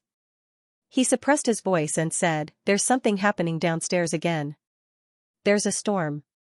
"What's going on tonight?" a guard sighed. "I hope those beauties aren't hurt," another guard said worriedly. He was referring to the prostitutes who were attached to the bar. "They're fine. Klein passed the guard and came to White Shark's door. He cautiously raised his hand and knocked. "Who is it?" Hamilton asked warily. "Boss, it's me. There's something happening downstairs again." Klein recalled the address he had received while watching the spectacle and deliberately said in a hoarse voice. "Damn it." Hamilton roared angrily. "Come in and tell me what's happening." Klein twisted the doorknob and walked in. As he closed the door, he dispelled the illusion. His facial muscles squirmed rapidly as he changed back into his identity, a new drinker with blonde hair, blue eyes, and ordinary facial features. "You." Hamilton was stunned for a moment before he opened his mouth and tried to shout. At the same time, illusory fish scales appeared on the back of his hand, and his originally tall and fat body expanded again. Suddenly, his heartbeat quickened, and an instinctive fear gripped his throat. At this moment, he felt that the stranger standing by the door was a demon that had been starving for many days, and was examining his flesh and soul with a cold, yearning gaze. In an instant, White Shark Hamilton fell into extreme panic and was unable to respond effectively. Klein slowly walked to the sofa, sat down, and politely smiled. "Can we talk peacefully now?" The feeling of being stared at by a terrifying monster suddenly disappeared, and Hamilton suddenly felt relaxed. His body, on the other hand, was like a punctured balloon, shriveling up a lot. He no longer called for help recklessly. Sweat appeared on his forehead. "Who are you? What do you want to do?" "A hunter." Klein replied casually. "I heard that you're in contact with many pirate forces. I want to know the corresponding situation." "No, I don't." White Shark Hamilton subconsciously denied. He immediately felt the extreme hunger again, and he felt that the man's eyes seemed to be dyed with a layer of dark red. Klein deliberated over his persona and smiled. "You have two choices. One is to answer honestly, and the other is to be killed by me." "Then, answer honestly." "Killing and channeling?" White Shark Hamilton had heard of similar rumors as he swallowed his saliva with great difficulty. "Why do you want to know about this?" Klein smiled and said, "I'm a hunter. I'm a hunter. I'm after the bounty." Hamilton suddenly felt that there was an indescribable madness in the other party's polite smile. He couldn't help but blurt out, Are you crazy? I've seen many similar adventurers, but all of them perished at the bottom of the sea. It's not difficult to hunt a pirate alone, but can you guard against subsequent retaliation? The prostitutes in the bar, the seemingly ordinary customers, might be pirates' informants. Accomplices who are friendly with you might be bribed at any time to shoot you in the back. The pirates will also gather intelligence in advance and surround the ship you're on. Can you protect all the passengers? Can you survive the bombardment of cannons and the sea where you can't escape? After venting the fear in his heart, he saw the man who claimed to be a hunter reveal a warm smile once again. Kill them all, and there won't be such problems. A true lunatic. White Shark Hamilton drew a breath and said, "I have contact with many pirates, but I'm passive." "I'm in contact with many pirates, but they're all passive. The cash, jewelry, and goods they snatch need to be sold in exchange for liquor, food, fresh water, weapons, and women's comfort. All of this has to go through me, but I can only wait for them here. I don't know where their ships are sailing or what their nearest target is." "Anything else?" Klein asked without batting an eyelid. His answer was mainly to scare White Shark. As for the pirate's revenge, he wasn't worried at all. As a faceless, if he could be found so easily, he might as well find a place to sink to the bottom of the sea. Also, White Shark Hamilton's throat bobbed, but he didn't immediately give an affirmative or negative description. He shut his mouth tightly and looked at the gentleman in the half-top hat, meeting his calm and reserved eyes that seemed to be brewing madness. The uneasy silence was like the surface of the sea before a storm, gently reverberating, colliding, and fermenting. Finally, Hamilton moved his gaze away and propped his hand on the table in frustration. "Yes, I'm still gathering information for them. If there's any urgent information, I'll use the radio station they gave me to warn them."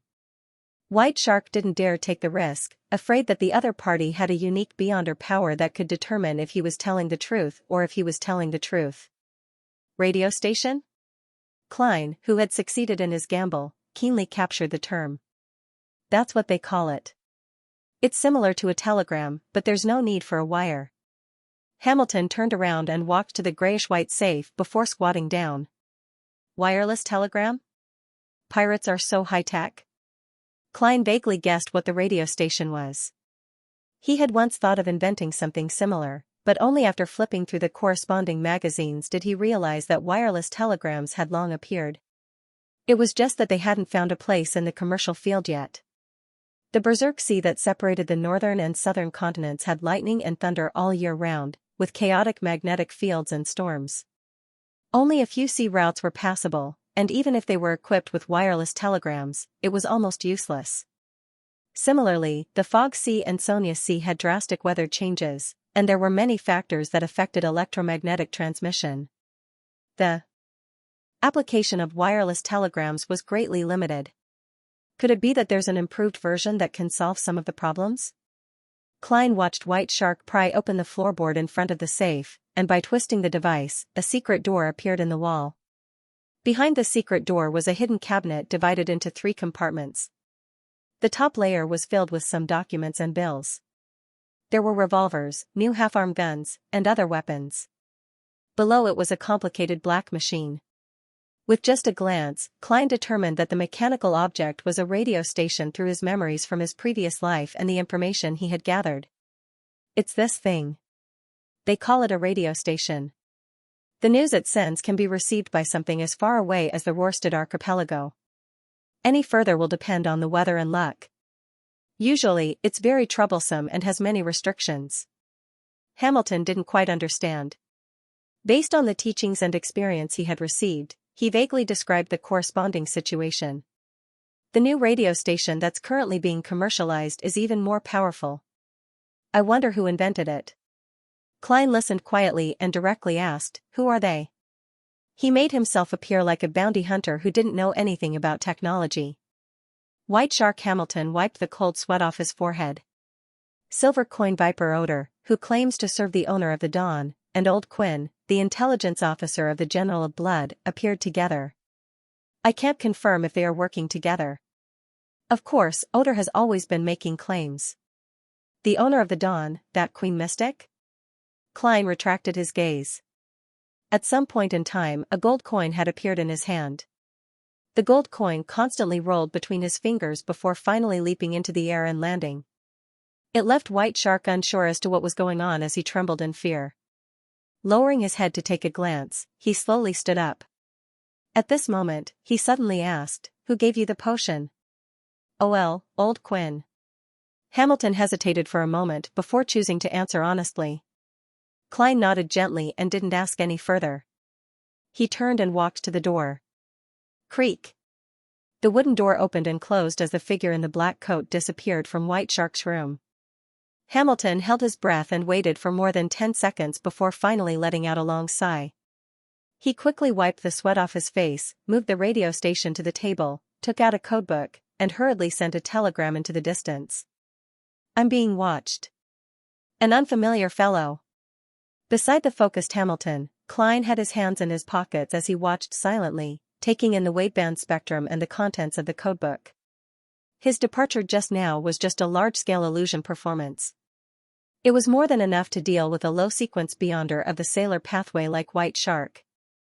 As for whether or not he could remember the exact content, a seer didn't need to consider it. A single dream divination would allow him to recall all of it. The General of Blood and his subordinates love to kill, love blood, and are passionate about violence against women. Every time they plunder a passenger ship, there will always be a tragedy. This is publicly acknowledged, and they are also very proud of it. They are never stingy with their proclamations. Hunting targets, adventuring targets, prioritize them.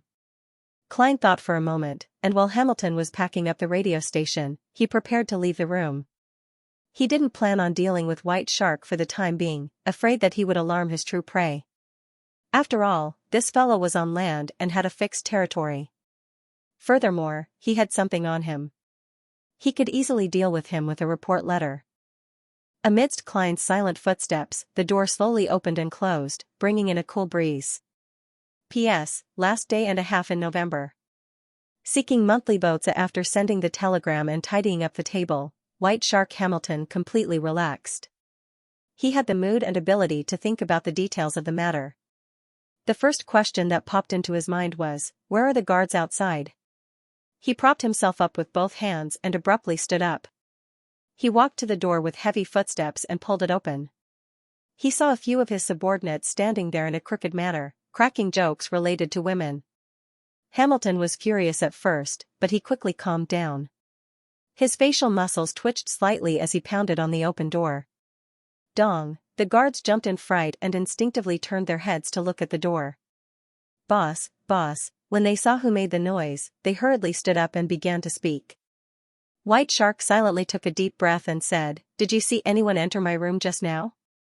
"Yes, Lardero." He said there was a situation downstairs. The guards were abnormally confused by this question. "Boss, you let him in." Just as he said that, they suddenly thought of another explanation. They asked one after another, "Boss, was there a theft inside?" Hamilton's expression sank as he shook his head. "Don't let your mind wander." Creak. He retracted his body and closed the door, leaving the guards looking at each other, suspecting that their boss was drunk. Inside the room, the tall and fat Hamilton frowned as he paced back and forth. Lardero, Lardero, they saw Lardero. That guy can transform into other people's appearance? As a collaborator who helped pirates dispose of stolen goods and gather intelligence, White Shark Hamilton was no stranger to all kinds of rumors at sea. The first thing he thought of was the former pirate Admiral Xianxia, who was said to be able to transform into anyone. However, he soon thought of more things. It might not necessarily be this kind of magical ability. If it's really close to the description in the rumors, illusions, suggestions, and mental manipulation can all be done. Hiss, something doesn't feel right. That guy just now looks gentle on the outside, but he's crazy on the inside, and he's terrifyingly strong. Why would he pretend to be my subordinate and call me boss just to sneak in? Based on his character, he should have knocked out or killed everyone he saw along the way, walked to the door like he was taking a stroll, and then knocked on the door very politely. If he didn't want to cause a huge commotion, leave behind too much information, or expose the secrets related to his sequence, then he could have used a more covert method, such as climbing through the window. How contradictory. There's only one explanation for this contradiction. He's faking it. Disguise my personality, or disguise my strength? Or both of them? When he thought of this, Hamilton suddenly stopped and connected all the details. That guy is a newbie. His madness was an act. His strength was manifested by a particular mystical item. Yes, that must be the case. This is the only way to explain the contradictions. He didn't climb the outer walls and entered through the window because he's a low sequence and isn't good at such matters. Mystical items aren't focused on such matters either. In order to successfully enter the room, he was willing to lower his head and address me as boss because he's purely relying on a mystical item. He doesn't have much confidence in himself, nor is he arrogant or crazy enough. He acted like a madman to match the effects of the mystical item to produce fear in others, creating pressure and asking for information. This can also perfectly explain why he left. The reason why he came to me is because he obtained a powerful mystical item. His ambitions were inflated, and he wanted to make a fortune by capturing and killing pirates. When he learned that I was working for Silver Coin Viper Odor and Admiral of Bloods, Intelligence Officer, Old Quinn, and that it might involve Queen Mystic, he became afraid. He chose to leave after giving me a perfunctory explanation, not daring to kill anyone. The more White Shark Hamilton thought about it, the more he felt that he had found the truth. He hurriedly set up the radio, flipped through the codebook, and sent another piece of information, briefly describing his guess. He believed that he hadn't been targeted by a hunter. What had happened before was purely a result of the inflated ambitions of a young man who had a fortuitous encounter. And for his target, he also gave the corresponding characteristics: blonde hair and blue eyes. Not crazy. He's even a little timid. Possesses a rather mystical item. Perhaps it can change his looks and figure, or perhaps it can create illusions and combine it with terror. The latter is more likely. In short, there's no way to know what he really looks like. A newbie without much experience. He's good at using items to disguise a powerful aura. He has a certain level of understanding of me. He doesn't seem like a foreigner who's coming to Demir Harbor for the first time. Tap. Tap. Tap. Hamilton stopped his fingers and leaned back in satisfaction, causing the chair to creak.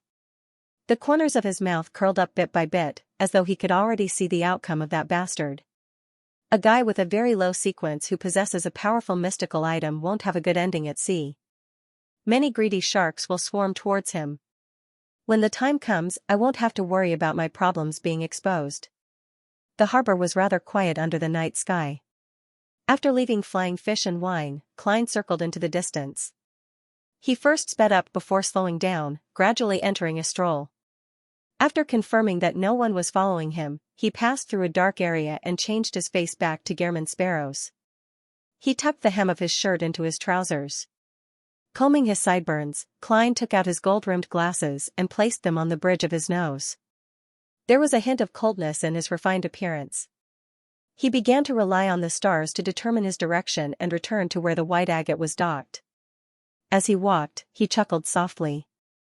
As the cold wind blew against his face, he leisurely thought, I hope that great white shark isn't that stupid and can see the flaws I left behind. The persona he had created for tonight's visitor was that of a rookie adventurer who didn't have much experience and would make mistakes. As for this person, he knew Demir Harbor and White Shark very well. He had a coveted mystical item on him, and he was dizzy from the immense power. He appeared to be a little crazy.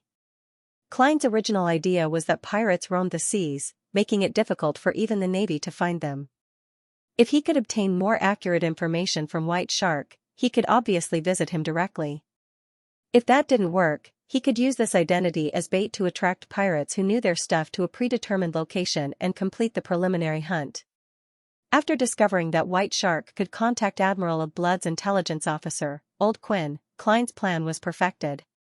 It was to obtain the password and frequency band, monitor the corresponding situation, grasp the target's movements, and interfere with divination. Then, at the most appropriate moment, he would use the combination of a powerful mystical item and a weak adventurer as bait to catch a few big fish. The problem now is that I don't have a listening device. It's basically impossible to buy one at sea. As the world, I can ask Justice or Miss Magicians to help me purchase a set in Bakeland and use a sacrificial method to deliver it. This is the advantage of the tarot. With this in mind, Klein felt wistful. Seeing that the white agate was in sight, he quickened his pace slightly and discovered that Donna's family, Cleves, and the others were returning from another street. Cleves greeted him with a nod, and when they officially met, he said in a low voice, "Don't worry." When they officially met, he said in a low voice, "I heard that someone caused trouble at Flying Fish and Wine." "You're very well informed. You're quite familiar with Demir Harbor." The corners of Klein's mouth curled up as he calmly replied, "All I did was teach two cheats a lesson." Cleves's brows twitched slightly, suddenly feeling that his judgment of Gehrman Sparrow was somewhat wrong. After observing and interacting with him previously, he believed that although this young adventurer was a little sharp, reserved, and cold, he was still someone who smiled, was polite, and knew when to advance and retreat. But now, he was a little uncertain. He only felt that in the depths of this young adventurer's heart, there might be a flame of madness hidden. At this moment, Donna's father interrupted and asked, "Mr. Cleves, who is this?" "A colleague, Gehrman Sparrow," Cleves introduced simply. Klein smiled politely and extended his right palm. "It's an honor to meet you.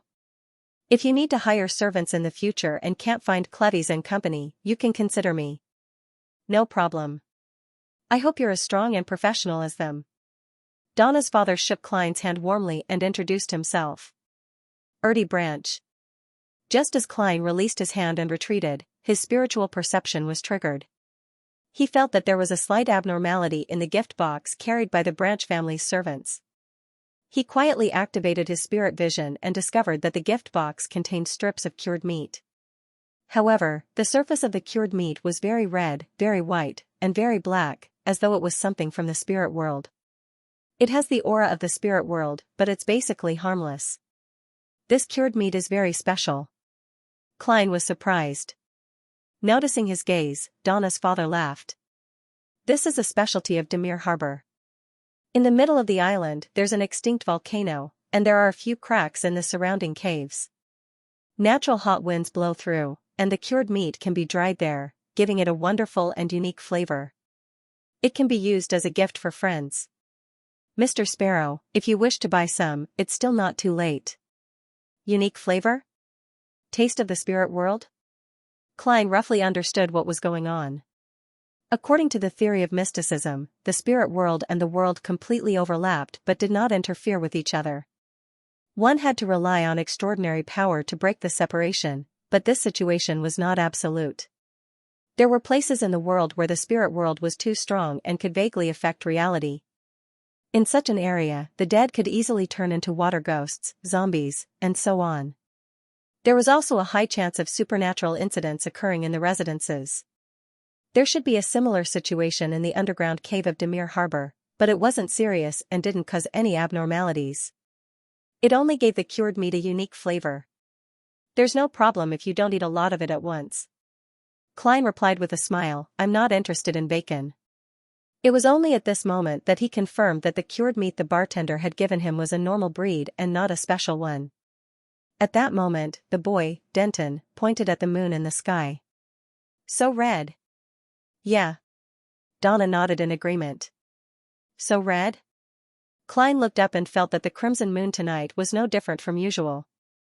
Because children's spirits are relatively pure, after eating this kind of cured meat and being tainted with the aura of the spirit world, they possess a temporary level of spirit vision? Would the children on this island be in a similar situation? Haha, this might be the source of the folklore of Demir Harbor. Klein examined it and found the answer. The group strolled back to the side of the ship, followed the gangway, and went up to the deck. Klein bade them farewell and headed for the second-class cabin. Suddenly, his heart stirred, and he activated his spirit vision again. He saw the huge skeleton messenger appear in front of him and throw a letter down. Pa, Klein stretched out his hand and caught the slightly heavy letter. The huge skeleton messenger didn't stop. It directly disintegrated into a fountain and fell onto the deck one by one, disappearing, as though it didn't want to stay here for another second. Holding the letter firmly, Klein didn't look down at it directly. Following his spiritual intuition, he instinctively turned around and looked at the wooden stairs leading to the first-class cabin. He saw Donna and Denton's eyes widen and their mouths half open, as though they wanted to scream because of the scene just now, but they didn't have the time to make a sound. Seeing that it was over, they suspected that they were hallucinating. Children who eat Demir Harbor's special cured meat have a certain level of temporary spirit vision. Klein's brows twitched slightly. Just like when he hunted the murloc, he raised his left hand and raised his index finger to his mouth, silencing the two underage children. Donna, who was already rather tall, immediately raised her hand and covered her mouth. She nodded in fear and excitement, indicating that she understood. She looked down and saw that her brother was still in a daze. She hurriedly pulled his arm and put his palm to his mouth. Clevis and Cecil sensed that something was wrong with them. They stopped in their tracks and looked at Klein, but they didn't discover anything. Facing their gazes, Klein nodded calmly and continued walking to his room. A gold coin had appeared in his hand at some point in time. It fluttered down and swam left and right, as though it had a life of its own. Ding, the gold coin bounced up and down, and the numbers pointed down, indicating a negative. This meant that the episode just now wouldn't bring any harm to Klein. Seriously, this messenger doesn't know any manners at all. He's not like before, when he would pat me on the shoulder and push me down to give me a heads up, or directly turn the surroundings into a spirit world to prevent ordinary people from seeing him. Klein lampooned as he took out his key and opened the door.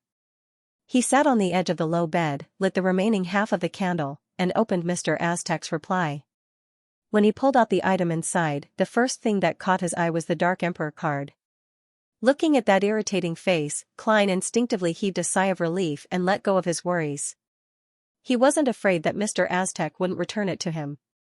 He still had that bit of trust in him. After all, the potion formula and the corresponding ritual could be copied. Only the characteristics of polymerization with high-grade ingredients couldn't be replicated. And this was clearly not the pathway that Aztec was in, nor was it the kind that could be replaced. The big shot had no need for it. Klein was worried that the messenger would be robbed and lose the card of blasphemy that was of great help to his spirit-body state. This wasn't impossible. There were countless strange creatures in the spirit world, so it wasn't too inconceivable that there would be a few fellows who loved to rob messengers and were good at locating locations. Along with the Dark Emperor card was the copper whistle from a member of the charismatic order. Putting the two items away for the time being, Klein unfolded the textured letter and read Aztec's reply. That card that depicts the Dark Emperor reminds me of some scenes. There's a Blood Emperor who's as tall as a mountain and wears a bright red cloak. His eyes are abnormally crazy, almost irrational, on the verge of losing control. There's a real Dark Emperor who has been resurrected. He sits on a huge throne and looks down at everything on the land. I look up at him. I lost consciousness after being glanced at by the Blood Emperor. I should have participated in the War of the Four Emperors to a certain extent, but I still need to recall the exact details. Perhaps it was the trauma I suffered that made me lose my memories again and again, causing me to constantly die and wake up. As for the legend of Death's treasure in the Berserk Sea, I don't have much of a stir. Perhaps when I take a ship to the southern continent and pass by that sea, I'll have a certain feeling and be naturally attracted to it. The experience of the copper whistle's owner is very similar to the undying ritual, but there are obvious differences. I sensed an evil aura and signs of danger.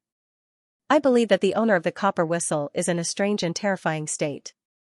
It's best you don't blow that copper whistle and drive the messenger. This will bring great danger. Wait until I completely recover my memories and figure out what that experience represents before making an attempt. The feather left behind by the copper whistle's owner that you mentioned can be used in the realm of undead. It's a unique material that's rich in spirituality. Once I recall more, I'll organize some rituals and charms that can allow you to use it. Speaking of this matter, I recall that you asked about the method to prevent mental corruption in a Beyonder characteristic. This will probably take some time. At least for now, I'm still blank in this aspect. Also, I vaguely remember that in the southern continent, there's a special creature called the Feathermen. It's best to seal that card, otherwise, it might attract powerful enemies and many calamities. I can give you some techniques. It's not too difficult. First, a modified wall of spirituality. Indeed, an activated card of blasphemy has a converging effect. Thankfully, I left it in the land of grey fog. According to Mr. Aztec's description, he shouldn't be Death who lost his memories. Otherwise, he wouldn't have looked up to the Blood Emperor and the Black Emperor. He's Death's son. He followed that deity to participate in the War of the Four Emperors and unfortunately suffered serious injuries. That should be the case. As Klein pondered, he produced a flame and burned the letter.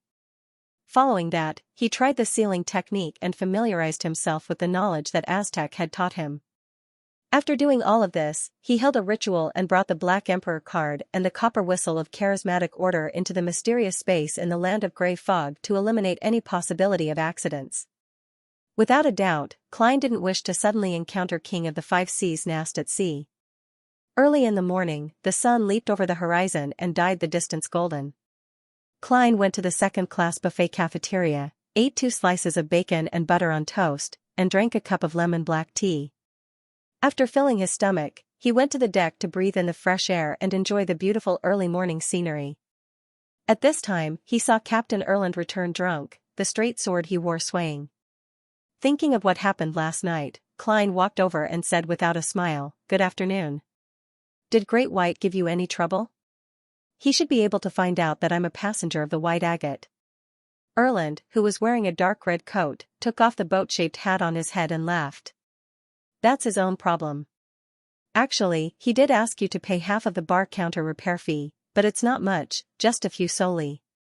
It just so happens that I won £6 last night and gave him some extra tips. That's the end of the matter. Captain, are you afraid that I, a crazy adventurer, will blow things up for the sake of my reputation, so you're going to take the blame yourself?" Klein was silent for a few seconds. "I get it." Then, he turned around and walked back to the bow of the ship, leaving behind a very soft sentence. "Thank you."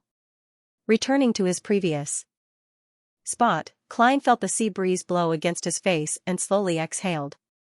He felt that it was too difficult to set up a persona. After enjoying the wind for a while, He was about to return to the cabin when two figures suddenly appeared beside him. They were Donna and Denton. Cecil, who was in charge of protecting them, was cruising a few steps away. Donna clearly hadn't slept well last night. Her eyes were a little puffy, and her face was rather gloomy. However, she was rather excited. She was clearly imitating Klein to look at the scenery, but her eyes were nimbly darting around. Just as Denton, who was in a similar state to her, was about to speak, she spoke first. "Uncle, who was that last night?" As she spoke, she looked ahead without turning her head, but her body trembled slightly, as though she was recalling the scene she had seen last night. "That was a messenger. You can think of it as a postman." Klein similarly didn't look at the two children, as though he was talking about what he had for breakfast today. "A messenger?" Denton almost couldn't control his voice. "The world is so big, so there are bound to be some special creatures. Believe me, although it looks very fierce and terrifying, it's actually very gentle and professional. It just delivered a letter to me on behalf of a distant friend." Klein explained slightly, trying his best to describe the nearly 4-meter-tall skeleton messenger as pitiful, weak, and helpless. After a night of panic, Donna had calmed down a lot since she hadn't suffered any damage. Her eyes unconsciously lit up. As she said, good God. It's like I'm listening to a story." "Very cool." Denton also expressed his opinion. Then, he asked in puzzlement, "But why didn't the others see it? They didn't react." "That's because your hearts are pure," Klein said with a slight curl of his lips. This was a white lie. After all, he couldn't directly say that it was the problem with the special cured meat. That would make the two good little guys unable to resist trying it. This way, ignoring the problem of getting sick from ingesting large amounts of it, just randomly activating his spirit vision was a very dangerous thing to do. Even if Klein could sustain the consumption of his spirit vision for a long period of time, he didn't dare to keep it on all the time. Sometimes, seeing things that he shouldn't see could cause him to go crazy or even die. Can we have our own messengers?" Donna asked excitedly. "That depends on luck," Klein answered simply with a calm expression. However, he could not help but complain in his heart. "I don't even have a messenger of my own." If he wanted to obtain a messenger, he had to first design an accurate summoning ritual and prepare the corresponding spirit world creature contract. This was a specialized knowledge, and messing around would easily result in something bad being summoned. Therefore, Klein didn't dare to recklessly attempt it before he was confident. Yes. Donna was looking forward to it. Then, she whispered, "Uncle, we will keep your secret." Beside her, Denton nodded heavily. At this moment, a new passenger on the ship at Demir Harbor walked onto the deck with his luggage. After Blazing Donna sent the telegram, he considered that the captain might have some instructions for him, so he decided to cut short his vacation and head to the capital of the Rorstad archipelago to await further orders. Through his own channels, he got himself a ticket, put on a wig, and blackened his eyebrows. He boarded the White Agate very easily and waited for the liner to whistle out of the harbor. Sigh, just as Roselle the Great said, capable people will always be a little tired. As Donna's walked to the cabin, he looked around leisurely. Suddenly, he saw a familiar figure. He saw the young adventurer in the black coat, who had a calm appearance but was crazy in nature, standing at the bow of the ship, smiling politely at him like a gentleman. The muscles on Donna's face stiffened bit by bit. "P.S. Friendly reminder, this month's monthly ticket will be invalid in 5 hours. I still haven't updated. But other than the break after the main chapter, I've maintained a stable pace of updates. I should commend myself." Well, let's talk about Mysteries itself. The third book, Traveler, has been written for about 10 days. The plot has been progressing rather slowly. This is actually the effect I want. Little Ku has left the monster house and entered the ocean where there aren't as many big shots. It can't be as exciting and dangerous all the time. There's no need to be so depressed, and the pace will definitely be more relaxed. With Traveler as the title, I hope to bring everyone to experience the local customs of different places in the world of mysteries, interesting folklore, supernatural creatures, and more sequences. This will make the world fuller and more realistic. Of course, there will definitely be conflicts in the plot. There will be no lack of danger and excitement, but it will not be as concentrated. It will be reasonably distributed in Little Ku's search for mermaids, his journey as faceless, his cooperation and conflict with the 7 generals and 4 kings, and the excavation of legendary treasures. These will also be embedded in such experiences like pearls. In short, the name of German Sparrow will spread across the sea. A plain and relaxing plot is actually the most difficult to write. I have to consider the rhythm, and I have to ensure that it's interesting, not boring, and not tiring. Recently, my writing speed has slowed down a lot. In addition, I train 3 times a week. I really don't have the ability to update in a short period of time. Finally, it's a new month. Please give me monthly votes to encourage me so that I can write the 3rd book better and better. Actually, I'm not really interested in fighting for rankings. A small part of it is because I'm lazy, but most of it is because I'm worried about everyone's money. No one's money comes from the wind. Read, gather some monthly votes, and vote. Alright, there's no need to waste more money. I'll only consider tipping when I have spare energy. I don't want to burden the readers who like and support me. Isn't it better for everyone to read quietly and happily? If one day I get first place in a ranking, I hope that it's because we have many, many fellow readers and a deep foundation. Everyone can eat hot pot and sing songs, and easily get first place. Yes, we still have to have dreams, right? And for such dreams, I have to write better and better. I have to never be satisfied, and I have to keep challenging. Alright, I'll ask for monthly votes again. Everyone, do what you can. The main thing is that the recommendation effect is better, and there will be more subscriptions. That's just a small amount of money. Realizing that a pirate worth £3,000 had boarded the ship in disguise, Klein immediately became a little wary. He smiled at Donna and Denton, who were beside him. He smiled at Donna and Denton and said, "I have a friend." He calmly strode towards Vice Admiral Iceberg's 4th bosun, his gaze locked onto him. Blazing Danitz, whose smile had already stiffened, suddenly had a thought when he saw the young adventurer, who had crazy blood flowing through his veins, slowly approach him. Run! Run! Run with all my might. Even if I have to use my beyonder powers and expose my true identity, I have to escape immediately. In his eyes, the reserved and cold adventurer was a genuine monster in human skin. Just as Donna's was about to take action, he suddenly calmed down because he recalled what had happened last night. The other party didn't attack him and allowed him to leave, that is to say, he doesn't have any enmity to hunt me down. I can resolve the current crisis through communication. Directly escaping will instead intensify the conflict. Thoughts raced through Blazing Donna's mind.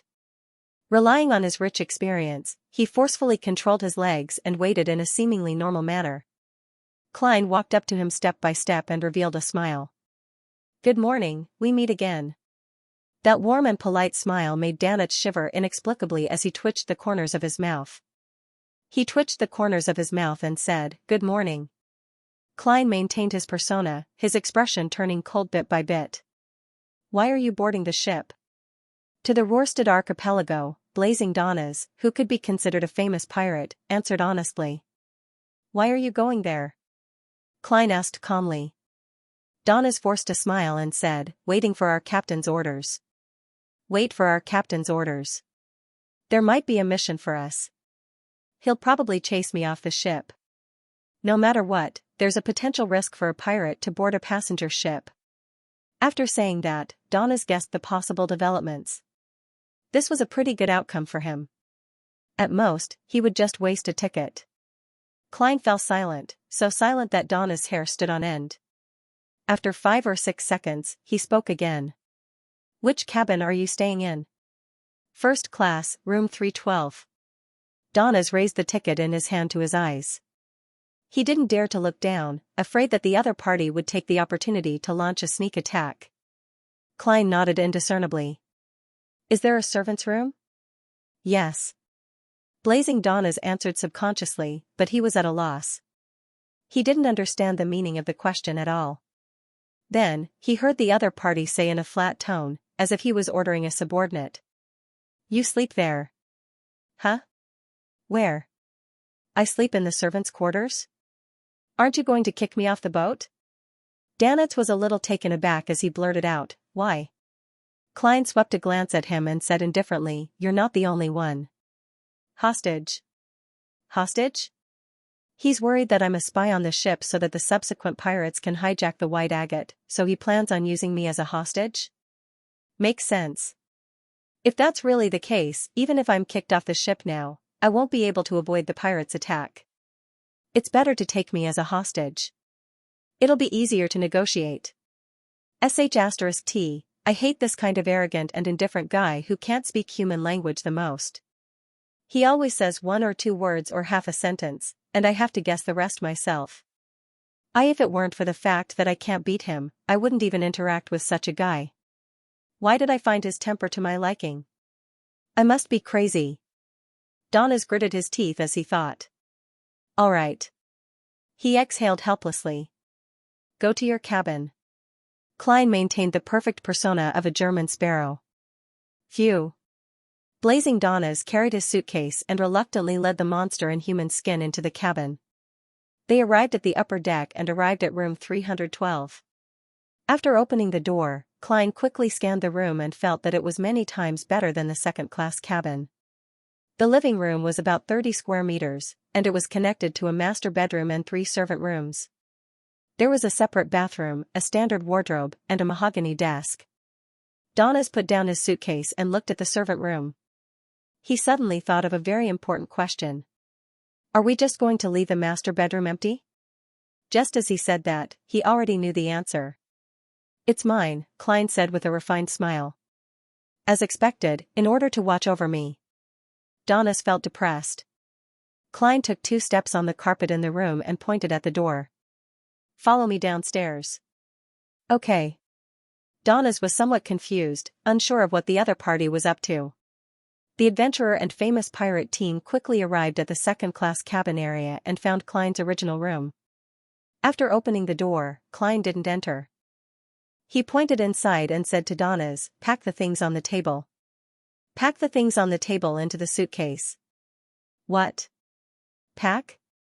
I'll help you pack? Donas was stunned. In an instant, he felt a surge of anger rush to his head. How can I, Blazing Donas, Vice Admiral Iceberg's 4th bosun, a famous pirate with a bounty of 3,000 pounds, be ordered around like a servant? My dignity and my reputation don't allow me to accept such an insult. Seeing Blazing Donas standing there motionless like a stone statue, Klein gave him a cold look.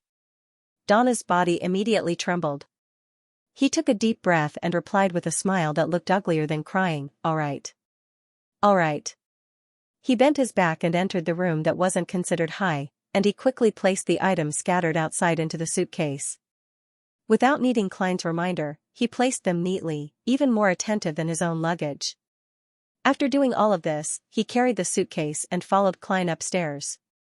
Along the way, he had the urge to sneak up on Klein's back, but he ultimately held back. After returning to room 312, Donas gritted his teeth and swallowed a mouthful of saliva. How should I address you? German Sparrow, Klein replied succinctly. German Sparrow. Donas ruminated over the name inwardly, swearing that he would never forget today's encounter. In the future, he would definitely let him have a taste of something similar. Captain will definitely help me. He thought expectantly. For the sake of his persona, Klein didn't choose a reclining chair. Instead, he randomly found a hardwood chair and sat down. He leaned against the back of the chair and arched his body slightly. His hands were naturally clasped together as he said to Blazing Donas, "Tell me about the famous pirates you know." There are many, Donas replied with some difficulty. He stood in his spot, not daring to move like a servant. Klein slowly curled the corners of his mouth. According to the bounty. With that said, he pointed to the chair opposite him. Sit. Donas heaved a sigh of relief and hurriedly sat down. He suddenly felt that the other party wasn't bad. At the very least, he was willing to give him a seat. Whoosh, the white agate left the harbor and sailed into the vast sea, sailing at 13 knots until noon. Blazing Donas, whose mouth was parched from talking, received permission to stop. He took the ticket and led Klein to the first-class dining hall. The dining hall was elegantly decorated. There was a violinist playing in the corner, and there were certain barriers separating the different tables, ensuring the privacy of the dining environment. After taking a few steps, Klein encountered Donna's family, Cleves, and the others. They had taken up a large table and were waiting for the waiter to serve them the delicacies. Uncle Sparrow. Because of their common secret, the little boy, Denton, had quietly changed the way he addressed him. Donna blinked her eyes, fully displaying her confusion. She clearly remembered that Uncle Sparrow lived in a second-class cabin and shouldn't have appeared in this dining hall. Klein smiled and waved his hand as a greeting. He then pointed at Donna's. His treat. Is that so? Donna sized up Donna's curiously. She felt that this gentleman looked strange, especially his eyebrows, which were very unnatural. Cleves put down his knife and fork and fell silent for 2 seconds. Your friend? Klein chuckled and turned to Donna's. How do you think I should answer? Donna's gritted his teeth, then forced a smile. Gehrman once saved me. Yes, that's right. Otherwise, I might have been killed by him and exchanged for a bounty. Donna's comforted himself inwardly. Cleves sized up Donna's and didn't say anything else. Walking past Donna's family, Klein found a table by the window. The waiter came over very enthusiastically and handed over the menu. Charcoal grilled steak, foie gras and red wine, vegetable salad. Donna's glanced at the menu and couldn't help but sigh. It's still better to have a ship that docks at the port every 2 or 3 days to replenish. There's enough fresh food. When it comes to those that float at sea for a week or 2, we can only alternate between beer, cured meat, and all kinds of canned food. It's so monotonous that it drives people crazy. However, the sea itself will also provide fresh ingredients. Heh, you have to be able to distinguish between them. We have a sailor on our ship who once had diarrhea to the point of his buttocks because of a beautiful lobster. As a pirate, he wanted to describe it in vulgar terms, but after looking at the German sparrow's expression, he changed his words in time. Diarrhea to the point of his buttocks. I have reason to suspect that there are other factors. Although your captain is a woman, there should be very few women in the crew. Also, they can't go ashore for a long time, so the sailors must be very thirsty.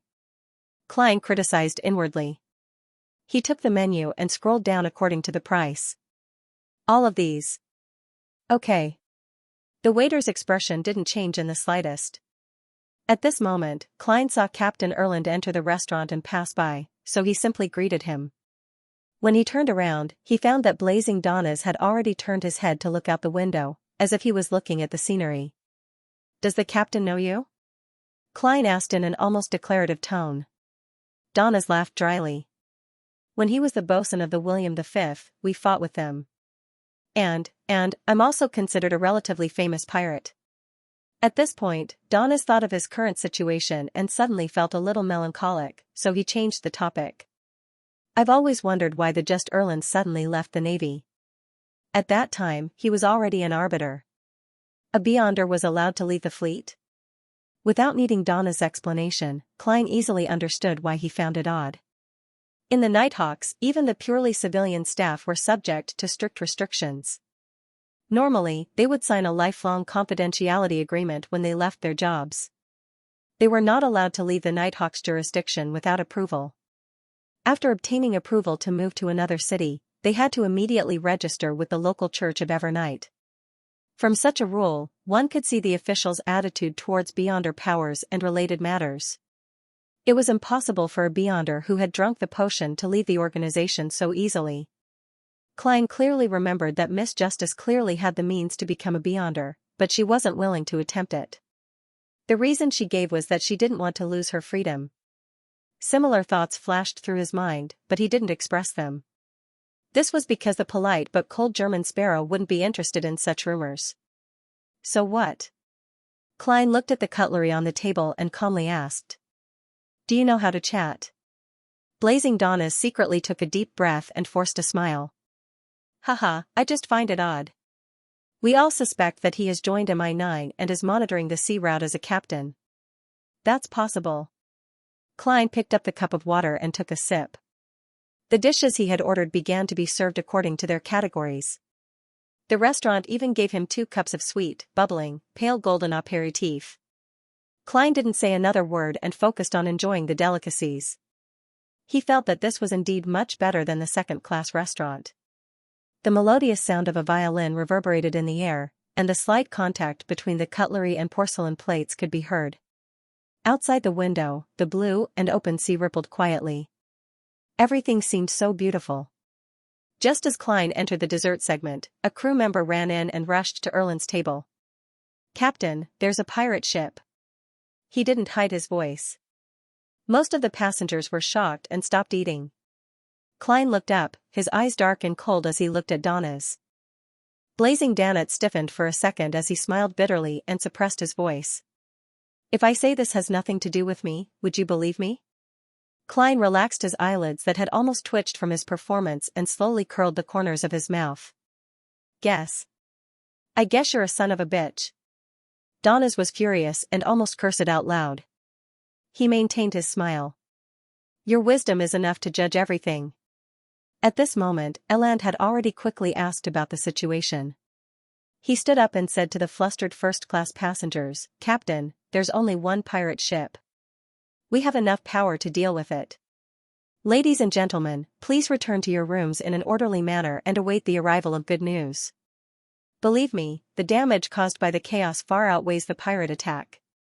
I do not wish for there to be rumors in the future that although the White Agate successfully repelled the pirates, 5 or 6 or 7 passengers fell and injured themselves."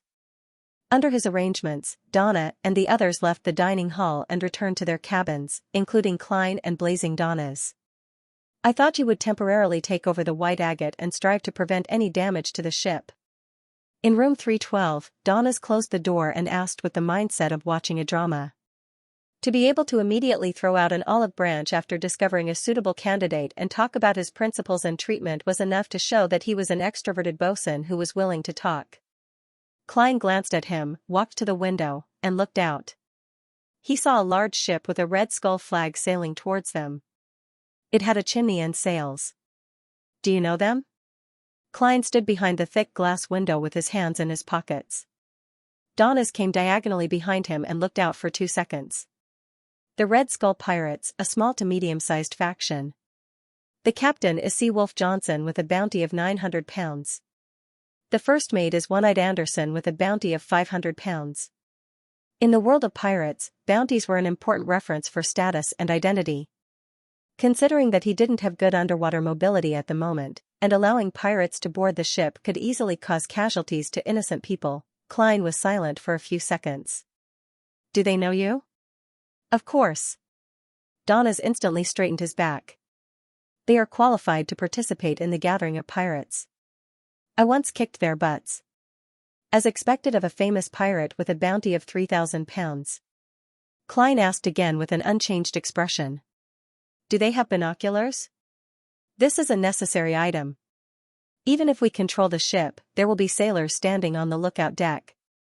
Use binoculars to observe the surroundings to prevent a surprise attack," Donna's replied with hidden disdain. He could tell that this dangerous fellow was a new adventurer, and it was likely his first time at sea. He used to be a famous bounty hunter? A member of a secret organization? Donna subconsciously guessed German Sparrow's past. At this time, will the captain and first mate use binoculars to observe this side? Klein wanted to use £900 and £500 to refer to them, but he felt that it was a little impolite. "Definitely.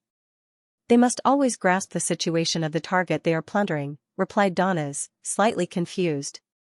He didn't understand German Sparrow's goal in asking these questions. According to his thoughts, if he had the powerful strength of the other party, he would definitely allow the Red Skull pirates to approach, find an opportunity to board their ship, and kill everyone. Klein turned his head and looked at Donna's, revealing a gentle and warm smile. "That's good. What do you want to do?" "Don't smile like that." Donna suddenly panicked and summoned the courage to resist. "Take off your wig," Klein instructed calmly. "Huh?" Donna's was puzzled and slowly took off the wig on his head. Klein took out a special bottle of extract from a secret pocket in his clothes and handed it over. "Wipe your eyebrows and face. Clean." This was the mystic-type makeup remover he had prepared for the clown disguise before he advanced to faceless. He had used it when he besieged the Wraith from Rose School. The current Klein naturally no longer needed such things, but he couldn't bear to throw it away. Donis became more and more puzzled, but before the other party attacked, he didn't want to make it impossible for him to return. He could only follow the instructions and wash off the disguise on his face, returning to his original appearance. Putting away the metal bottle, Klein opened the window and let the sea breeze in. "Stand here and face outside." He pointed to the back of the window and said to blazing Donis. Donis walked over in a daze and vigilance, standing firmly behind the window. Klein observed for a few seconds and calmly asked, "You have two choices. One is to crawl out yourself and hang there in a conspicuous manner, and the other is to be hung there in a conspicuous manner while I'm holding your collar. What do you want to do?" Donis blurted out. Klein revealed a genial smile again. "Show you to the pirates. The fourth bosun of Vice Admiral Iceberg should have enough weight to dissuade them." "No, I can't do that." Donis subconsciously chose to refuse. He could imagine what kind of judgment the Red Skull pirates would make when they discovered him. Either Blazing Donis had been captured and there was a terrifying powerhouse on this ship, or this ship had already been targeted by Vice Admiral Iceberg, and the other pirates had immediately distanced themselves. "And the way I'm hung out will determine what they will think," Donis thought sadly. Klein smiled even more genially. "I'm a very easy person to get along with. Really, as long as you do as I say." At that instant, Donis felt the indescribable hunger again. He felt as if his flesh and soul would be torn apart at any moment. After weighing the pros and cons for a second, he half raised his hands, gritted his teeth, and smiled. "I'll do it myself." Donis held back his anger and grievance as he turned around and climbed out the window. Relying on his balance and strength that he had honed over the years, he used his elbows as support and hung outside the cabin. "Don't attempt to escape. I'm not a patient person." Klein's expression turned cold as he gently reminded him. "Phew."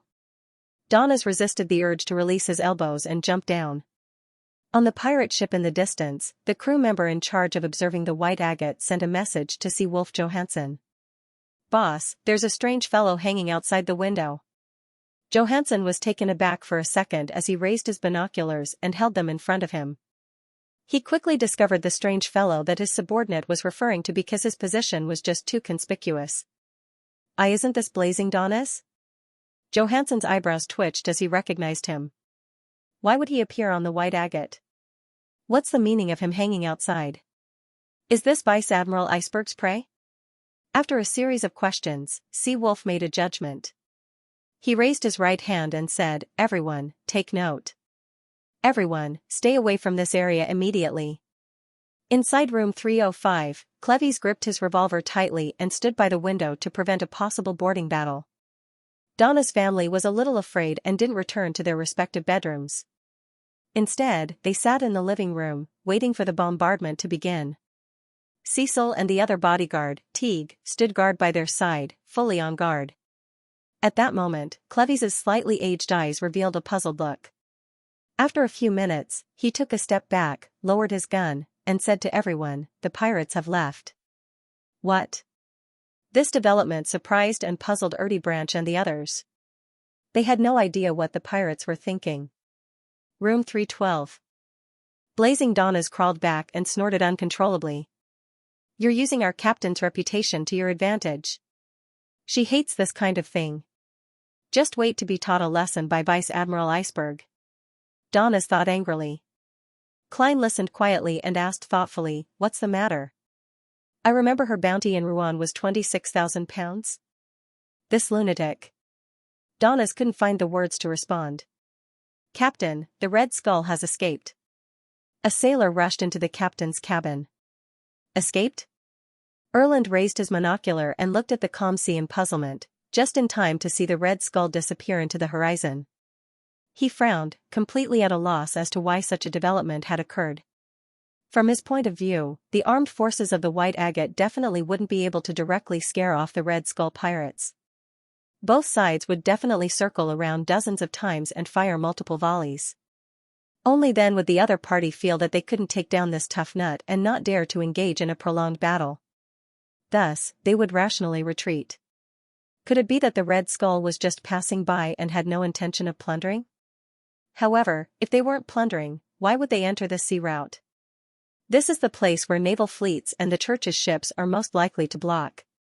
Even the 4 kings and 7 admirals will try to keep a low profile when passing through the nearby waters.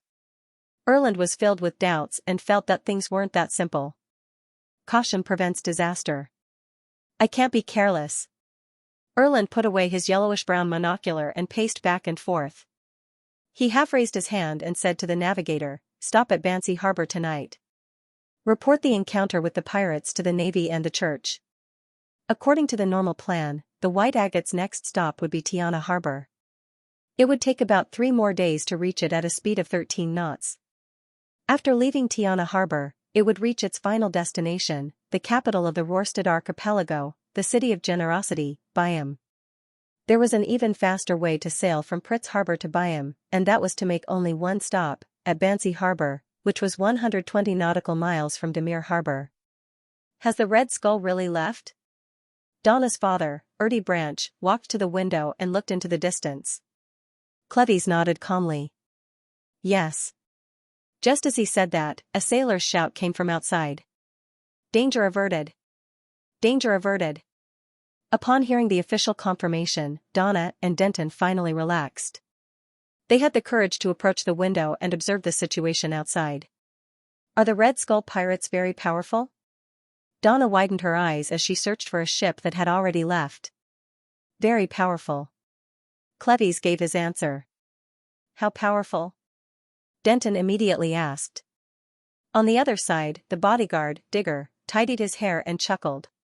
Even if we don't count the ship's cannons and several hundred pirates, just Captain Johansson and First Mate Anderson are extremely powerful. Anderson's nickname is Cyclops, and his bounty in the kingdom is 500 pounds. With everyone in this room together and the help of a few sailors, we might be able to defeat him in battle. As for Johansson, his nickname is Seawolf, he can easily take care of such an opponent.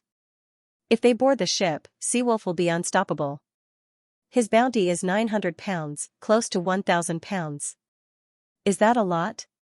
Donna was shocked by how powerful Seawolf and Cyclops were, but she was also surprised by their bounty. As far as she could remember, her father's annual income was 1,500 pounds. It's a lot. This is the bounty that can be directly exchanged for them or their heads. The items on their bodies and the things they plunder will also belong to you. The kingdom will buy them at market price, and you will also have the chance to obtain bounties from other countries, Cecil explained from the side. Cecil explained from the side, at sea, pirates with a bounty of more than 300 pounds are quite powerful, and those with bounties close to or above 1,000 pounds are at least very famous in their own seas. I'm talking about big seas like the Sonia Sea and the Fog Sea. So, the 4 kings and 7 generals are famous in the 5 seas? Donna asked innocently. Cleves replied seriously. Yes. Then, the Red Skull pirates are very famous in the entire Sonia Sea? Donna asked logically. Yes. Digger nodded. But why are they running? Donna blinked. It might not necessarily be because they're running. Cecil himself didn't quite understand the reason. Cleves looked out the window again, his forehead slightly creased. Maybe there's another reason. Maybe they didn't want to plunder at all this time, and it was just a simple encounter. Another reason? As Donna's thoughts ran wild, she suddenly had a guess. Had Uncle Sparrow's gentle messenger, as tall as a house, scared them off? It was really scary. Donna's mind was like boiling water, bubbling and bubbling. She turned her head excitedly and looked down. She found that her brother Denton's eyes were also shining.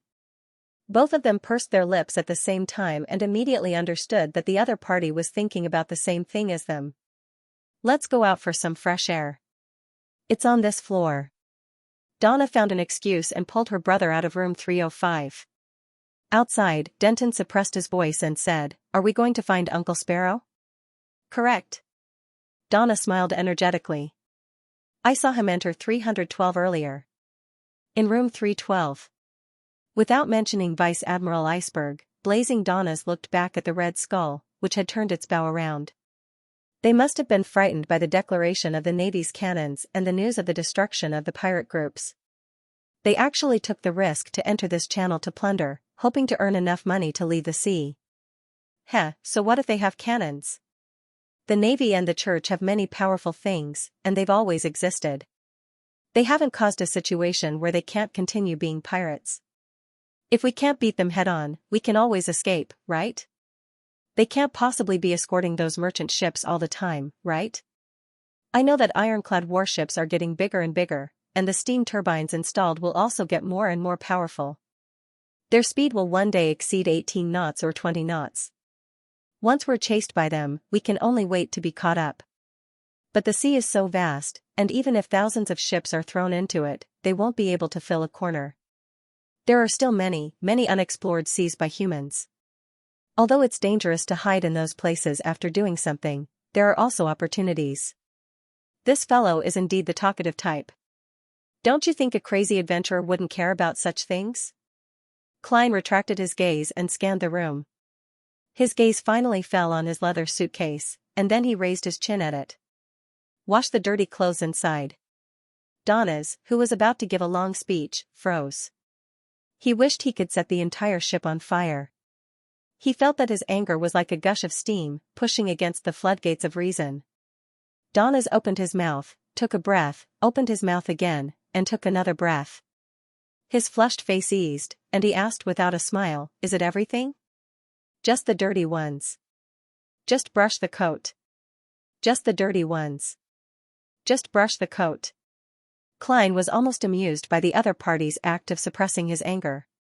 He thought that this was the treatment Donas deserved after robbing an innocent person. Inside the suitcase were the clothes he had washed last night. Because he was a little lazy, he had only scrubbed his underwear for the time being. "Calm down, don't lose control. Calm down, don't lose control." Donas repeatedly admonished himself, walked to the German Sparrow suitcase, opened it, and took out the clothes that needed to be cleaned. He had just started busying himself in the bathroom when he heard the doorbell jingle. Klein opened the door and found Donna and Denton. "Uncle Sparrow, I'm not disturbing you, am I?" Donna's eyes darted left and right. "Nope." Klein made way for them. The two little fellows entered the room and were surprised to see Donna's washing clothes. "Where's the servant?" Denton asked subconsciously. "He didn't bring one," Klein answered for Donna's. Donna said in confusion, "But there's an exclusive laundry made in the first-class cabin." "But the first-class cabin has its own laundry maid, and the fee is calculated by the bucket." Before she could finish her sentence, Donas froze. He had been so angry that he had forgotten about this matter. Donas shook off the water droplets on his hands, turned around, squeezed out a smile, and said to the German Sparrow, "Can I ask the laundry maid to help?" Klein didn't have the malicious intent to see the other party embarrass himself. He smiled and said, "I only care about the results." "Phew." Donas heaved a sigh of relief. The question and answer between the two made Donna sense that something was amiss. The little girl asked suspiciously, "Uncle Sparrow, aren't you two friends?" Why does he look different from before?" Klein found a chair and sat down without hiding anything.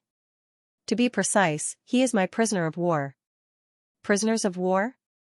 Dan Dunn looked left and right in a daze. He did not remember any conflict between his two uncles. Donna was puzzled at first, but then her heart skipped a beat. Is he a pirate?" Klein nodded lightly. "The Red Skull pirates were also scared off by you, Uncle Sparrow?" Donna asked excitedly. Klein glanced at Danitz and replied without any expression, "That's right. Sort of." Having all her doubts answered, Donna was abnormally satisfied. She glanced at Donna's and unconsciously lowered her voice. "Uncle Sparrow, does he have a name?" "No." "Does he have a bounty?" "No." "I can't let anyone know what happened to me." Donna's opened his mouth and answered first. "My name is Sieg."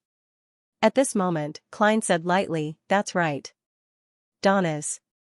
"Donna's." Donna and Dan Dunn looked at each other and didn't ask any further. The siblings didn't stay long before they bade farewell and left. They had a nagging feeling that the pirate's eyes were very fierce. When they returned to room 305 and saw that her father and Uncle Cleves were still discussing, Donna pretended to interrupt innocently. Many people were talking about pirates just now. Did they mention Donnas? Is he very powerful? Donnas. Blazing Donnas. He's Vice Admiral Iceberg's subordinate, the fourth bosun of the Golden Dream. Cleves replied simply. At this point, he suddenly fell silent and retracted his eyes, as though he was recalling something. A pirate admiral's subordinate. Donna asked curiously, how much is his bounty? Cleves returned to normal and said in a deep voice, 3,000 pounds. 3,000 pounds? Donna and Dan Dunn's mouths gaped open bit by bit, almost forgetting to close them. The captain of the Red Skull only had a bounty of 900 pounds, but that fellow who looked like a servant was worth 3,000 pounds? The siblings looked at each other, speechless. At 6 in the evening, the White Agate entered the harbor again. Bancy Harbor? Erland is very cautious. Donna stood by the window and looked at the dark harbor and the tall lighthouse. Without waiting for Klein's response, he laughed to himself. There seems to be some bad rumors here. Klein had already gained a basic understanding of Donna's character, so he didn't take the initiative to ask about the legends. He continued sitting in his chair and calmly looked at him. Without being interrupted, Donna shook his head. Legend has it that 300 years ago, when Ruan's army first occupied this island, more than 500 soldiers mysteriously disappeared after a heavy fog. Not long after, many bones appeared by the sea and on the mountains. Similar incidents happened several times until the Church of the Storm built a cathedral here and sent a bishop. Although historians attributed the official start of the colonial era to Roselle's fleet finding a safe sea route to the southern continent, in fact, the various countries in the northern continent had been exploring the surrounding seas for a long period of time before that. They had colonized a few islands, but these actions weren't on a large enough scale. Mysteriously disappearing in the fog. Bones appearing by the sea and on the mountains. Klein suddenly thought of the forsaken land of the gods. According to Little Sun's description, there was no sun there, only lightning and night. And when humans were enveloped by the darkness without any light, they would encounter strange or terrifying events. Danitz looked at the lighthouse that was exceptionally eye-catching in the setting sun and continued, that's right. And according to the tombs and murals excavated on the island, the natives here seem to have a tradition of cannibalism. This island is situated in a region with intense climate changes. It often encounters earthquakes, storms, and fog, bringing disasters to the natives time and time again. In order to survive, they began to worship the god of weather that they created. Every year, they hold 4 rituals. The ritual's content is to kill a chosen blessed, share his blood and flesh, and bury his head in an altar. However, such traditions have long been replaced by the storm rituals. The original language of the natives has also disappeared. God of weather. A conquered island that once retained the tradition of living sacrifices. Klein made a preliminary judgment. Donnas retracted his gaze and casually said, it's precisely because of these legends that Bancy Harbor has 2 unique customs. It's precisely because of these legends that Bancy Harbor has 2 unique customs. One is that on nights with heavy fog and drastic weather changes, the door is tightly shut. Do not go out and do not respond to knocking sounds. The other reason is that they are fond of the blood of all kinds of animals. They learned to add salt to it from the migrating elves, so that the blood would coagulate into strange lumps. Together with the local spicy spices, it would be tender and fragrant. Wasn't this the blood curd? Klein was stunned for a second. His puzzlement turned into a frown. Elves? According to the stereotype formed in his previous life, elves should be elegant vegetarians. Why would they study the correct way to consume blood and the 100 ways to make blood curd? Yes, rumor has it that many elves like coagulated blood. Donnas threw up his hands and replied, unfortunately, it's very difficult to encounter such creatures that are good at cooking. Little Sun once mentioned that the ancient god, elf King Siniathrim, wields the authority of the Lord of Storms. Then, the elves should be similar to Beyonders of the Sailor Pathway. From the looks of it, it's not incomprehensible for elves to like blood food. Perhaps they even have the trait of being irascible. This scene is quite beautiful. Klein's thoughts raced as he gradually turned his attention to the blood curd. I haven't eaten it in a long time. He had the thought of disembarking the ship to try some delicacies. At this moment, Donna's took the initiative to suggest, "There's a famous green lemon restaurant here. There's a famous green lemon restaurant here. The pig's blood is especially delicious. Do you want to try it?" He had a nagging feeling that it was very dangerous to be alone in a room with German Sparrow. He was worried that this monster in human skin would suddenly go crazy. He should be more restrained in places with many people. Holy Lord of Storms, may this journey end soon. Donnas prayed without much confidence.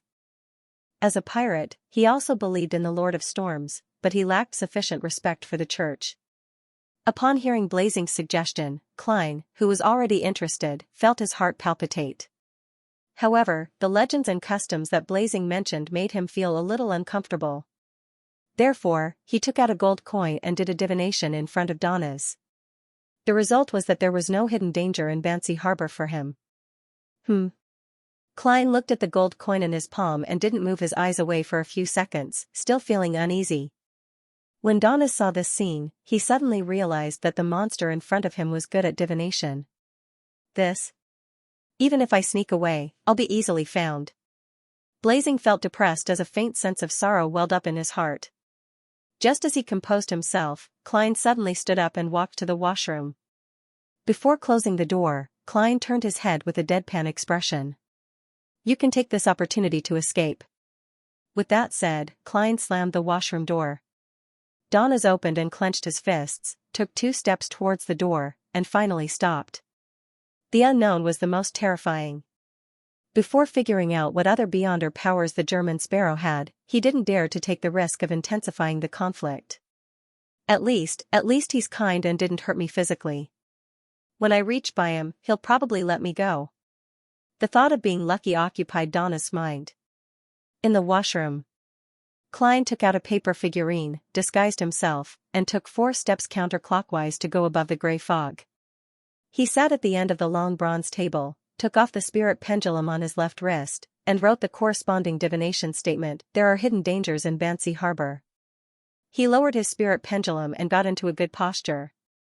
After chanting a few times, he opened his eyes and saw that the topaz pendant was spinning clockwise. Furthermore, it was doing so at an extremely fast speed. This meant that there was a great danger lurking in Bansi Harbor for him. How could this be? This place has been colonized by the kingdom for more than 300 years, and it has been an important port on the main trade route for more than 100 years. There have never been any rumors of danger. Could it be that a few powerful pirates are working together to plunder this port? No, those coastal defense cannons aren't just for show. Klein frowned in puzzlement. He divined again if he would encounter any disasters related to pirates in the near future. The answer was no. He fell silent for a few seconds, enveloped himself with spirituality, and fell into the gray fog. After returning to the real world, Klein pressed the mechanical button on the toilet, put away the paper figurine, and went to the washstand beside him. He wet his hands with water. In this short period of time, he quickly sorted out his thoughts and decided to hide if he could. It was best to be safe. After wiping his hands with a tissue, Klein opened the door and saw Donna still standing in the middle of the living room. A pirate who's cautious to the point of being a little cowardly. In a sense, Vice Admiral Iceberg's subordinates are adventurers who moonlight as pirates. Klein looked at him and calmly said, "To the first-class dining room." "All right." Donnas didn't understand why German Sparrow had suddenly changed his mind, but in the end, he chose not to argue. Along the gangway and down the ship, Clevy suddenly said to Donna and the others, "Go to the Green Lemon restaurant first. I have some matters to discuss with Captain Erland. I'll catch up soon." "All right." Although Branch was surprised, he wasn't too puzzled. Cleves boarded the ship again and met Erland, who had a sword by his waist. "I'm going to visit German Sparrow." With that said, Cleves turned and headed for the first-class area. Erland was at a loss, not understanding the other party's intentions for suddenly coming over. "There's no need to inform me that I'm visiting German Sparrow." Erland was stunned for 2 seconds as he vaguely grasped Cleves' true intentions. "He's telling me that if something happens to him, it must be because he's visiting German Sparrow. But if he's fine, it means that his suspicions are wrong and there's no need to disturb German Sparrow anymore." Erland stopped and said to the first mate beside him, "Wait 15 minutes. Wait a quarter of an hour. Knock. Knock, dong dong dong, knock. Knock." Klein and Donnas, who were about to leave, heard a rhythmic knock on the door. Donnas, who received a look, quickly walked over and opened the door. It was Clevis outside. He stared at Donnas, who had disguised himself again, and turned to Klein. "Blazing Donnas?" During lunch, he felt that the German sparrow's friend was a little strange and familiar, but he didn't associate him with the photo on a certain bounty poster. When Donna deliberately mentioned Donnas, he suddenly had an inspiration and realized that the two were very similar. As expected. Klein was about to nod in reply when Donnas beat him to it with a smile. "Friend, you've got the wrong person. Although I look very much like the famous pirate worth 3,000 pounds, I'm not him. There have always been people who misunderstand me, and it has brought me great trouble." Klein raised his hand and covered his mouth. He almost laughed out loud and ruined his image. He restrained his expression and calmly replied, "Yes. Sigh. My reputation." Donnas craned his neck and looked up at the ceiling. "What do you want to do?" Clevis inhaled silently and asked directly. Klein moved his chin slightly and pointed at Donnas. "Watch him." "Guard?" Clevis couldn't understand German sparrow's words. "Sir, you have to learn to associate and deduce for yourself. You can't ask me to explain in detail. That doesn't fit my character." Faced with Clevis' puzzled eyes, Klein said casually, "He came on board at Demir. I recognized him and decided to guard him as a precaution." After looking at Klein for a few seconds, Clevis nodded. "No problem, right? Do you need help?" "No need," Klein replied calmly. Clevis glanced at the depressed Donnas and took a step back. "Then I'll take my leave." Just as he was about to leave, he was suddenly stopped by German Sparrow. "Return to the ship as soon as possible. There are hidden dangers in Bansi Harbor." In the Green Lemon restaurant, Donna had just laid out her napkin when she saw Uncle Clevis rushing downstairs through the window. At this moment, the weather at the harbor suddenly changed. Strong winds blew, causing the trees to sway. As expected of the Weather Museum, Bansi Harbor. Donna examined the scenery outside with great interest. She saw a man in a black cloak carrying a lantern as he trudged forward in the wind. As if sensing that he was being watched, the man turned his body, raised his head, and looked at the second floor of the restaurant. Donna then saw the man's appearance clearly. She saw that the head of the man in the black cloak was empty, leaving only a bare neck that was gushing with bright red blood. The man buried his body again, pulled his cloak, and continued forward.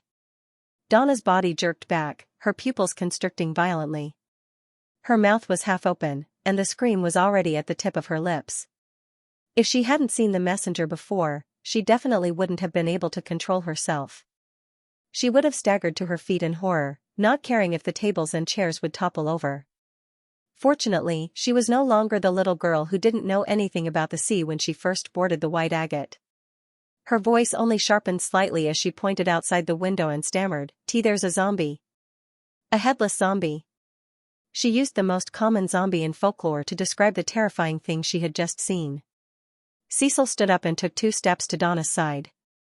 He looked out the window in confusion at the strong wind and carefully examined it for a few seconds. "There's nothing," she said truthfully. Donna shrank back, mustered her courage, and carefully leaned forward. She moved closer, only to see the trees outside swaying, debris flying everywhere, and not a single pedestrian in sight. There really was a zombie just now. He was wearing a black cloak. He had no head, and his neck was bleeding. Donna said as she gestured, wanting the adults present to believe her. Her father, Ertie Branch, stood up with his hands on the table, walked to the window, and stared for a while. "Donna, you're not allowed to read that band's horror stories again tonight." But. Donna wanted to defend herself, aggrieved. At that moment, Clevis came up to the second floor and approached. "What happened?" Donna said she saw a zombie outside, a headless zombie, another bodyguard, Teague, explained with a chuckle. Clevis was silent for 2 seconds before nodding at Donna. "It's fine. It'll pass. It's very windy outside, and it's even more dangerous." We'll leave when it calms down. In Donna's eyes, Uncle Clevy's words indicated that he believed in her and had chosen the safest solution. But in the eyes of Ertie, Teague, and the others, this was a clumsy ploy to comfort a child. Seeing that Donna was still a little nervous and that his real employer wasn't satisfied, Clevy's pulled out a chair and sat down. There's a strange custom in Bancy Harbor. On nights when the weather changes drastically, don't leave the house and don't respond to any knocking. If you open the door, you'll be taken away by that zombie? Denton, who had seen the skeleton messenger with his sister, asked in enlightenment. You can understand it that way. Clevy's picked up the glass of water and took a sip. So that's how it is. Donna settled down, believing that as long as she didn't leave the restaurant, she wouldn't encounter that terrifying zombie. It was only at this moment that she realized that the surrounding diners had already turned their gazes over because of the commotion here. Donna, who was being stared at, felt uncomfortable all over. She instinctively wanted to lower her head and hide from everything. I didn't do anything wrong. I really saw it. Donna stiffened her neck stubbornly and looked around. She saw the gentlemen in swallow-tailed suits and the beautiful ladies in dresses retract their gazes. She saw them lower their heads, pick up the soup ladles, and scoop the dark red blood clots in the porcelain bowls with several spices into their mouths. Their lips were stained with blood, and their faces looked rather pale under the light of the crystal chandelier. The stark contrast between the two made Donna feel an inexplicable sense of panic. She quickly turned her head and waited for dinner. She secretly prayed to the goddess that the strong wind would stop soon. Bancy Harbor Telegraph Office. Erland and the first mate had just finished taking pictures of the information for the Navy when they heard the howling wind outside, and the nearby doors and windows were rattling. Seriously, the weather here is always so unstable. Erland put on his boat-shaped hat and sighed with a smile. His first mate, Harris, laughed heartily. Why else would it have the title Weather Museum? You'd better not go out. Legend has it that you'll lose your head because of this, a staff member at the telegraph office, a lady with curly brown hair, slowly reminded them. I know, but I've tried a few times, and nothing happened. Harris didn't mind at all as he pulled the door open and left. Erland stopped him and thought for a moment.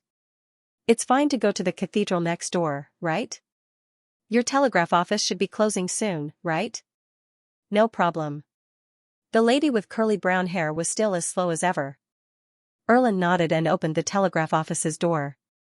Against the strong wind that could sweep up a child, he walked with difficulty towards the storm cathedral dozens of meters away.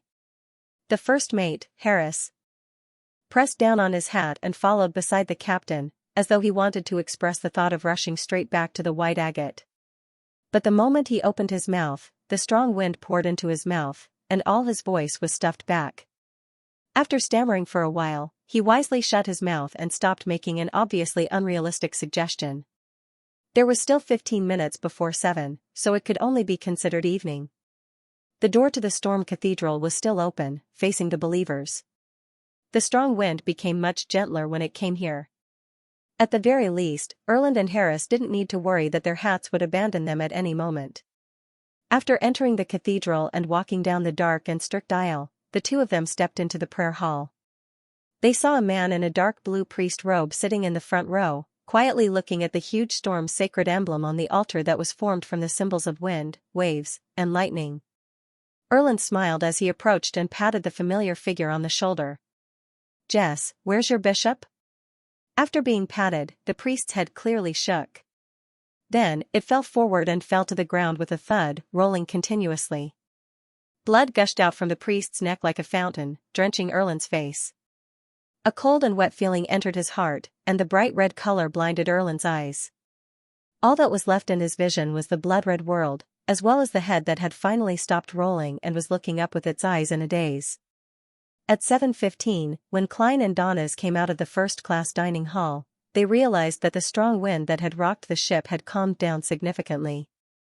After thinking for 2 seconds, Klein walked all the way to the cabin entrance and asked the crew member guarding there, "Who else hasn't returned?" The crew member had seen this passenger enjoy the delicious Murloc meat with the captain, so he didn't hide anything. Apart from the Branch family and Timothy family who went to the Green Lemon restaurant, the other passengers returned before the wind rose. Heh, that place is rather far, and the meal time is rather long. Ah yes, the captain and the first mate went to the telegraph office and haven't returned yet. Klein nodded indiscernibly and silently returned to room 312. He stood by the window and looked at the waves that were stirred up by the wind. Even if he didn't go to the mysterious space above the grey fog for a divination, he could vaguely sense that something bad was brewing and happening just by relying on his spiritual intuition. After waiting for another 5 minutes, he still didn't see Captain Erland and Donna's family return. Klein turned his head to glance at Donna's, making the famous pirate, who was lounging in the reclining chair, sit up straight. Klein retracted his gaze and walked into the bathroom without a word. He skillfully closed the door, pulled out a paper figurine, and disguised himself. He then went above the grey fog and prepared to do another divination. Previously, he had been considering the potential risks of Bansi Harbor, but now that the wind had risen, he planned on confirming the current level of danger. Bansi Harbor is in danger.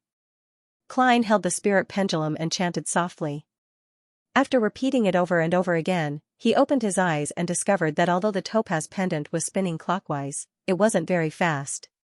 There's danger, but it's within an acceptable range. This contradicts the previous revelation. Klein propped his elbows on the edge of the long bronze table and muttered to himself in puzzlement. He quickly thought of a possibility. The current danger didn't equal the hidden risk. Unless something was triggered, or something was investigated in depth, it would cause the iceberg hidden beneath the sea surface to appear. This hidden risk might have existed for 300 or 400 years, or even longer. It's not because of my arrival. The current danger might not even have anything to do with the hidden risk. Unfortunately, I lack the necessary information, so I can't make a divination based on this conjecture. After finishing his interpretation, Klein quickly returned to the real world, left the bathroom, and found a chair to sit down on. He was silent, hesitant, and didn't move for a long time. This made Blazing Donnas feel inexplicably uneasy. Ever since German Sparrow mentioned that there was a hidden danger in Bansi Harbor, this famous pirate had been a little worried. The danger that can make this monster change his mind and not go to the Green Lemon restaurant must be very terrifying. Why is my vacation so miserable? I'm practically plagued by bad luck. Donnas couldn't sit still due to the nearly frozen atmosphere. All he could do was stand up and pace back and forth. At this moment, he saw the monster, German Sparrow, suddenly stand up. As he buttoned up his double-breasted frock coat, he walked to the coat rack by the door. Taking off his half-top hat, Klein looked at Blazing and said expressionlessly, "You're free." Ah? Donnas found it surreal. Ah? Danitz found it surreal. He blurted out in surprise, "You're going to save that captain and those ordinary people? Why, you said that it's dangerous outside." Klein put on his half-top hat and picked up his black hardwood cane. Klein wore his half-top hat and picked up his black hardwood cane. As he twisted the doorknob, he calmly replied, "That's right. They helped me keep the secret. They kept my secret. He treated me to mermaid meat. He helped me pay for Great White's losses." Donnas couldn't react for a moment. "How much was the compensation?" "A few soldi." Klein opened the door and walked out. Lunatic. This guy was a complete lunatic. Whether it was to others or to himself, he was a madman. Donna's mouth was half open, unable to form a word. "Fortunately, I am a normal person. I will stay in a safe place." Donnas retracted his gaze and thought in a half-mocking, half-joyful manner. Just as he finished his thought, the wind came again. The glass windows creaked and the candles in the room swayed. Looking at this dark and surging scene, Donnas suddenly thought of a question. The ship was docked at the port, which was also considered a part of Bansi Harbor. It was not safe, and there were risks involved. Rather than staying here alone, I might as well follow that monster. At the very least, he's very powerful. Donna's body moved faster than his brain. He ran out of room 312 and finally caught up to Klein before he left the cabin. Klein turned his head and glanced at him. Although he didn't say a word, the question was very obvious. Donnas hurriedly laughed. "I'll be mocked by all the pirates on the Sonia Sea if I choose to retreat from such a small danger." "Excuse." Klein didn't expose him. He borrowed a lantern from the crewman at the door. With the dim lantern in hand and a hardwood cane in hand, he walked along the side of the ship and entered the dark harbor. As Donas lamented, he followed closely beside him. Unlike mainland cities like Bakeland, Tingen, and Pritz Harbor, colonial islands like Bansi lacked gas. There were few street lamps on both sides of the street, and the candles were caged in glass covers, waiting to be lit. Unfortunately, the wind had risen early today, and no one had gone out in the evening. The candles didn't emit their light at the scheduled time, and the road was pitch black. It was only illuminated by the faint crimson moon in the clouds. Compared to before, the wind was a lot calmer. At the very least, Klein didn't need to be distracted by his hat. A thin fog gradually spread, and the doors and windows of the surrounding two-story houses were tightly shut. It was pitch black, as if no one had lived there for a long time. With a dim lantern in one hand and a sturdy cane in the other, Klein walked quickly down the extremely quiet street, heading in the direction of the Green Lemon restaurant that Blazing Donas had pointed out. Whoosh, wind swirled in the thin fog, and for some reason, Klein felt a chill run down his neck. He raised his right hand, which was holding the cane, and straightened the collar of his double-breasted frock coat, completely covering his neck. At that moment, a scene suddenly surfaced in his mind. In the scene, a black shadow the size of a watermelon leaped out of the fog and instantly pounced at his ear. Without thinking, Klein swung his arm and forearm and suddenly pulled out his cane. Bang! Just as the black shadow approached, it was struck in the face and sent flying for a long distance. With the help of the lantern's light, Klein finally saw what had attacked him. It was a head that had lost its body and was hanging from its esophagus. The head floated in midair, and its face was like a dried cheese covered in mold. The skin that flowed with yellow-green liquid was clearly sagging, but it outlined the outline of the bones. There were only 2 black holes left on its nose, and its eyes were bulging out with more white than black. Most of its lips were rotten, revealing sharp teeth that were mixed with blood. T. When Blazing Donas saw this scene, his heart trembled as he cursed inwardly. Even though he had explored many treasures and fought many monsters, it was rare for him to see such a disgusting and horrifying thing. A classic revolver had appeared in his hand at some point. His elbow pressed down, and he was about to fire. At this moment, he saw a pure and bright light descend from the sky and land on the head that was a little stiff from the whipping. Ah! A blood-curdling scream sounded out, and the shriveled and hideous head quickly evaporated and melted into ashes, leaving not a single trace behind. How weak! Donas commented subconsciously. This monster, German Sparrow, is from the Sun Pathway? It doesn't look like it. He must be relying on a mystical item. I didn't notice it just now, but the German Sparrow had already discovered the enemy and attacked. He's indeed very strong. Donas quickly turned his attention elsewhere. Just as his thoughts settled, he saw a similar head flying out of the fog from the corner of his eye, trying to bite his neck. Bang! Donas calmly pulled the trigger. The brass bullet accurately hit the head that was covered in mold, shattering its glabella. It fell backward and stopped in midair. Right on the heels of that, in Donas' left palm, a scarlet blob rapidly expanded as flames began to swirl around it.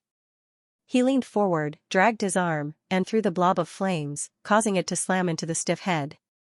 The flames surged as the scarlet burned. The skin of the head was quickly charred black as it emitted sizzling sounds. However, it didn't seem to be affected. It lunged forward and opened its mouth wide, about to bite Donas' neck. This change was somewhat out of Donas' expectations. He was nearly unable to dodge in time as he hurriedly shrank his neck and rolled forward, barely dodging the fatal damage. In his left palm, scarlet red appeared once again, but the flames didn't expand. Instead, they shrank inwards, stacking on top of each other. In just a second, while dodging, Donas threw out the orange-yellow fireball that was only the size of an eye. Under the control of his spirituality, the fireball drew an arc in midair and accurately flew into the shriveled head's mouth. Boom! With a flash of flames, the explosion tore apart the flying head from the inside out. Countless fragments and blood splattered everywhere. It's finally over. Donas stood up and heaved a sigh of relief. Only then did he realize that these monsters that only had heads left weren't easy to deal with. Furthermore, German Sparrow had easily killed one. The main reason was that the Beyonder powers of the Sun domain were very effective against such things. Donna's added in disdain inwardly. As this thought flashed through his mind, he turned his head and realized that German Sparrow wasn't waiting for him at all. With his cane and lantern in hand, he ran into the distance, his black gown fluttering slightly behind him. Dog*T. Wait for me. Wait for me. Donna's pupils constricted as he chased after him with large strides. He didn't dare to stay alone in the thin fog and dim environment.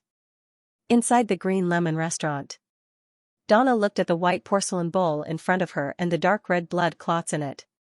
She recalled the strange and horrifying feeling the customers had when they were eating, as well as the pool of blood that had emerged from the neck of the headless cloaked man.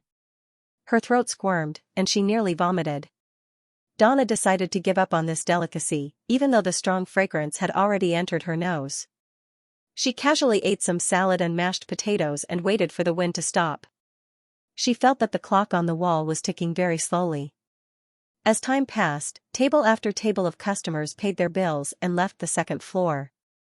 The place became quieter and emptier. Dong. Dong. Donna felt that the sound of them walking down the wooden stairs was very irritating. Finally, she realized that the trees outside were no longer shaking, and the ground was covered with all kinds of debris. The wind has stopped. Donna pointed excitedly at the window. Her father, the import and export merchant, Erdie Branch, pinched his forehead and roared in a low voice, "Donna, where's your table manners?" But Donna was about to argue when Clevis raised his palm and pressed it down. "It's 7:40. Dinner is coming to an end. Let's go back as soon as possible.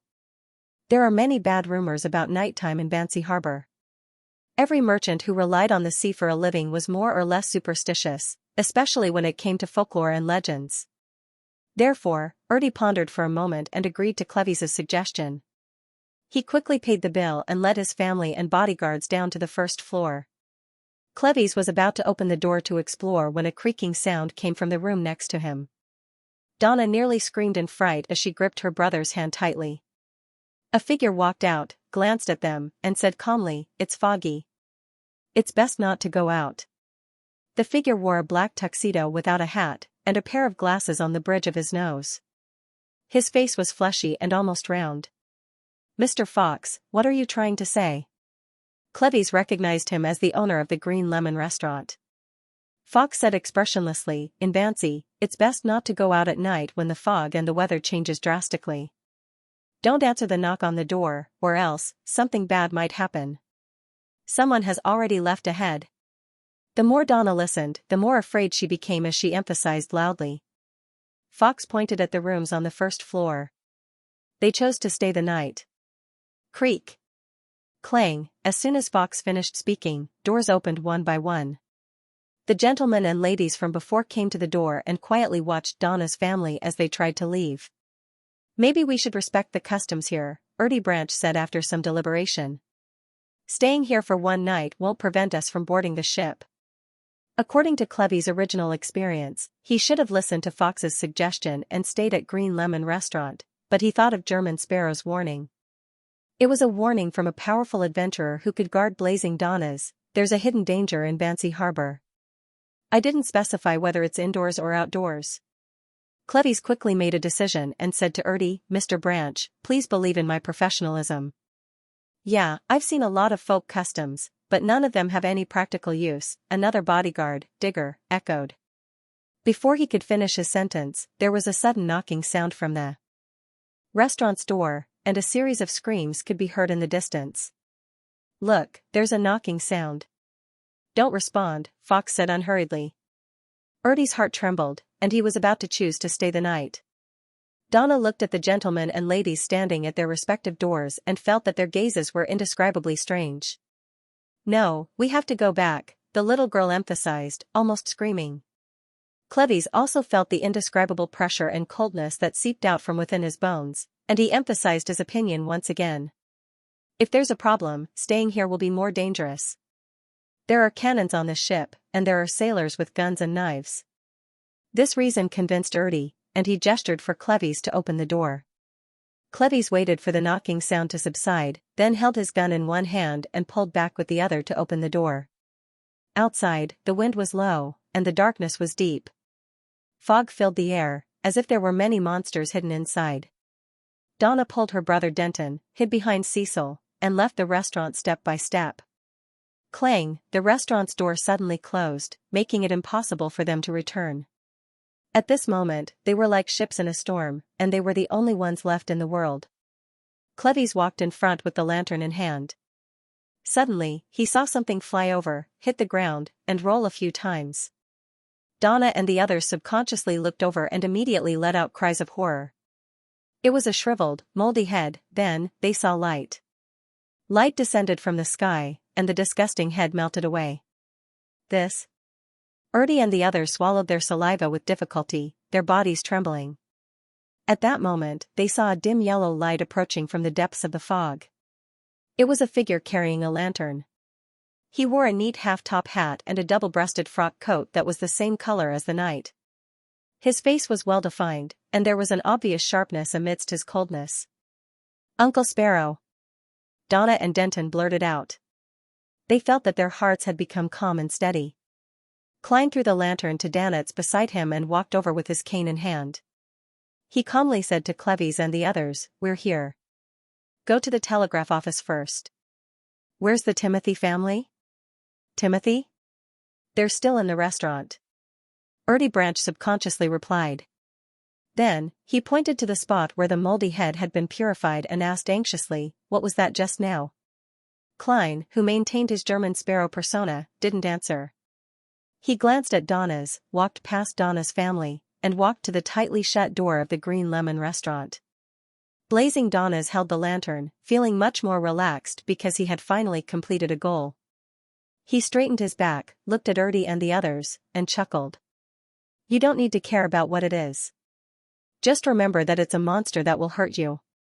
If it weren't for the fact that German Sparrow was just a few meters away, he would have even wanted to declare, "Only I, Lord Blazing Donnas, can protect you." Cleves, Cecil, and Teague looked at each other and took the initiative to step forward to comfort their employer.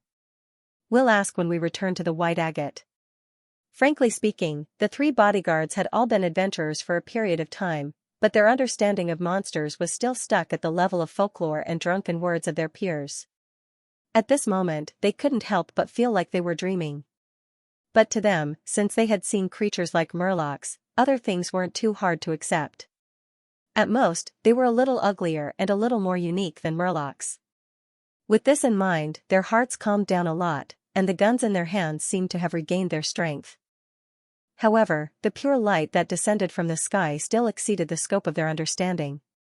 They felt that their views of the world, life, and values, which had been formed for a long time, had been shaken. They could only put it aside for the time being and suppress all their emotions.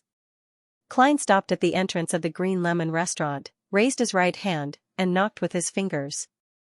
Thump. Thump. Thump. After he knocked 3 times rhythmically, no one answered. It was silent. If it weren't for the candlelight shining through the windows and cracks in the door, Klein would have thought that this was an empty house that had been abandoned for a long time. Thump. Thump. Thump. He knocked 3 more times. Inside the restaurant, there was still silence. Everyone seemed to be abiding by the custom of not responding to the knocking in foggy weather. Klein retracted his right hand and patted the hem of his double-breasted suit. Suddenly, he leaned back, lifted his knee, and kicked out with his right foot. With a clang, the door to the dining room opened, and all the nails that held the copper lock in place popped out. The boss, Fox, who was wearing a tuxedo and had a fleshy face that was almost round, was still standing in his original position. The ladies and gentlemen who had chosen to stay the night opened their doors one after another and stood quietly at the dividing line, looking over in silence. "What do you want to do?" Fox wasn't angry. His tone was the same as before, but a revolver had already appeared in his hand. With his spirit vision activated, Klein turned his head and surveyed the area. He didn't find any traces of evil on the humans present. His gaze fell on the restaurant owner. His gaze turned solemn as he looked into his eyes. "What about the Timothy family?" Fox met the other party's dark brown eyes, which were suppressing their emotions as though they were brewing a storm, for 2 seconds before turning his head unnaturally. "There's another table, foreigners, upstairs." Let them come down, Klein ordered coldly. Fox was silent for a few seconds until the man drew his gun and aimed it at his head. He took a deep breath and sent a waiter to the second floor, taking the Timothy family down the stairs. What happened? Timothy was a man less than 30 years old. He was on vacation with his new wife. Klein lowered the muzzle and calmly said, "Something has happened in Bansi Harbor. Do you want to return to the ship with me, or stay here for the night?" Accident? As Timothy ruminated on this word, he saw Ertie Branch nodding at him heavily outside. He knew that the other party was a very rich import and export businessman, and he had 3 bodyguards with him. He believed that if something really happened, it would be safer to stay with the other party, so the answer was self-evident. As for the unique customs of Bansi Harbor, that was just a custom. He held his new wife's hand and walked to the door, smiling politely. "Everything we have is on board, with you, of course." "Thank you." He and his new wife thanked him at the same time, walked past Klein, and met up with the Branch family outside. Klein retracted his revolver and politely bowed to his boss, Fox. "Sorry for disturbing you." With that said, he turned around and walked towards Clevy's and the others in the light that leaked out of the restaurant. With a clang, the door to the Green Lemon restaurant closed again, swaying a little from the wind. Klein had actually sensed something abnormal and subtle in the atmosphere, but since his spirit vision didn't yield anything, he didn't want to delve into it, lest he ignite the huge danger hidden in Bansi Harbor. He returned to Donna's side and scanned the number of people under the light of the lantern. Donna's family of 4, 3 bodyguards, Timothy and his wife, and a few servants are all here. Klein switched positions with his revolver and cane, raised his right hand that was holding the gun, reached into his double-breasted frock coat, and rubbed the sun brooch. A dark golden light flashed, and an invisible force quickly spread out, surging through everyone present like a wave. At this moment, Donna and the others felt as if they had arrived in the south, bathing in the warm sunlight and dispelling the coldness in their bodies. They were no longer as nervous and worried, as if they had found their courage again. The remaining blackness from enjoying Demir Harbor's special cured meat, along with a very small amount of evil feelings, quickly melted away. The sun halo could increase the courage of companions within a 20-meter radius and purify the evil powers in their bodies. With the help of this spell-like ability from the brooch, under Klein's spirituality and mental control, he could make the power of the sun bypass targets he didn't want to help. "Head to the telegraph office first," Klein repeated. With his cane in his left hand and his gun in his right, he identified the direction and walked forward. Donnas followed his instructions and walked diagonally to the side. Clevy's, Cecil, and Teague very professionally took over the other 2 directions. If a team of more than 15 people were to encounter an attack, it would be very easy to lose sight of the others. Furthermore, only Blazing can truly be considered a helper. What should I do? Klein recalled the characteristics of the monsters he had encountered before he suddenly stuffed the revolver back into his armpit holster and switched the cane to his right palm. He reached into his pocket with his left hand, removed the wall of spirituality on the iron cigar case, and took out Aztec's copper whistle. He held it in his palm and occasionally tossed it up. He believed that the undead monsters that only had one head left would definitely forget about the others. All that was left in their eyes was this ancient brass whistle. This way, I don't have to worry about not being able to rescue them in time. This is the role of an MT. Klein sighed and quickened his pace slightly. At this moment, 3 shriveled heads covered in mold flew out of the thin fog ahead. They charged at Klein from different directions like sharp arrows, completely ignoring the existence of the other delicious flesh and blood. 3. Donna's pupils constricted. He was a little worried that the German sparrow would be flustered, but he was also looking forward to the other party's true strength. 3. Klein calmly shook his left palm and threw Aztec's copper whistle into the air. The flying heads that were dragging their esophagus immediately drew an arc and rushed towards their main target. Klein took a step back and expressionlessly raised his hand to pinch the brooch of the sun. Suddenly, a cluster of dense golden flames appeared out of thin air where the copper whistle was. A holy aura emanated majestically. Flames of light, the 3 skinny heads let out shrill screams at the same time as they turned into powder amidst the golden flames. Klein took 2 steps forward and reached out to catch Aztec's copper whistle. It can be done like this? Another mystical item? Donna's was stunned for 2 seconds, feeling that the matter had been resolved too easily. At this time, Timothy and his wife also saw clearly what the thing that had just attacked them looked like.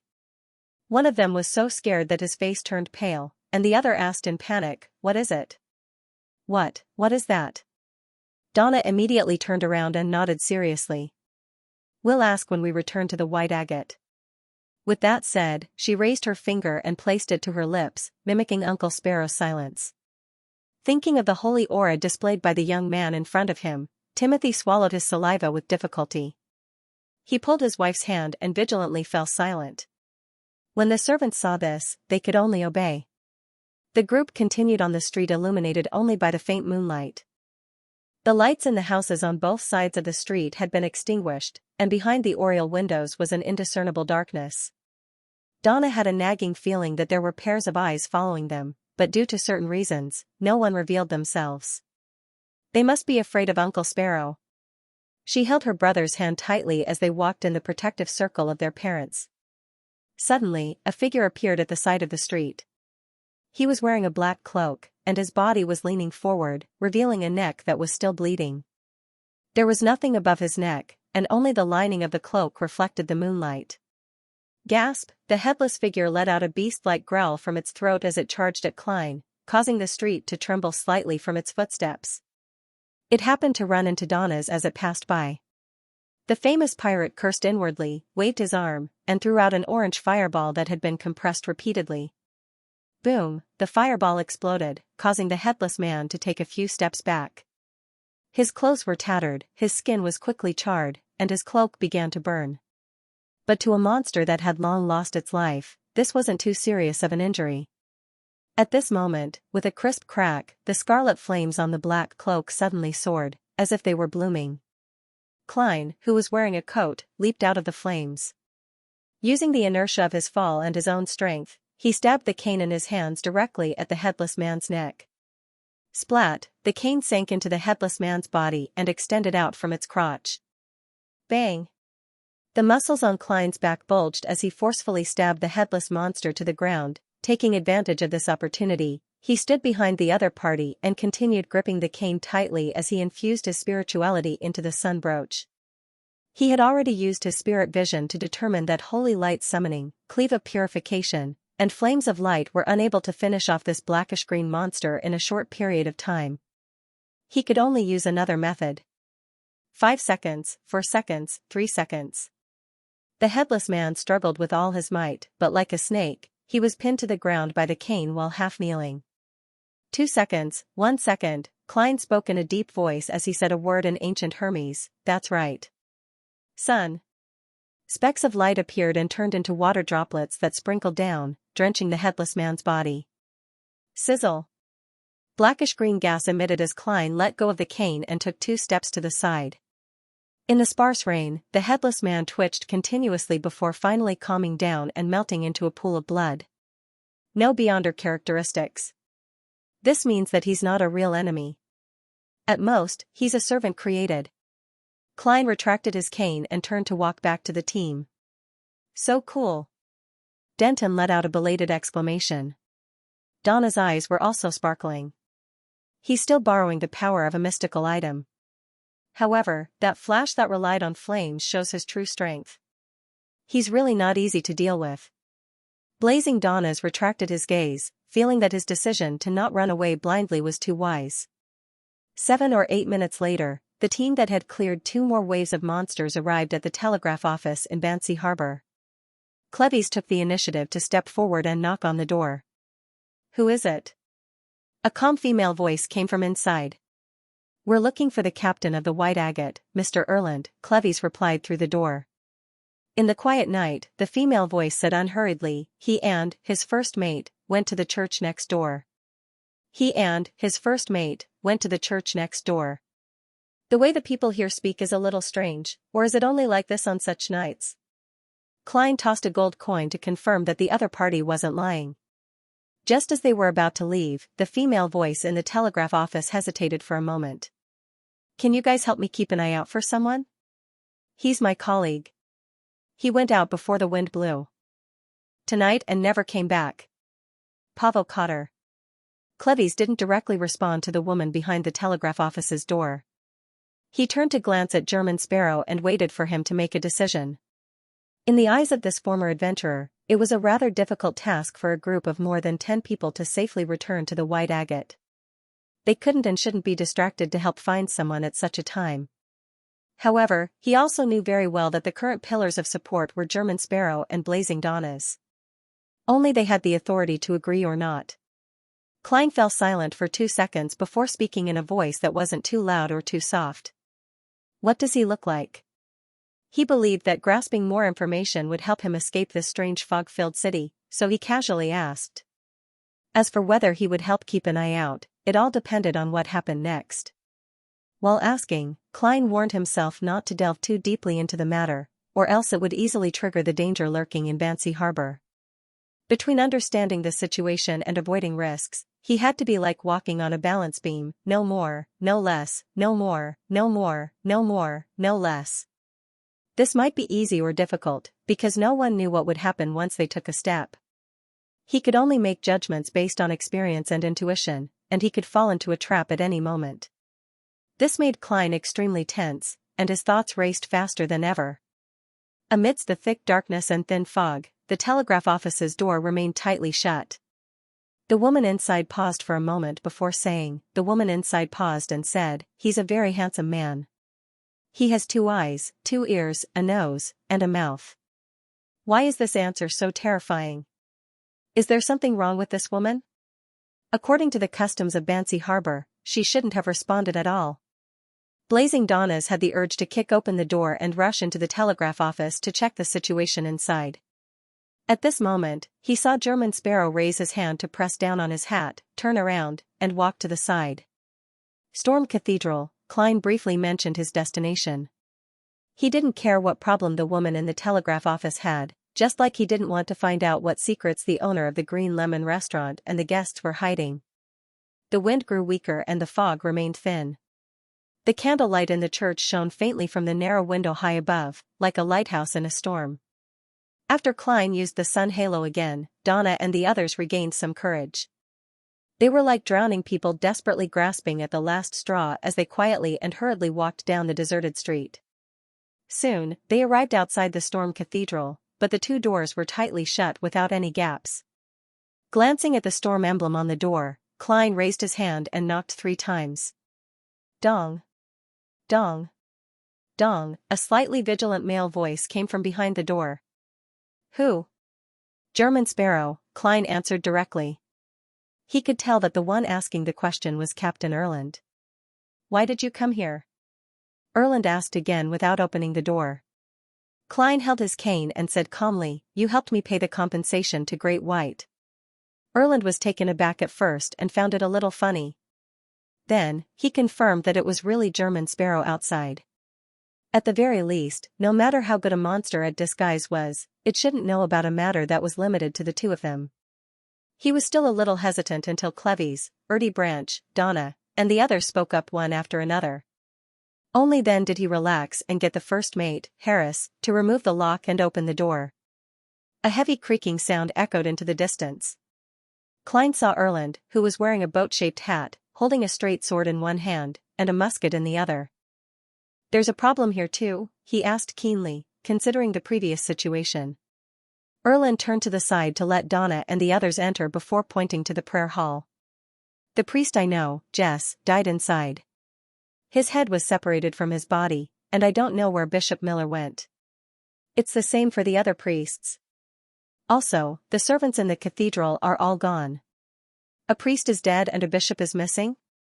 The entire cathedral lost a living person? This is a bit of a problem." Klein held the cold Aztec copper whistle as his heart sank. Of course, he knew very well that the priest and bishop weren't the main force of the Church of the Storm's management of the Beyonder incidents in Bansi Harbor. Under the cathedral, there was definitely a mandated Punisher team made up of 6 to 8 Beyonders, as well as an indefinite number of sealed artifacts. Even a high-sequence Beyonder might not be able to finish off this force in a short period of time without causing a stir.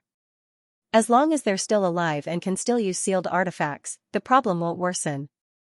So, what is the mandated Punisher team doing at this time? Based on his experience as a former Nighthawk, Klein made a guess based on normal procedures. During this process, he followed Erland to the prayer hall and examined the dead priest's body. Jess's death was tragic, as if he had been beheaded while he was still alive. Unlike the monsters outside, his esophagus and head were separated. In Klein's spirit vision, the priest no longer had any remnant spirit. Even if he wanted to channel his spirit, it would be very difficult to succeed. Is it because of the killing method itself, or is it because of the corresponding treatment? Is it different from the monsters outside because they acted in a hurry? Klein combined the situation at the scene and completed his previous guess. He believed that there were two possibilities. One was that a living sealed artifact or mid-sequence Beyonder had lost control underground and escaped into the cathedral. It ran out and finished off Jess along the way, causing the anomaly in Banshee Harbor. The bishop, priests, and mandated punishers were doing their best to search for it, in order to complete the seal and cleanse it. The servants had been led to a certain area underground and were protected by the mandated punishers who stayed behind. However, this couldn't explain the strange behavior of the residents of Banshee Harbor. The second possibility was that a primitive sacrifice to the god of weather had been revived among the people of Banshee Harbor. The flying head and the headless monster matched the description of the sacrifice, sharing flesh and blood, burying the head into the altar. And for some unknown reason, this group of people had raided the cathedral and killed the priest, Jess. The rest of the residents more or less understood the situation, but they chose to remain silent. They might have already attacked underground and were engaged in an intense battle with the mandated punishers, priests, and bishops with the help of the sealed artifact, transforming all the servants into monsters. They might have also been pushed out and are being pursued by the Beyonders of the Church of the Storm, fleeing all the way. The servants have entered underground to receive protection and prevent any accidents. From the fact that Jess's corpse hasn't been used, there's a high chance that it's the latter development. If I go underground to confirm the situation, I'll definitely be attacked. After all, it's an unfamiliar Beyonder. Besides, the strength left behind might not be enough. Klein looked at the priest lying on the ground and discovered that his Beyonder characteristic had condensed at his neck, like a blue gem. He withdrew his gaze and didn't pick it up. He didn't want to provoke the crazy revenge of the grumpy brothers of the Church of the Storm because of a small profit. Instead, he turned to Erland and Harris. Let's return to the ship first. He casually tossed a gold coin to confirm that there was no fighting underground. Regardless of whether or not there were mandated punishers guarding the cathedral, it was no longer suitable for him to stay for long. After all, Klein wasn't certain that his guess was correct, so he could only make the safest choice. All right. Erland didn't want to stay here either. He anxiously waited for the change to come. As long as he returned to the White Agate, he would have many cannons and sailors, which would allow him to withstand a certain degree of accidents. After a short rest, the group left the Storm Cathedral. With the addition of Erland and Harris, the defense around the team was much tighter. Klein no longer needed to use the copper whistle to attract the monsters, so he put it back into his pocket. After taking a few steps, Erland cautiously suggested, should we send a telegram to the Church of the Storm headquarters to report the situation at Banshee Harbor? This way, even if there were any major changes, as long as they persevered, they would eventually be saved. Klein didn't object as he walked ahead of him in the thin fog. He walked in the fog ahead and calmly said, "We'll pass by the telegraph office." Phew. Blazing Donna's heaved a sigh of relief before his heart tensed up. He was afraid that the Church of the Storm would send someone to investigate the entire matter and discover that a famous pirate had played an important role in it. And when that happened, he might very well still be trapped on the White Agate. Although I saved someone, the mandated punishers aren't friendly to those who don't belong to them, especially when I'm a pirate. Donna's was placed in a difficult position. He decided to survive the imminent danger first. After walking for a while, they saw the telegraph office in sight. However, a dim yellow light suddenly appeared on the side street, approaching from the depths of the fog. It was a middle-aged man holding a lantern. He wore a dark blue bishop's robe embroidered with the symbol of the storm. His head was lowered, and his face was pale. His breathing was rapid, and his footsteps were a little unsteady. Erland focused his gaze and blurted out, "What's going on? Bishop Millet?" The middle-aged man looked up and raised the lantern. You are Erland? At this moment, Klein took a step back, highlighting Erland's position and preventing the bishop of the Church of the Storm from paying attention to him. Donna shrank his neck, using Erdi's fat body to shield himself. Yes, Mr. Bishop. I saw Jess die. What happened? Erland wasn't a novice, so he didn't directly approach him. Bishop Millet coughed twice and said, ancient customs are being revived. A group of cultists with filthy blood flowing in their veins have begun using living people as sacrifices and sharing their flesh and blood. Jess found out about their problem and was killed by them first. The matter can no longer be concealed. They used sacrifices to change the weather in an attempt to attack the cathedral, but they were defeated by the mandated punishers. They fled up the mountain to the cave where the altar is. I was injured in the battle and couldn't hold on any longer, so I could only slowly return. Just as he finished speaking, a bright light suddenly erupted from the distant fog, as if countless bolts of lightning were striking down. With the help of this light, Klein and the others saw the mountain range by the shore covered in fog and the peak connected to the thunderstorm scene. This confirmed Bishop Millet's story to a certain extent. Erland was about to step forward to help the storm bishop when he saw German Sparrow take out a gold coin and whisper, he has ill intentions. Ding, the gold coin flew up, turned around, and landed in Klein's palm, head up. This meant that it was true. Bishop Millet stared straight at this scene, and a dark red glow suddenly surged in his light brown eyes. Please remember this book's domain name. 9 Heavens Divine Emperor Mobile Version. End of chapter 515. Don't forget to subscribe, like, and share the video to support the channel.